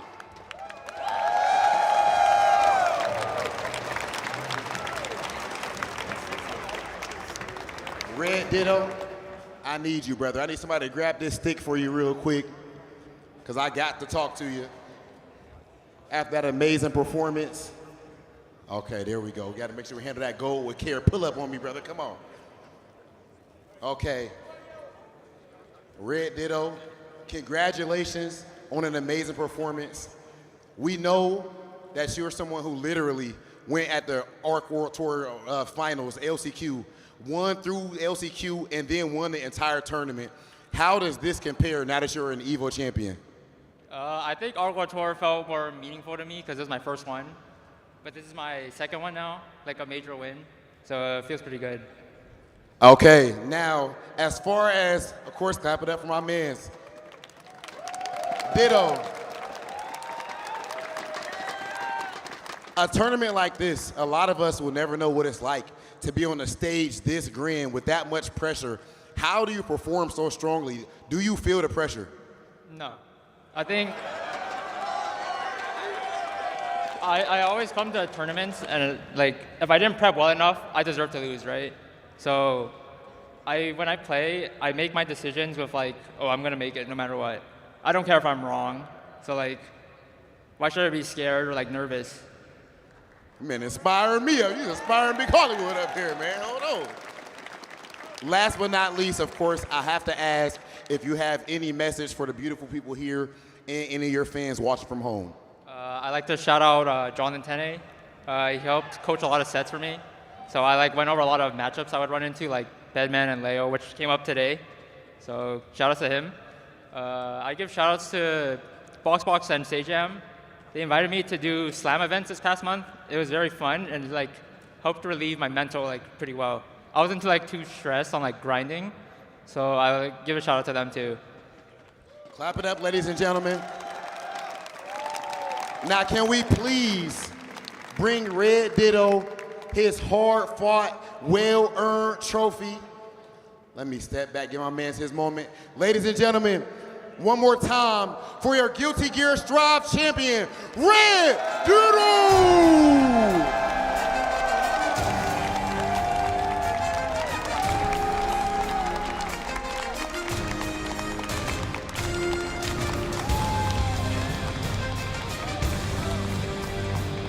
And we're gonna send things over to our commentators for our last comments. And I mean, what can you say? It is just a stellar performance from one of the best to ever do it. Super humble, super well prepared, good mental. Honestly and truly, I mean, as far as seeing some of these younger players like Red Ditto be able to do well, my heart is very full knowing that the FGC is in such good hands with players like him at the helm, especially in games like Guilty Gear. I mean, it's just an incredible feeling to get to see someone like that who has grinded so hard and gotten to this point continue to be successful. Red Ditto, a well-deserving champion, as well as, I mean, everybody in this top 8. It was it was stellar top to bottom. 100%. I think just to harken on what you were talking about, Red Ditto's answer, it sent me through a loop at first when he's like, yeah, I don't get nervous. I was like, oh, a little bit arrogant, because if I didn't prepare, I deserve to lose. It's like, that's a very good point. I think that should give everyone the drive to be like, it is possible to get to his level. You just have to be prepared to be like, I was wrong, and prepare better the next time. Remember, getting better at getting better. It is a hard thing to keep with you, but it's one of the most important things to keep with you. Fighting games and life in general, I could not agree more. And I do want to say again, big thanks you to all the TOs that made this work, the entirety of the production staff, everybody involved here in the arena. Thank you so much for helping us write such a beautiful story this weekend for Guilty Gear Strive. It was a pleasure as well, an honor to get to stand with you as always, my man. Seriously incredible. Bro, you inspire me, bro. You are one of the best commentators, and it's been my pleasure to do it with you. Finally, offline. We've done it so much online, but here, doing it again from last Evo, doing little Hunter stuff to here, it's been an actual dream come true to do this with you on Guilty Gear Strive. And again, like you said, those players made it even better. The hypest matches with the sickest commentator, man. Oh, dude, I appreciate that a lot. But let's move it back up to the stage one more time to keep this show rolling, because we've got even more Evo action rolling through. All right, ladies and gentlemen, of course, that top 8 was absolutely phenomenal. We are here, day 2 of EVO 2026, and the action is gonna keep on coming. Next up, we have Rivals of Aether 2, top 8. You do not wanna miss it. See you soon.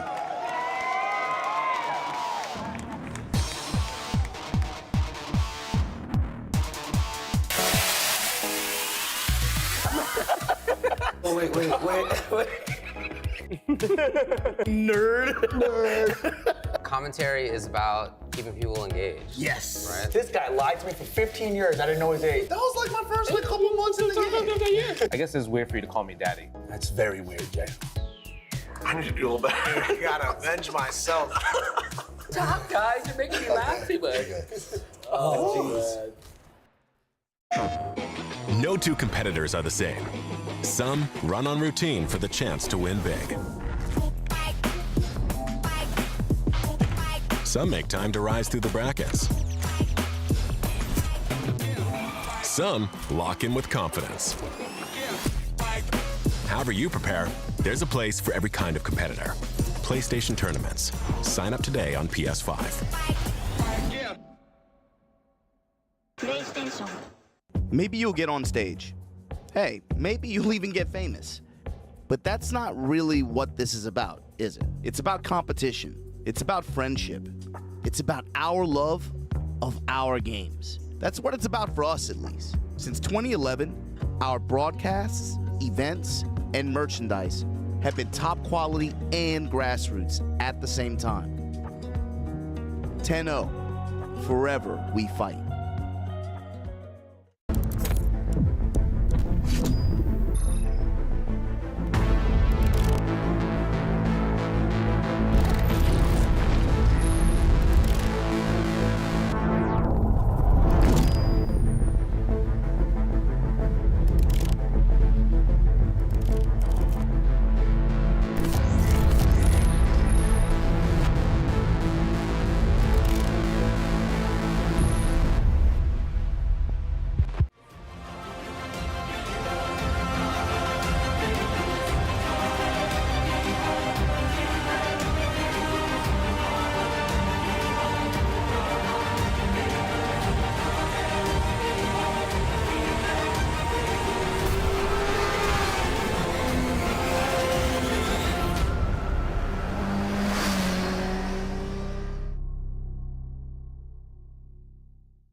Your body knows a sense of victory.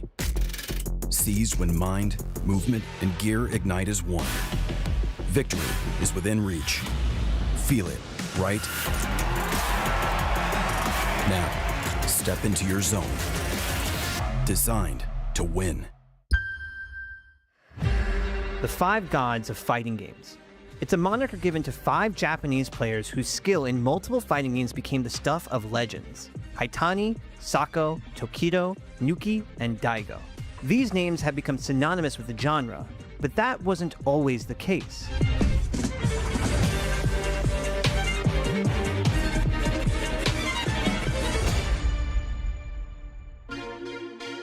In today's FGC, we're spoiled for choice, with thousands of hours of fighting game streams and other content available at the touch of a finger. And learning about the best of the best is a simple search away. But in the late 90s, with the internet still in its infancy, one of the only ways to learn more about the scene and its key players was in game centers and arcades like this one. Where did this moniker originate, and how did the exploits of these 5 players become the foundation of the Japanese fighting game community? And how do they continue to help shape what fighting games are in Japan almost 30 years later? 5人じゃなくて俺と梅原だけだよ神はって当時は思ってました。はい、5人じゃねえよ俺と梅原だけだよって思ってたんですけど、時々は可愛がってどんどん強くなってきたんで、いや三振だろうって思ってて、でそっから迫とハイタニと仲良くなって、なんか5人いいな俺らみたいな感じに最後はなったんですけど、それちょっとぬきさんがちょっと面白がってこう大会の時に多分それを言ったんですよね。闘撃っていう当日のすごい大きな、全国で一番、大きな大会の時に。で今思えばなんかすごいよくその名付けたというか、その5人を提唱した人はなんかすごい格闘ゲームのことを知ってたんだなと思いますね。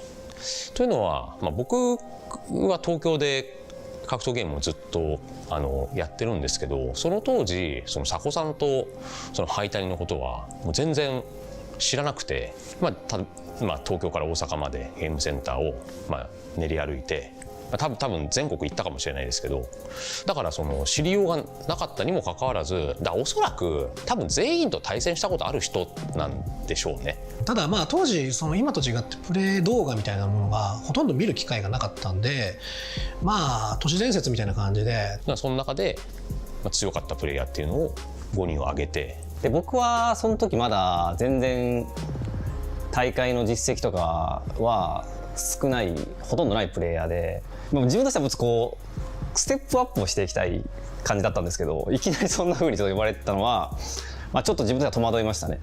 まだまだなんかそんな感じでもないんだけどなと思いながらやってました。それに選ばれたことはすごい嬉しいですけど、別に自分のことを神だと思ったこともないし恥ずかしいですね。いや本当にね衝撃だったんですよ。佐古さんとの試合とか、正直その佐古さんの過去の動画とかをちょっと見せてもらった機会があって、その時はね多分佐古さんがメインでやってたゲームじゃなくて、そんなにこの人上手くないんじゃないかなっていうふうに疑いの目を持って、で実際に手を合わせることになって、その時に僕かなり自信あったんですけどやられちゃって、でそのやられ方っていうのがもうね今までに感じたことのないその操作スキルを感じたので、やっぱ誤審ってすごいんだなとでそんな中に数えてもらって、光栄だなと正直思いました。誤審っていう名前がなんだ呼ばれてて、周りもそれを意識してるところもあったんで、自分も頑張ってだからこそ頑張ってうまくプレーしないとなみたいなところもあったんで、そういうのが自分のレベルアップにもなったし、地域全体の盛り上がりとかレベルアップにもつながったんじゃないかなとは思ってます。くくられるくらいみんなその功績、実績があったからそう呼ばれたっていうのはもちろんありますけど、ただその後もみんな活躍してますし、今でも方向性はそれぞれ変わってきましたけど、目立つ存在って考えるとどっちか分かんないですよ。もともとその目立ってたから誤審っていうくくりになったのか、そのくくりがあったからまたそこで意識が変わって活躍し続けることができたのか、どっちが先か分からないですけど、もしかしたらくくられることによって、何かモチベーションみたいなものが維持できたっていうのはあるかもしれないですね。Fighting games today have more exposure than they've ever had due to advances in online matchmaking and the influx of sponsors that support competitors and productions as they fight for glory on larger and larger stages. But in the era of the five gods, the game center was the battleground where you cut your teeth. 今よりもうちょっとその暗い雰囲気っていうか、本当に暗い店内で黙々とっていうか、みんなが熱中してやってるみたいな、ちょっと今のその e スポーツの雰囲気とは少し違う感じでしたけど、僕の感覚では日本の部活動みたいな感じでゲームセンターに行って、もう大人の中にその子供は混じってそのぎゅうぎゅう詰めの中必死にゲームをやろうと思って、家に帰りたくない事情がある少年たちとか、積極的にゲームが好きで来る人たちももちろんいたんですけど、行くところがなくて来てるような人たちが集まる場でもあって、そういう人たちがこう交流してるそういう場所で、僕はそういう場所が肌に張ってたんで、すごくいい時代だったなと思ってますね。昔どうやって順番選ぶかっていうと、コインお金をゲームの筐体の上に並べていくんですよ。だから1回プレイするのに30分から1時間待たなきゃいけないっていうぐらいストリートファイター2のブームが来ててっていうぐらい、もうねすごいゲーセンはもう盛り上がりまくってましたね。今とやっぱり違うのは、その時にワンプレイお金を払いながらやらなきゃいけなかったっていうのがあって、どちらかといえば、ワンプレイに対して、目先の勝利の方が大切だったのかなと思いますね。はい、ピンクエリアアミューズメント企業佐古さんといろんな僕も皆さんの名前は知ってるけど、話すまでにはすごい時間がかかったりとか知ってるけど、直接まだゲームセンターで会ったりとかインターネットで交流があるわけじゃない時間が長かったんで、年上の人たちといろいろゲームで切磋琢磨したりとか、いろんな礼儀とかも教えてもらいましたし、可愛がってもらえたと思うんですよね。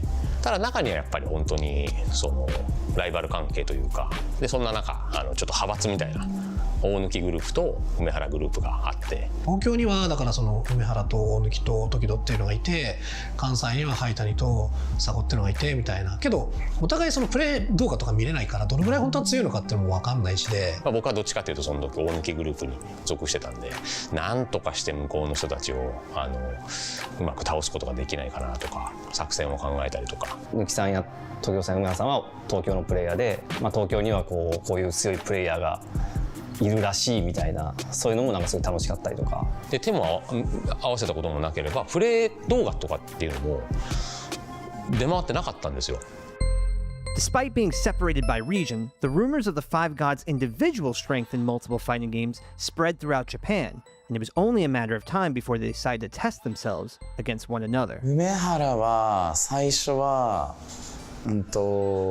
秋葉原のゲームセンターで出会って本当に古くて、多分30年近く前に初めてゲームセンターの、ロケテストっていうのが、あったんですけど、ゲームの新作ゲームの、先行プレイできる。僕のプレイスタイルはそんな好きじゃなかったんですね、その梅原君の。でガイルというキャラを使ってずっと街スタイルをしているだけじゃん。だから別にそんな強いのかなみたいなのが印象でした、梅原との最初の出会いは。僕は一番最初におそらくあったのは、大貫さん。僕が一方的に、サードストライクというゲームがあって、でカプコン VS SNK というゲームの時に、非常に仲良くなって一緒に練習をするようになったりとか。一番仲いいと思います、その中ですごくこの子才能ありそうだなと思って、一緒にゲームやらないかって誘って、そこから一緒に遊ぶようになったのがきっかけで、関東に遠征に行くっていうので、関西勢みんなで、そこで関東プレイヤーで、女の子のプレイヤーなんですけど、結構仲いい子がいて、でその子の家に、泊まりにおいでよみたいな感じで言われて、でその時に抜きが関東メンバーの一人でいたんですよ。でそこで夜通し家でガチャガチャゲームした時にめちゃくちゃ仲良くなって、時戸は多分3年後ぐらいに池袋だったような気がするんですけど、ゲームセンターの大会があったような気がしますね。たまたま一緒に当たって対戦したっていうのが、一番最初ですね。一番仲がいいのが、灰谷で、灰谷とは昔何年前かな、もう20年以上前。そのゲームを僕と佐古さんがどっちもプレイしてて、 GPU 戦、コンピューター戦を一人でやっててんけど、その動きがめちゃくちゃ良かったんで、ちょっと腕試しで入ってみようかなと思って、思いのほかめちゃくちゃ強くて、でそれが関西ではすごい珍しいサスカッチっていうキャラクターを使ってて、あんまりその負けたりするってことがなかったんですけど、そこにの、モンテカルロに寄った知り合いに「あの子誰?」って聞いたら「その子ハイタニっていう最近そのヴァンパイアセイバー始めてめっちゃ強い子」っていうので紹介してもらった。たまたま僕が学生時代の学会発表で大阪に行く機会が確かあって、その時にハイタニとサードストライクで対戦して、こっぴどくボコボコにされて、やっぱご神で言われるだけすごいあるんだなと、なんかすごい光栄な気持ちになりましたね。こんな強いプレイヤーたちがいて、そこに僕も数えてもらえてるっていうのは、光栄なことだなと思いました。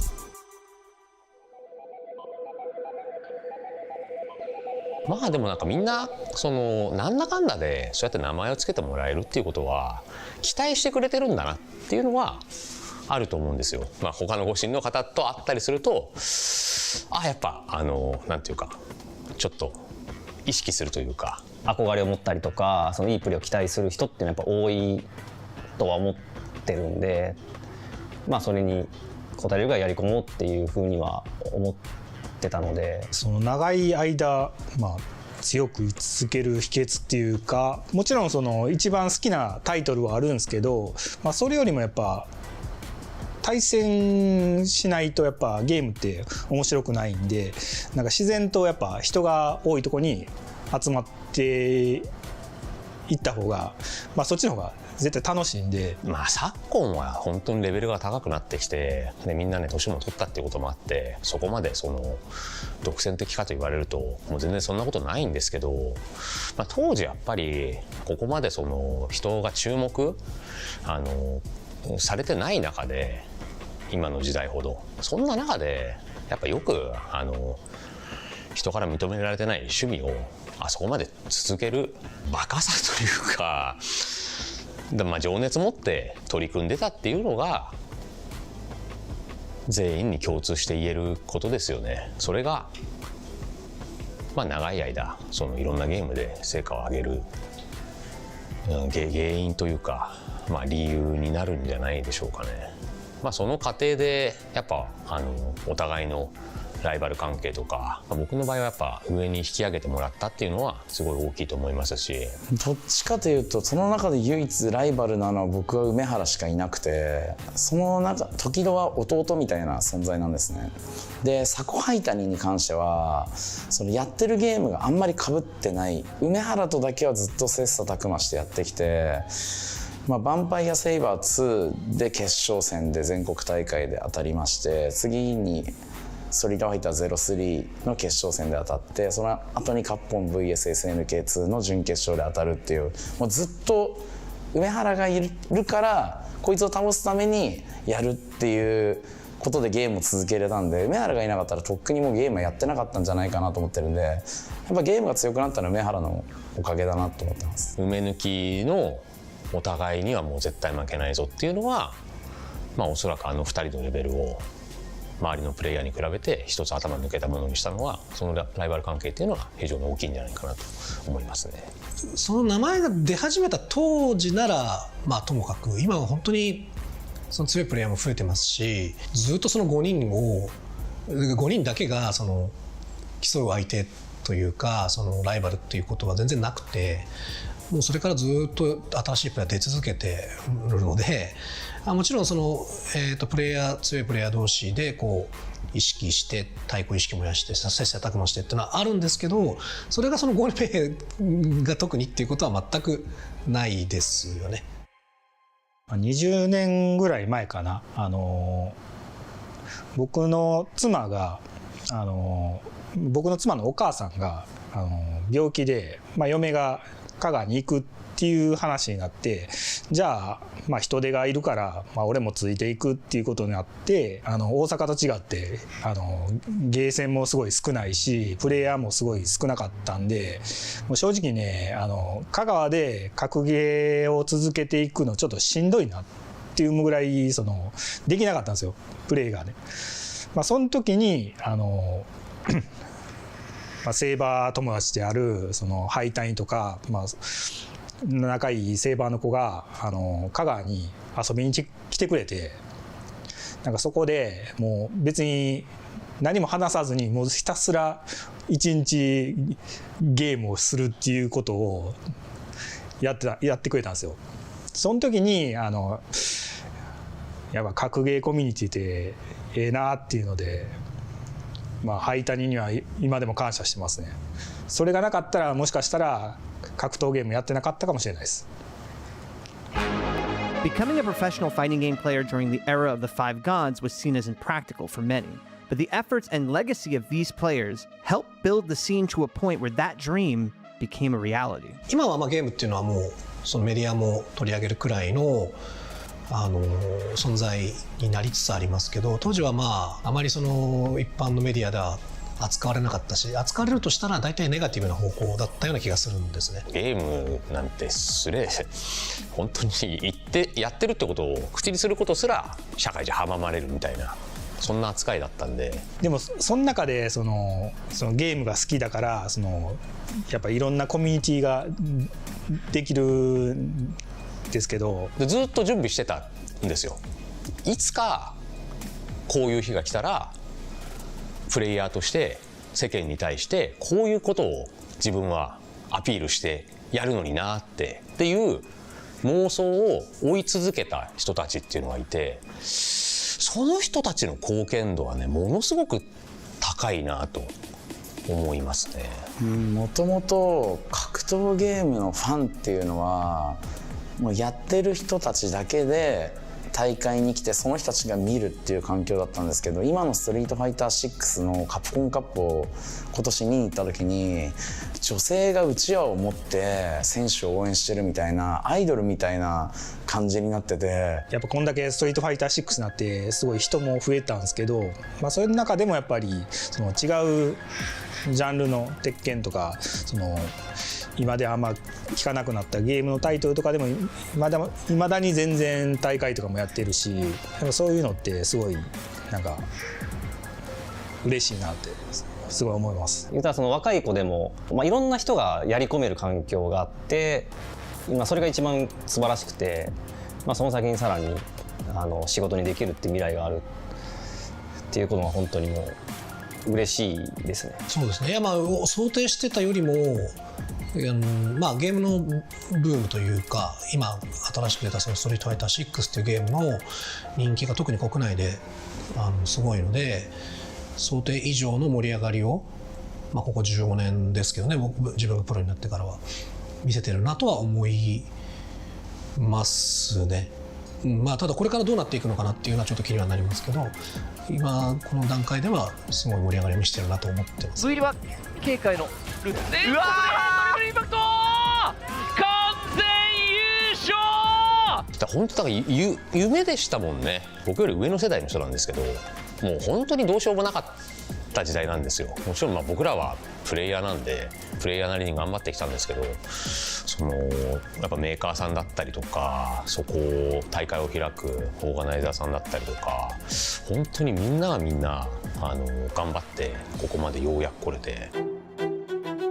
伝説的には言われるんですけど、言われる分にはすごい嬉しいんですけど、そうですね。ただずっといまだに小学校からずっとプレイしてるただの格闘ゲーム好きのおじさんなんで、自分もスーパーファミコンのストリートファイター2から始めたんですけど、そこから今でも格闘ゲームのシーンが続いてて、今でも盛り上がってるわけじゃないですか。これがだからもう本当にすごいことですよね。だからこそ過去のいろんな功績とかそういうことが評価されて、今こうやってインタビューもさせてもらってると思うんですけど、めちゃくちゃストーリーがあってその5人が選ばれたんじゃなくて、なんか選ばれたっていうことによるその後のストーリーでちょっとなんかみんな盛り上がってるっていうか、当事者なんでなんか自画自賛みたいになっちゃいますけど、自分のためにこれは今までずっとやってきたと思ってるんですけど、それがやっぱり後の世代の人たちの役にも立ってるって、その人たちから直接聞けるのはすごい幸せですよね。僕は格闘ゲームのコミュニティとその業界のコミュニティの長さそれがすごいなと、すごいし嬉しいなっていうことにつきます。まあそういった人たちがもっともっと多分ね大勢まだいらっしゃると思うんで、ここを夢見て来てくれる人たちっていうのが、まだその人たちのためにもなんていうかまだ僕はプレイヤーとして強くあり続けたいなと、存在感出して変わらず続けていこうかなと思ってますね。もう自分が手が動かなくなるまで、プロゲーマーじゃなかったとしても、もうずっと格闘ゲーム好きなんで、こういうなんていうか応援しがいのあるプレイヤーっていうのはこういうことなんだなっていうのをちゃんと自分が表現できるように、まだまだプレイヤーとしてね頑張っていきたいなと思います。もうずっと格闘ゲーム好きなんで、もうこれをなんつってかな、人生かなと、格闘ゲームが人生なんじゃないかなとぐらいやり続けたいですね、死ぬまで。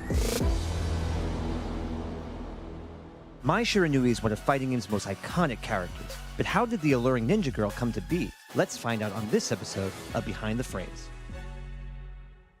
マイは、SNK の女性キャラクターを代表するキャラだと思うんですけれども、それ以上に、格闘ゲーム全体にとって、大きな財産となっているキャラクターだと思います。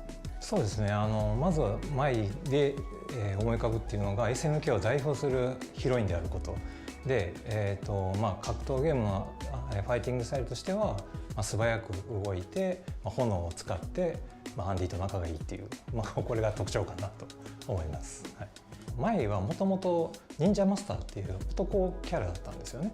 それが、時代の流れとかもいろいろ市場の変化とかもありまして、女性キャラを画廊伝説にも出したりというところで、女くのいちっていう世界観で新しいキャラクターを作ったら、マイになったという感じですね。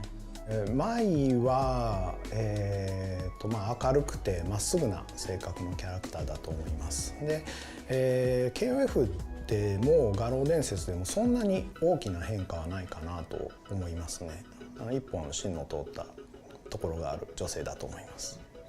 画廊2まではマイは割と気が強い女性だったんですけども、だんだん時を経るにつれて優しいお姉さん的なキャラになってきて、だんだん変化してきたっていうのはありますね。私が勝ったら、そうね、いろいろあるけど大会後に私へプロポーズするってのはどうかしら。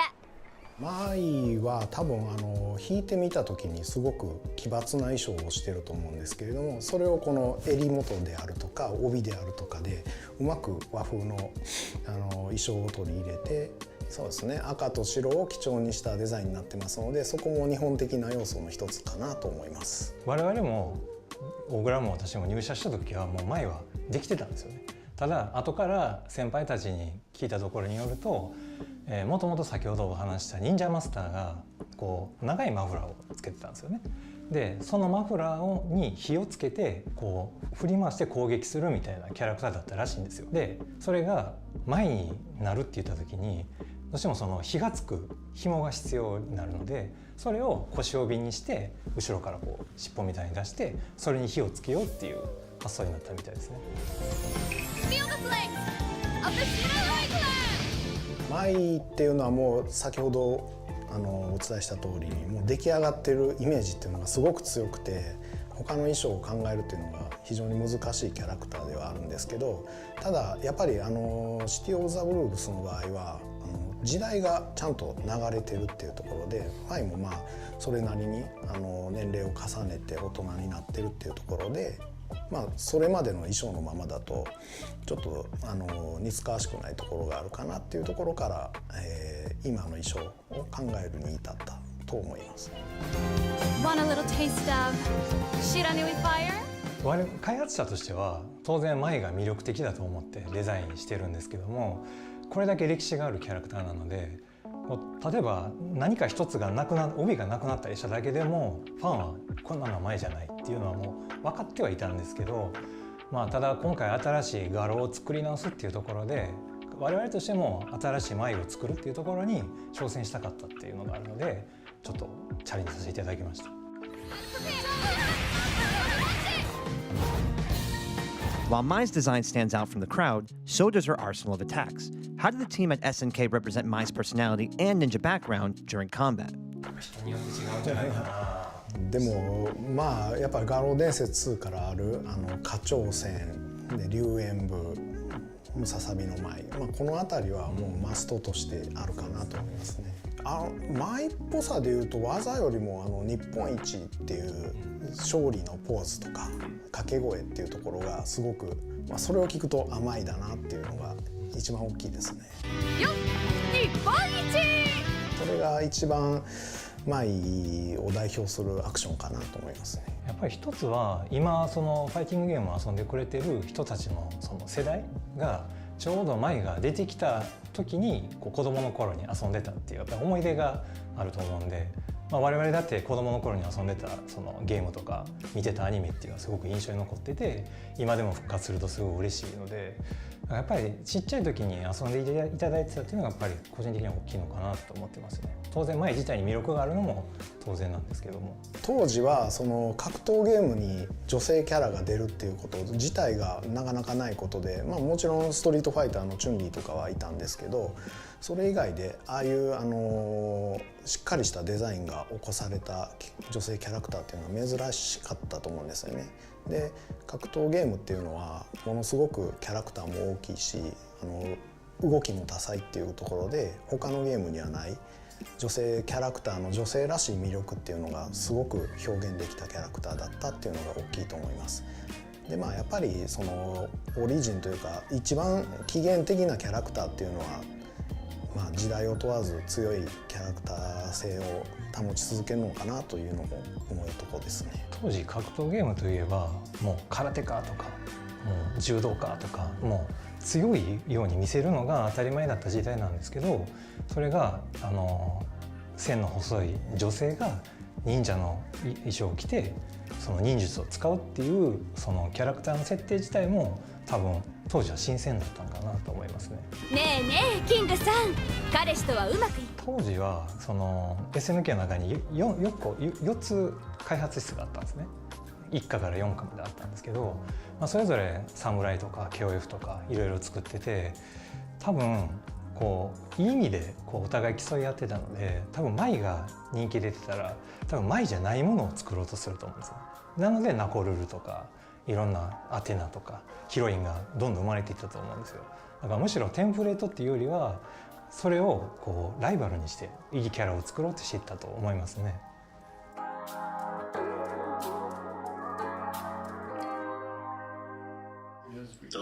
Yo, hey Sean. What up? Yo, we shooting right now. What year was it when you hit that Dougie, bruh? Was that 2019? I'm RoA2, and this is Teach Me How to Dougie.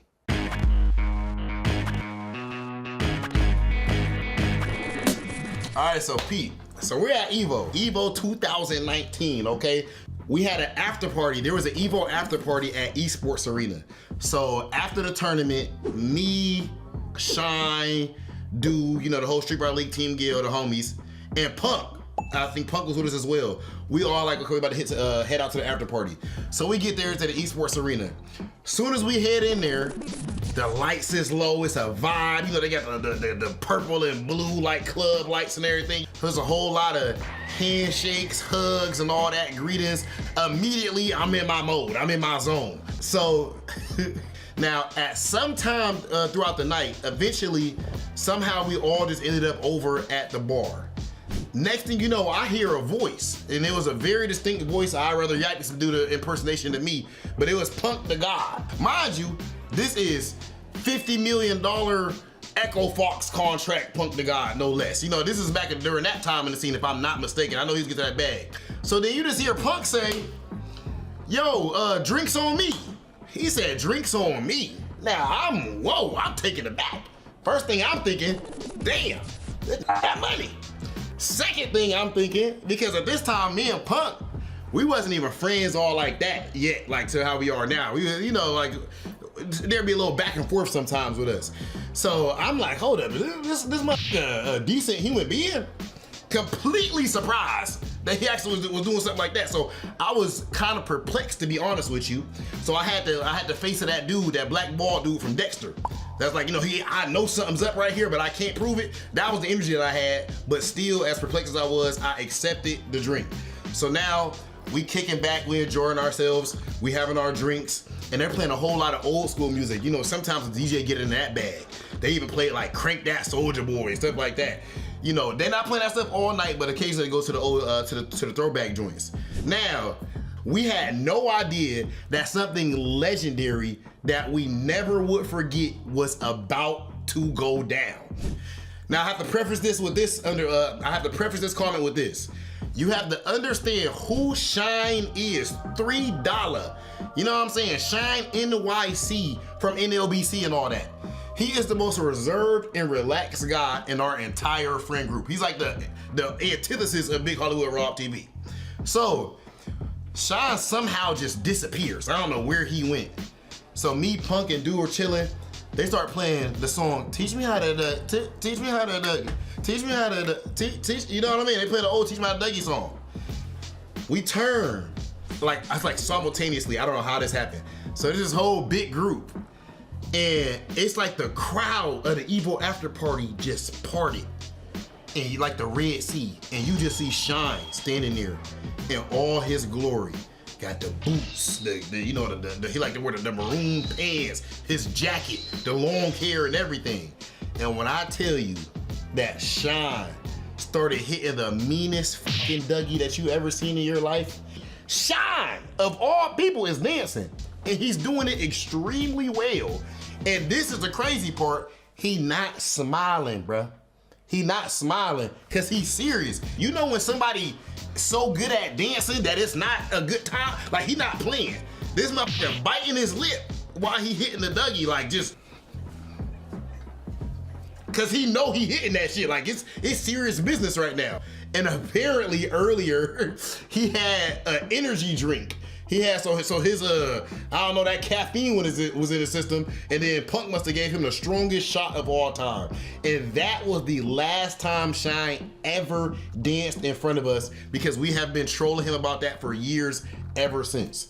And in case you don't know, there's a GIF that Punk uses on his stream. I think it's either his subscriber GIF or his follower GIF. And you see us at Street Fighter League, like, I'm hitting the dance move, we all start laughing, and Shine is uncomfortable. That is exactly what we're laughing at, trolling him about that, all the way to this day.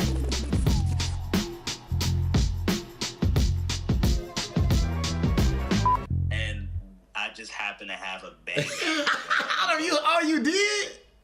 Yeah. Hold up, so you had a bang and the shot? Yeah, it was deep. Drinking and I had the bang, so that's why damn, that advertisement was real.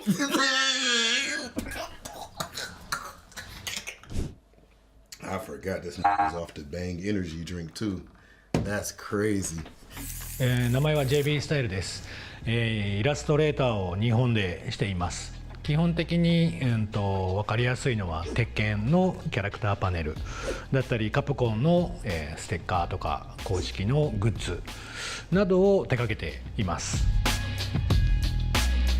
高校までは通っていまして、その高校は鳥山明さんが卒業した高校でした。でそこを出てから、ずっと漫画家を目指してました。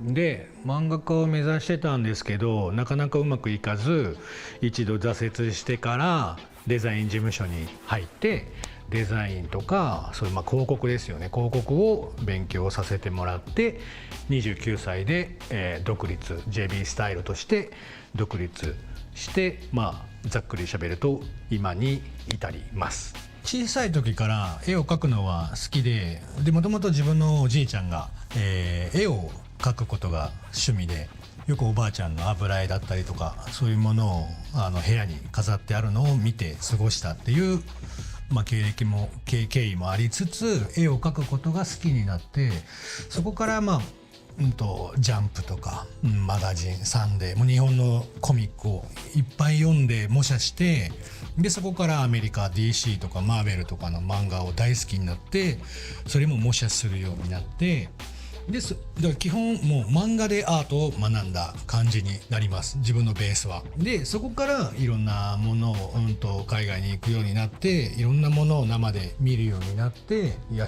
えていけたのかなとは思っています。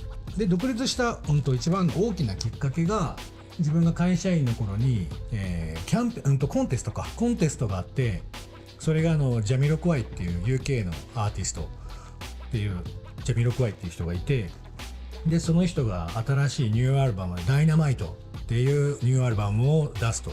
それのキャンペーンで日本で、ビームスとか、ソニーとかいろんなものが絡んだコンテストがあって、でそこに自分が応募して、でそこで、セミグランプリを取って、全国じゃないですけど、そのビームスの店舗とかで、T シャツが発売されたりとかするのを、機にやっぱこれを仕事にしたいと思って、独立しようと思って独立した大きなきっかけにはなってます。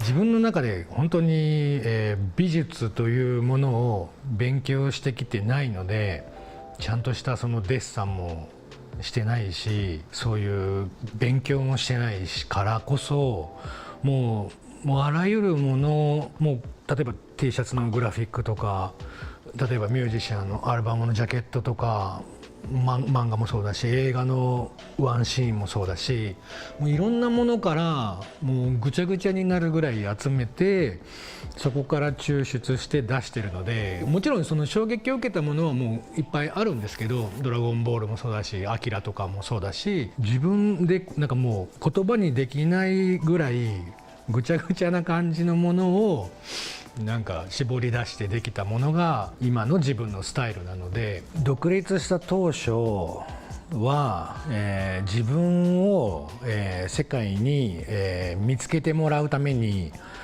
ものすごく自分の個性を、入れて、ちょっとやっぱ癖の強い絵を描いてました。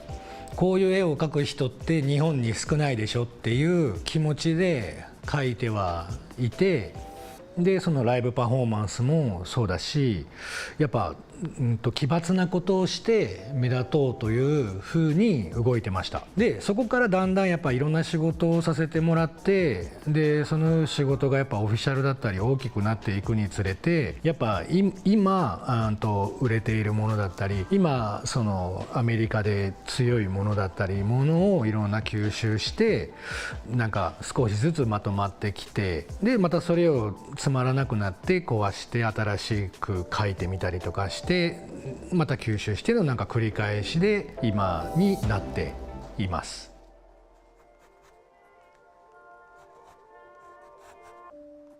今はもうやっぱりデジタルで、基本もう落書きも含めて全部デジタル上で、イラストレーターっていうソフトを、アドビイラストレーターっていうソフトを使ってますけど、何かしら別の思考で書き分けてるわけでもなく、ここのスケッチブックに絵を描くときとこっちで描くときは基本は一緒で、そこまでそのデジタルアートを描くためのそのツールには、頼ってないというか、なので基本同じ感覚で、描いてます。もちろん今までに描いてないものを描きたいっていうのがまず大前提にはありますけど、でもやっぱり好きなものはなかなか変わらないので、自分がやっぱ自分の絵にちゃんと好きになるように、そこはとことん追求して描くことをまず一番大事にしてます。でその後そうですね、じゃないと多分途中でもうねやめちゃうかな。なのでまず自分が描いててモチベーションが上がっていくような、ようには描いています。多分俺は器用な人間ではないので、もちろんゲームをするとか、ダーツをするとか、その食事に行くとかの中でも一番絵を描いてる時が一番気持ちがいいので、だからそこに対してその時間を割くことは全然苦痛でも努力でもないので、欲求で動いてるだけだから全然頑張ってないですよ。はい本当ごめんなさい、もうちょっとかっこいいこと言えばいいんだけど。本当ですか、もうちょっとなんかね、なんかアーティストっぽいこと喋れればいいんだけど、本当すいませんっつってなんか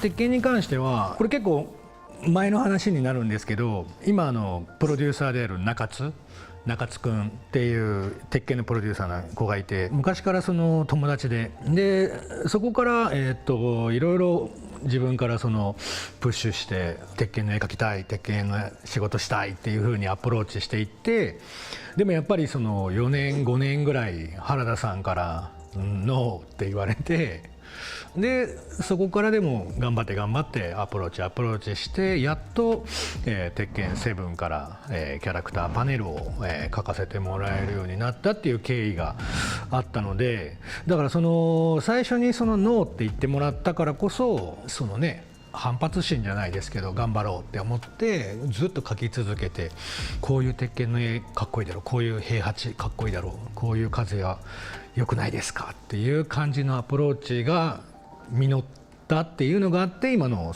コラボレーションというか、今いろんなグッズ展開をねしてもらったりとかっていうふうに、経緯に至ります。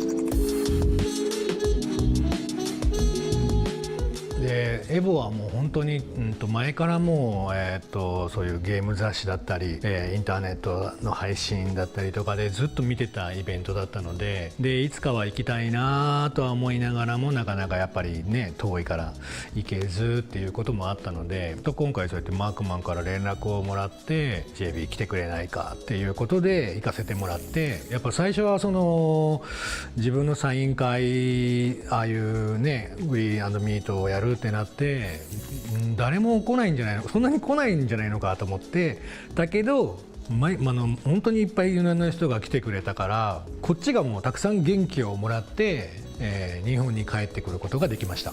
マークマンから、依頼があったのはエボを象徴するようなイラストを1枚描いてくれっていうことで、でも漠然と最初に思ったのは格闘ゲームをしている人なのか、その中にいる人なのかを描くかで、格闘ゲームを、分かりやすく何かしらイメージできるものをいろいろ配置しようかなっていうところからスタートして、でそこから分かりやすい、キャッチーな、プレイしている人の方がそういう場所だしいいかなと思って、そこから固めていきました。まず人間から固めていって、でまずそのエボのタイトルEVO を、まず決めて、でもV のところに頭が来るようにして、髪型で V にしようとか、その辺から少しずつアイデアを出していって、でそこから背景をどうしようかっていうところはその時のもうひらめきでまずバーって書いていって、でそこからモニターがあってもいいな、コントローラーだな、お菓子チップスナックだな、あとは漫画、その本とかいろんなものをその子の部屋をまずイメージしつつ、そこに、ストリートファイターとか鉄拳とかいろんなそのモチーフを少しもじって書いて、ちょっと分かる人には笑ってもらったりとか気づいてもらったりできるような、そういうシークレット要素をちょこちょこ挟んで、できるだけ長くその絵を見てほしいっていう気持ちで、結構細かいところにいろんな仕組みを入れて描きました。基本そうやって遊び心で描いてるので、そういう楽しみ方をしてもらえたら嬉しいなっていうところで、完成させました。自分のこのスタイルはあんまり日本にはマッチしてなくて、自分の絵は日本だと難しいのかなとか、だからやっぱ海外とかに行って海外で仕事をした方がいいのかなって思った時期もあるぐらい、海外からの評価の方が高いのは現実にあります。でも、日本でもそういうちゃんとファンがやっぱいることもあって、やっぱだんだんそこもこういうスタイルもいいよねっていうのも少しずつやっぱ徐々に増えてきてるのも感じるので、今現状やっぱ日本のフォロワー数は少ないですけど、これがね同じぐらいになったら嬉しいなとは思いますけど、自分の力じゃ多分どうにもならない気がする。はい。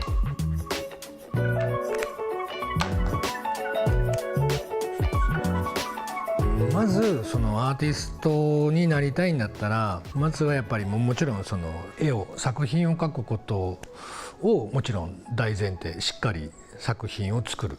でそれを時間かけてでもいいから1枚しっかりした作品をいっぱい作っていくことがまず大事で、でもそれを書いたものを例えばどこかの SNS で発表したってそこで仕事がもらえるのはまあまあ難しいと思うので、それを私はこういう絵を描いています、こういう仕事がしたい、でこういうチームと、コラボレーションしたいっていうのをできるだけやっぱ具体的にいろんなところに発表していく。でその人と、直接やり取りができるような場所、そのサイトでもいいから何かしらその問い合わせれるところがあるならそこに片っ端から連絡をするとか、やっぱそこはもう現実的に、その人とコンタクトを取ろうとしてくれることは嬉しいことなので、だからそれを、ひたすら返事が返ってこなくてもし続ける、それが多分そもそも大事なことだろうなとは思います。はい、多分それを続けていければどこかにチャンスはあるし、やっぱ手を挙げないと誰も気づいてくれないと思うので、書くことももちろん大事ですけど、はい、それをどう発表するかっていうことが大事なのかなっては思います。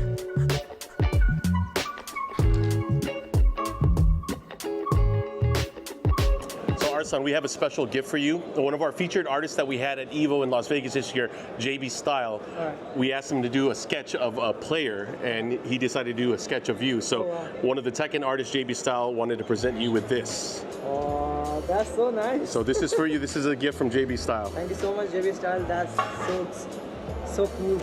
It's 5 time, right? So maybe this time I can become 7 time. Let's see. We'll see. We'll see. This is right before our top 8. So good luck. Thank you so much. Yep. 自分自身にあと5年早く独立しろって言いたいですね。どうせなっていう、多分独立しても食べれないだろうなって思ってる時期が若干やっぱりあったので、だからその時期がもったいなかったなって、後悔するとしたらそこかなって思います。で言うとしたら、もう5年早く独立、会社を辞めてれば、だから会社を辞めろって言いたいです。5年前にね、もうちょいあと5年早く会社を辞めろって言いたいですね。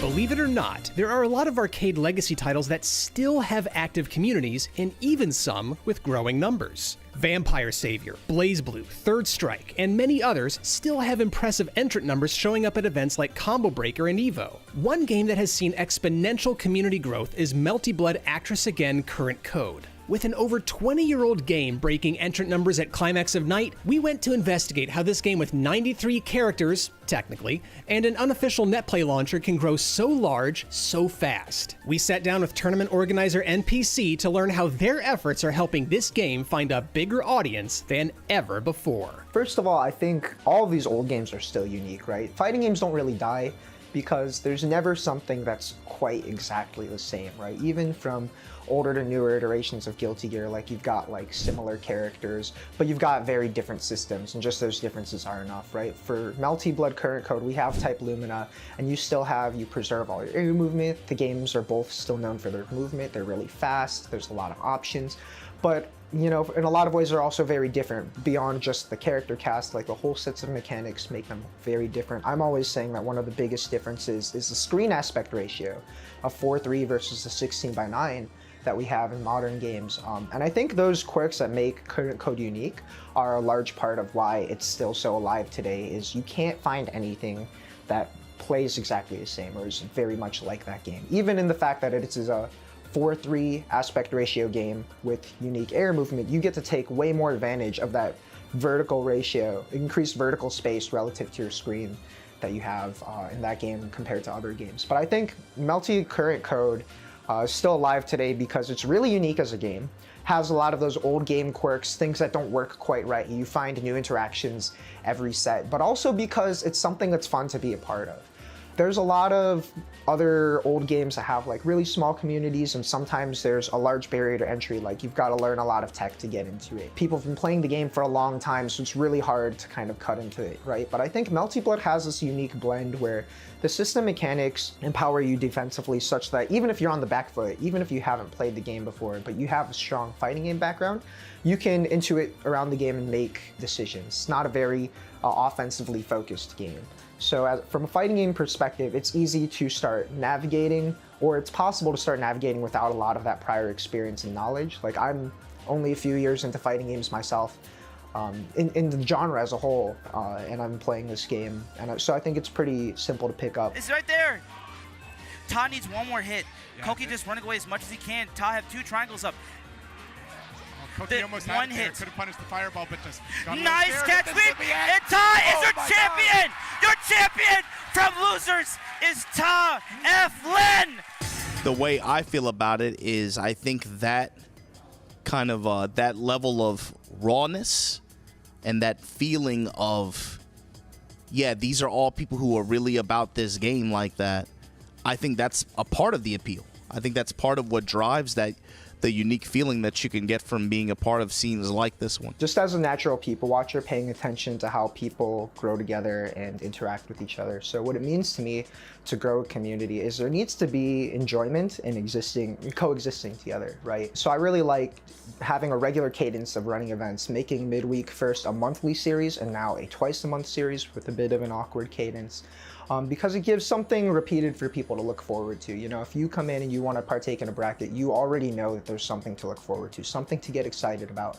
And people who are entering the brackets regularly can always have the next one to look forward to. So you create this shared basis for something for people to get excited for. And to me, that's like the start of something, right?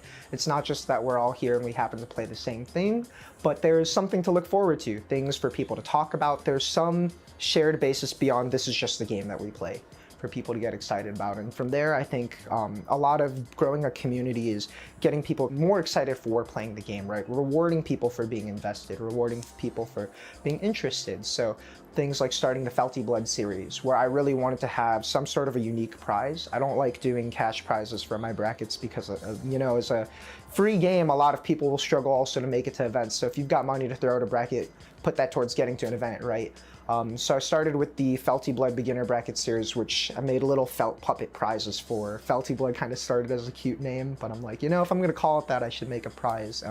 And gives people something to play for, so people could partake in a series and work towards this prize where you get to take home some memento of your participation in the game, some mark of your growth from starting as a beginner and now finishing at the end of this series. Because I feel like with building a community, it's really important to reward people for that involvement. So I really have focused a lot on trying to get people excited around playing the game and incentivize, you know, being a part of things, looking towards the positive aspects of growth. One more round of applause for Melty Blood. So I kind of came up into fighting games knowing that I wanted to get into organizing. I've done event organization in other contexts for most of my life, whether it's amongst family friends or amongst communities that my parents and family were a part of. Started in 2024 with Frosty coming up thinking, you know, there hasn't really been a regularly occurring net play event in a while. So I should just start running something, give something for people to play for, give myself something to watch or be involved in. And I'm only free during the week, so let's start midweek mashers, and just started running a midweek series, midweek melting, that was first just one time a month and expanded to twice a month as Climax of Night 2024 came up. People got anything and everything to talk about, but the truth of the matter is, how many other games are putting up their own events in lieu of first-party corporate sponsorship? You know, there are some games and communities that would kill for this kind of setup that some of those games have, right? You're no stranger to it on this channel, obviously. I can think of 2 off the top of my head. But there's something about going to an event where you know everyone else at that event has some kind of appeal or competitive draw towards what you're talking about. Not just the game, but of course just community stages like this one as well. A lot of it too is the community making it feel like a fun thing to be a part of.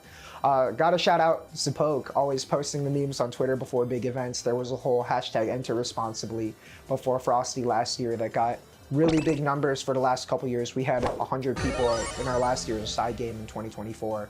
And I think just those little social media things And even just seeing that an old game still gets a lot of entrants are things that kind of turn your eye to an old game like this and think, you know, maybe there's more to this than just being the bathroom game or whatever, right? Just being the game that has the funny cat character in it.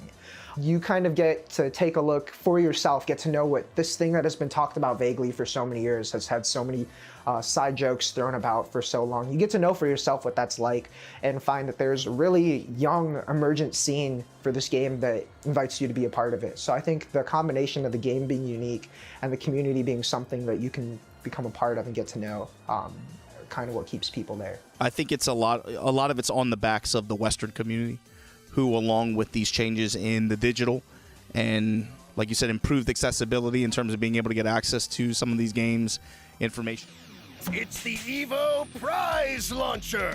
This year we see the return of some familiar faces. Rob TV, Yipes, and Justin Wong. Hey guys. Your FGC favorites are about to take to the stage and fire prizes into the crowd. Who will be our lucky winners? You're gonna learn today.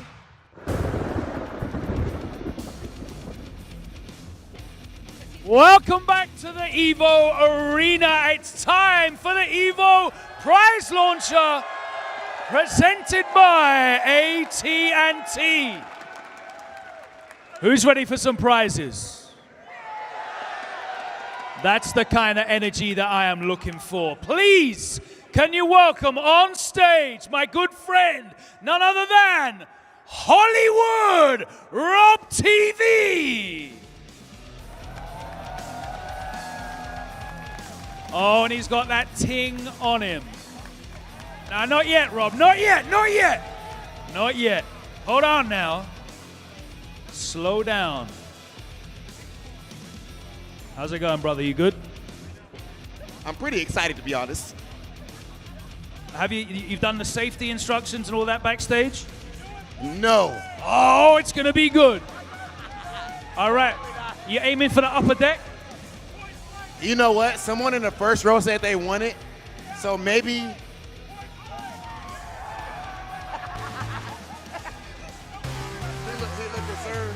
Yeah, everyone's saying no, don't, please.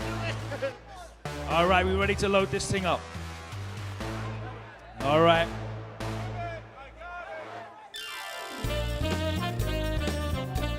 Who's ready? Who needs this? Yeah, that's right. Come on, Rob. I'm back in the haircut. Say hello to my little friend. All right, we got one. Make sure you do not open that yet. You gotta hold that. Do not open that yet. We're gonna open these all like it's Christmas Day together. Over on this side. You get that t-shirt? Hold on. Do not open that t-shirt yet. Rob, you got two more. Slow down now, don't blow your whole load too fast.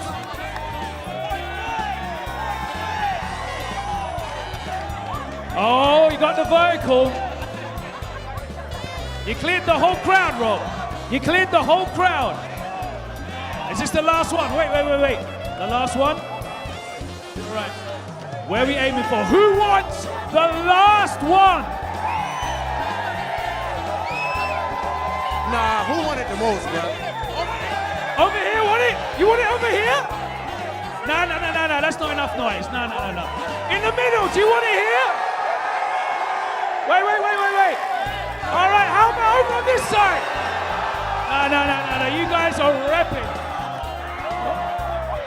Front row, you did it, Rob. You got the front row and no one died. Finally, brother. That was phenomenal, and I need one of these at home. Oh, good, right. If you were one of the 4 people that caught one of Rob's launched prizes, I want you to stand up. If you caught one launched by Rob, stand up. There's 4 of you. Because we're going to open these all together. Because I've got some good news. Not only did you get that awesome t-shirt, you might notice there's a card in there, right?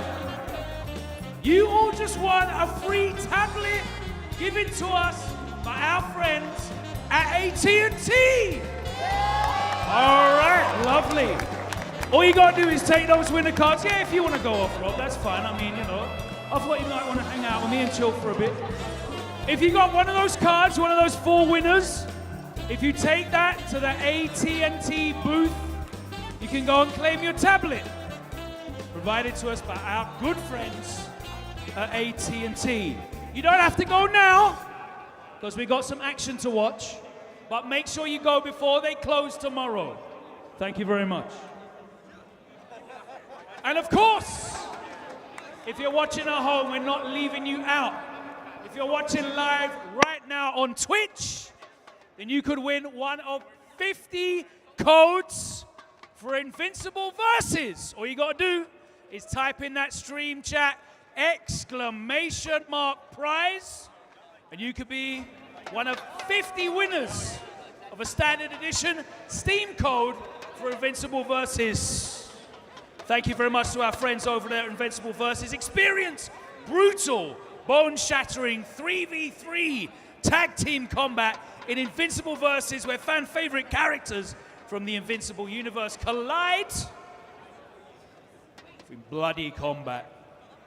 Look out for Season 1. It's launching June 30th, where they'll be adding the formidable characters of Universa and the Immortal. If you win one of those prizes, you will get a DM in Twitch with that Steam code, so keep your eyes open. All right, then. That's the prizes out the way. Who's ready for some Rivals of Aether 2? All right, it's nearly time for the historic top 8. But before we get into that, I would like to welcome onto the stage studio lead and creator of Rivals of Aether, Dan Fornesi.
We did it! We did it! EVO 2026, the main stage.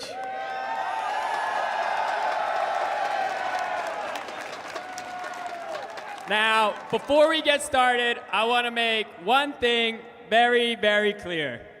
That platform fighters are fighting games.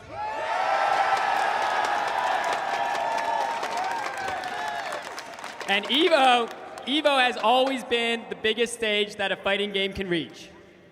And I learned about making fighting games by working on another game that graced this stage called Killer Instinct 2013.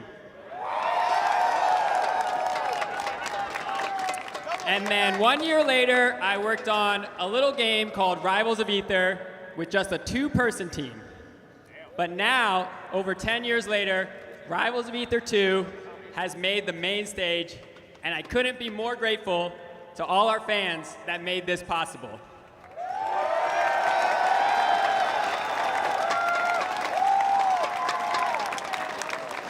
Now, Rivals 2 has always been an ambitious game, right? All of our character updates are free updates. There's no paid DLC, there's no grinding. Our 20-person team, we are punching well above our weight class, trying to expand a game that now has items, casual stages, tons of skins, and even workshop support.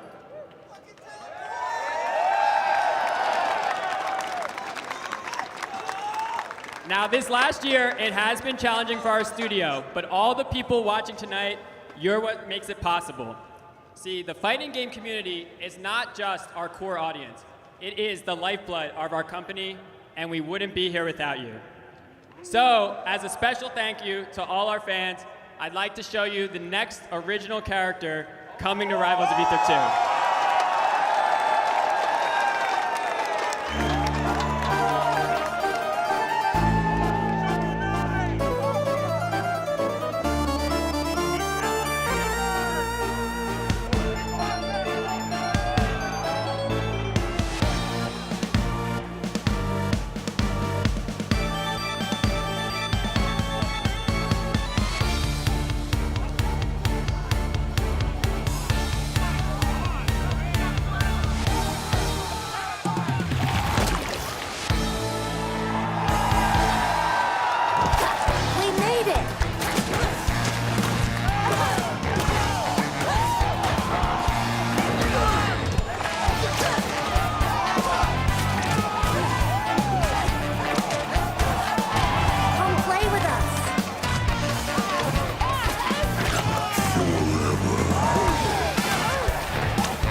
So yeah, GUI is pretty cool, right?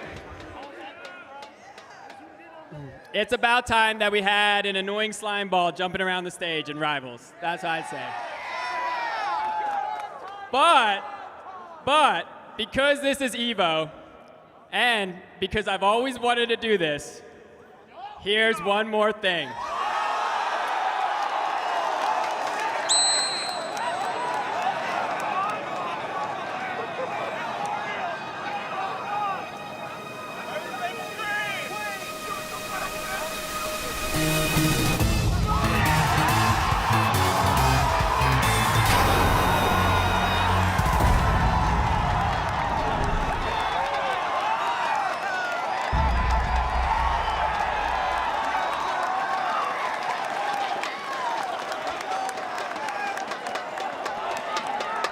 Thank you so much, Dan. Incredible news.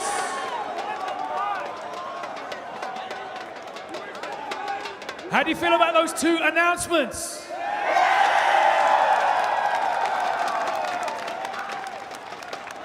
All right, with all that being said, it's time now for your Rivals of Aether 2 Top 8. Let's run the intro video presented by Visa.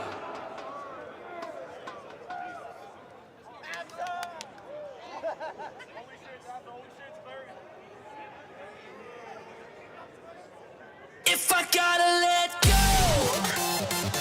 when I see everything change, burn out the edge of the stage. I only live if I'm brave. I only live if I'm brave. I only live if I go. You say it's bad advice. Trust me, I know the type. I find my people when my people tilt and catch a shine. That hit can gas you up, move like a mogul does. You hug the floor, y'all falling off, and I see the legend jump. I know that I gotta change, burn up the edge of the stage. I only live if I'm brave. I only live if I'm brave. I only live if I'm brave. Rocks from a glass house to a different and everyone crash out. Hit the floor, watch them stop and get dragged down. Don't get stuck in the air, you'll get knocked out. I put my life with my hand on the edge. Don't touch your shield, cause I'm dodging instead. Back in the air and I'll do it again. We're 100% just means close to the dead. All our own, built up from the way. tense when you hold it. I'm here in the moment. It hurts, but I'll own it. And you tell me if I let go. When I see everything change, burn up the edge of the stage. I only live if I'm brave. I only live if I'm brave. I only live if I go. When I see everything change, burn up the edge of the stage.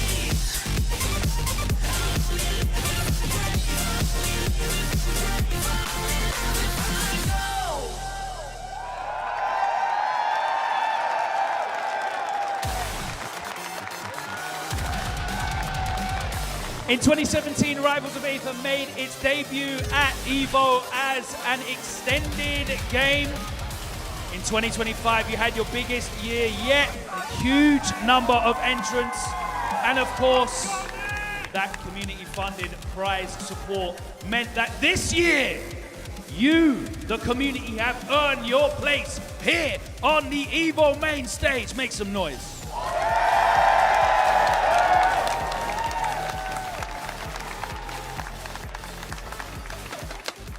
Now it's time for your Rivals of Aether 2 player introductions, presented by Visa.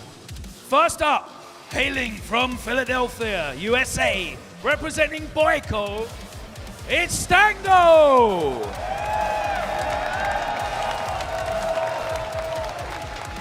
Fighting out of New Jersey, the United States, representing Parry GG.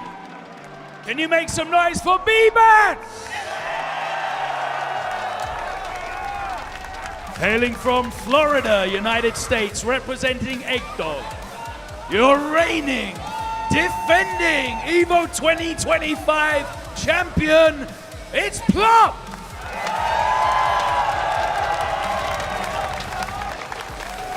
Fighting out of Pittsburgh, Pennsylvania, let's hear it for Cake Assault!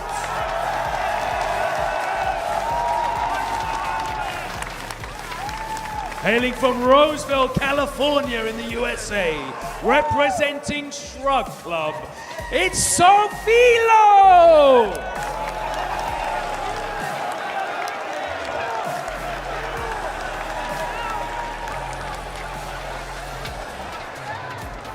Hailing from Lancaster, Pennsylvania, representing LG, can you make some noise for Sandstorm?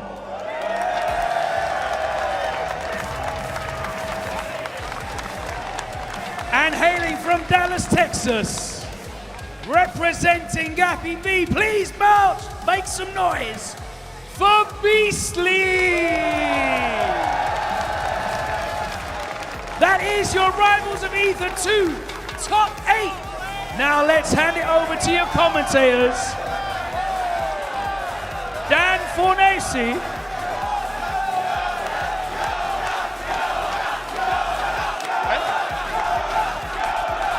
Wow. I do apologize. Hailing from Holland, Pennsylvania. Let's make some even louder noise for Yoda K!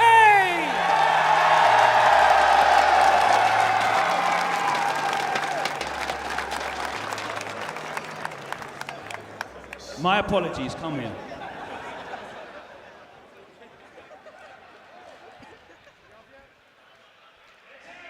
We are here at EVO 2026, the first time that Rivals has made the main stage. I am Wisely. You guys already heard from Dan Fornesi, though. Those announcements were insane. We're going to chop it up about that later, but I am so excited to get through this action. We've got a crazy bracket. This is going to be nuts. Well, I can understand why he got confused because, you know, technically, because I was commentating, I did never get eliminated. So I could see why he thought I was in top 8. But unfortunately, that's Yoda Cage, who is about 1,000,000 times better than me if I had to put a number down on it. Just a little bit, but we do have the bracket here. We're going to see Stango against B-Bats, Plup against Cake Assault, Yoda Cage against Sophie Lowe, Sandstorm against Beastly. Yes, and first up, I believe we will be starting in losers and going from Sandstorm versus Beastly, which is a match I am very excited to see. Yep, that will be. Yeah, so this match, the reason I'm excited is because, so Sandstorm, for those of you who don't know, is a top player from another game called Brawlhalla, also a platform fighter, which, as I said on stage, are fighting games. There has been some discussion in the past, some arguments online people like to discuss, but I have always considered them fighting games. That's how we built Rivals of Aether. So having representatives in Rivals of Aether 2 from other platform fighters is kind of like a backbone of it, and Sandstorm has been one of the best players in Rivals 2, but especially the best player coming from Brawlhalla. Not only that, we have obviously Sandstorm coming from Brawlhalla, but there are gamers in this top 8 from 7 different platform fighters and fighting games. We will explain all of it a bit later, but we got to make some predictions here. We got to talk about the top 8 predictions presented by PlayStation Tournaments. Chat, if you are at home, pull up the stream, type exclamation point 1 through 8 for who you are voting to win the entire thing. But Dan, I want to hear. Who do you think? We've got 8 folks all the way here. 4 winners, 4 losers. Who are you voting for? All right, so even though I don't think we're going to see the Maple, I am still going to have to go with Plup for a couple of reasons, but the most obvious one is honestly that he's always just so nice to me at events. Anytime I see him, he's so happy, and he always gives me compliments no matter what state the meta is in. He's always so happy, so I gotta pull for Plup. You know, what's really interesting to me right now, you're looking at the results coming through. The current #1 seed of the bracket is Stango, with the fewest percent by 6% compared to, we see 6, 7, 5. We do get the 5 now that is there. But I think it is very, very hard to vote against Cake Assault. My heart's saying Cake, my brain is saying Stango. Let's go for a Cake Assault victory here. That's a solid choice, a very solid choice. In Rivals of Aether, you can never go wrong voting for Cake Assault, that's for sure. You've got like 70% shot. Just say Cake, it'll work. All right, yes. I can't wait for Dets to get in to see how this one plays out. I mean, we already have that. We are getting Sandstorm versus Beastly sitting up here right now. Both of them have made some crazy, crazy bracket runs in order to get here. We will be seeing their victory paths in a minute. But I want to hear from the crowd. We've done our votes. We've done what we're saying here. I want to hear some noise. I want you to tell me if you're going for Sandstorm on this one. Sandstorm? We got Sandstorm fans? All right. Now, let's hear it for Beastly, the person who just came clean off of winning Genesis. Okay, but like I said, they both have battled through plenty of opponents in order to get here. Let's see the victory path presented by White Claw Surge. All right, so Sandstorm here has, a very clean way all the way through pools. Top 48, the first time we see him bleed against another top 8 competitor here, Yoda Cage, who has really had, I would call a breakout tournament. I know Yoda, oh, for sure, because I've met Yoda at many events now. We've talked a previous Maple player who is near and dear to my heart as the character I play in Rivals 2, now on ABSA. Definitely a great event showing here, and then after bleeding a little bit, going down 0-2 to Plup, which no one is going to fault you for that, and then a huge win over Keeb, kind of the keyboard battle there. Honestly, yeah. But let's talk about the opponent here. We've got Beastly, sponsored by GAPEV himself. All the folks in the crowd know what that means. Has gone through the bracket. We've gotten some of the early pools, but then we have YBM, Gakinga, took a loss to Mystery Soul, and then beat Maya Fullstreak, who used to be the previous king of Rivals, and then Mango himself, the legend, in order to get here in the mirror nonetheless. Yeah, that was a huge matchup that I got to see. Also on stream earlier today was the Zetterburn Ditto between Mango and Beastly. Very impressive showing from both of them, but Beastly able to clutch it out and make his name and get into this top 8 after already, like you mentioned, winning our Genesis, the R2CS finals earlier this year. Now, Dan, we know that there's a lot of people who they just put up every event. They watch Evo, and they're like, I'm just going to have all the top 8s going on here. If you were going to talk to someone who's never seen Rivals but has watched other platform fighters or has watched other fighting games, what is one thing you'd tell them to know? Well, there is the meme thing to know, which is that if you're playing against Zetterburn, you're going to want to be aware that his special moves light you on fire, and his strong attacks consume that. But not the meme is that every single character in Rivals has an element assorted with them. I still don't know which goo is, by the way. We're going to figure that one out later. But right now we have fire versus earth. This is the fire versus magnet. Like you said, if you're on fire, you're going to take added damage, added knockback. But Galvin has the power of magnetism. Yes, Galvin, one of our new characters added to Rivals 2. He's announced last Evo. Yeah, kind of meant to be a heavy. In my mind, he was like a Krag 2.0, a sequel to Krag. Also, his futuristic design lays that. The way he plays, you'll see with Sandstorm, is very much not necessarily what we expected. He's an offstage terror, both recovering and getting back on stage. And Sandstorm is one of the best at kind of pushing that advantage. Sandstorm actually was playing a different character, Olympia, for most of the season. Switched to Galvin more recently, and it's popping off. But as we say that, it looks like Beastly is going to carry that stock. We are back to even, 2 to 11%.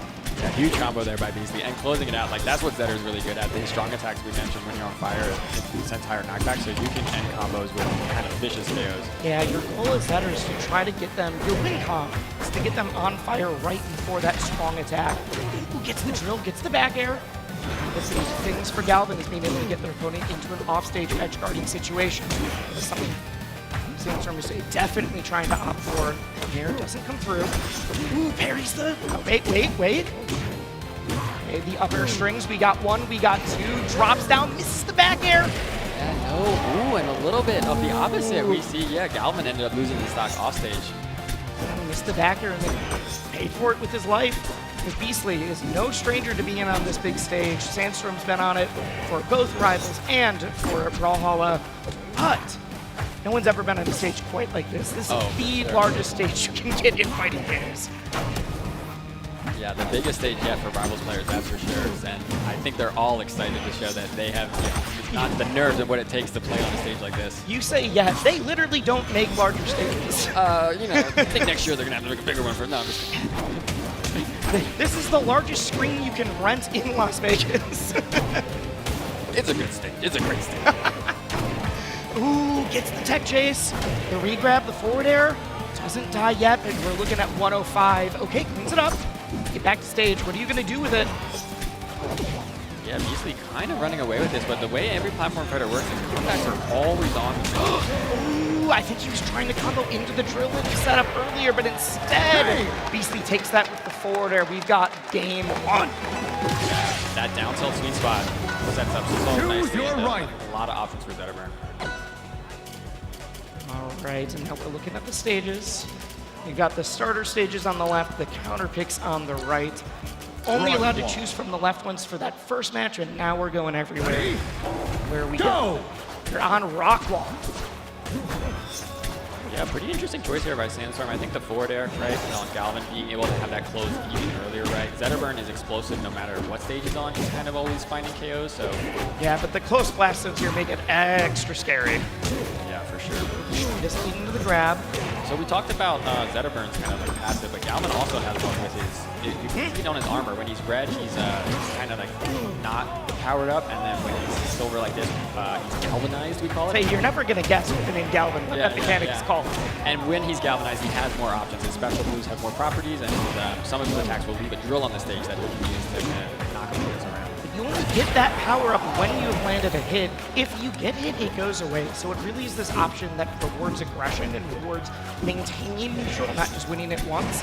If you're on the defensive, you're not going to be able to use those extra, like the stronger attacks. Even that platform that we've seen him been able to make with his up special, that only works if he's the one who got the hit.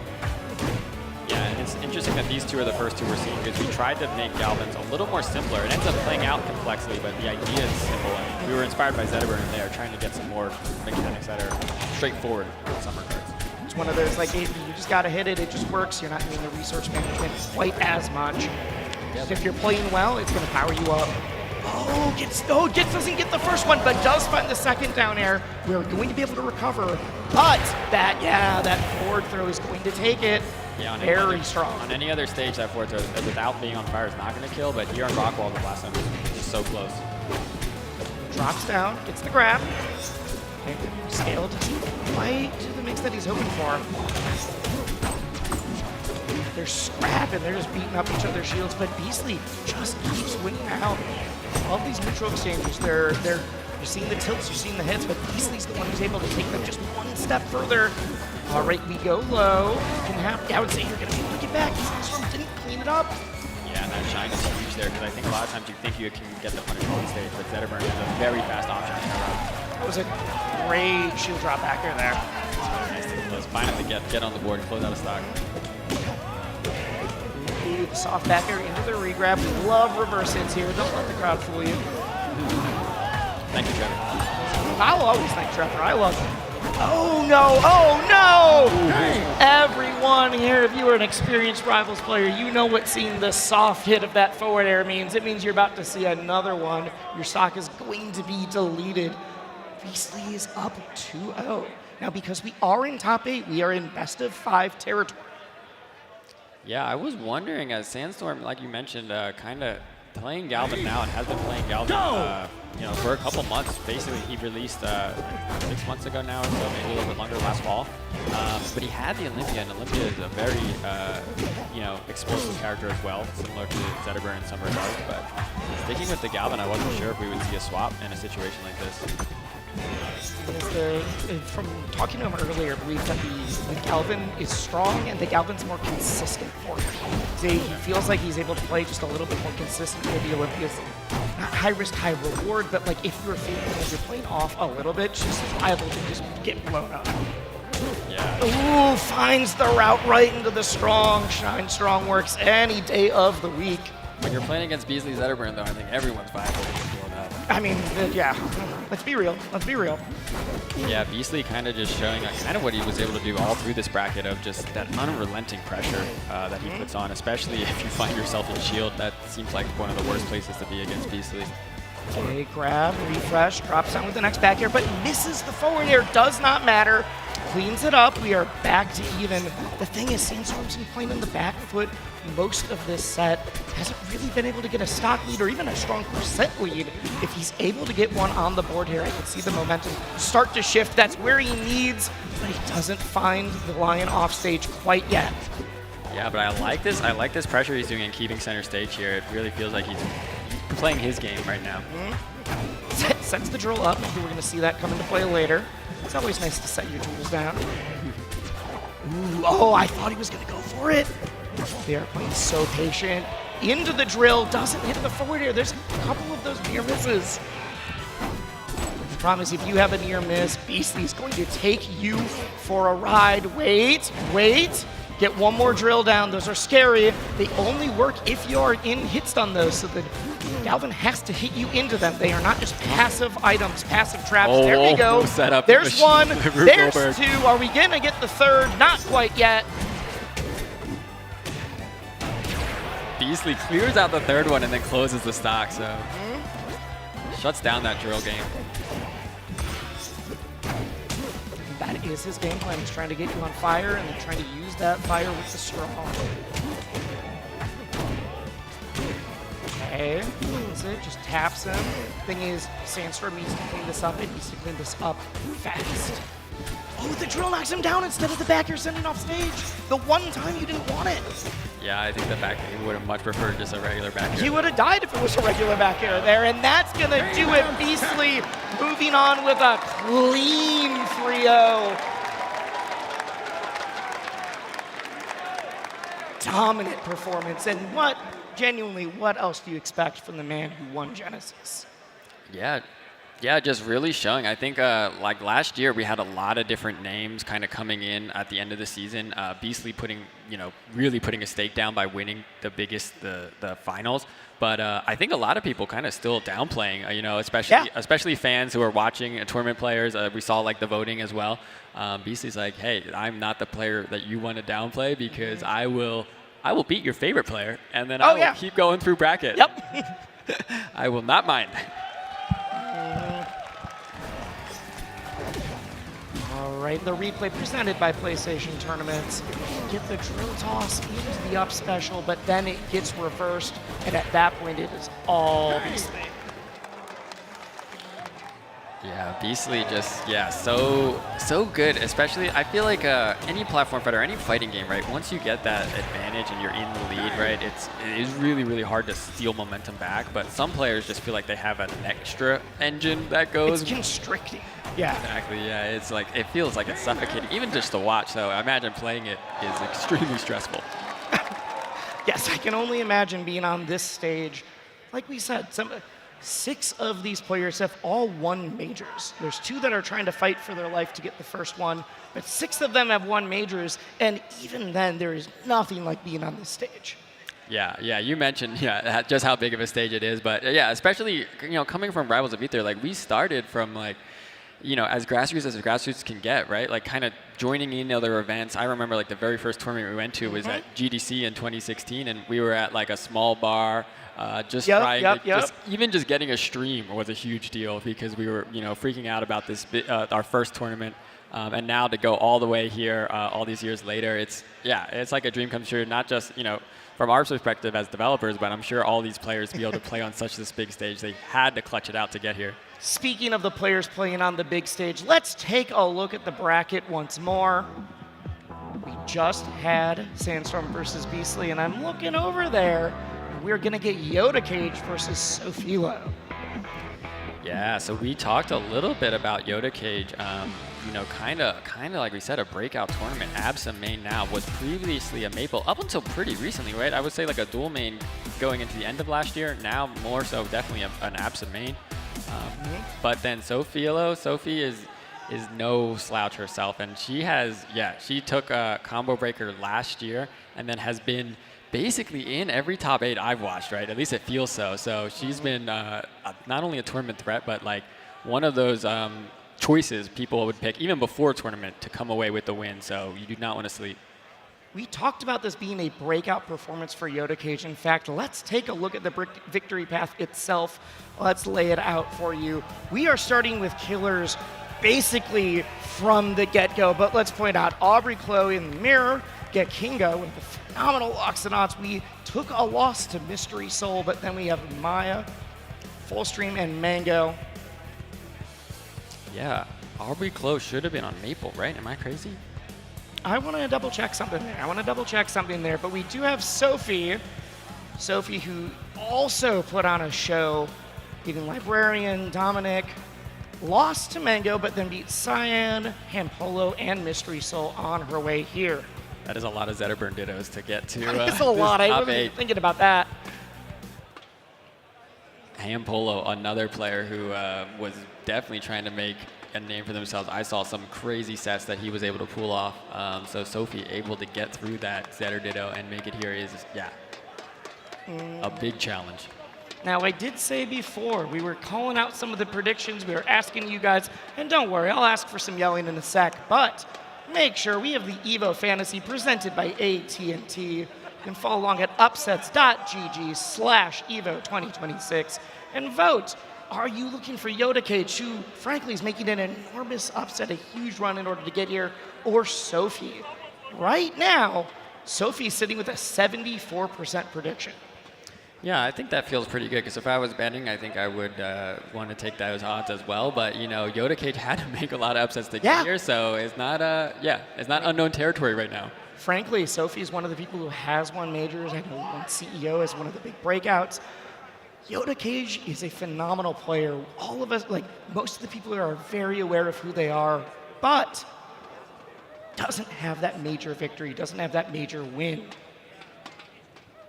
I think we mentioned, I think for us, it depends on how far in the tournament that you're looking at in terms of a breakout, but there is no instant breakout in any fighting game anymore. Everyone had at least heard of, I think a lot of players think back to Armada way back when he first arrived in the Melee scene, and that did kind of feel like an instant breakout because so many people there unaware of this player who just comes in and gets all the way to top 3. But with online now, I I'd feel say like it's much online, harder. that was literally before tournaments were being uploaded to YouTube consistently. Like we are, when you live in this era, it is much harder. Because we've been talking about breakout performance, but Yoda also is a phenomenal player from Ultimate. Like this is not Yoda's first rodeo. This is not their first game that they've been a top player at.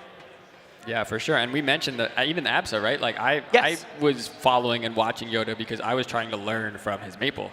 And then he stopped playing Maple, and Dan's like, shoot, I need to find someone new to watch. He has a set versus Pikmin from Port Priority, which maybe is one of the fastest Rivals 2 sets, period, and how quickly this game, I think it wasn't even a 3-0, I think it was a 3-1, but the both of them just KO'd each other so fast. And I still go back to see, what am I supposed to do against Daedalus? So I was trying to learn Yoda Cage, and then immediately after that, I feel like Yoda Cage was on ABSA, and I was like, oh, okay, I guess there's one less person for me to learn very from. funny that you're like, I look at the Yoda Cage versus Pikmin to learn Maple versus Daedalus when neither plays those characters anymore. Yeah, that's a good point. I can still learn from the Pikmin's match. not on Daedalus. They can't He's not on delete. Maple. They can't delete the VODs. I mean, they could delete the VODs, but they hope that they don't. Guys, you should delete the VODs. This could be really funny. No, don't delete the VODs. But yeah, we definitely, it is hard, like we said, to kind of in this era be just a complete unknown. But when you do make that breakout, I feel like a lot of the, not just us as commentators, but other competitors, it probably feels different, right? Because now it's like they're cheering for you, you're up and coming, and now you're next to them and you're a threat in the bracket, and it's it's a little Now different. the unknown usually isn't like we've never heard of this person at all, but it's we've heard of them only on ranked.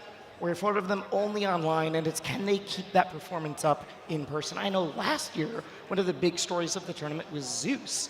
Zeus, who was perennial top player on the ladder, is also now top 15 player in the world. But last EVO, when we were in the extended lineup, their very first tournament offline. And you do have those kind of stories. You have the people who come out of the woodworks and we're like, well, can they keep it up? Can they do it? Yeah. And yeah, I think one of the games I remember following when Killer Instinct, when I had been working on that, a lot of players did come from that online warrior mindset, come to tournaments. And I feel like as a player who goes to locals, you might downplay, but sometimes they come in and they can just work. And we've had that happen in Rivals before. All right, we're seeing the headsets get on. Looks like we are ready to get going here. All right, crowd, I want to hear some noise. I want to hear who's looking forward to Yoda Cage right now. Who's going for Yoda Cage? All right, that was pretty loud. Who's here going for Sophie? Go. All right, we are kicking it off immediately. Game number 1, that will be Sophie Lowe on the Zetterburn, Yoda Cage on the apps as we've been talking about. Oh no, misses the grab from the platform movement. Yeah, right away we see ABSA's movement, a big part of any ABSA nowadays, but especially Yoda Cage coming from Maple, a very fast character. I think he's used ABSA to be fast as well. Yeah, I mean, Yoda, even from Ultimate, was playing Bowser Jr., like very weird, mechanically different characters, is no slouch, and he's not good at figuring out how to make them tick. Okay, we find the forward air, we get the cloud, we are down very deep. Are you able to make it back? Yes, but you're gonna get grabbed, we are gonna rinse, repeat, we get the pop, but Sophie finds herself back on stage. Yeah, Yoda even able to sneak a little pull in there on that grab too. Yep. Sophie's looking for that strong already. We talked about Zetterburn. Almost a double. Wow. Would have been cool. We talked about how Zetterburn KO'd their opponent much earlier with their on fire. They do a lot more damage to knockback. Abs is one of the lightest characters in the game, so that matters even more for them. They die extremely early in this matchup. This is very hard. Especially that up strong from Zetterburn. Oh my gosh. At the same time, Abs is a combo monster and has those lightning kicks that will demolish you. This is high risk, high reward. This is volatile. They are going to be slamming into this, right? Avoids the thunder line, finds off stage. We get the parry, but we get back to the ledge where we're not going to have to deal with that anymore. Yeah, Sophie was ready. If you get wow, there we go, there we go. No invincibility on that ledge, and Sophie was ready with the down air to punish that. Yep, you're not in parry stun anymore, but you don't have the ledge invincibility either. Okay, you're zipping around. The zips where you start grounded, that's when you're able to attack afterwards immediately. Well, this is the tech chase. We're trying to go for the platform tech chase. Instead, Sophie reverses it. Yeah, this last stock Sophie has just been holding center stage and making it really hard for Yoda to Cage to get in. Zetter is the only character that we have twice in this top 8. Everyone else plays a unique character. No, except for Plup, who you can see playing any of the 3 or 5 characters. That's a but good point, yeah. most of those are still unique. This is the only one where we're seeing double. Parry super deep. Yeah, the zip doesn't hit it, and we are going to a game 2. Yoda Cage is down 0-1. Yeah, the first stock looked very, very Oh, it even. did. Like, It really, did. I thought Yoda was going to take the first stock first and ended up just a little bit after, right? Like, not too far. But then the rest of the match, Sophie was able to really push her advantage and kind of run away with it there. All right, Dan, I do have an important question for you. While we were waiting, while they were doing their stage pick. What element is goo? It was gooey? No, what element is just goo? On the select screen? Yeah. He's water. That's not what water is. Well, it's viscous, and therefore it fits into my personal definition of the water element. You're just making up biology now? All right. I get to No. decide at That's the end true. of the day where You the did make the characters game. fall into the elements, and I put Gooey underwater because he reminds me of Rano. They seem like they would be friends. I was like, I don't think use any of the core elements. I do think they look cool. So. All right, so getting here into game 2, where there is no goo. Instead, we have a low poly stage background. Yep, this is one of the alternate versions of the stage. Same layout, different art. And here we have Sophie kind of picking up where she left off at the second half of game 1. Really pushing the lead. Although Yoda Cage is saying, no, now it's my turn. One of the big things, because Zetter is a fast faller, Epsa is able to combo her a little bit more easily. But one of the big win conditions for Epsa in these matches is being able to get the line off stage, being able to get their edge guard game going. And I really think that's where we're going to see exactly if Yoda Cage is able to bring it back. Yeah.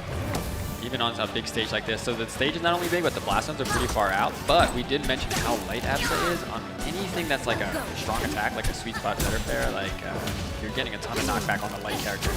It is one of the reasons why Epsa would take the here. One is they're going to get a little bit more space to throw their clouds, to play a little bit more of the zoner game type. But the other is because I can just edge guard you anywhere in your stage, but you've got to kill me a little bit higher percent. Yeah, exactly. And with that cloud snipe that we see there, sometimes if it's not quite enough, you can still finish off the stock, especially on like a horizontal move like that. Big reason that I think Epsa would, want to bring someone on a stage like this. Platform move is so tricky when we get that started. Invincibility, all right, we just use the move in order to get up. Ledge, pop. Oh, you air dodged in and you get parried. So not able to get more than one hit off of it, but still getting the small lead here. Zip out again as long as you touch the ground between the first 2 zips. That's how you're able to act out of it.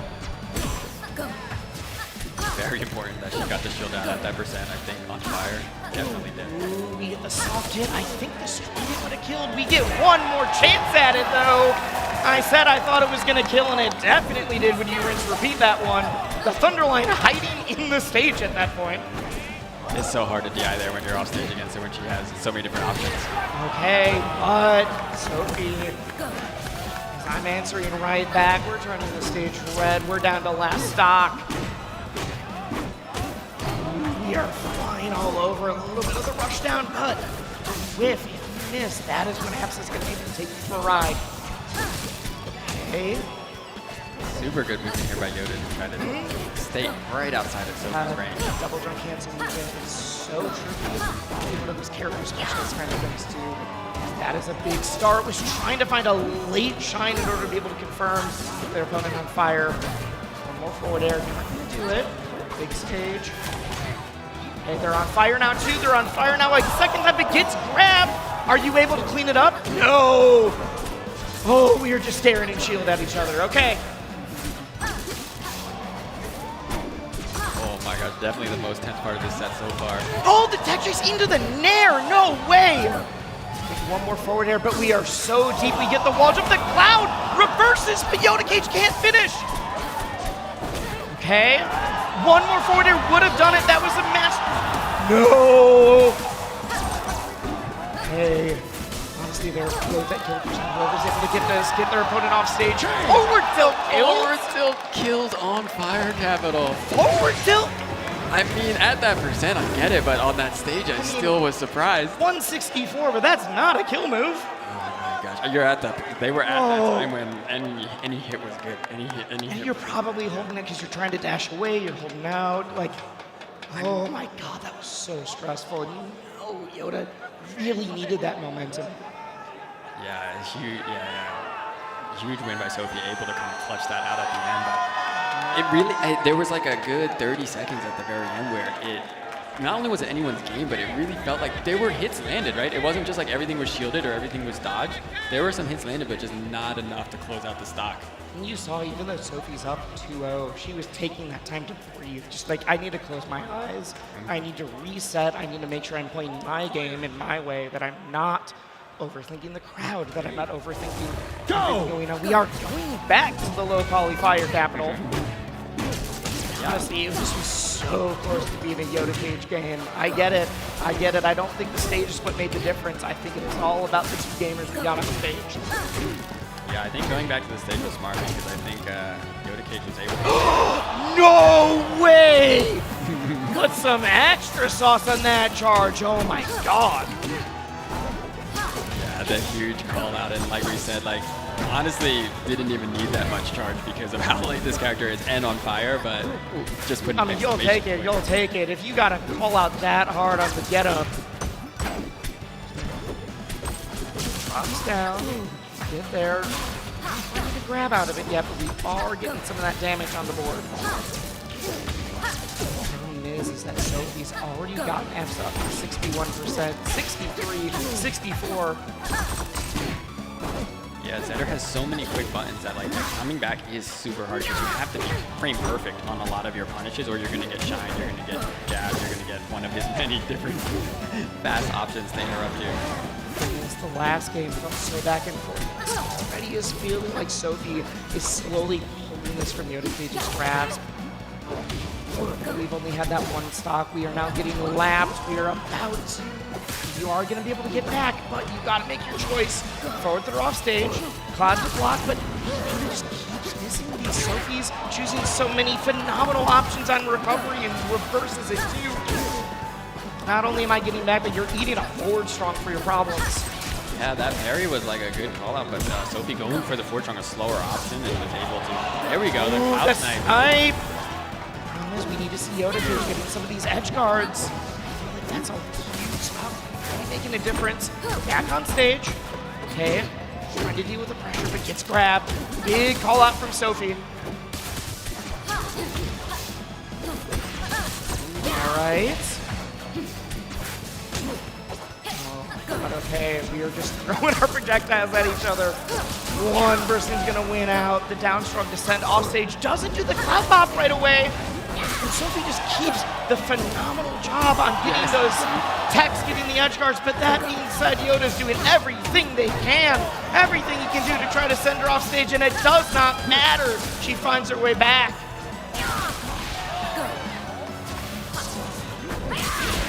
Hey. Oh, there we go. Brings it to last stock. Last stock made 80%. I don't care that we're on Fire Capital. If you are on fire, you are liable to die. Oh! Okay, we were going down. That could have been some terrible TI for a second. I thought that was about to be it. Yoda starting to go for these early air dodges, trying to get away from the aerials. If Sophie's going to call one of them out, that could lead to death. Okay, we're getting the party started. Are you able to pull the combo through? No, we're still scrapping. We're still moving. There we go. Big up air, second up air. Not going to do it. Your counter pick kind of coming against you. Okay, wait, gets the throw. Zips up for the extra speed. Huge tech chase. We're going off to the right. Avoids the cloud, but can't get through the second one. Yoda puts one on the board, says, I'm still here. Let's go, Yoda Cage. Huge, massive comeback there. They're able to stay poised and bring that all the way back. Started that stock at 80%. As we said, if Absa's on fire, they're the lightest character. They genuinely could have died with any opening. The crowd is popping off. They know a lot of these folks were seeded to make this top 8. Yoda wasn't one of them. Yoda's made some massive upsets to get here and says, my run's not done. We're going to party first. Yeah, and you mentioned at one point the up air not killing. You said maybe the counter pick coming back, but right before that, not dying on that DI. Oh, yeah. Managing to stay alive when we thought, uh-oh, that was almost over before it started. And instead, Yoda Cage able to stay alive and then bring the entire stock back to take that W. The crowd is loving this set, though. I know they want to see a game 5. Yoda is already looking like they're playing with some fire under them, some momentum. Okay. So he finds the up strong in order to get this combo going. I know that's the kill that we've been seeing a lot, but at early percent, we can use it as a starter. Drops down, gets the soft hit. Weird trade there. Dude, these down strongs are coming in clutch. Yeah, we're seeing a lot more success in the last 2 games from Yoda Cage. And I think I saw some attempts, but definitely... That's not it. But we are now making this much more difficult. The drag down air into the down air. Oh, Yoda, you can hear the crowd popping off. They're definitely on Yoda Cage's side right now. Ooh, it's kind of playing with their food a little bit, but still cleans it up. Yeah, only 4%, so not much at all. Oh. Tricky movement. These nairs are coming in clutch. Absa's nair. It's a great combo breaker move. It gets you out of a lot of tricky spots. Oh my god. Oh my god. We almost ate it off the top of it super early. Yeah, that Absa weight coming in. And again, yeah, see, look, only 94% after the combo, but that's fire and up strong. Yeah, that was 94% after hit. Yeah. Zipping. Doesn't find anything, but Sophie's now starting to put on this pressure. It is struggling to deal with some of the faster frame data between the shines, the aerials. Sophie's mixing up the timings on them too, though, because you can't crouch cancel, you can't shield, or you can parry, but you gotta choose one. Okay, up top. What a simple fight. Knockdown is big, though. Yoda getting a lot of mileage out of just a regular get-up attack. Oh, the spot dodge call out! The down strong Sophie takes it 3-1.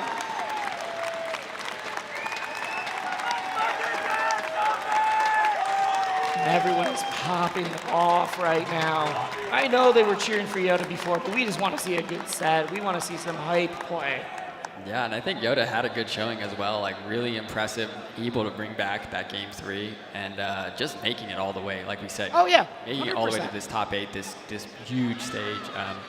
Super impressive run, and I really liked. I mean, I think Absa is very fun to watch in Rivals too, but the top players that play her, Ant, Yoda, everyone who's kind of pushing her forward. They all play so different. They all play really so different. We are about to see some of these replays, though, presented by PlayStation Tournaments. Thank you so much. Say that was that Queen edge guard. I would be shocked if we're not seeing that pop into the down air later, but we're moving.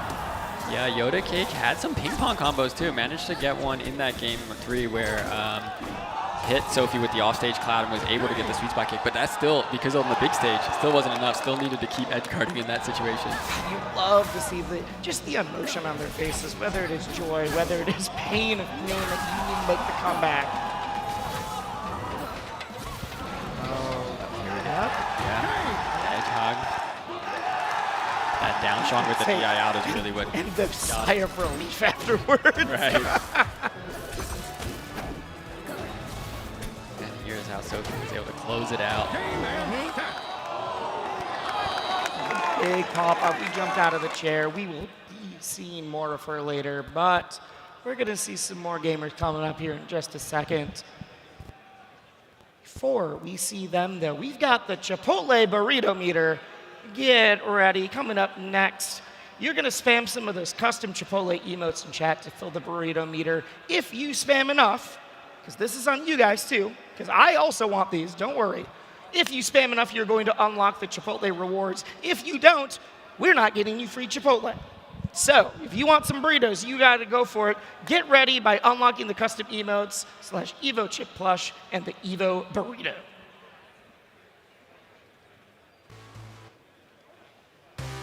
Yeah, and with that, we will be going to a quick break, but we got winner's side, the top 8 coming up next, so you do not want to go anywhere.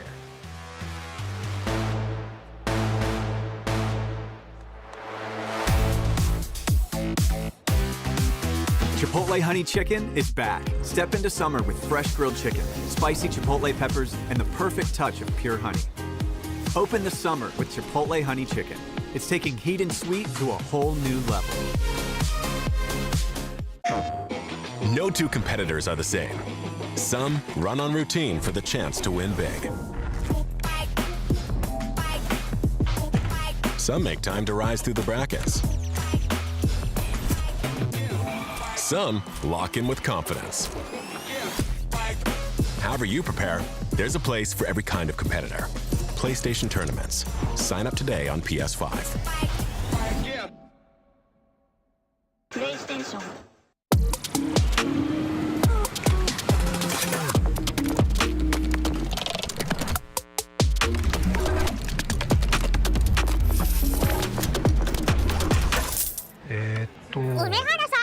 プルルビザにタッチ使ったことありますか？スマホをタッチするだけであっという間にお会計できちゃうんですよ。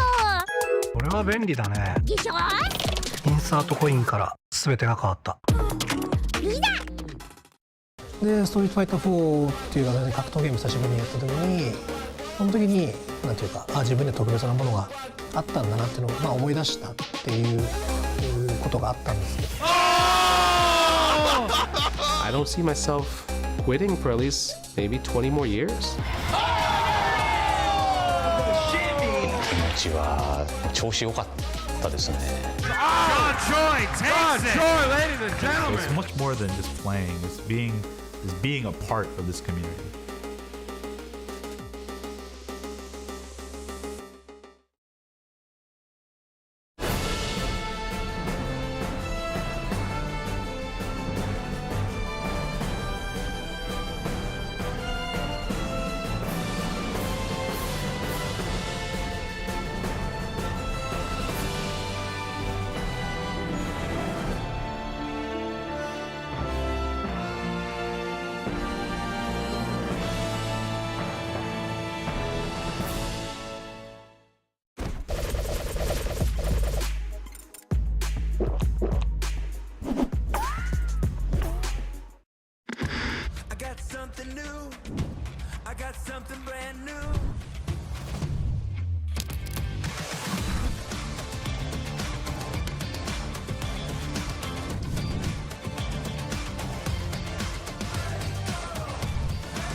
Welcome back, everyone. We're checking in with the Airheads Air Cam. Make sure your LED Arena wristband is on to be part of the fun, because you can power up your candy game. I know those guys. With Airheads. I know those people. I know those folks on the Red Bull seats. I've seen some Wisely Warriors there in the back row.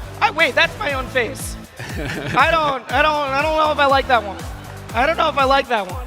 You're in the There crowd. we go. You're everywhere.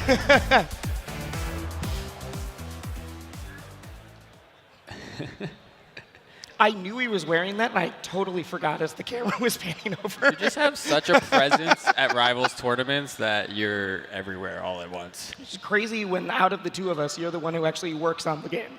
I think I have seen my face in a crowd though before when I detached from me as well. So I think it's good. I hope it's detached from you. Welcome to the well, I could be in the crowd, but welcome to the Rivals face sign club. There we go. It's a very small list, honestly. It might just be the two of us right now. And that's why we're here. They knew. Maybe Trevor too. Let's see. I think Trevor deserves it for sure. So I could see Trevor. I could see George. But now we are going to be getting into the winner's side, which I am very excited for these matches because my choice and your choice both happen to be up next. There we go. Take a look at this bracket. So, like I said, both of our votes, but this match is going to very heavily affect how the rest of the top 8 plays out because I don't think anyone wants to play either of these players in losers. I don't want to fight any of these guys anytime. That's true, that's true. If you gotta, I mean, yeah. I don't, if you're looking at like, ooh, do I have to fight Plup or do I have to fight Cake Assault? That's not an easy choice. Yeah, That's not an easy choice. with Cake Assault, though, you know what character you're going to play against. You do know what character Cake is going to be playing. So that's pretty fun. With Plup, you have some ideas based on what character you play, but you're not entirely sure until he sits down and picks a character on character Not select. only are you not sure about the character, but Cake Assault coming clean off of the #1 spot on the R2CS rankings, Plup was not ranked. But the reason for that was inactivity because Plup showed up to Genesis, won that, showed up to EVO last year, won that, and then just disappeared for a year. We're going to talk about that later because this man is not a stranger to Rivals despite that. His like 600 sets on ranked in the last time. 4 of the current top 10 ranked character or profiles are his, but we've got the victory path presented by White Claw Surge. Yeah, so this bracket, I actually got to watch his last round 1 pools match when he went up against Quattro, and that was a surprise, right? Quattro took a game off of him. Yeah, I was on the mic for that, and that was last year at EVO. Plup didn't drop a game until top 8, and no one made him bleed before that. Quattro literally in round 1 pools was doing it, but we also have Cake. The Rivals GOAT has been ranked #1 in the world multiple seasons, ranked #1 in the world this season, but isn't the #1 seed in this bracket, has beaten a ton of good players, but including Cupid, Strode, Zeus, and Mango right before getting here.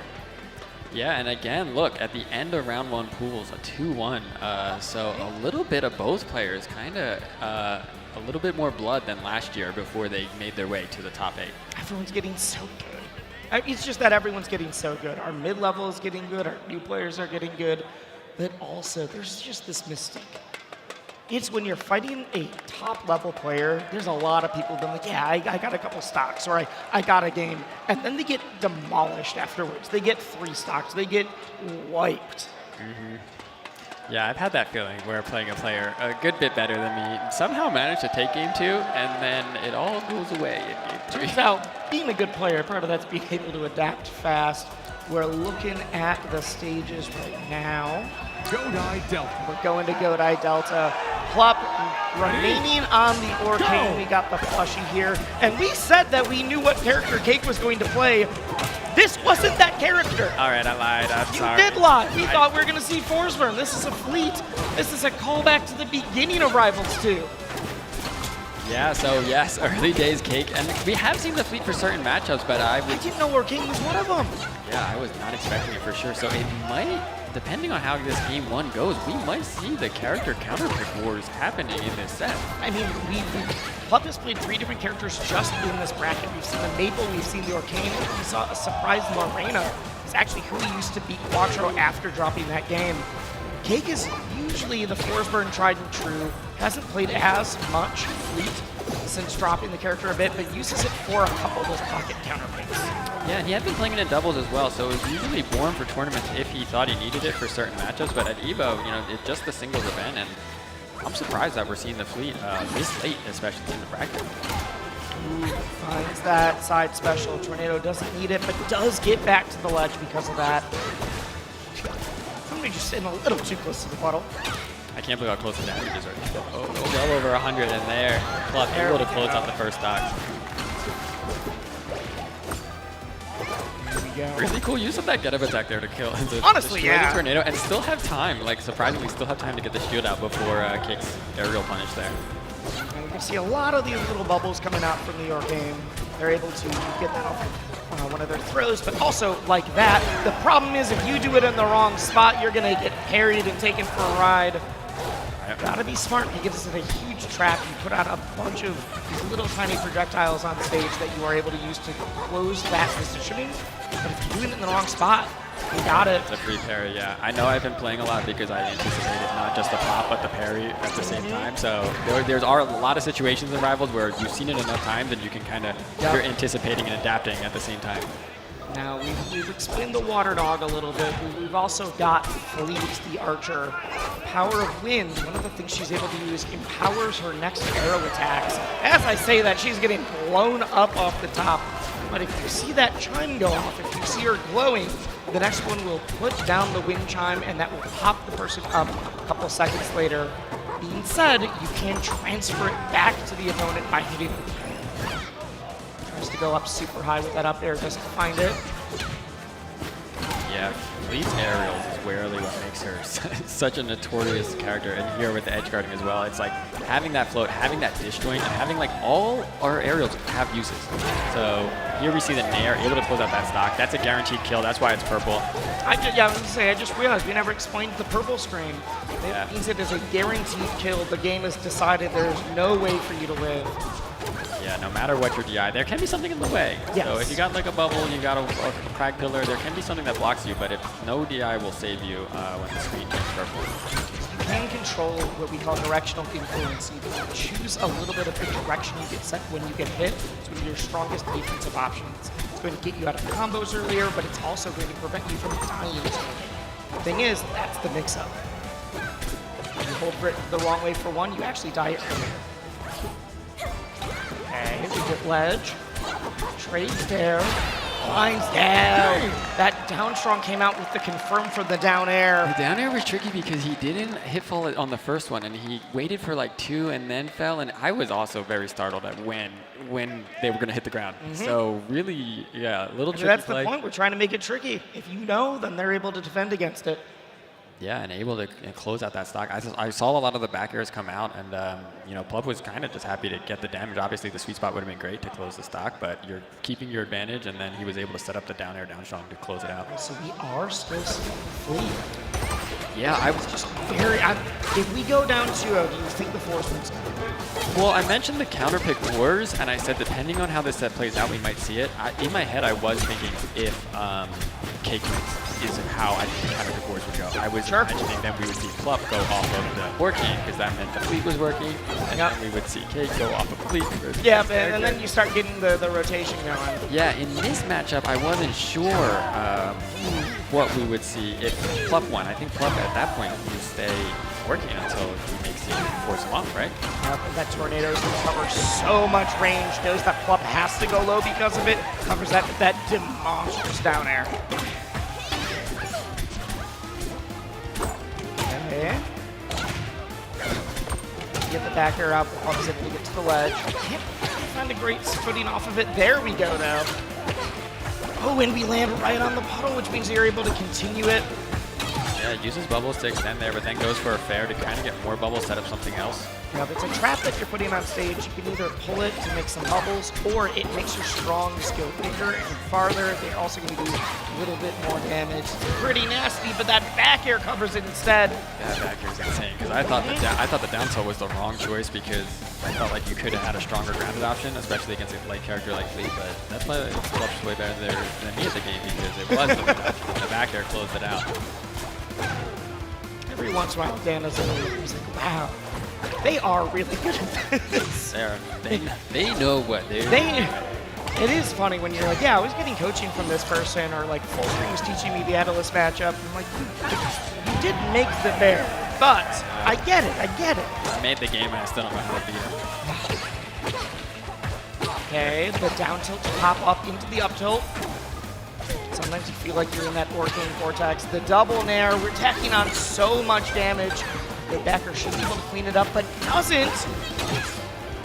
Okay, we still got puddle that you can tell. Whoa, never mind. I was explaining something about the mechanics and we got on stage real fast. We have cleaned it up.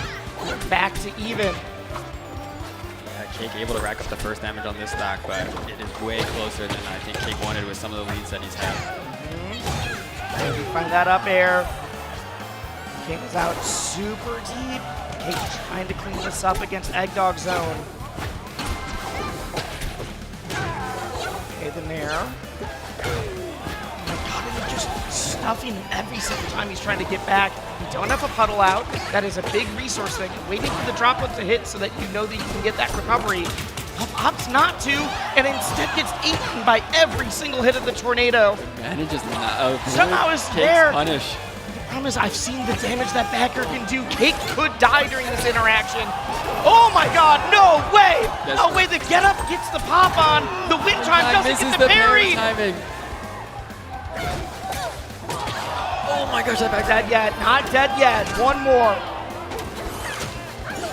Getting to the wall, we get the wall jumps. Oh my god! It's gonna do it! A nair off a down throw to close that stock. What a crazy last stock. Cake didn't get the sweet spot on the ledge, and that's all Plup needed.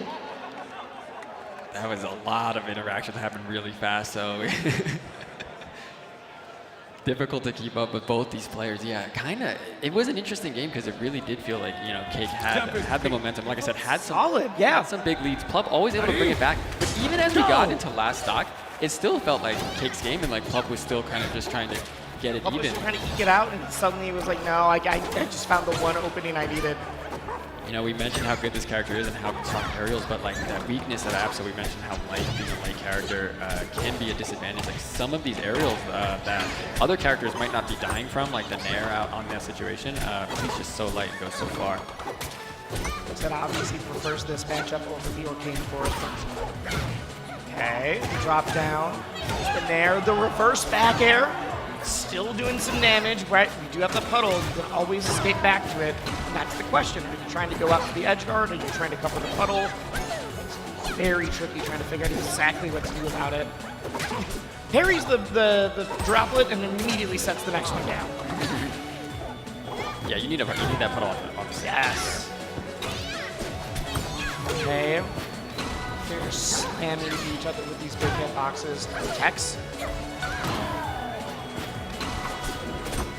Drop down.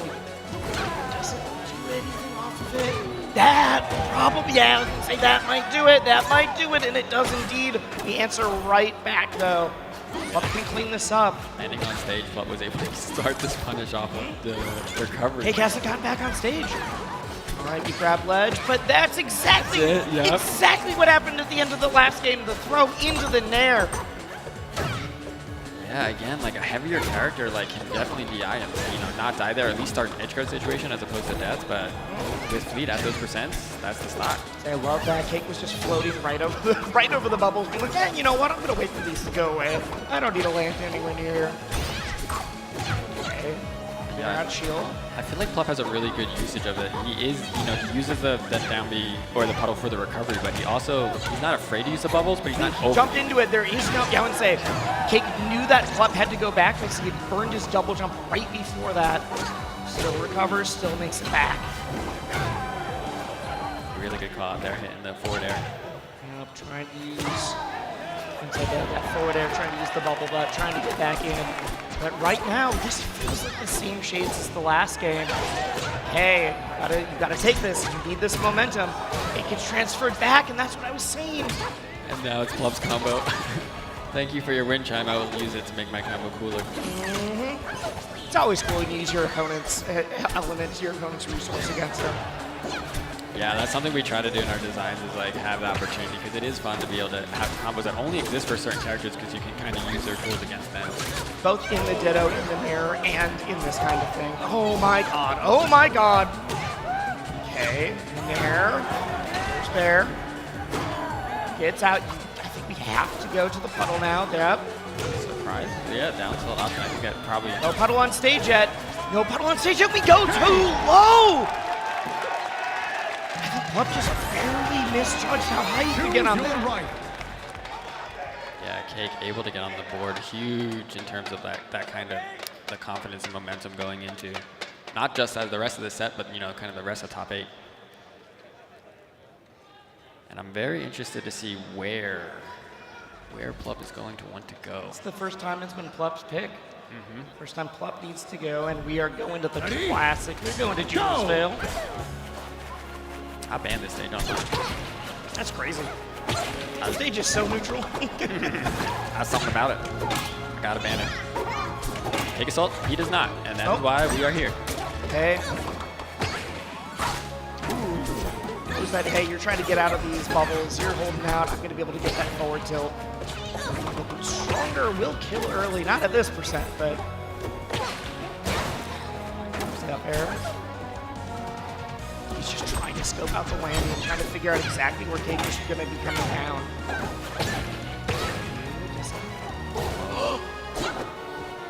Up is scary with how far. Even though Cake is the one at high percent, Plup just keeps going for these super risky ones. But you know what? Oh my god! No one goes for that. I like, seeing Plup kind of going for a couple more kill options here there. Even though they haven't hit yet, it's really putting threat out for different options as opposed to kind of always going for the same finishers. That tech was huge. I think Cake thought that he'd be able to get a very early percent, get that game out, but instead, the Pop's gonna do one more, misses. That does have a hitbox there that would have killed. Hasn't landed, we are dead. Cake takes it 3-2 on stocks right now, trying to fight to bring this to a game 5. Okay, bro, doesn't find that up air. They're just dancing around each other. The back throw almost enough to close Yeah, it. I mean, at 157, there's a shot. Just wait, I love that. You saw the attempt at the tech chase and realized I can't get there fast enough, so I'm just gonna float out right beforehand to see what option you're going for next, see if I can hit you out of it. Yeah, the first back throw wouldn't close it out, but the second one was able to do it. Back to even, but Plup is definitely on the back foot, sitting at 81%. But I am terrified for Cake. Whoa, no! We do have the puddle, which means that Cake had to figure out and kind of split the decision between, and that's what allowed Plup to just go right to ledge. I think he wasn't sure about the double jump, so he went for right to the puddle. But because Plup still had it so much vertical height able to cover when you have that double jump on it. And yeah, we've been using that flip kick to try to get back to the stage, and Plup is now starting to call it out a little bit earlier. Oh, just snipes the ledge right from under him. Yeah. 8% though. This could be cleaned up. This could be brought back very quick. Cake and say that's exactly what I'm talking about. Yeah, that parry came out. Looking for that falling aerial, but yeah, Plup with the drift back. I think the first back air missed, so then only the sweet spot connected, which is later hit. We have the wind chime. We know it's gonna pop. Doesn't get the punish, but Plup still isn't landed. Still has not landed. We do have the puddle. You have to go for it now. We get the full charge, but it doesn't kill yet. Oh my god, he was just holding that one. Okay. Ooh, and that's gonna do it. Crowd, we are going to a game 5. The two legends duking it out. This is who a lot of people have called out being the victors. It's either gonna be Plup or it's either gonna be Cake Assault. That's what people have been saying in the crowd. I am so excited to see this final game. Game 5, Cake able to bring it back, so very impressive, and a different stage choice. So sticking to this matchup, we're going to see all 5 games. You know, we mentioned if we'd see the character counterpick, and instead we're getting 5 Orchid Fleet games. Yeah, not neither what we were expecting, but we got this game 5 between the Titans. Okay, go for that. He gets the back air out, the soft back air, another soft back air. There, Cake just cannot find his way back on stage. Took so much damage, still hasn't landed. That's not going to kill yet. One of the strongest strong attacks, honestly, is Orchid. Strong attack. It's pretty light, and that's scary. Not quite enough percent. Oh, just wait. I don't know if there's anything scarier in this game than Plup just waiting. Yeah, I was terrified. And there we see, so yes, when certain characters land, Fleet and other characters do have a lot of recovery on their up special, so when you do force them onto stage, if you have a fast enough strong attack on the ground, a lot of characters have a down strong, and there we see it there. It's a great way to close out the stock. Ledge dash down strong. They just whiff right next to each other, second whiff grab. Got the pop. That means that Cake knows we're going to be able to get something from here. The double chime. Plup able to survive most of it, but they did get a good amount of damage in that exchange. Okay, we drop down, we get the nair. I don't believe, yeah, there's no puddle on stage. That means we're too low. Evens it up 45%. That does mean we're getting close to some of those ranges where maybe CC or floor hug aren't getting quite as impactful.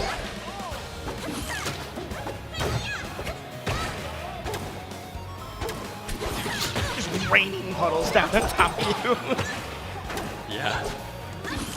Cake able to use the float to be dodging these, but it's a lot of work, a lot of mental stack. A big just charge. to get back on stage without. Club is just slowly tacking on more damage. Back throw, not gonna do it. Throws one more droplet out for good measure. Big stall, just trying to do everything they can to throw Plup off. Cake's like, hey, I got a bunch of mix-ups. I need to find my way back to the stage. Oh, and just grabs ledge. Knows, hey, you gotta go a little bit low here. The ledge reset there. We saw how destructive it can be when you forcefully on the stage, so a lot of players are. You'd much rather go to ledge if you think you can sneak in there. Need some damage. That throw game from Plup, knowing that you're gonna get those bubbles. We're seeing that like minimum 16% curve. We've seen also a lot of those things that throw into the nair. Once we get to a high enough percent, that also comes online. Until they're dancing around. That is that threat zone. You know, it's a little bit tricky. You can't just go on, eats the shield stun, but says, no, I'm good, I'm good, I'm good. Okay. Opting for the back air. Oh my god, that almost killed. That did. Oh my god, that almost killed already. We're at 94%. I think the next one might. That was a big parry, but I think it was already going for a forward tilt instead of a stronger option. Well, it was just a jab, right? So yeah, it was the jab check. Yep. Yeah, make sure that at least got a punish. Oh, we go cross country. Still living, but man. I was surprised it didn't purple, I'll be honest. That's going to do it. Plup finds himself in winners finals. Yeah, that down strong is one of those situations where there may have been a DI, but it was probably in between. It was some kind of micro DI to kind of get you to not go off the left, not go off the top, and Plup is able to close it out. I mean, that's huge. That's huge. Especially, like you said, no one wants to be the person fighting Cake Assault and Losers right now. But if you're Cake, you're like, oh, I have to claw my way back through a tier of killers in order to just get a shot at Plup again. Yeah, we mentioned neither of these players would you want, but in Rivals lore, Losers side Cake is... I was going to bring it up if you didn't. Maybe the strongest demon that you could run into in a bracket. I think people mentioned that they have their own bracket demons, but if the community had a single bracket demon, Losers Cake. Losers Cake for sure. I'm kind of excited we're getting a Losers Cake at EVO. I do want to say, Plup is sitting in winners finals, and Plup was the person that people weren't sure about. Plup won Genesis, won EVO, and then disappeared to the mountains for a year. But we know that those mountains got some internet because he's been putting on a clinic online. Has so many, literally has 4 alt accounts in the ranked top 10 right now. Every Rivals top player has their story of like running into Plup at 3 in the morning. And it's like the demon, the boogeyman of like, oh no, I've never been beaten harder in my life. I'm like, you're a top 5 player. What do you mean? Yeah, what do you mean? It turns out there's levels to it for sure. Oh yeah. Because yeah, you hop online and you'll say, hey, I just got this game.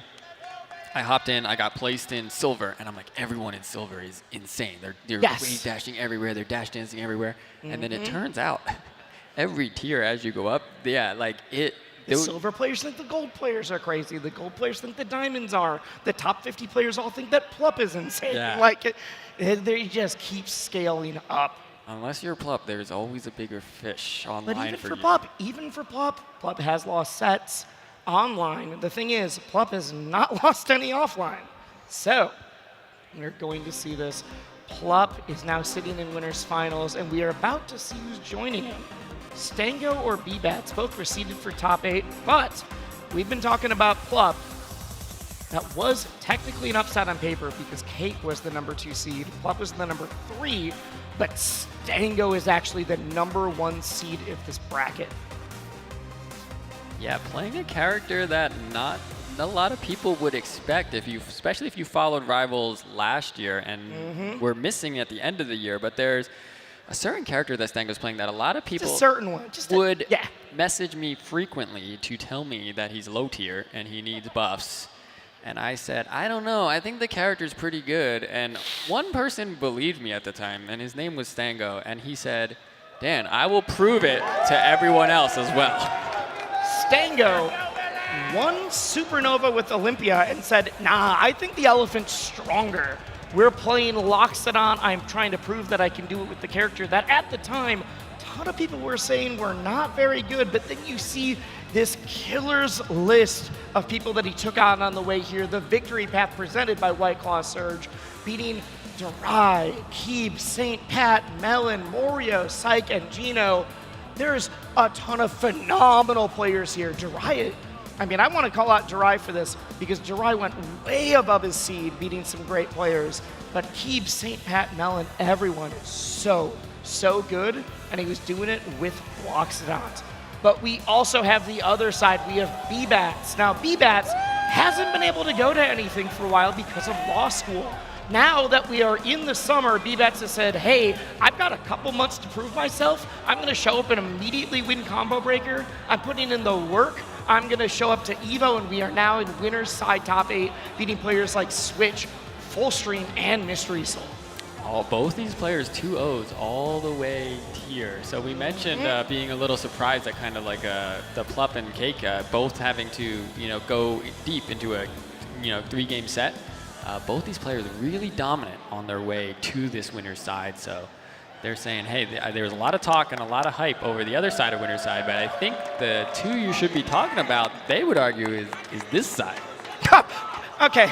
BBats just saw how the fantasy BBats just saw that they're currently sitting at the 16.9% pick rate, but I think even if BBats is the dark horse, BBats has beaten Cake Assault and Stango in brackets within the last month. BBats hasn't dropped a tournament since Genesis, and I don't think you all knew that. You got to convince the people at home. They were the ones voting. The crowd's here for both of these players. BBats might be a dark horse, but that dark horse is singing along to some Bad Bunny right now. We've got the Loxodon, we've got the Fleet. Let's run it through.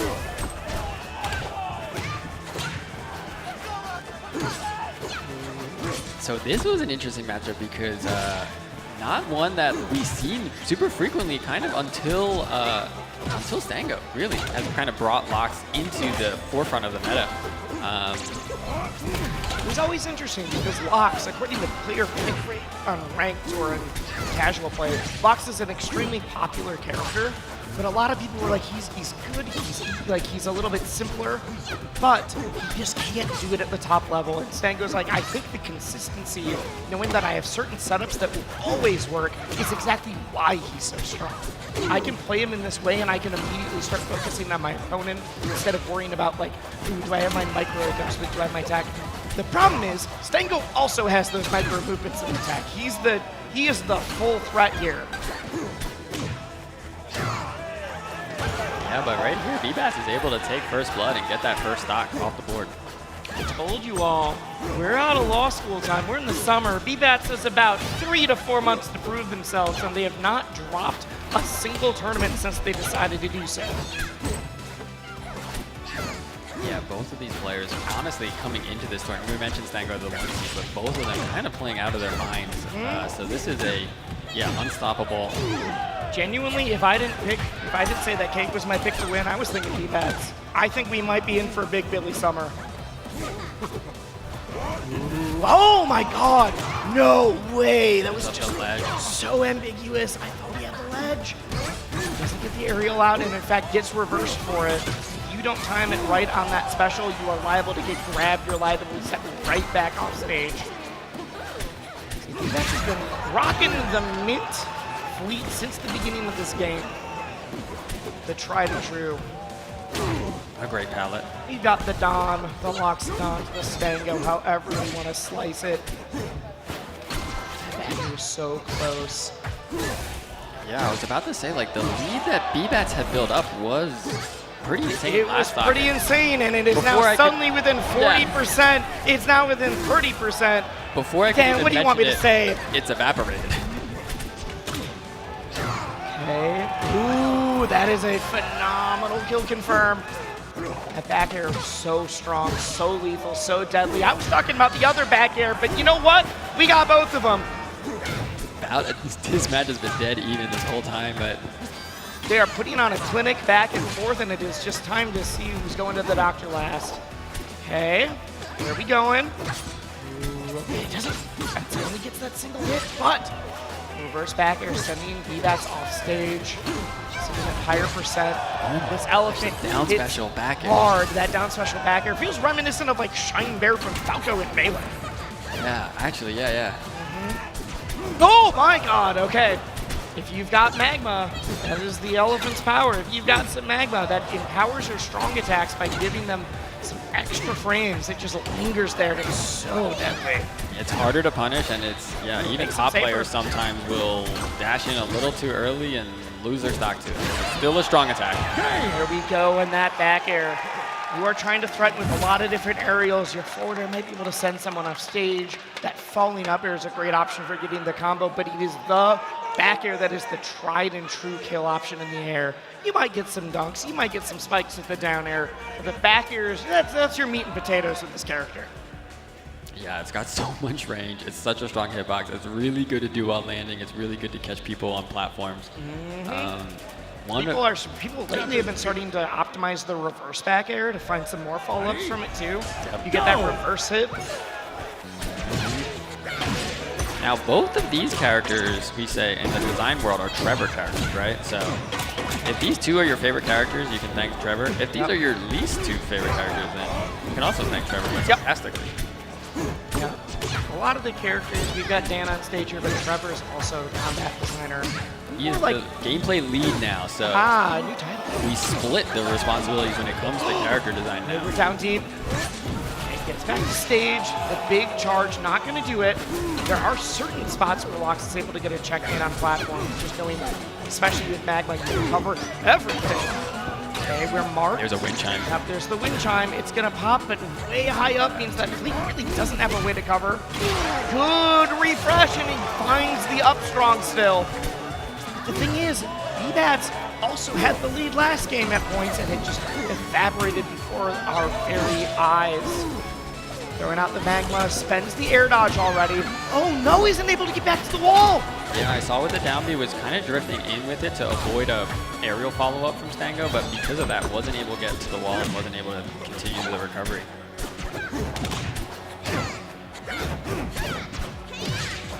Okay. Save the jab into the up tilts, that's the classic. The really quick dash to his own Stango there looks terrifying. His axe changes position during his dash, so it really looks very aggressive. Yeah, I'm scared. Big charge, that's not gonna kill yet. We're just trying to get down. You saw those arrows. So the arrows that are shining after you hit your opponent will tell them the direction they were holding. And sometimes you'd be like, oh dang, you were scared.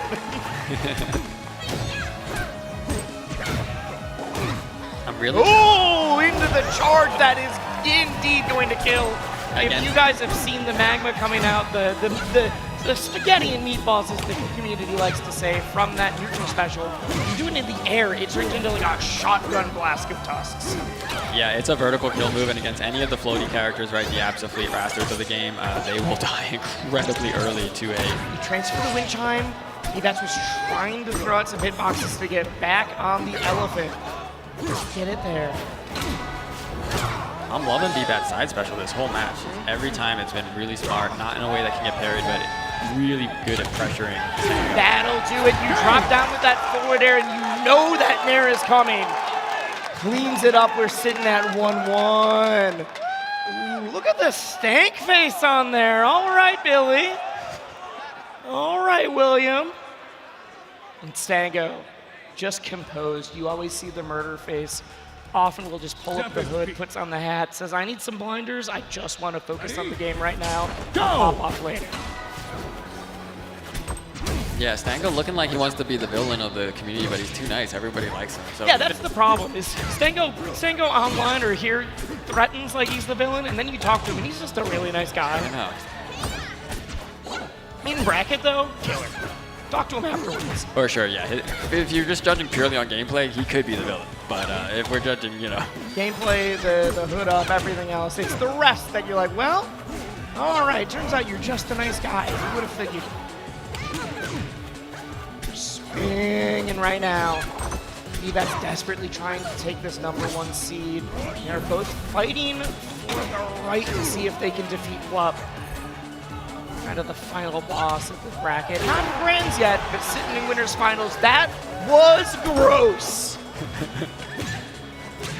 Yeah, VBAT's offstage has just really leveled up as the set has gone on. And then Black's Ooh, that fade back to get to the ledge.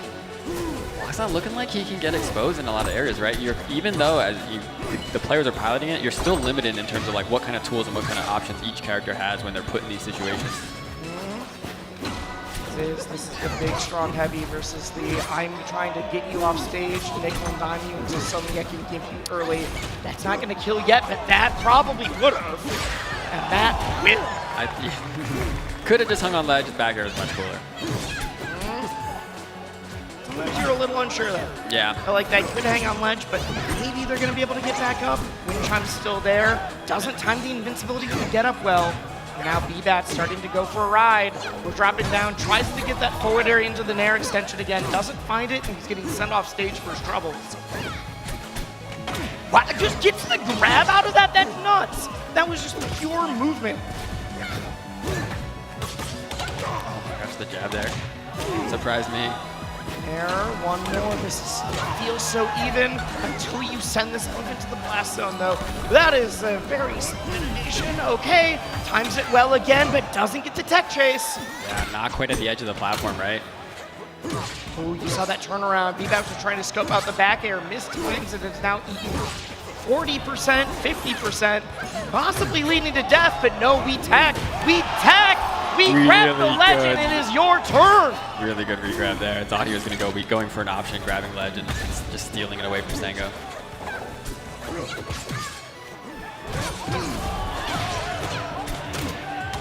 Wow, this combo. 33% off of that up B attempt. Just the smallest openings that they nickel and dime, they go as far as they can. That will purple, which means it is guaranteed, it is confirmed. Is still isn't safe. That's what's saying, until I win, job's not done.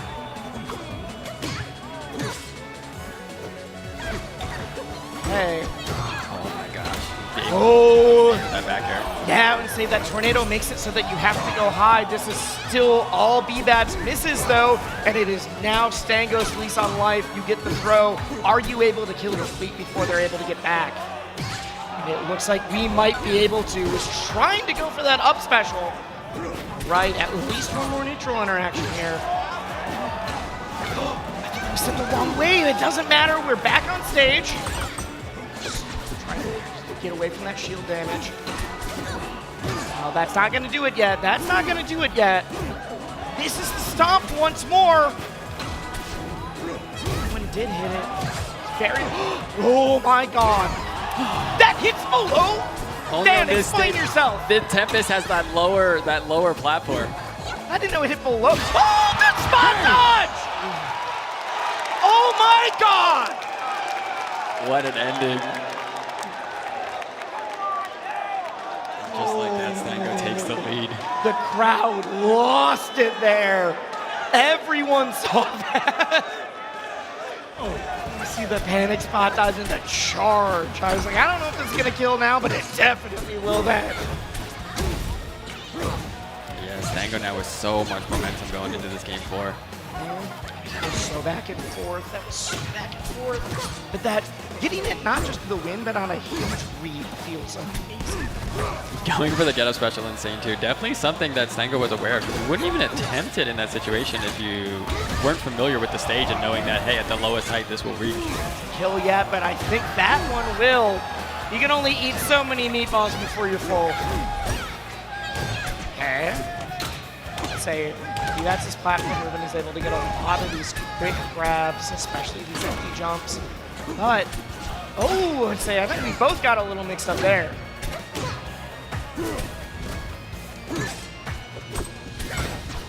Alright.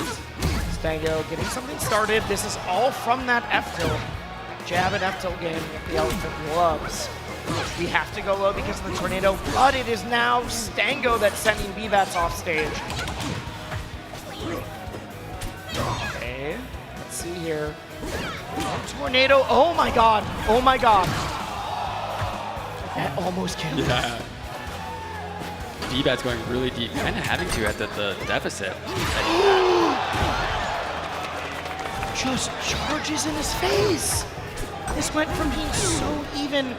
BBats had him dead twice in the last game, and now Stango's up 3-1 in that, and it's going to 3-stock. BBats says, I'm #1 seed for a reason. Let me fight Plup in winners finals.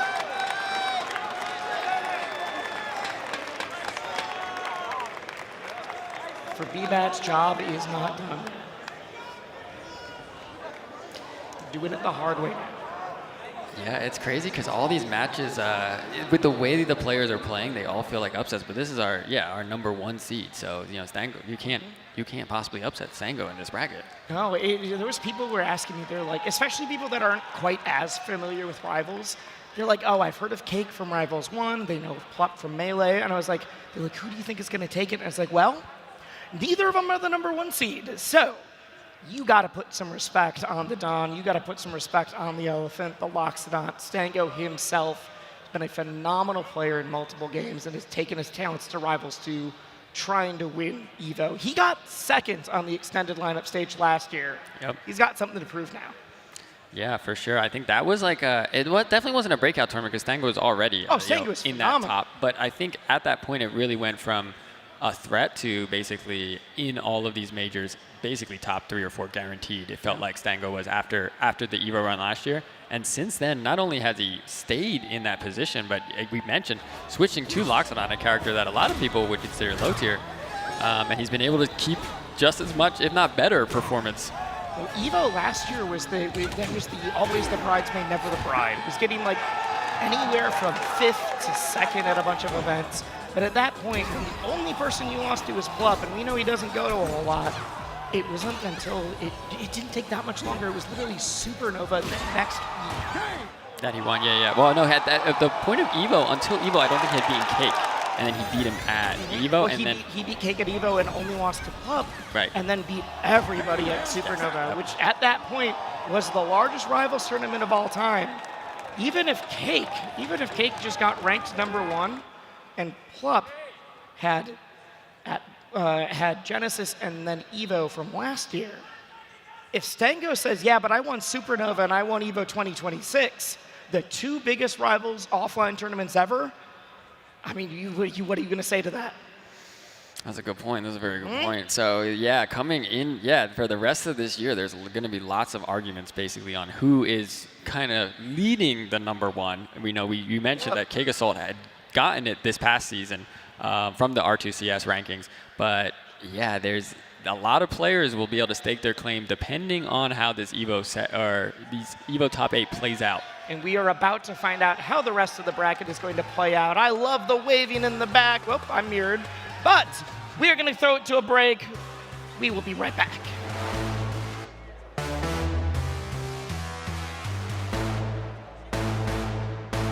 Chipotle and 2XKO are back for round 2. Use promo code TAGTEAM at checkout to unlock the Chipotle Fresh Fit backpack and bucket hat for your avatar. Visit chipotle.com/2XKO for details.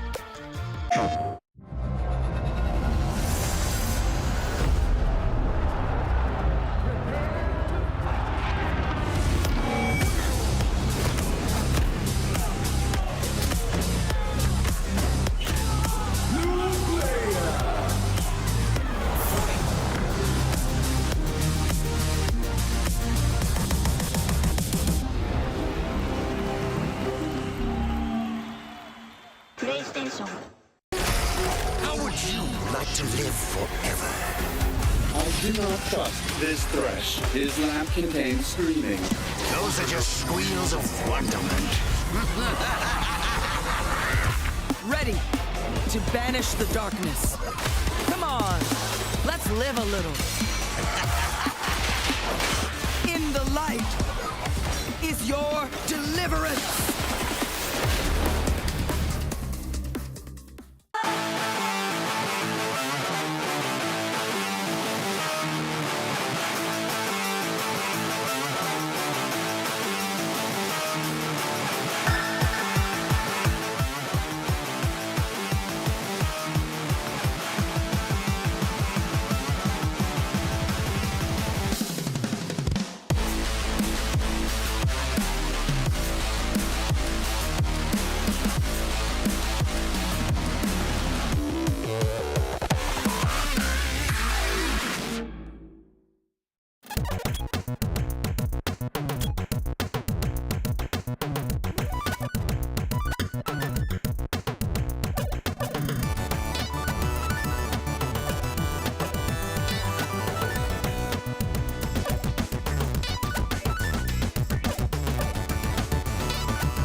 Hello? Whoa. Mama Gurgan 85 lives here? Yep, that's my mom. The absolute legend who went from gaming on her phone to ruthless online streaming slayer with no mercy for any living thing is your mom? Hey guys. Apples with peanut butter? How is this possible? With AT&T wireless and home internet. Hey, text me if you need anything. Level up your connection with AT&T wireless and home internet, now available across the nation. No, she's so nice in real life. What's up everyone, Damascus here, and welcome back to Getting a Closer Look presented by Zenny. Whether it's sunglasses, blue light protection, or prescription glasses, Zenny offers you plenty of options to keep your vision sharp, and that's what we want. Keep your vision sharp and take a look at everything that's happening at EVO. I am right in front of the Rivals booth with community manager George. George, what's up in this booth? What's happening? So we got a lot going on today at EVO. We've got our secret character room, the Guru Room, where you can go and try him out for the first time he's available. We've also got a bunch of setups to play. You can fight devs, you can talk to artists here and all that stuff, and exclusive merch. We just got a lot going on. That's all we want, man. Plenty of ways to come and enjoy Rivals. And of course, plenty of things to do at EVO. We're all eye-catched by so many booths. Why should people stop by this booth? I think the most exciting thing here is to try out the new character, who you just seen revealed, as well as meet a bunch of our artists and things that love to talk to everyone and talk about the game. We're just excited to be the platform fighter representative here, and it's a good time, yeah. And how does it feel, to be the only platform fighter on the main lineup and the only on the main lineup for ages? How does it feel for Rival, a community that's very dedicated to the game? It's literally a dream come true. So yeah, it's awesome. We're excited to be here, and we can't wait for the end of the show this Saturday. All right, listen guys, this is it. Rival, show some love, the only platform game here and on the main lineup. So make sure you come and show some love. Get your merch and try the new character. See you soon. Welcome back to EVO Top 8 for Rivals of Aether 2. We have got a blistering bracket that we've been going through. We have seen some 3-0s, we've seen some best of 5, but right now, honestly, I want to see a burrito. If you text HMD964 to 888-222 for a chance to win a free entree from Chipotle. We love Chipotle here. Let's hear it for Chipotle. I just like making people cheer for things, I'll be real, it's been fun. Anyways, that is thanks to you guys for filling the burrito meter earlier. Wait, I could be filling this out too. Wait. I don't know if I'm allowed to bring my phone out on stage. I don't need the burrito because I got out of round 1 pools. So oh, you got the Chipotle card burrito? Yeah, well, not in my pocket anymore. In my wallet is a free entree that I earned with my gameplay. They did not let me play the game. Well, I signed up before way long ago, so no one. I probably wasn't either, but guess what? You did anyways. I did round 1 pools. All right, but hopefully some of you gamers got some burritos. I know a lot of people did. That is both for the folks at home and for the folks in the audience. But let's take a look at this bracket. Like I said, we have literally had every kind of result from games 5 all the way to the, just kind of getting bodied 3-0. But that winner's finals is looking like Stango against Plup. Right now, though, let's take a look at the loser's side. Got B-Bats and Beastly, but first, I'm looking at that stage and I'm seeing a Cake Assault and a Sophia. Yeah, so we got 2 Zetterburn matches coming up. You mentioned that that's the only repeat character, although we did see the Fleet, right? Well, that's the only repeat character before Cake was like, hey, remember the character I played a year ago? Yeah, I mean, it seemed like a good choice, right? We were able to get that. That's the only Game 5 thus far on this top 8. So it looks like maybe we'll see it again if Cake is able to get back there, but I have to assume until then, we're going to be seeing the Forsburn, which is what Cake has sold not only known for. Not even known for it. I would say Cake has sold Forsburn kind of why some people know Rivals of Aether in the first place. Well, a lot of people know Rivals of Aether because he popped his shoulder out of his socket. Oh, that did also happen. I would say that did. Some people do know it from that, but I think a lot of people know it from Genesis 5. That made it to TMZ somehow. Anyways, Genesis 5 with the Forsburn. Look at the crowd right now. Everyone's looking so nice, but we are flying into game 1. You said that it's Cake Assault on the Force, Sophie on the Zetter. You explained a lot because we've had a couple of the Lions, what that Zetterburn does. Dan, explain yourself. What is this hyena doing? Yeah, Forsburn at a high level is our deception-based character, using smoke as his element, and he is full of tricks to deceive, right? He's hiding in his smoke, which is that neutral special, already has it out on this left side of the screen. Here you see him absorbing it, consuming it to charge himself, and now now he loses his deception for a powerful KO option called Combust on his down special. You have to inhale 3 stocks of it. You can either get Combust or the Super Clone, but that would indeed be the Combust. It's an omnidirectional hitbox, which means depending on where you are around your opponent is the direction it sends. Probably should explain a little bit of the clone too for the folks at home. Yeah, so his clone is his side special, and he's able to create a duplicate of himself that has AI. You can kind of control it too. You can say whether it's in aggressive mode or evasive mode, and then you can also use down special to pop it. So just a lot going on in his specials, but a lot of it is based around being able to trick your opponent, and you have the information that they don't, and they kind of have to make a guess or a read in some cases. It's tricky enough that I've legitimately talked to people that have only seen this game online that are like, oh, like I'm playing the game for the first time. How do they do this in person? Because I can't see the Forsburn, but of course they can see themselves. I'm like, oh, no. They also can't see themselves. You just kind of get the feel for it. If you're the one controlling, you kind of know where you are in the smoke. The better you are, the more you're able to feel confident in that one. Yeah, for sure. And actually, it kind of fits a platform fighter because once you at these guys' level, a lot of times you are watching your opponent anyway, and you know yourself well enough to not watch yourself. So the smoke kind of just adds to that, where once you're at that level, you're able to kind of do all kinds of options in smoke without having to worry about it. That and the smoke also, in addition to just hiding yourself if you're there, if you throw out a move, you'll be visible. But there's also things like there's an audio cue if you pull out a clone with that side special. If you're inside the smoke, that is audio cue-less, which means you're able to like, oh, I thought that was the real one because I didn't know there was a fake one on the stage. Yep. And Cake, honestly, doing a great job of showing the whole moveset, especially as we were talking about Combust, but really pressing advantage. But Sophie, I feel like the match was able to bring it back a good amount. How gets the throw? She holds in on that, but usually that's dead to rights. Cake doesn't quite find it. Very strong back air, and I think you kind of dead either way, but that reverse hitbox is going to definitely seal the deal. Yeah, I think at that percent, either side of the stage would have been your grave. And Cake with a very strong game 1, kind of what he wants, as you mentioned, Loser's Cake being Rivals 1's bracket demon. But he also has had, in those runs, he has had some dominant performance as well, and he wants to keep the foot on the pedal. Go! That being said, Sophie has beaten Cake a number of times. Sophie is a major victor, and that was over Cake. Yeah. Swinging, trying to... One of the things that you really need to be able to do against a Forsburn is if you see that smoke on the stage, you can clear it. And if you put out any hitbox, it'll clear the smoke there, and that's going to be instrumental because you're getting rid of some of the deception, getting rid of some of that ability to combust, and for the recovery, which we haven't mentioned yet, it also makes their recovery weaker. Because if you recover with that up special into the smoke, you don't have any special fall. If you recover normally, you have to get into this lag before you land. Yeah, a huge part of the smoke. I will say, depending on your character... Ooh, finds the down air off stage.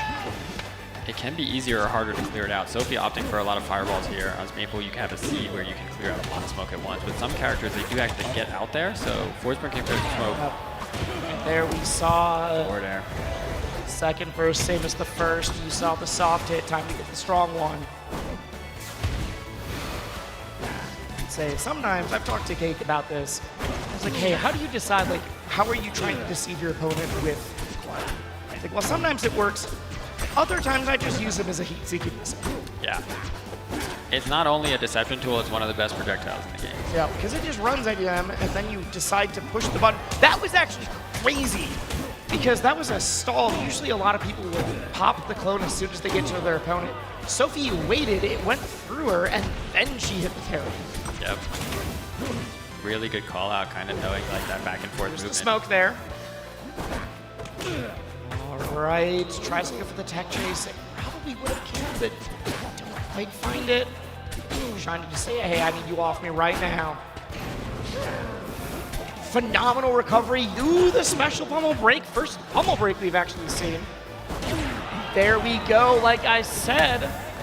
That's third verse, same as the second. We're getting the 2 stocks in a row.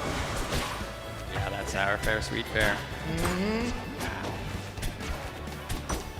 Sour and sweet is kind of the Rivals Classic as far as that goes. One fireball will clear all of the smoke in that line. That is as I say it, but Cake, incredibly proficient, immediately has the entire stage filled.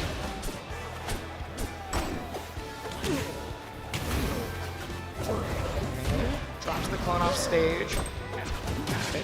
Probably thought that Sophie wasn't able to quite make it. I cannot believe that kill. I was not ready for that. And now we got dead even for this last stock here. The thing is, while Sophie has won some huge tournaments in her own right, Cake has been here before. Cake has won on every single stage we've thrown at him. Only one has been Evo, and it is now his chance to put one more in the victory shout. Gotta go through losers first. Taking a ton of mileage out of it, just a little bit more disjoint that Forsberg has over Zetterburn with that dagger. Ooh, Sophie calls him out for trying to get neutral special, gets the smoke out a little too early, lands on the platform. Ooh, with the shine into it. That was such a good combo, but not gonna kill, not quite yet. Clips him out. Because we're able to go to the cloud, we're able to get back. That cloud is the only reason, but then whiffs a grab and gets forward aired. Sophie brings it to game 2, evens it up. Yeah, Sophie getting on the board. That last stock was, you could tell how tense they were because of when there was a reset, there was a little bit of time before there was a re-engage in a lot of cases. Both players trying to get the best, kind of the best starter that they could. A couple chances. Sophie did have that sour fair, sweet fair, like we mentioned. Seemed like all 3 stocks were going to end the same way, but if all 3 did, maybe we got a problem. But no. It just means it's consistent. And sometimes you got to have a consistent kill move. I mean, it is a live game, and it does continue to get balance changes throughout. But that Zetterburn fair has been since the beginning. There's some people who'd be like, I'm super scared to do this because Dan is watching, and that means that I'm going to get my character nerfed. I've seen sour spot fair to sweet spot fair for over a decade now, so I don't think that's going to be it. I'm going to nerf your character, but it might not be because of anything I saw recently. Could be something you saw a long time ago. Yeah, exactly. Just assume that there will be some nerf to your character eventually. And you gotta be okay with that. All the other characters are getting nerfed sometimes too. It's okay. Dan doesn't hate you specifically unless your name is John. That's it. Big cleans it up, takes the first stock. A lot of these games come down to the momentum. It's so much easier to keep the pace than it is to have to make a giant comeback. We're sending Cake off stage. He's landed, but hasn't really had any solid footing, and that's it. The down throw into the up strong, the tried and true. Yeah, that pivot grab into the instant down throw really made that DI tough. Yeah, you realize the direction you're getting grabbed from right away, you can DI. Oh, we're super low, but makes it back. Get our jump back. The problem is, how do you get back on stage? Gain your footing. Just jumps right over that get up attack. Yeah, that was really clean. Blown out. Yep. Send it forward and pop. Jake knows you're not being deceived by that one. He just needs a hitbox. Yeah, a little bit of projectile, but the smoke there also making it, the timing of the projectile a little hard to tell. Remember, he's fully invisible in there unless he's hitting a button. He can move all he wants. This is the forward strong one to Dragon, but finds the down strong out of it. I don't know if there's any combo, if there's any move that I associate with Cake more. It's finding combos that kill with that down strong. It's the waveland, so many the charged waveland down strong. Yeah, that exact situation. In Rivals 1 too, especially, right? Oh, and that's why, because I've been seeing it for so long now. I remember commentating Cake when he was 14, and now he's standing on the Evo stage. That's it. And that is it. We get combust. We say you're going down to the depths of Aramata. Yeah, really solid showing in that game 3. Kind of running away with it again, like we said. When he is playing well, it is like a showcase of Forsberg mechanics. And when you're up, you have that ability to kind of go for the consumes, get charged, because you're pressing advantage. Your opponents, you're already in their head, and then the combust is just a kill option, like we saw there, to just close out the stock early with a 2-stock lead.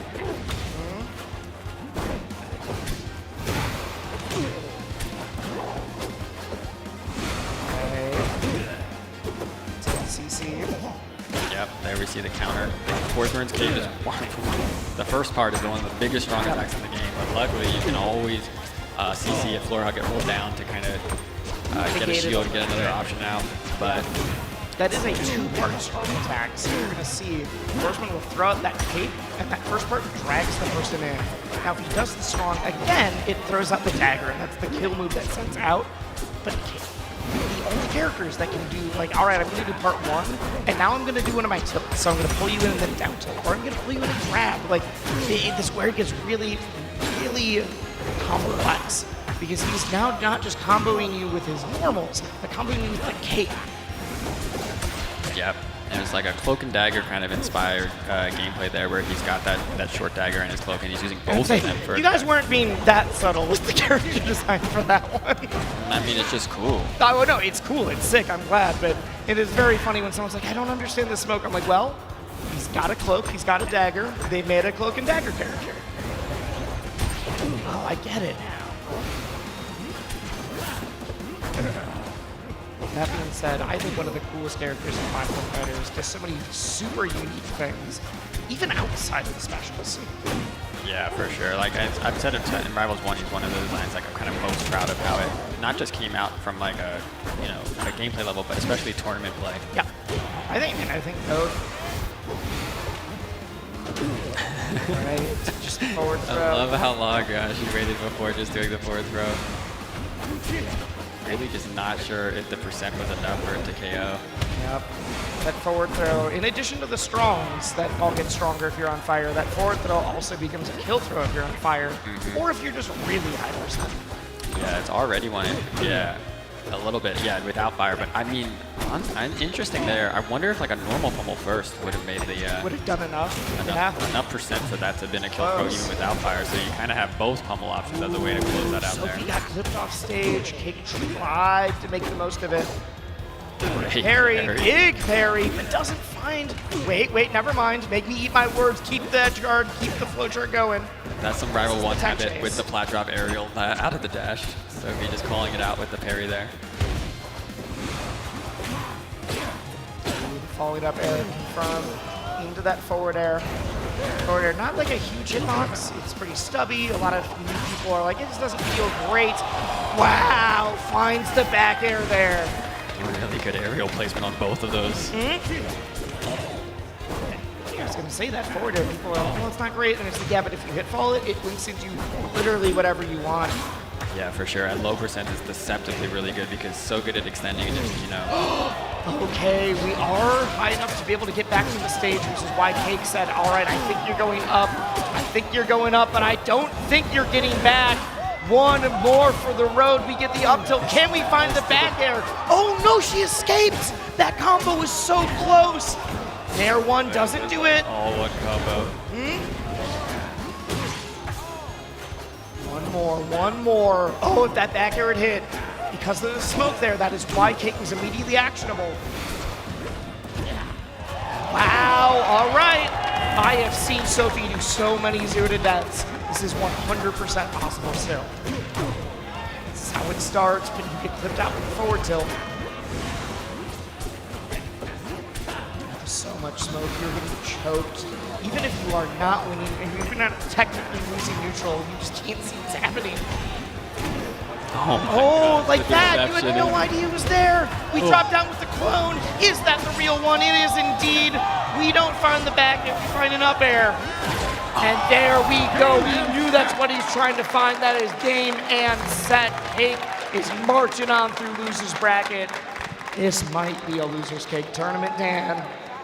Yeah, it's feeling like it reminds me of Loser's Cake. We got to see, like we said, kind of the tour of Forsburn's moveset, but I think that last stock really just that combo. Like I thought, we said it dropped, but Sophie bringing it back, making a little bit scared, but Cake not really overextending much at all, and able to close it out with the back air. She got out of the combo, but didn't get out of still never felt like she was an advantage after that. Mm-hmm.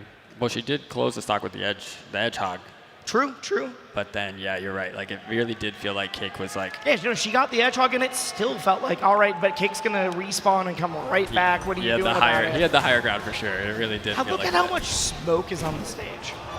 A lot of Forsburns you play, and they get some smoke out, but it really feels like, oh, I have to smoke here because I need to recover to it. Cake is just, no, I got smoke everywhere. Unless I have the combust on set, on lock, I just got the smoke.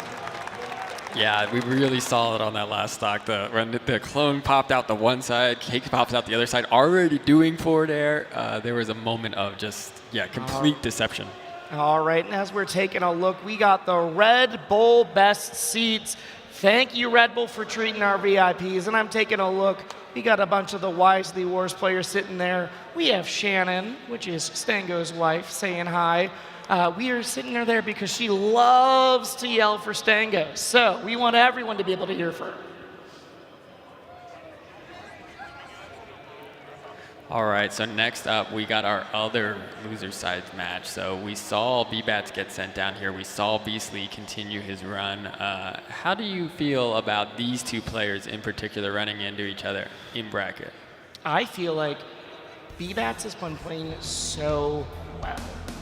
B-Bats did lose to Stango. It was a 3-1, but it felt like it could have gone either way. Whereas Beastly did drop to losers, but then it's just 3-0'd his way through. I mean, Beastly won Genesis. B-Bats hasn't dropped a tournament since Genesis.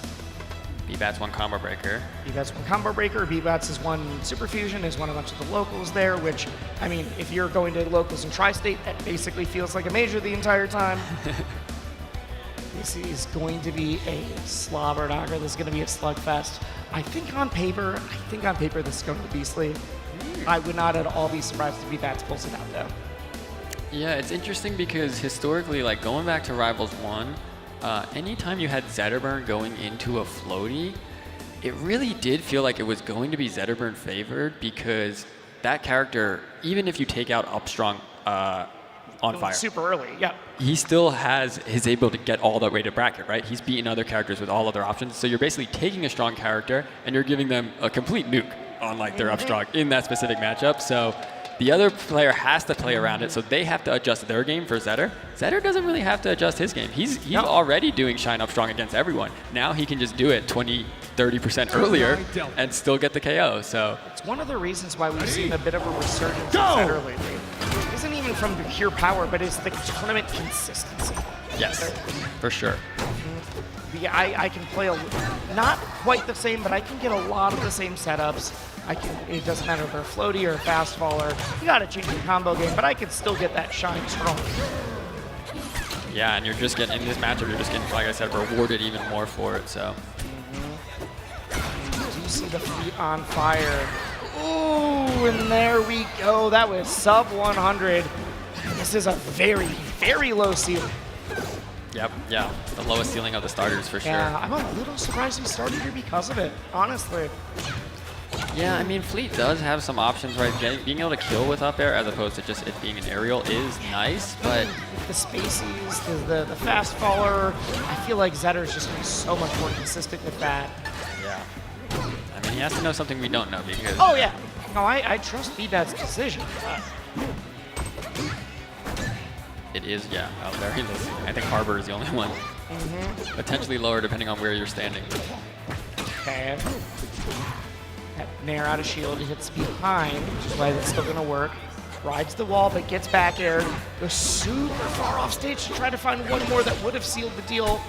We have the wind chime, but instead oh, never mind, we get the reverse. That was great. The double reverse wind chime, the Uno. Oh my god, that wind killed! chime. That is 2 stocks taken below 100. This is sometimes the platform fighters feel like a war of attrition. Like, dude, this person's at 180, I can't kill him. If you're consistently getting kills below 100, whether it is because of Zetter fire or your combo or your edge guard game, anything like that, that is exactly what you need to do. And that is why getting the 65% kill is so critical for BBATs. Yep. There we see both of their past the early KOs. It's going to be Fleet off stage and Zetter on fire. Oh my gosh, the fire just ended. Yeah, if that was on, fire does last for 5 seconds. If you do, okay, yep, and that down throw into the up strong. I've been calling it the tried and true, and it is definitely going to confirm there. Yeah, didn't even need fire there because you're already higher, and it's still a good KO option, right? The floaties make it even more obvious how strong that attack is, but you need the fire for those sub 100s. You do not need it when it's above 100. We're taking a look, we're thinking, and we are moving on through. We got some fun angles there. Shout out to the production. Going to Hodojo, this is where I would have thought more likely, yeah, starting out, right? Because this is a stage I feel like both characters like. But it still went so even in that last one. It was kind of proving me wrong, but Beasley did come out on top. One of the other stories right now is these are 2 players that both kind of feel like there's not quite a chip on their shoulder, but something to prove. They are both 2 people that feel the top 50 just came out, both in the top 10, and feeling like, hey, I won some big things recently. I feel like I could have been a little bit higher. You put an EVO victory under your belt, or you even get to the top 3 of this bracket, no one's going to doubt you from here on out. Yeah, that's for sure. I think in any of those, right, it's like there's a jury who, decide, even with us, we have multiple people who kind of weigh their points. If you win enough, you make it impossible for anyone to win. Yep. So right now we're in a time where there's lots of, players who have claims and then they'll solidify it this year. I think that charge would have done it, but we didn't quite get there. Just Swift. The shield up. Managed to dodge the forward air with the regular getup. Drops so deep in order to find that back there, but still makes it back to the stage. BBAT's drawing first blood here, which is huge going into this game too. Wow, that Nair was so bad. wait. BBAT's, I thought BBAT's was going to be able to find the Nair there, but instead barely gets clipped. Hey. Beastly, I thought we were going to see the go into the up strong, but instead proves me wrong. The DI out was great on the down throw, got it, but then the tech in place, like Beastly was just ready for it with the sweet fair right there. Exactly. That should say if BBAT's can give it back. I don't think Zetter can make it all the way there, but Beastly finds himself back on stage. Forward throw. We're just trying to set up these rinse-repeat situations. Now we've got a deadline, and honestly, Fleet at 54%. You get another opening, we're able to take that like this, but... I was about to say a shine up strong from a plat would be close. I don't know if it would have, but it would have been very close. Okay, but you still got to put in the work at least at this point. We're not just in pure down throw up strong territory. Although at 91%, maybe we're getting close. Okay, just a lot of backers. We're just swinging. We're just swinging sometimes. We've got hatred in our hearts a little bit. Breaks the pummel. Yeah, normal pummel basically went for there, and we saw it broken. Hey, we got the rinse repeat. just makes it back, especially by getting that clip. And yep, because we're able to use that phenomenal platform movement, we're able to confirm that up air. Ooh, gets clipped out. Yep. And right before that offstage situation, we saw a very recent change to Rivals 2, where if you are invincible, you can clear out Zetterburn's fire now. The puddle that he put down, which used to be a standard for Zetter, to just get the puddle out, make it annoying when you're coming back. Now, if you're invincible, you just run over it, clear it out. VBES does that, and then secures the edge guard immediately after. It's still a bit Zetter favorite because you're making your opponent choose between clearing it out or like knowing exactly where they're going to be. You don't have that much time after the invincibility. It's not just the pure effect. Okay, we get the transfer, we get it back. I genuinely could not tell who got popped there. I was watching as well. Yep. Somebody did. Anybody checked it? I think they did. He doesn't get that drop shine. Yeah, sometimes you can confirm that fireball into either a forward air or a down air off stage, and that's definitely what Beastly was trying to scope out. Trying to do it for his pupil, Gappy here.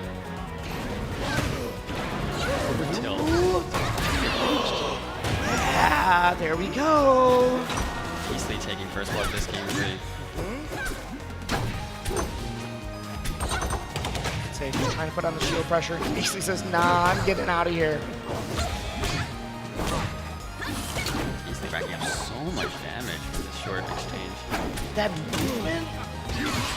Oh, wow, that was a surprise. Grabs ledge to get the invincibility. That's why you're able to get the back air out. Tries to refresh. Beastly's not able to make it back. We're on the plat. Anytime we're already all the way up there, I'm so scared we're going to find like a shine up strong. Sweet up air. Really scary against all the floatings as well. He'll go for the super late up air to make it ambiguous for the DI mix up too. Ooh, if I hold out, just forward air is a big kill move. Oh my god. See you twirl in that bow. Let me throw out the forward strong. Do it again. Okay, we got the wind chime start. Because of that, you either know you're taking the shield damage or you're just getting popped for the entire time. Drops down low, the nair, we get another one, we get a triple. You got one more before you got to clean this up, and that is it. Oh my god. The respawn fair. I feel like that's also the classic of, all right, I got bopped and now I'm coming down with that respawn and you are not respecting this. I'm immediately killing you. Yes, Bit of comeback something you see in friendlies all the time, something you don't see in tournament play very frequently. Putting on the damage. They are literally within 1% of each other, 47 to 46. So back and forth, but that offstage is the win condition for VBATs. Are you able to kill it here? Not yet, but we are still in the aggression. Beastly hasn't really, oh, never mind. I was going to say Beastly hasn't been able to get on stage with any solid footing. Great delay there by VBAT.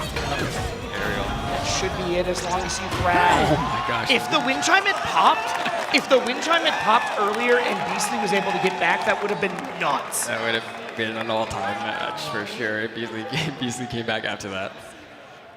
God, if you would like text the chime and that could have been nasty. Immediate parry coming out of the gate. Hey, you've been side special in a bad spot.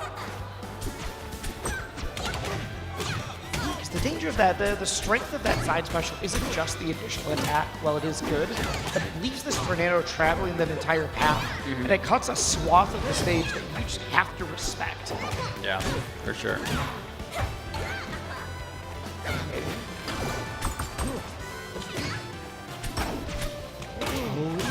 Beastly got so good at finding those.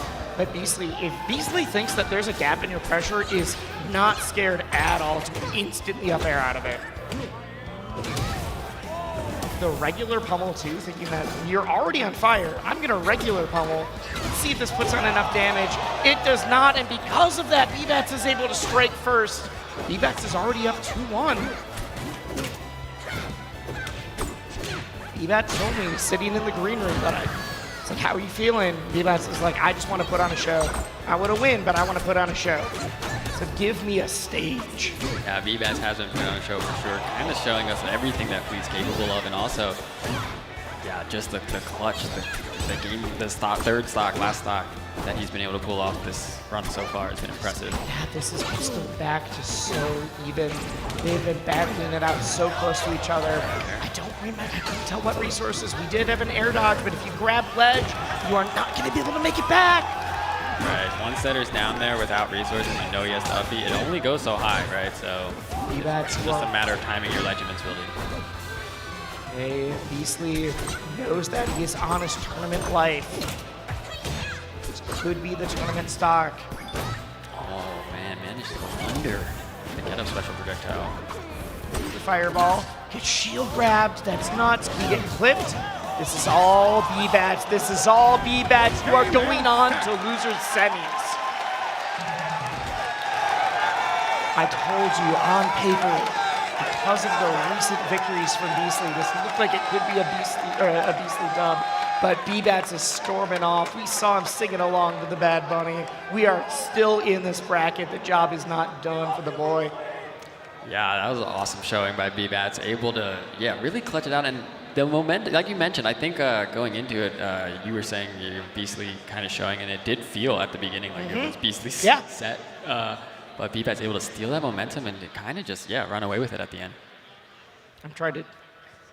All right, we're going to get some of these replays in for you. Presented by PlayStation Tournaments once again. But, I mean, if we're talking about the story of this, Beastly is now, even without that victory, and Beastly's like, hey, I feel like I should have been, I know where I think I am. I want to be ranked a little bit higher. Making it to top 8 of EVO, the largest tournament ever. Not even close for Rivals. The largest offline event ever is certainly a way to stake your name on that claim. B-Bats. B-Bats is the one who comes out on top.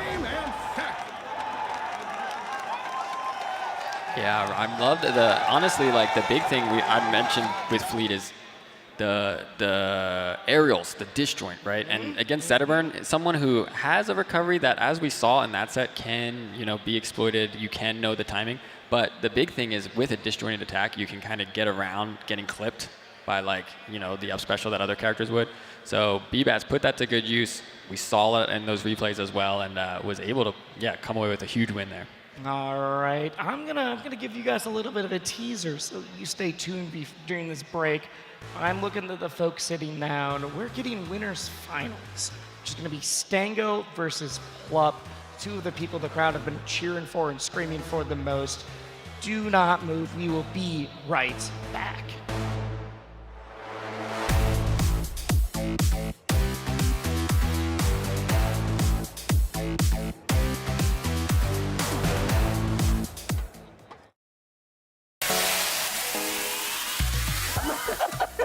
Oh, wait. Nerd. Commentary is about keeping people engaged. Yes. Right? This guy lied to me for 15 years. I didn't know his age. That was like my first couple months in the game. I guess it's weird for you to call me daddy. That's very weird, Jay. I need to do better. I gotta avenge myself. Stop, guys. You're making me laugh too much. Oh, jeez.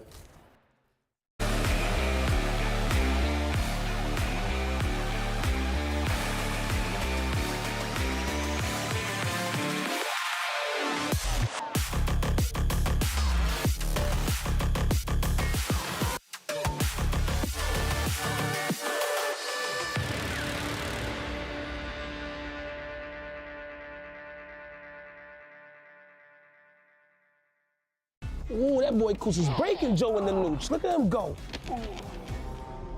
How is he beating me? This guy's a scrub. There's no way I'm a scrub too, right? Use them, Joey. Use the Zennies. They're built for blue light blockers and corrective lenses. I'm fresh for the world now. I'm getting in gear. Any occasion with Zennies. Best gift of the year.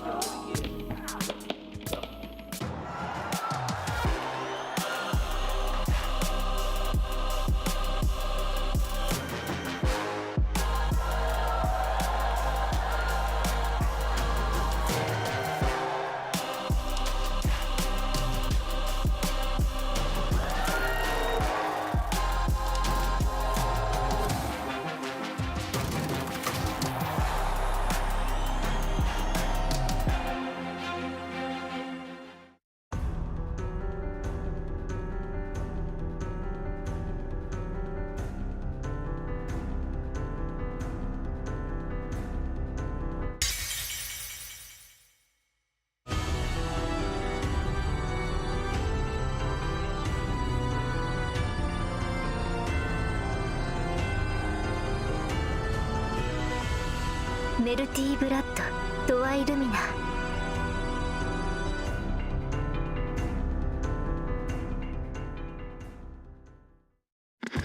I got something new. I got something brand new.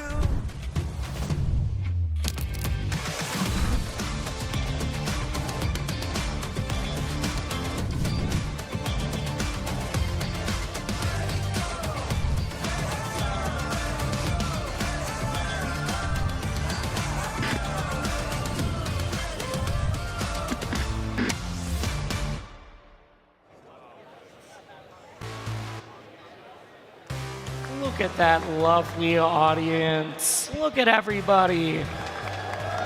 That is thank you to the Airheads Aircam. Airheads is bringing the fun to Vegas during this event. Power up your candy game with Airheads. I'm seeing the bracelets in the crowd provided by them. How you guys doing tonight? How are you liking this top 8?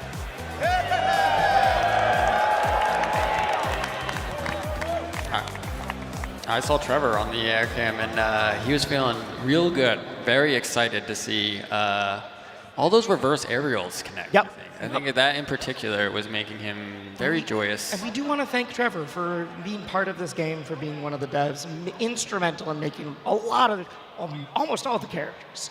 Yeah. Well, okay. I'm sure he's involved, even if he's not the lead designer. I mean, in Rivals too, yes, all the characters are built up by Trevor. So he's the gameplay lead, the lead programmer, and if you hate certain characters, you can blame me because their origins trace back to Rivals of Aether before Trevor even started. A couple of them, and Trevor blames me a lot every day. But there's a fine line. It's usually the wackier the mechanics, the more I'm like, I think I'm gonna blame Dan for this one. All right, so Gooey.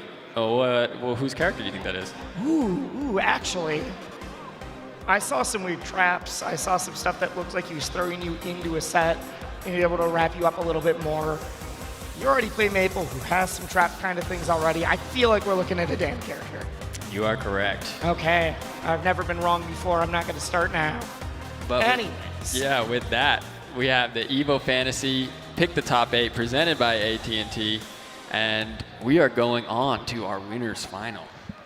This is the first seed versus the third seed. But based on that pick rate, you would not know which was first and which was third, because that is Plup is the third seed, even though he has 81% of you folks back home voting. But I don't know how you say no to the person who won Evo last year. I think it just means 81% are in the Plup Club. So, you know, the Plup, it's a very, it's not an inclusive club. You know, anyone can join the Plup Club, and all you have to do is cheer for Plup. Right, and because until we crown a new champion, and the extended lineup to the main, until we crown a new champion at Evo, currently Evo is under property of the Plup Club. Good point. That is there until there's a loss. But we're getting Stango versus Plup. Crowd, let me hear you guys if you're excited for this one coming up.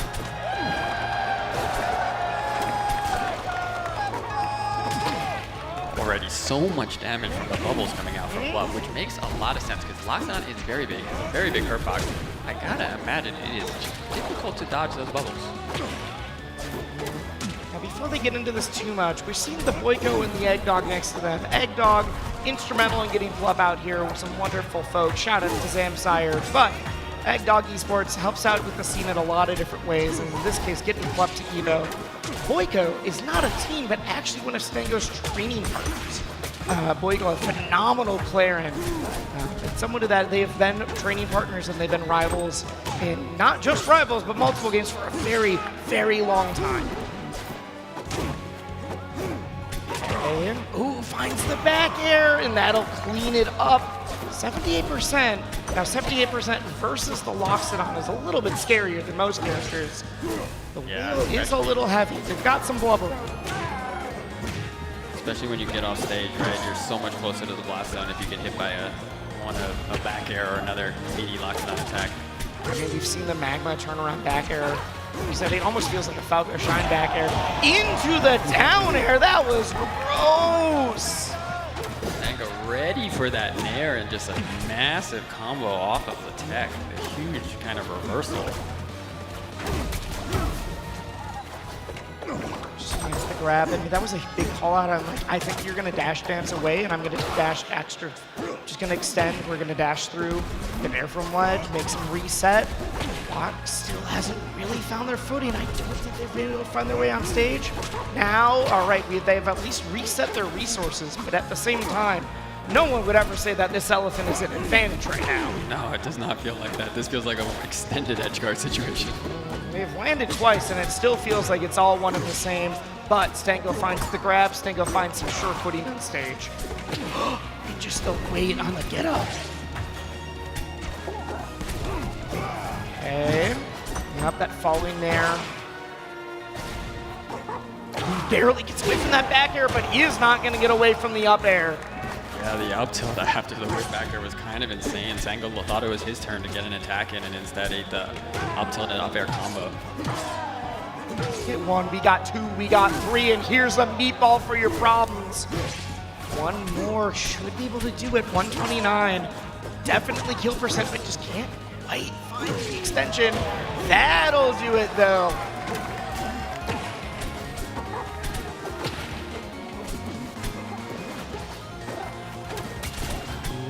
Jockeying to position right now. A lot of dash dancing. You're scared of the puddle, even without the bubbles there. You're seeing not only the bubbles, but also because at any moment that whale could extend their strongs. Probably not going to do it at this early of a percent, but it's always a threat.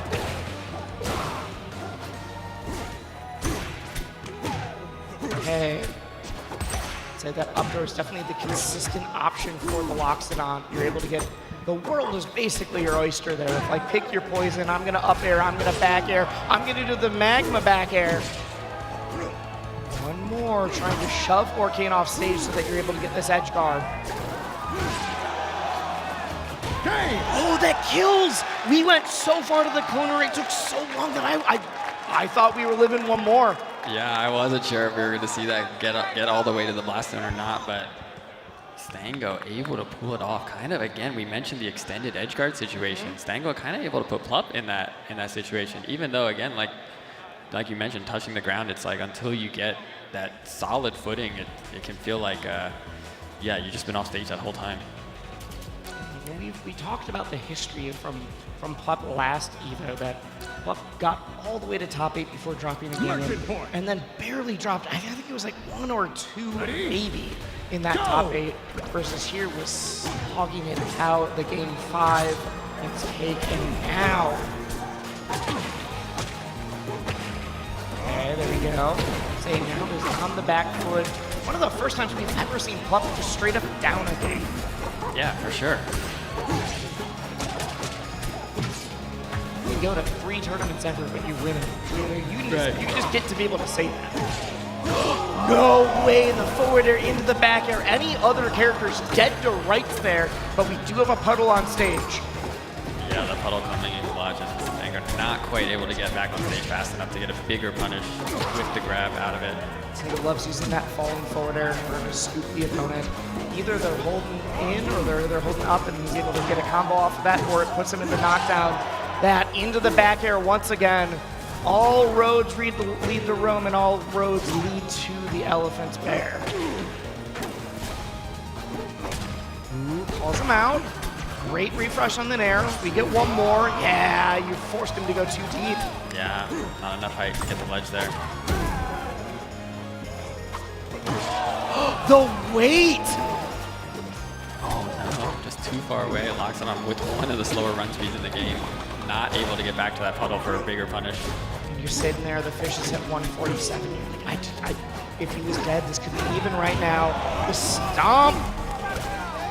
Sit back. The nair into the back air. We're already at 93%. We do a nair into the double nair. Oh my god, this is custom. Huge though. Huge call out on the SDI from those bubbles. You're drifting away. I know exactly what to do here. The baby back up tilt.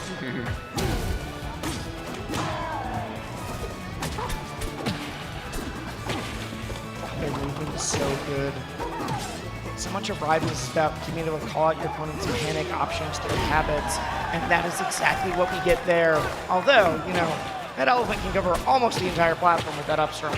Yeah, especially on this stage with the thinner platforms.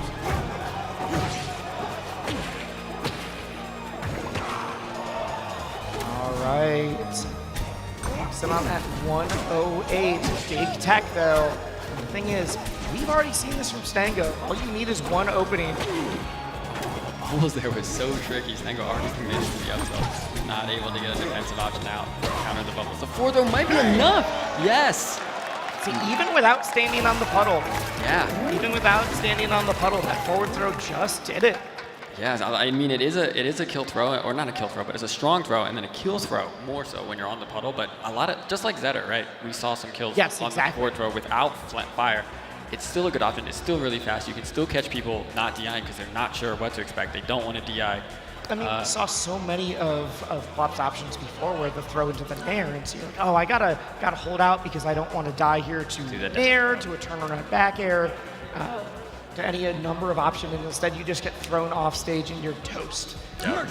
And it is a slower animation, but it's still, you know, especially this level with the last stock from Nerf, it's still deceptively quick. Very hard to adjust your DI from like that. I would say Zetterburns is a little bit easier on that forward throw. I'd say it's slower, but it's not. Saying something reactable doesn't mean you are always going to react to it. Yeah, exactly. You got bubbles. And all of a sudden, Plop out to... That was a fast 78%. Yeah, a big head start.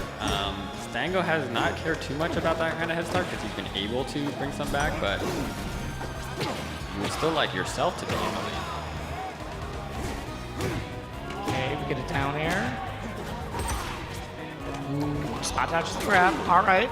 That's tough. He's scared of the puddle, so you can tell he's trying to get through the bubbles to the other side. That sets up the back air for Plop, and he just closes out the stock with it. Wow, gets the shield out so fast in order to get away from that up tilt. Shield drops, and that starts all of this extension. Every time we're like, all right, we're seeing a lot of run up down tilt, we're seeing a lot of up tilt, and the one time is, oh my god, wait. No, the puddle's still on stage. That's why I wasn't worried at first, but it looks like Stango doesn't care, says we can keep the fight going. Oh no! And too low, a little aggressive with that aerial, right?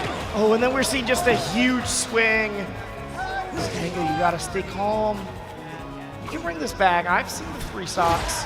There we go, that's how it starts. Exactly. Getting the magma charges as well.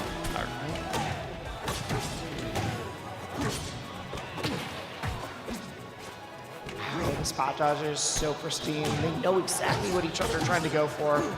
Jab, all right. Oh, finds a grab out of that? Yeah, that was a nice little wave dash through and then turn around pivot grab.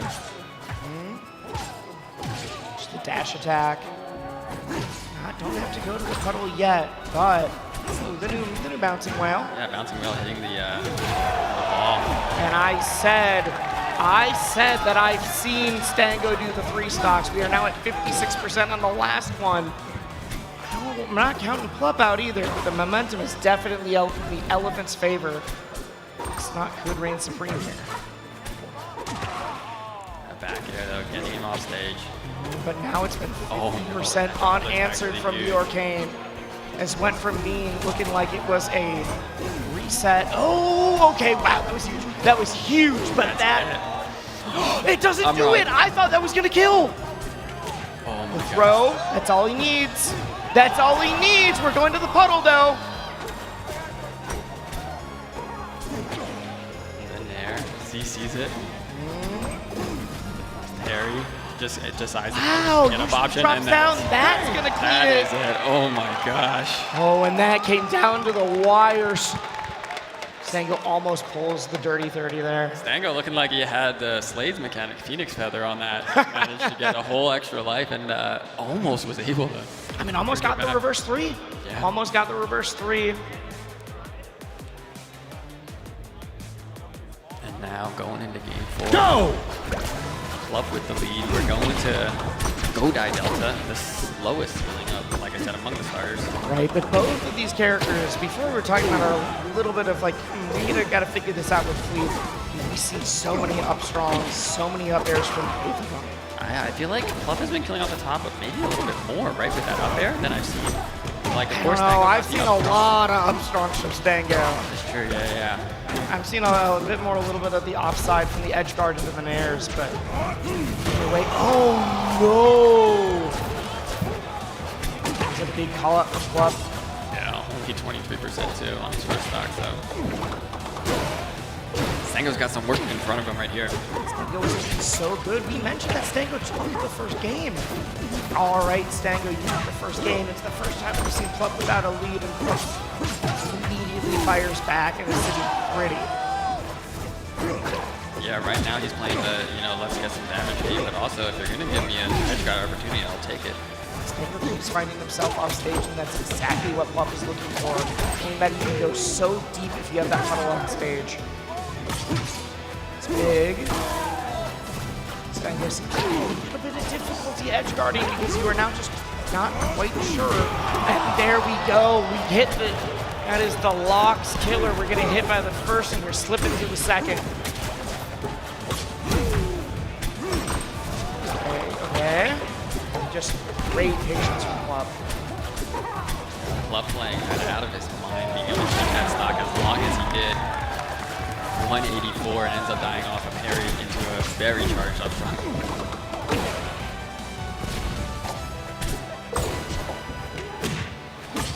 The up throw. And said we saw Stango almost bring it back from that deficit in the last game. He absolutely do it here. Yeah, for sure. Like as you mentioned, the low ceiling too, just one good combo into an up strong and working stock very early. Honestly, if we're below like 80% when the stock is taken. Problem is we are now no longer, and the stock hasn't been taken. The stock might not be taken. Great forward air there. Oh no, just can't drift far enough in to get the down air. Oh, but if that had killed, that would have been, that was a very, very interesting choice. Yeah, we mentioned the upstrong, but we forgot about, the aerial neutral special. A great vertical kill option for... Oh, I thought he was going to go right up there to finish it. Oh my gosh, that drop went so far. That's good. Get one more. No, we're too low. We're way too low. Yeah, very tough spot for Locks it out, right? His recovery's kind of got that L shape, right, where he's going for upside down L. So once you're in the diagonal, we are way too low. Plup, shades of last year, has found himself in Grands once again. Yeah, you know, like a lot of people talked about kind of not being here and like missing some tournaments and how people have caught up. But Plup kind of showing that... There were people saying Plup wasn't going to get top 32 because he was washed and wasn't playing this game anymore. And I said, you're dumb. He's going... That's just not happening. That's not going to happen. And in fact, we are seeing Plup sitting on winner's side Grands. Now, if Stango makes his way all the way back, this is exactly what happened. Because last year, that was the first time that Stango got that win on Cake Assault. He's gotten it now, but he still has to go through Cake in order to get back to Plup. And we could see a return of the exact same two that we saw a year previous. Well, he might not have to get back to Cake, right? Because Cake's got to get to Stango first. I'm just saying he's got to... One of them's got to beat each other, but also we got B-Bats in the mix still. Yeah, exactly, right? We got B-Bats in the mix still. So Cake's got the work in front of him this time to get back to Stango and kind of to make revenge for last Evo, right? Because I think last year, a lot of the talk, I remember it was me and you on commentary, was about would we see, the Cake Plup kind of grand finals, right? That we were. That's what everyone expected. Exactly, then Stango showed up and said, nah, you forgot about me. And then honestly gave us a really good grand finals because that was the first, we mentioned, the first time we saw Plup lead was against Stango's Olympia. So Cake Assault going into this year kind of gets some chances to get some revenge, avenge kind of the bracket from last year, and get his chance at the rematch on Plup. We're about to see Cake Assault B-Bats. It is either going to be Cake Assault trying to bring us back to where we were last Evo, but I think Cake's got hopefully a different plan of like, no, I'm going to beat Stango this time. Let me see that rematch versus Plup. It did go to Game 5. Stango could bring the repeat a year later of beating Cake once again to fight Plup, but we also have B-Bats. Yeah. The person who is somewhat newly ascended during this summer, clean off of a victory at Combo Breaker, victory at a few other large events, but also victories over every single person in this bracket path except Plup. And that is because Plup does not give you the choice to fight him. Yeah, but if you like variety, B-Bats is the one you should be cheering for here because both Stango and Cake are looking for their revenge against Plup, but B-Bats have not played him in this tournament. B-Bats is thinking, hey, you guys failed. Give me a shot here. Give me a shot. And now we get to see Forsburn versus Fleet. I've seen a lot of these sets. It took a while for B-Bats to be able to get that first victory on Cake, because for a bit, not only did he couldn't get the first victory, but it was dominantly in Cake's favor every time. Yeah, I feel like the times have shifted. I have seen them play the Fleet Ditto. I forget which event I was at, but now, yeah, it's a lot closer, and they've both been able to take some pretty big sets over each other. 77 to 71, despite all of the combos, we're still sitting so even. I really think a lot of this is going to come down to who draws the first blood. It's going to come down to who's able to start getting that momentum, start building up their power in that respect. Ooh, we knew we were there because of the clone, and then we get the strong parry out of smoke is not something we see that much, especially in Rivals 2. Not even something that, you know, Rivals 1 where the parry's even faster was that prevalent, but man, Spiel, like on paper, seems very strong. Yep, B-Bats answers, fires right back. I don't think we're slowing down at all. I don't think we're slowing down at all. Rivals 1 versus Melee. It is Fleet versus Forsburn. Someone who's been #1 for a lot of seasons against someone who's got a little bit of something to prove. Yeah, there we see going for the forward tilt to clear out the clone can leave you vulnerable, right? Because you're still in your recovery frame. Oh, almost got all the way out. It's going to be pretty difficult for Cake to get back, and it is going to be impossible after that one. Knows that forward special throw technique has a lot of startup, knows exactly what cloud Cake is doing it in, and got the forward air out there and finished off the edge guard. Sent off stage, but so far it doesn't feel like B-Bats has been that threatened trying to get back.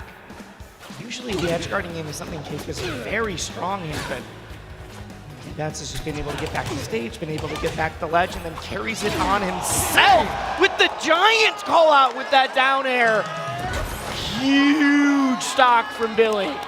Yeah, the neutral special into the double jump banner, not something I've seen before. A little bit of a stall, a little bit of a confusion there.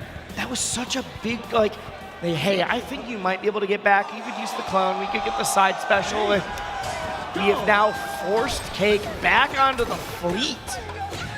Yeah, so like I said, something I have seen come out in bracket, something, yeah,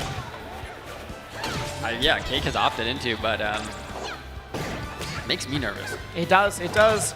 This is the standard mint Fleet versus the summer with each theme the green.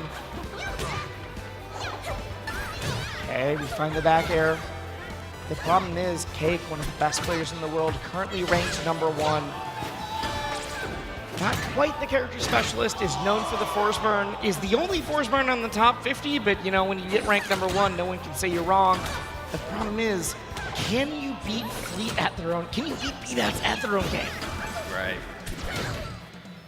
The beginning of Rivals 2, this was the character that Cake was playing the most. He's not quite feeling the fours. He was saying, like, hey, I think Fleet might be one of those soul main characters. And right here, they are battling each other trying to get here. Yeah, pretty even. B-Bat's able to draw that first blood, but 97%, strong aerial away. And all of this is because, I mean, Fleet's got a little bit of a stronger recovery, you've got a few more mix-ups, but also B-Bats was proving, not only do I know how to edge guard you, but I know how to edge guard you. It's not just the Forsburn, but it is the man sitting on the chair. Yeah, for sure. It really did feel like that. Once you get to this level, the characters do go away a little bit, but the strengths of the characters are still there, right? Yep. And that was, we got the edge guarding on on Cake. That was the reason, the win condition we were looking for. But even if we saw that giant call out with the downer at the end of the last game. No win chance, changing places there still, very last second. Yep, every time if you get hit, you take the wind chime, you're about to get popped. The timer doesn't change either, so no reset there. Not gonna do it. Really close though. Surprisingly close for only being at 100%. Tries to take the space. You saw that. It's like, hey, I'm not sure if I can clean it up here, but I can threaten. I can make you have to jump. I can make you have to get out of disadvantage. Yeah, Cake with a slight damage, but these percents, it doesn't matter too much because a lot of different hits can KO. And now there's no more damage. Special get up. Unpunished, unfazed. Forward the forward tilt will do it though. And Cake, we were saying we weren't sure about the pick from the force burn to the fleet, but Cake is up there. Yeah, already 28% on the next stock too. VBATS wants to close this out as quick as he can. And does indeed. The problem is, there's certain percent thresholds that matter because they determine if you're going to be able to get crouch cancel. They determine when some of your combo starters come online. And right now we haven't passed there. Oh my God, we are still popped with the wind chime. Cake trying to put on the pressure. We are both there and out of shield right now. Him power shield and there's out of shield. Crazy fast little exchange. It's been so back and forth the entire time.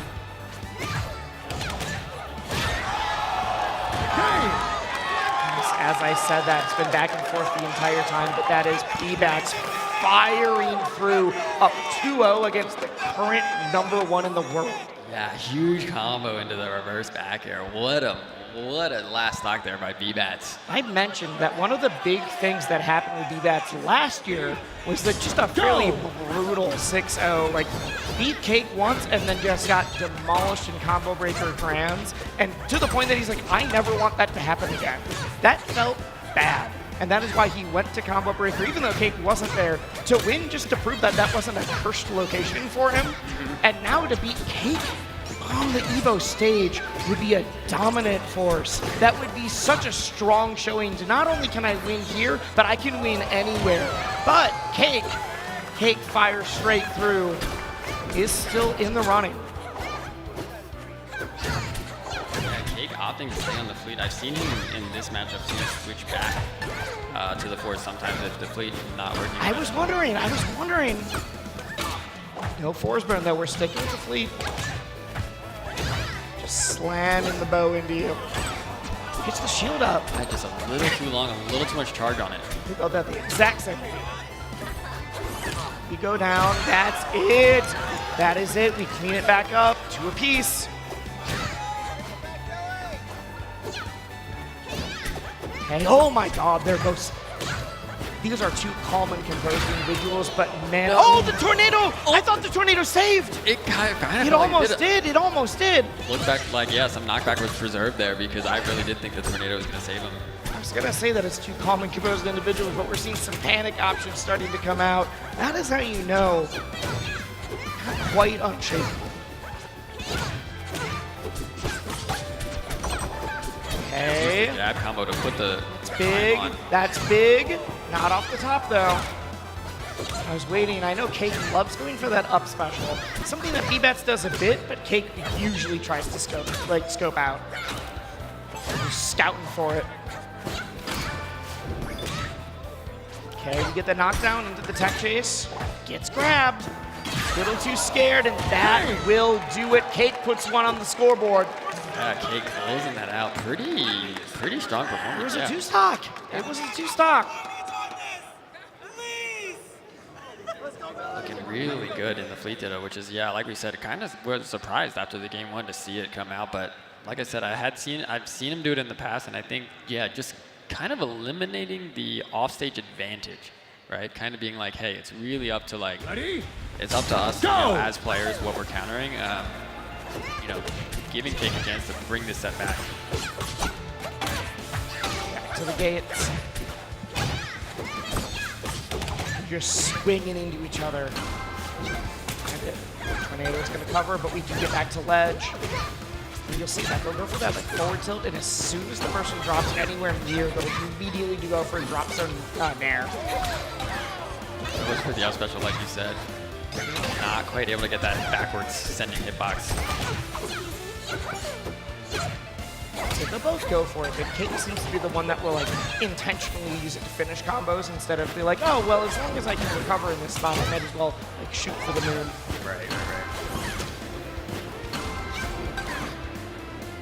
Oh, no way! That was a massive call out. Probably was thinking like, hey, I can grab ledge, and if you go high, I can refresh and get a boot. Yeah, Cake doing what Spargo did not do to him way back. Ooh, that's a call, yeah. Because all Spargo had to do was stay on ledge, and sometimes it's so hard because you do not expect that aggressive of a drift back. Harry doesn't find anything out of it. See the Polynairs coming through. You haven't mentioned it yet, but in Rivals, if you hit your opponent and they're in hit stun, you can immediately push down and you fast fall back down to the stage. It lets you get some crazy combos. Some of the big extended sequences, in fact, all of them that you see in this game, are due to that mechanic. Yeah, the mechanic that was a bug, but is now a feature. Just like all the best mechanics. Big parry. Ooh, we're seeing some parry attempts just in neutral. It seems a little like atypical of both of these guys.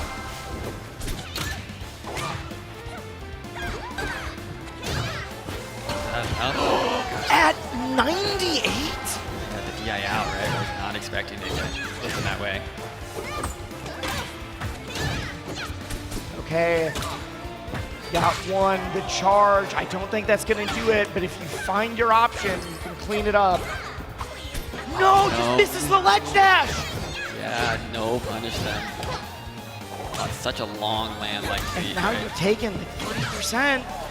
That's not gonna kill. Getting close to killing him. Oh my god. Go for that tornado, you send it low so that they have to deal with it. Okay. Phenomenal tech, but it's gonna go into the arrow. Cake takes us to a game 5. What a reversal there. I didn't believe. I thought when we saw the Force Burn go away that might have been the end, but no. We're going to a game 5, folks. Yeah. Did you expect to see this much fleet in top 8? I'll be honest, I thought we'd see one fleet. Thought it would be B-Bats. Instead, we saw the fleet versus clubs working, and now here in the Ditto.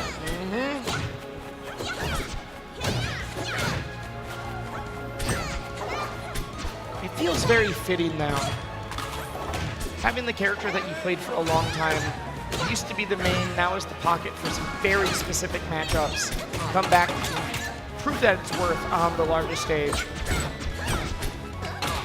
Yeah, Cake is still kind of just showing his knowledge and his kind of dominance in the game, just as a game, right? Not just as like a character specialist, like you were saying before.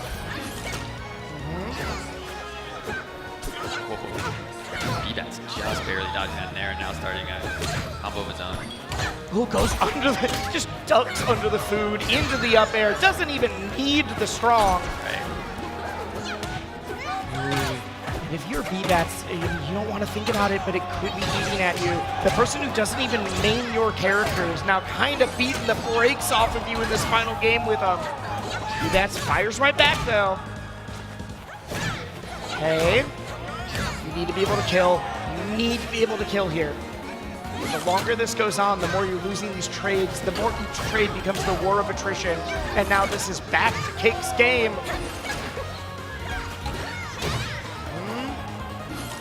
Not going to close it out, but very close call. Oh, that is exactly what you needed to be able to get back on stage, but man. Yeah, the damage is already slipped. The damage has been dealt. You don't need the arrow, Cake. We have talked about the story of Loser's Cake. Sometimes it also involves the games. Goes down 0-2. This could be the reverse 3-0 with his opponent's counter pick.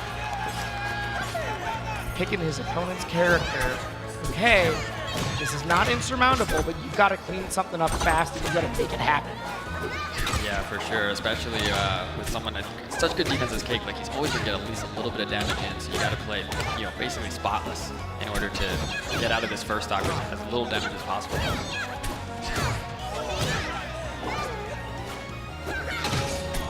Okay, we hear a wind chime and is now on Cake. We air dodge out of it. It's landed though.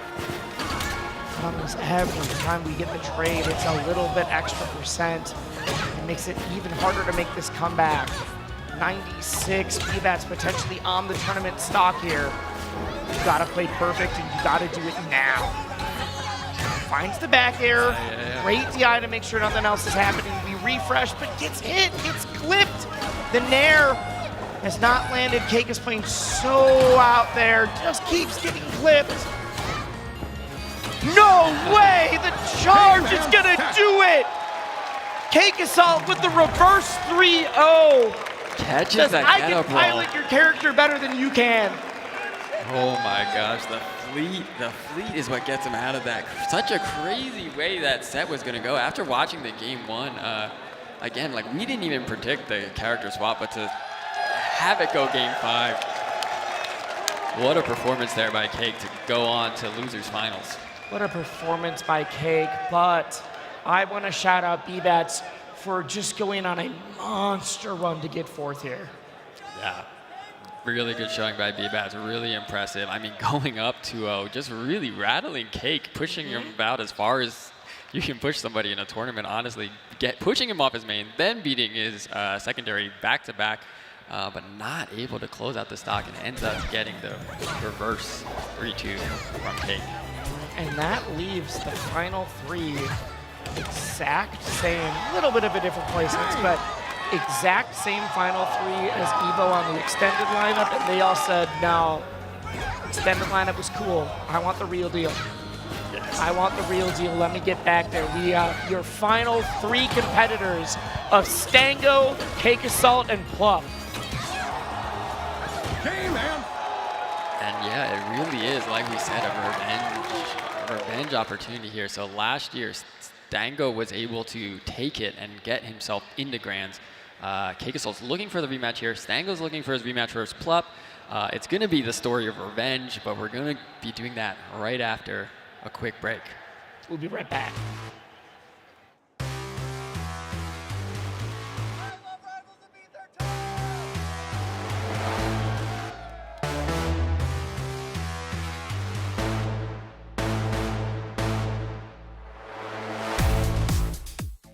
Chipotle Honey Chicken is back. Step into summer with fresh grilled chicken, spicy Chipotle peppers, and the perfect touch of pure honey. Open the summer with Chipotle Honey Chicken. It's taking heat and sweet to a whole new level.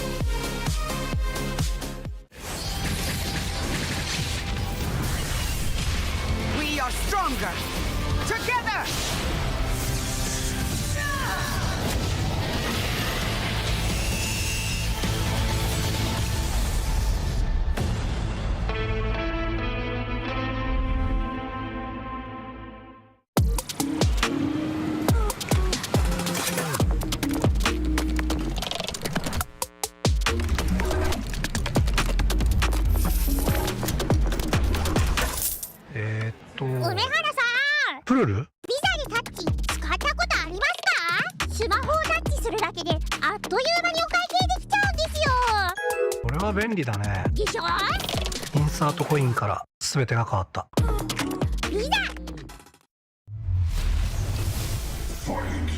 This is looking really good. I'm not even gonna front like that. It's a bold hit.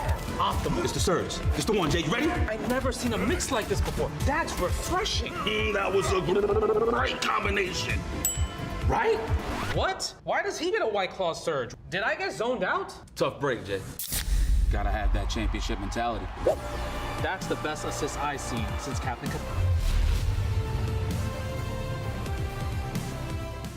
で、ストリートファイター4っていう形で格闘ゲーム久しぶりにやった時に、その時になんていうか、自分で特別なものがあったんだなっていうのを思い出したっていうことがあったんですけど。I don't see myself quitting for at least maybe 20 more years.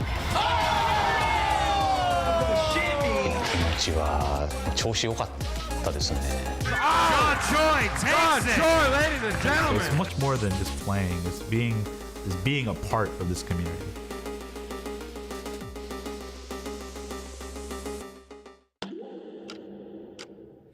With Anthros, your next match will fix your sit.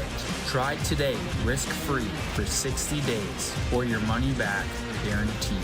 Anthros.com/Evo.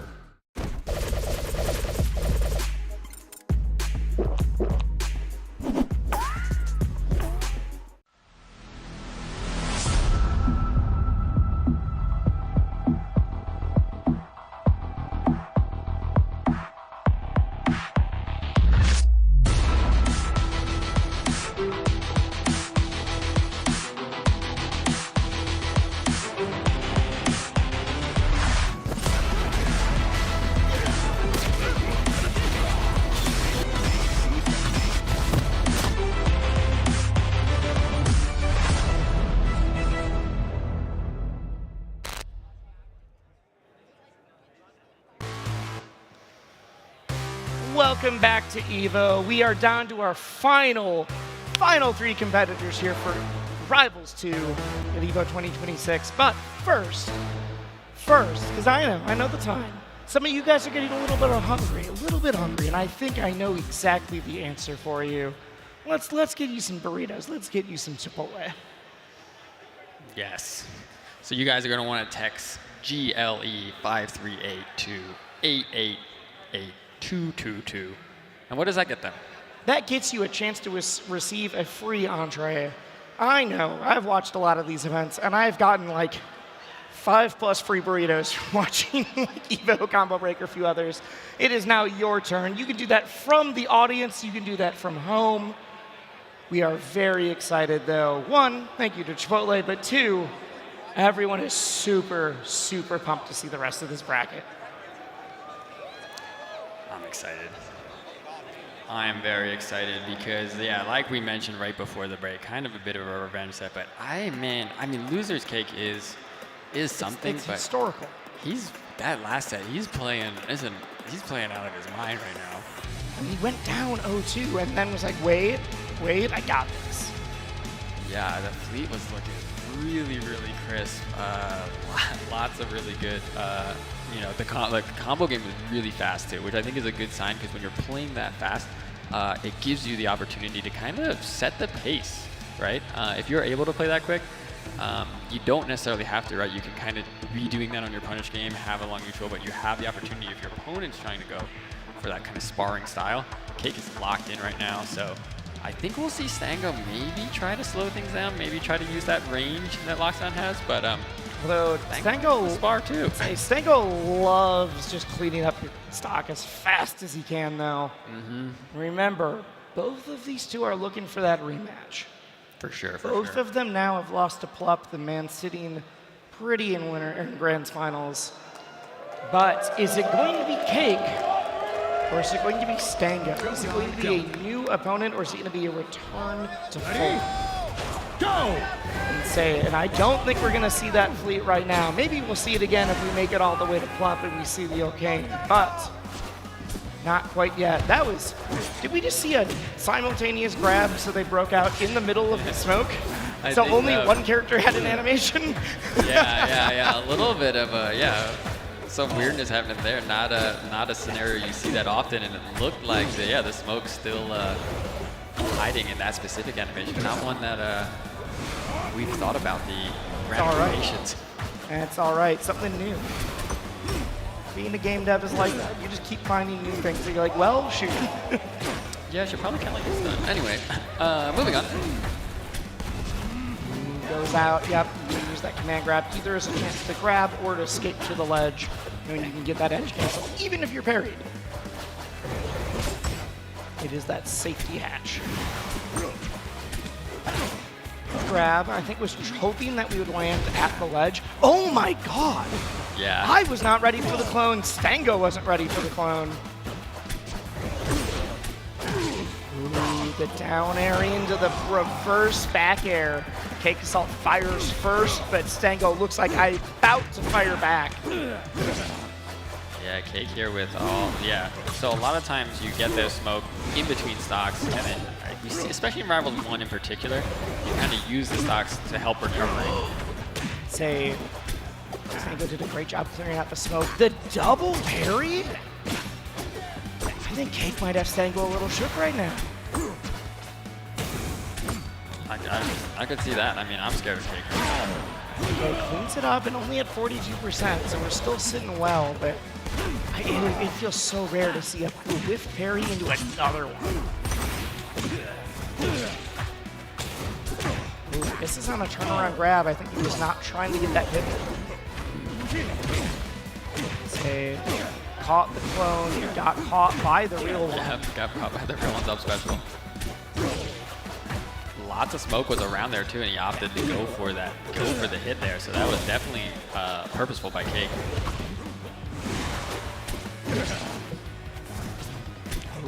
Wait, oh my god. I was like, oh, it's a wait, and then it's gonna go for like the empty grab or the wave landing forward. Nope, we got one more. Stango trying to use all of this movement to trip him up. 42, there we go, and I said, I was thinking that Cake maybe had Stango a little shook, but now Stango's up. Proving me absolutely wrong. The immediate reversal of fates from the line delivery, but Cake is not too far behind now. If he can... So we need to go over the script one more time. I feel like they're not quite following what we had written. And now we are dead even on last stock, starting off. He got there. I told him that we need to get to last stock. But Right. it's more exciting this way, guys. Roll in. Stango's ready for it. He does an up throw. Big charge. Wouldn't have done it, but definitely something to be scared of. We're going to expel the smoke so that we're able to get off the background stage. Do a tech chase. Great movement. Clone pop. Jab 3, huge there. Able to cover that big distance that Stango was trying to put between them. So that meatball clears out so much smoke, and now Cake is in kind of a difficult situation. There we go. He's not gonna do it though. That was so close. Almost a shield break. Yeah, a little bit more juice on that. We could have seen a shield break. Now it's Cake's turn to play. Yeah. No! Stango grabbed the ledge, and Cake thought that he was gonna be able to get through. Yeah, I think there's a little bit of misinput, going a little lower than he expected. Yeah, just a little bit of a flub there, trying to get fancy with the ledge play. And it happens to the best of us. All right. A tough way to drop game one, but honestly, like, both players probably feeling pretty good about how they played. They had some stretches where it looked kind of dominant either side, but brought it to the last stock, got their damage in, and now it's they both kind of just, I think, want to button up like the little flubs that they had. Stango fired out with that meatball, the instant neutral win. Now it's been Cake. Answer right back, gets the grab out of that CC. Yeah, really good grab there. Then there. Wow, finding a backer out of that. I wonder if it was hoping for a reverse, but still, you'll take it. Ooh, the uncharged magma in order to stall just a second longer. It throws off your timing. Your opponent's getting ready with DI, and suddenly they're not getting hit. Everyone's a little confused. They're able to get in the way of the forward special. How did they both whiff there? Almost enough to take it there. Almost enough, and that will be enough. All right. Stango's up by a game, and now Stango's up by stock. Yeah, again, Cake not far behind until he starts taking damage, but here we go. It's already started. We've got a lot of smoke out there. I'm gonna say we have 2 charges ready, so if he decides to pull one more like that, now we have the combust on lock. Yeah, someone like Loxo, you can play a little bit, drift a little bit, but you are limited because you have to get to that wall. If you don't get to the wall with the forward special, you don't wall jump, you're going to die. That was some phenomenal counterplay there. Stango knew that Cake wanted to go for a shield drop, so instantly went for the 4-hug grab. Oh my gosh, the movement by Cake to stay just out of range of Loxon's forward tilt there. And it's such a long forward tilt too. Oh. It's such a big move. It's a big move on a big elephant. Okay, we have the smoke, so you do have a few different options to get back, which means that call out from Stango, I'm just saying, nah, you're in the smoke somewhere, and I think it's here, was crazy. Yeah, and you saw there, why did he up special into the smoke? Because he's out. You can only do 3, right? Avoid stalling, avoid unlimited recovery options, and Cake had run out of smoke teleports there. Say at the very beginning of this bracket, the very beginning of the top 8, we had seen the predictions. We were able to vote at home. Everyone was voting Cake. Everyone was voting Plup. Stango was sitting there at like a 7% prediction rate. Stango's now up and looking very good in this game, although it is close. That being said, you get clipped once, you get clipped twice, and you are dead at 57. Stango, you are 1 game away from going back to Grands. Yeah, Cake there opting to keep his charge, which is something kind of trying to surprise Stango, right? Because I think Stango's got to be playing, thinking, all right, I have a lot to cover here if he goes for the neutral special, puts the smoke out. Cake trying to get a little greedy, but also just be a little surprising. Going for the up special, Stango did not take the bait, and instead was able to cover ledge and take game 2. Go! Now, although they might have say this right away, but we've already seen a reverse 3-0 from Cake today. That is true. I'm just going to put that out in the world and see what happens. But last year, we also saw Stango get to take on Plup in Grand Finals at an even. So, and if that's the return, I think we're in for a great set. I think it has already been a phenomenal top hit to get here. Holy crap. Oh, for sure. I think either of these players are going to give us a show if they can make it to Plup. But right now, Cake has a big hill to climb. But yeah, we just saw him do it in the last set. The difference between last year and this year, even with Plup still sitting in Grands, is that Plup has dropped a lot more games. Oh, for sure. Even starting in winners round 1. But do you think that makes him stronger? Game 5 versus Cake. I don't know. We don't have enough data. We don't see him enough. Yeah. We thought that if he won Evo last year, that I like to think of him like an anime character, and he likes it. He likes it with the losses. Oh, he does. Like, yes, everyone's getting better. I've been telling people all weekend. I was like, we have all 11 of the top 10 players in the world here. And they all knew what I meant. It's so stacked, and right in front of us, we got Cake trying to climb this mountain, putting himself in good position to do it. A pretty big lead, and getting close to almost a full stock lead now. Okay, sometimes Loser's Cake starts late, sometimes it starts with the reverse 3-0. Is the operating system online? We usually see the OS tag. Big, doesn't find a backer. I thought we were just gonna go for the bear. It was a little too high. We do have Combust. Wow, just dash dance away from it, the whiff punish. Yeah. Gets the down tilt, gets the Combust.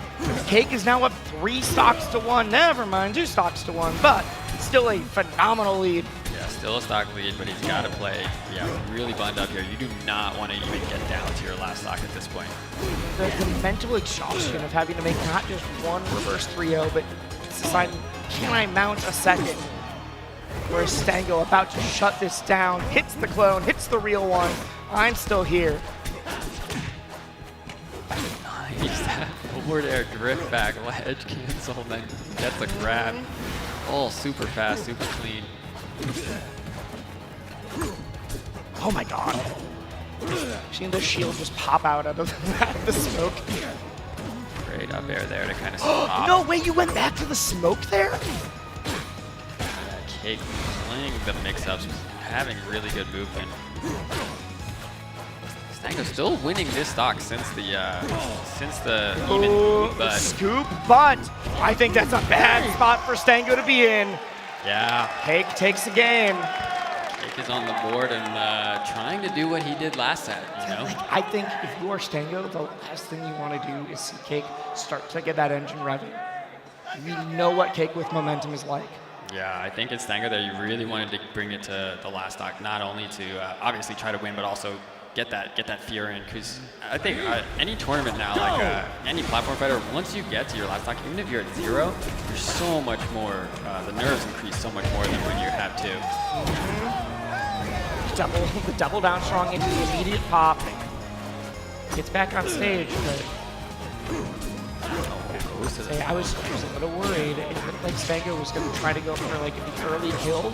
Against a lot of players, that's good, but against Cake, ooh, the pullback with the cloak. Nice. And Wow. Up there to challenge that. Really good call out. And that killed off the top. Oh my god. Basically killed off of that option there. It did kill off of that option there, and we've got the combust, which means if we're in the right spot, we can kill disgustingly early, or we can use it as a great recovery option. Yeah, Just teleports right into him. Again, yeah, like I mentioned, like using that up special is surprising. The regrab into the dash attack, into the down air off stage. We still have a combust, and we are going down to the last stock even without it. Dude, Cake, what are you on? This is another level right now. Yeah, just immaculately playing around the ledge in this game. Hey. Oh, barely misses that. I promise if you're Stango, you're just trying to stem the bleeding at this point. Even if you don't get this game, even if you go to a game 5, you prove to your, like, you just kind of got to prove to yourself that you can do it. Yeah, that forward strong would have done it if Cake hadn't snuck in with the dash attack. The shield drop into the nair. This is the Cake assault we know. This is the Cake assault we fear. Just operating on a complete other level these last 2 games. I mean, he uses the OS tag for a reason. The operating system is online. Just waits for the grab into the down air. We're going to a game 5. Cake assault with the 3 stock in losers finals. Something I don't think any of us expected after that game 1. 1, how evenly it was, and 2, Stango taking it. Dude, if Cake gets 2 reverse 3s in a row, especially off the back of a 3 stock. Yeah, so this is, yeah. Remember, just like 5 minutes ago, 10 minutes ago, we saw the reverse 3 where he pulled out B-Bats' own fleet, B-Bats' own character, and said, no, I can do this better. Now we're back to the force burn, and we're doing it again. Yeah, I know. Each game is a reset, right? So you can't get like too hung up on your own momentum. It starts out 3 stocks, 0-0 again. But yeah, Stango's going to have to find something. Really wants to take the first stock this game because that's going to set the tone. Especially after a 3 stock in game 4. All the smoke on the stage already. Okay, Casal is trying to smother and we're trying to choke him out. Get the clone pop, trying to force an edge guard. Hey, Stango, you get the grab. This is what we like to see. Use the regrab into the meatball. Have the boulder. Ooh, bold decision. Oh, into the second one. Almost gets the offstage down air. Wouldn't have been the spike hitbox, but it does send out nonetheless. Nair into the down strong. Almost finds that off the top. I know another up air kill would have been crazy. Not gonna do it. Oh, the wave land onto that jewel stroke flat. The extra flat. Just goes right for it again. Like I mentioned, he has to get to the wall. The up special does not have much horizontal recovery there, so King Assault with Combust is kind of like, it seems like he's a completely busted character if he can get locked in on off stage while he has Combust on deck. All right. Oh, the whiff parry. Oh, that is farther than I expected too. And the more this happens, the more it just feels like King Assault. It feels like we are seeing him come online and prove what he's made of. Prove why he's been the best in the world at this series for 10 years in a row. Oh my gosh. It has been a decade of Cake Assault dominance, but even if he wins, he's still got to fight Club. Yeah, he still has enormous demon weight. Right now, he's got to finish off this elephant because this elephant is a force to be reckoned with, even this far down. Cake's been the GOAT of Rivals 1. Cake is saying no. I am now the GOAT of Rivals 2. I'm going on to fight Club. This is exactly what folks were expecting, but just not in the way where they were expecting it. The #1 seed has fallen, but incredible job. Huge results for Stango. Still getting 3rd at the largest tournament in the world. The largest tournament Rivals has ever had is a phenomenal result. You have a lot to be proud of. We love seeing the friends hug it out. Yes, such a huge last 2 sets by Cake Assault. Give it up for Stango, everybody! Give it up for Stango!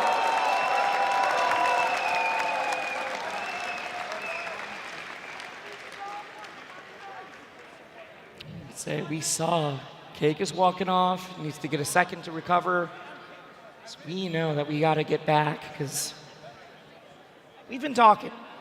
Rivals is kind of, I think there's a large part of Rivals because of the way that Cake came up, literally from when he was 14 all the way till now, that some of the story of Rivals is just tied into the story of Cake Assault. His growth as a person, his growth as a player.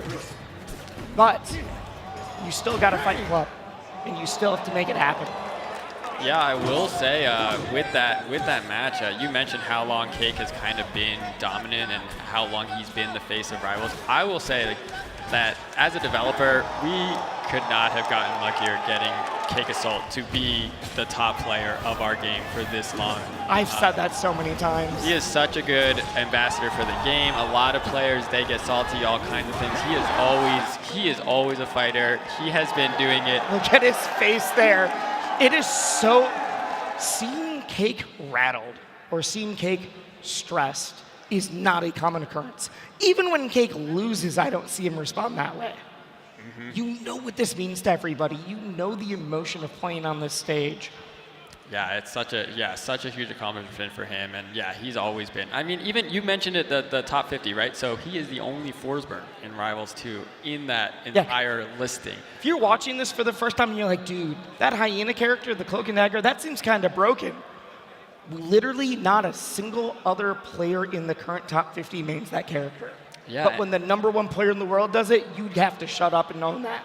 Exactly, and in Rivals 1, it was the same way. There were other Forsbergs and other people tried him, but he was always head and shoulders above, doing it with a character, doing it with techniques that are honestly like, kind of to me, like the way Cake plays is kind of like the core of how Rivals meta looks. And he's aggressive, he's fast, he's flashy, he can be consistent, he can have, even in Rivals 2, we're seeing his dominance here on the ledge.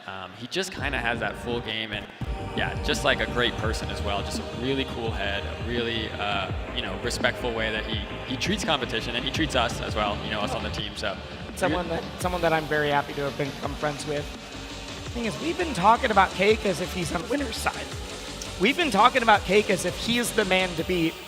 He's the man with something to prove right now. He's got his work cut out for him, because there's another player who I also hyped up because he is also very, like I said, as a developer, very nice. Plup is super genuine guy. So the fact that these two people are playing, this is one of those, like, I'm holding up the sign that says I just want both teams to have fun. Yeah, all right, Elmo. Yep. Pick a side. Oh, I already picked my side. At the very beginning of this bracket, you were the one who said that you were voting for Plup, and I was the one who said I wanted it to go to Cake. Yeah, we did actually pick them to Are We Geniuses? Yes. Cool. Yeah. Just checking. And therefore, I mean, I don't know. I picked Plup, but I'm kind of with you now. I will be cheering for both because, like, I'm not upset with whoever wins, but we gave them the biggest stage in the world, and they're about to put on a show. Oh, for sure. And here we go. Grand Finals, Rivals of Aether 2, EVO 2026. A lot of hard work by all these players, all the people in the community. The awesome team here at EVO is all culminating here Saturday night for this Grand Finals. This set, maybe 2 sets, we will see. But these players are locked, loaded, and ready to give us a show. I'm just thinking of from when I started playing this game, and I didn't even start at the very beginning, but seeing where we've come from and seeing where we are now. We're on the EVO stage. Most of the people in this crowd never thought we'd even get here. I saw the reactions to when this was announced to be on the main lineup. I saw everyone pop off and said, all right, if we're only given one shot, we're going to be there. We're going to make this the biggest tournament in the world. And the players are making the best of every opportunity because, yeah, both of them have been playing out of their minds in this top 8, but now only one of them can be crowned the first ever Rivals of Aether 2 EVO champion. Cake has won every single event we've thrown at it. Doesn't win them all, but he comes back and wins the next year. He's won Heatwave, he's won Genesis, he's won every single event you can throw at him. The only one he has never gotten is Evo. Plup has the Evo, but that was the extended lineup. It was the real deal, but this feels just a little bit bigger, doesn't it? Yeah, this feels a lot different, and it's still, different matchup in Grands, but it does really feel like this is the matchup that, you know, we were headed for. We were barreling towards it, especially the way Loser's Cake was playing. Starting off, a great way to start our game one. They have both managed to close the stock pretty early and kept the damage very close. Plup with an ever so slight damage lead, but you know, that can evaporate in a very quick combo. Back air by the belly flop. So scary. That back air, because you got to be holding out to kind of not let the two hits link, but then you're not going to get your DI right? So you have to kind of time it perfectly to DI the first hit out and DI the next hit in if you do end up getting clipped. Hey, Plup. 2-1. We have absolutely seen what Cake can do that. The dreams for this to go to a game 10 Grands. I would love for this to be a game 10 Grands. Oh, I would go crazy.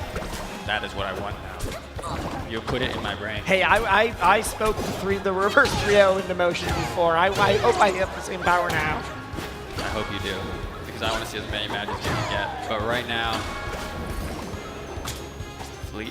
Cake has this edge guard.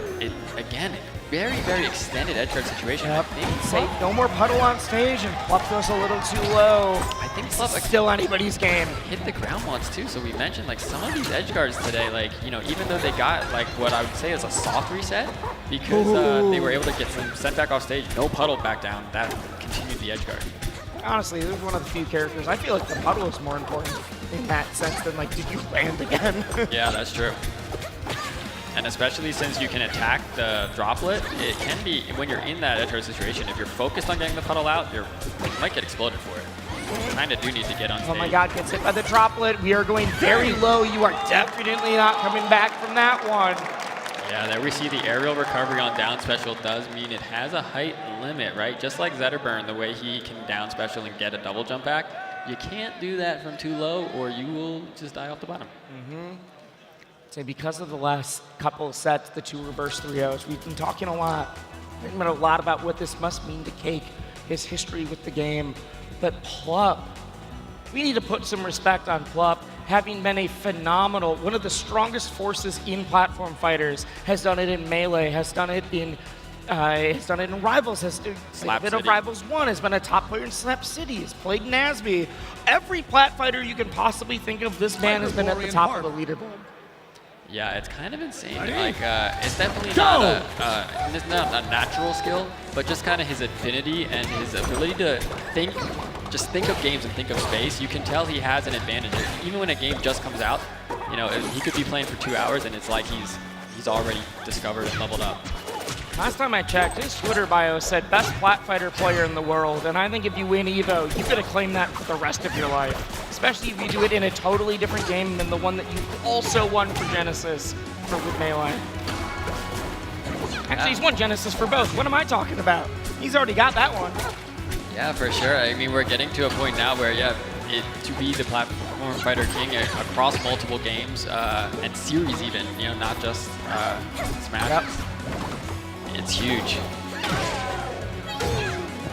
Ooh, off the top, yes, the wind chime. The wind chime KO. Usually you use that wind chime to confirm the kill, but you know what? Sometimes it's nice to have it pop off the top. Yeah, this is an interesting stage choice by... I kinda like it. It's gonna make the edge guarding a little bit more threatening because the wall isn't as close. The low ceiling, even though Orcane can kill off the top. Yeah, we just saw with the down shot how early it can be. Like, normally if I'm a floaty and I'm going against a character that has Orcane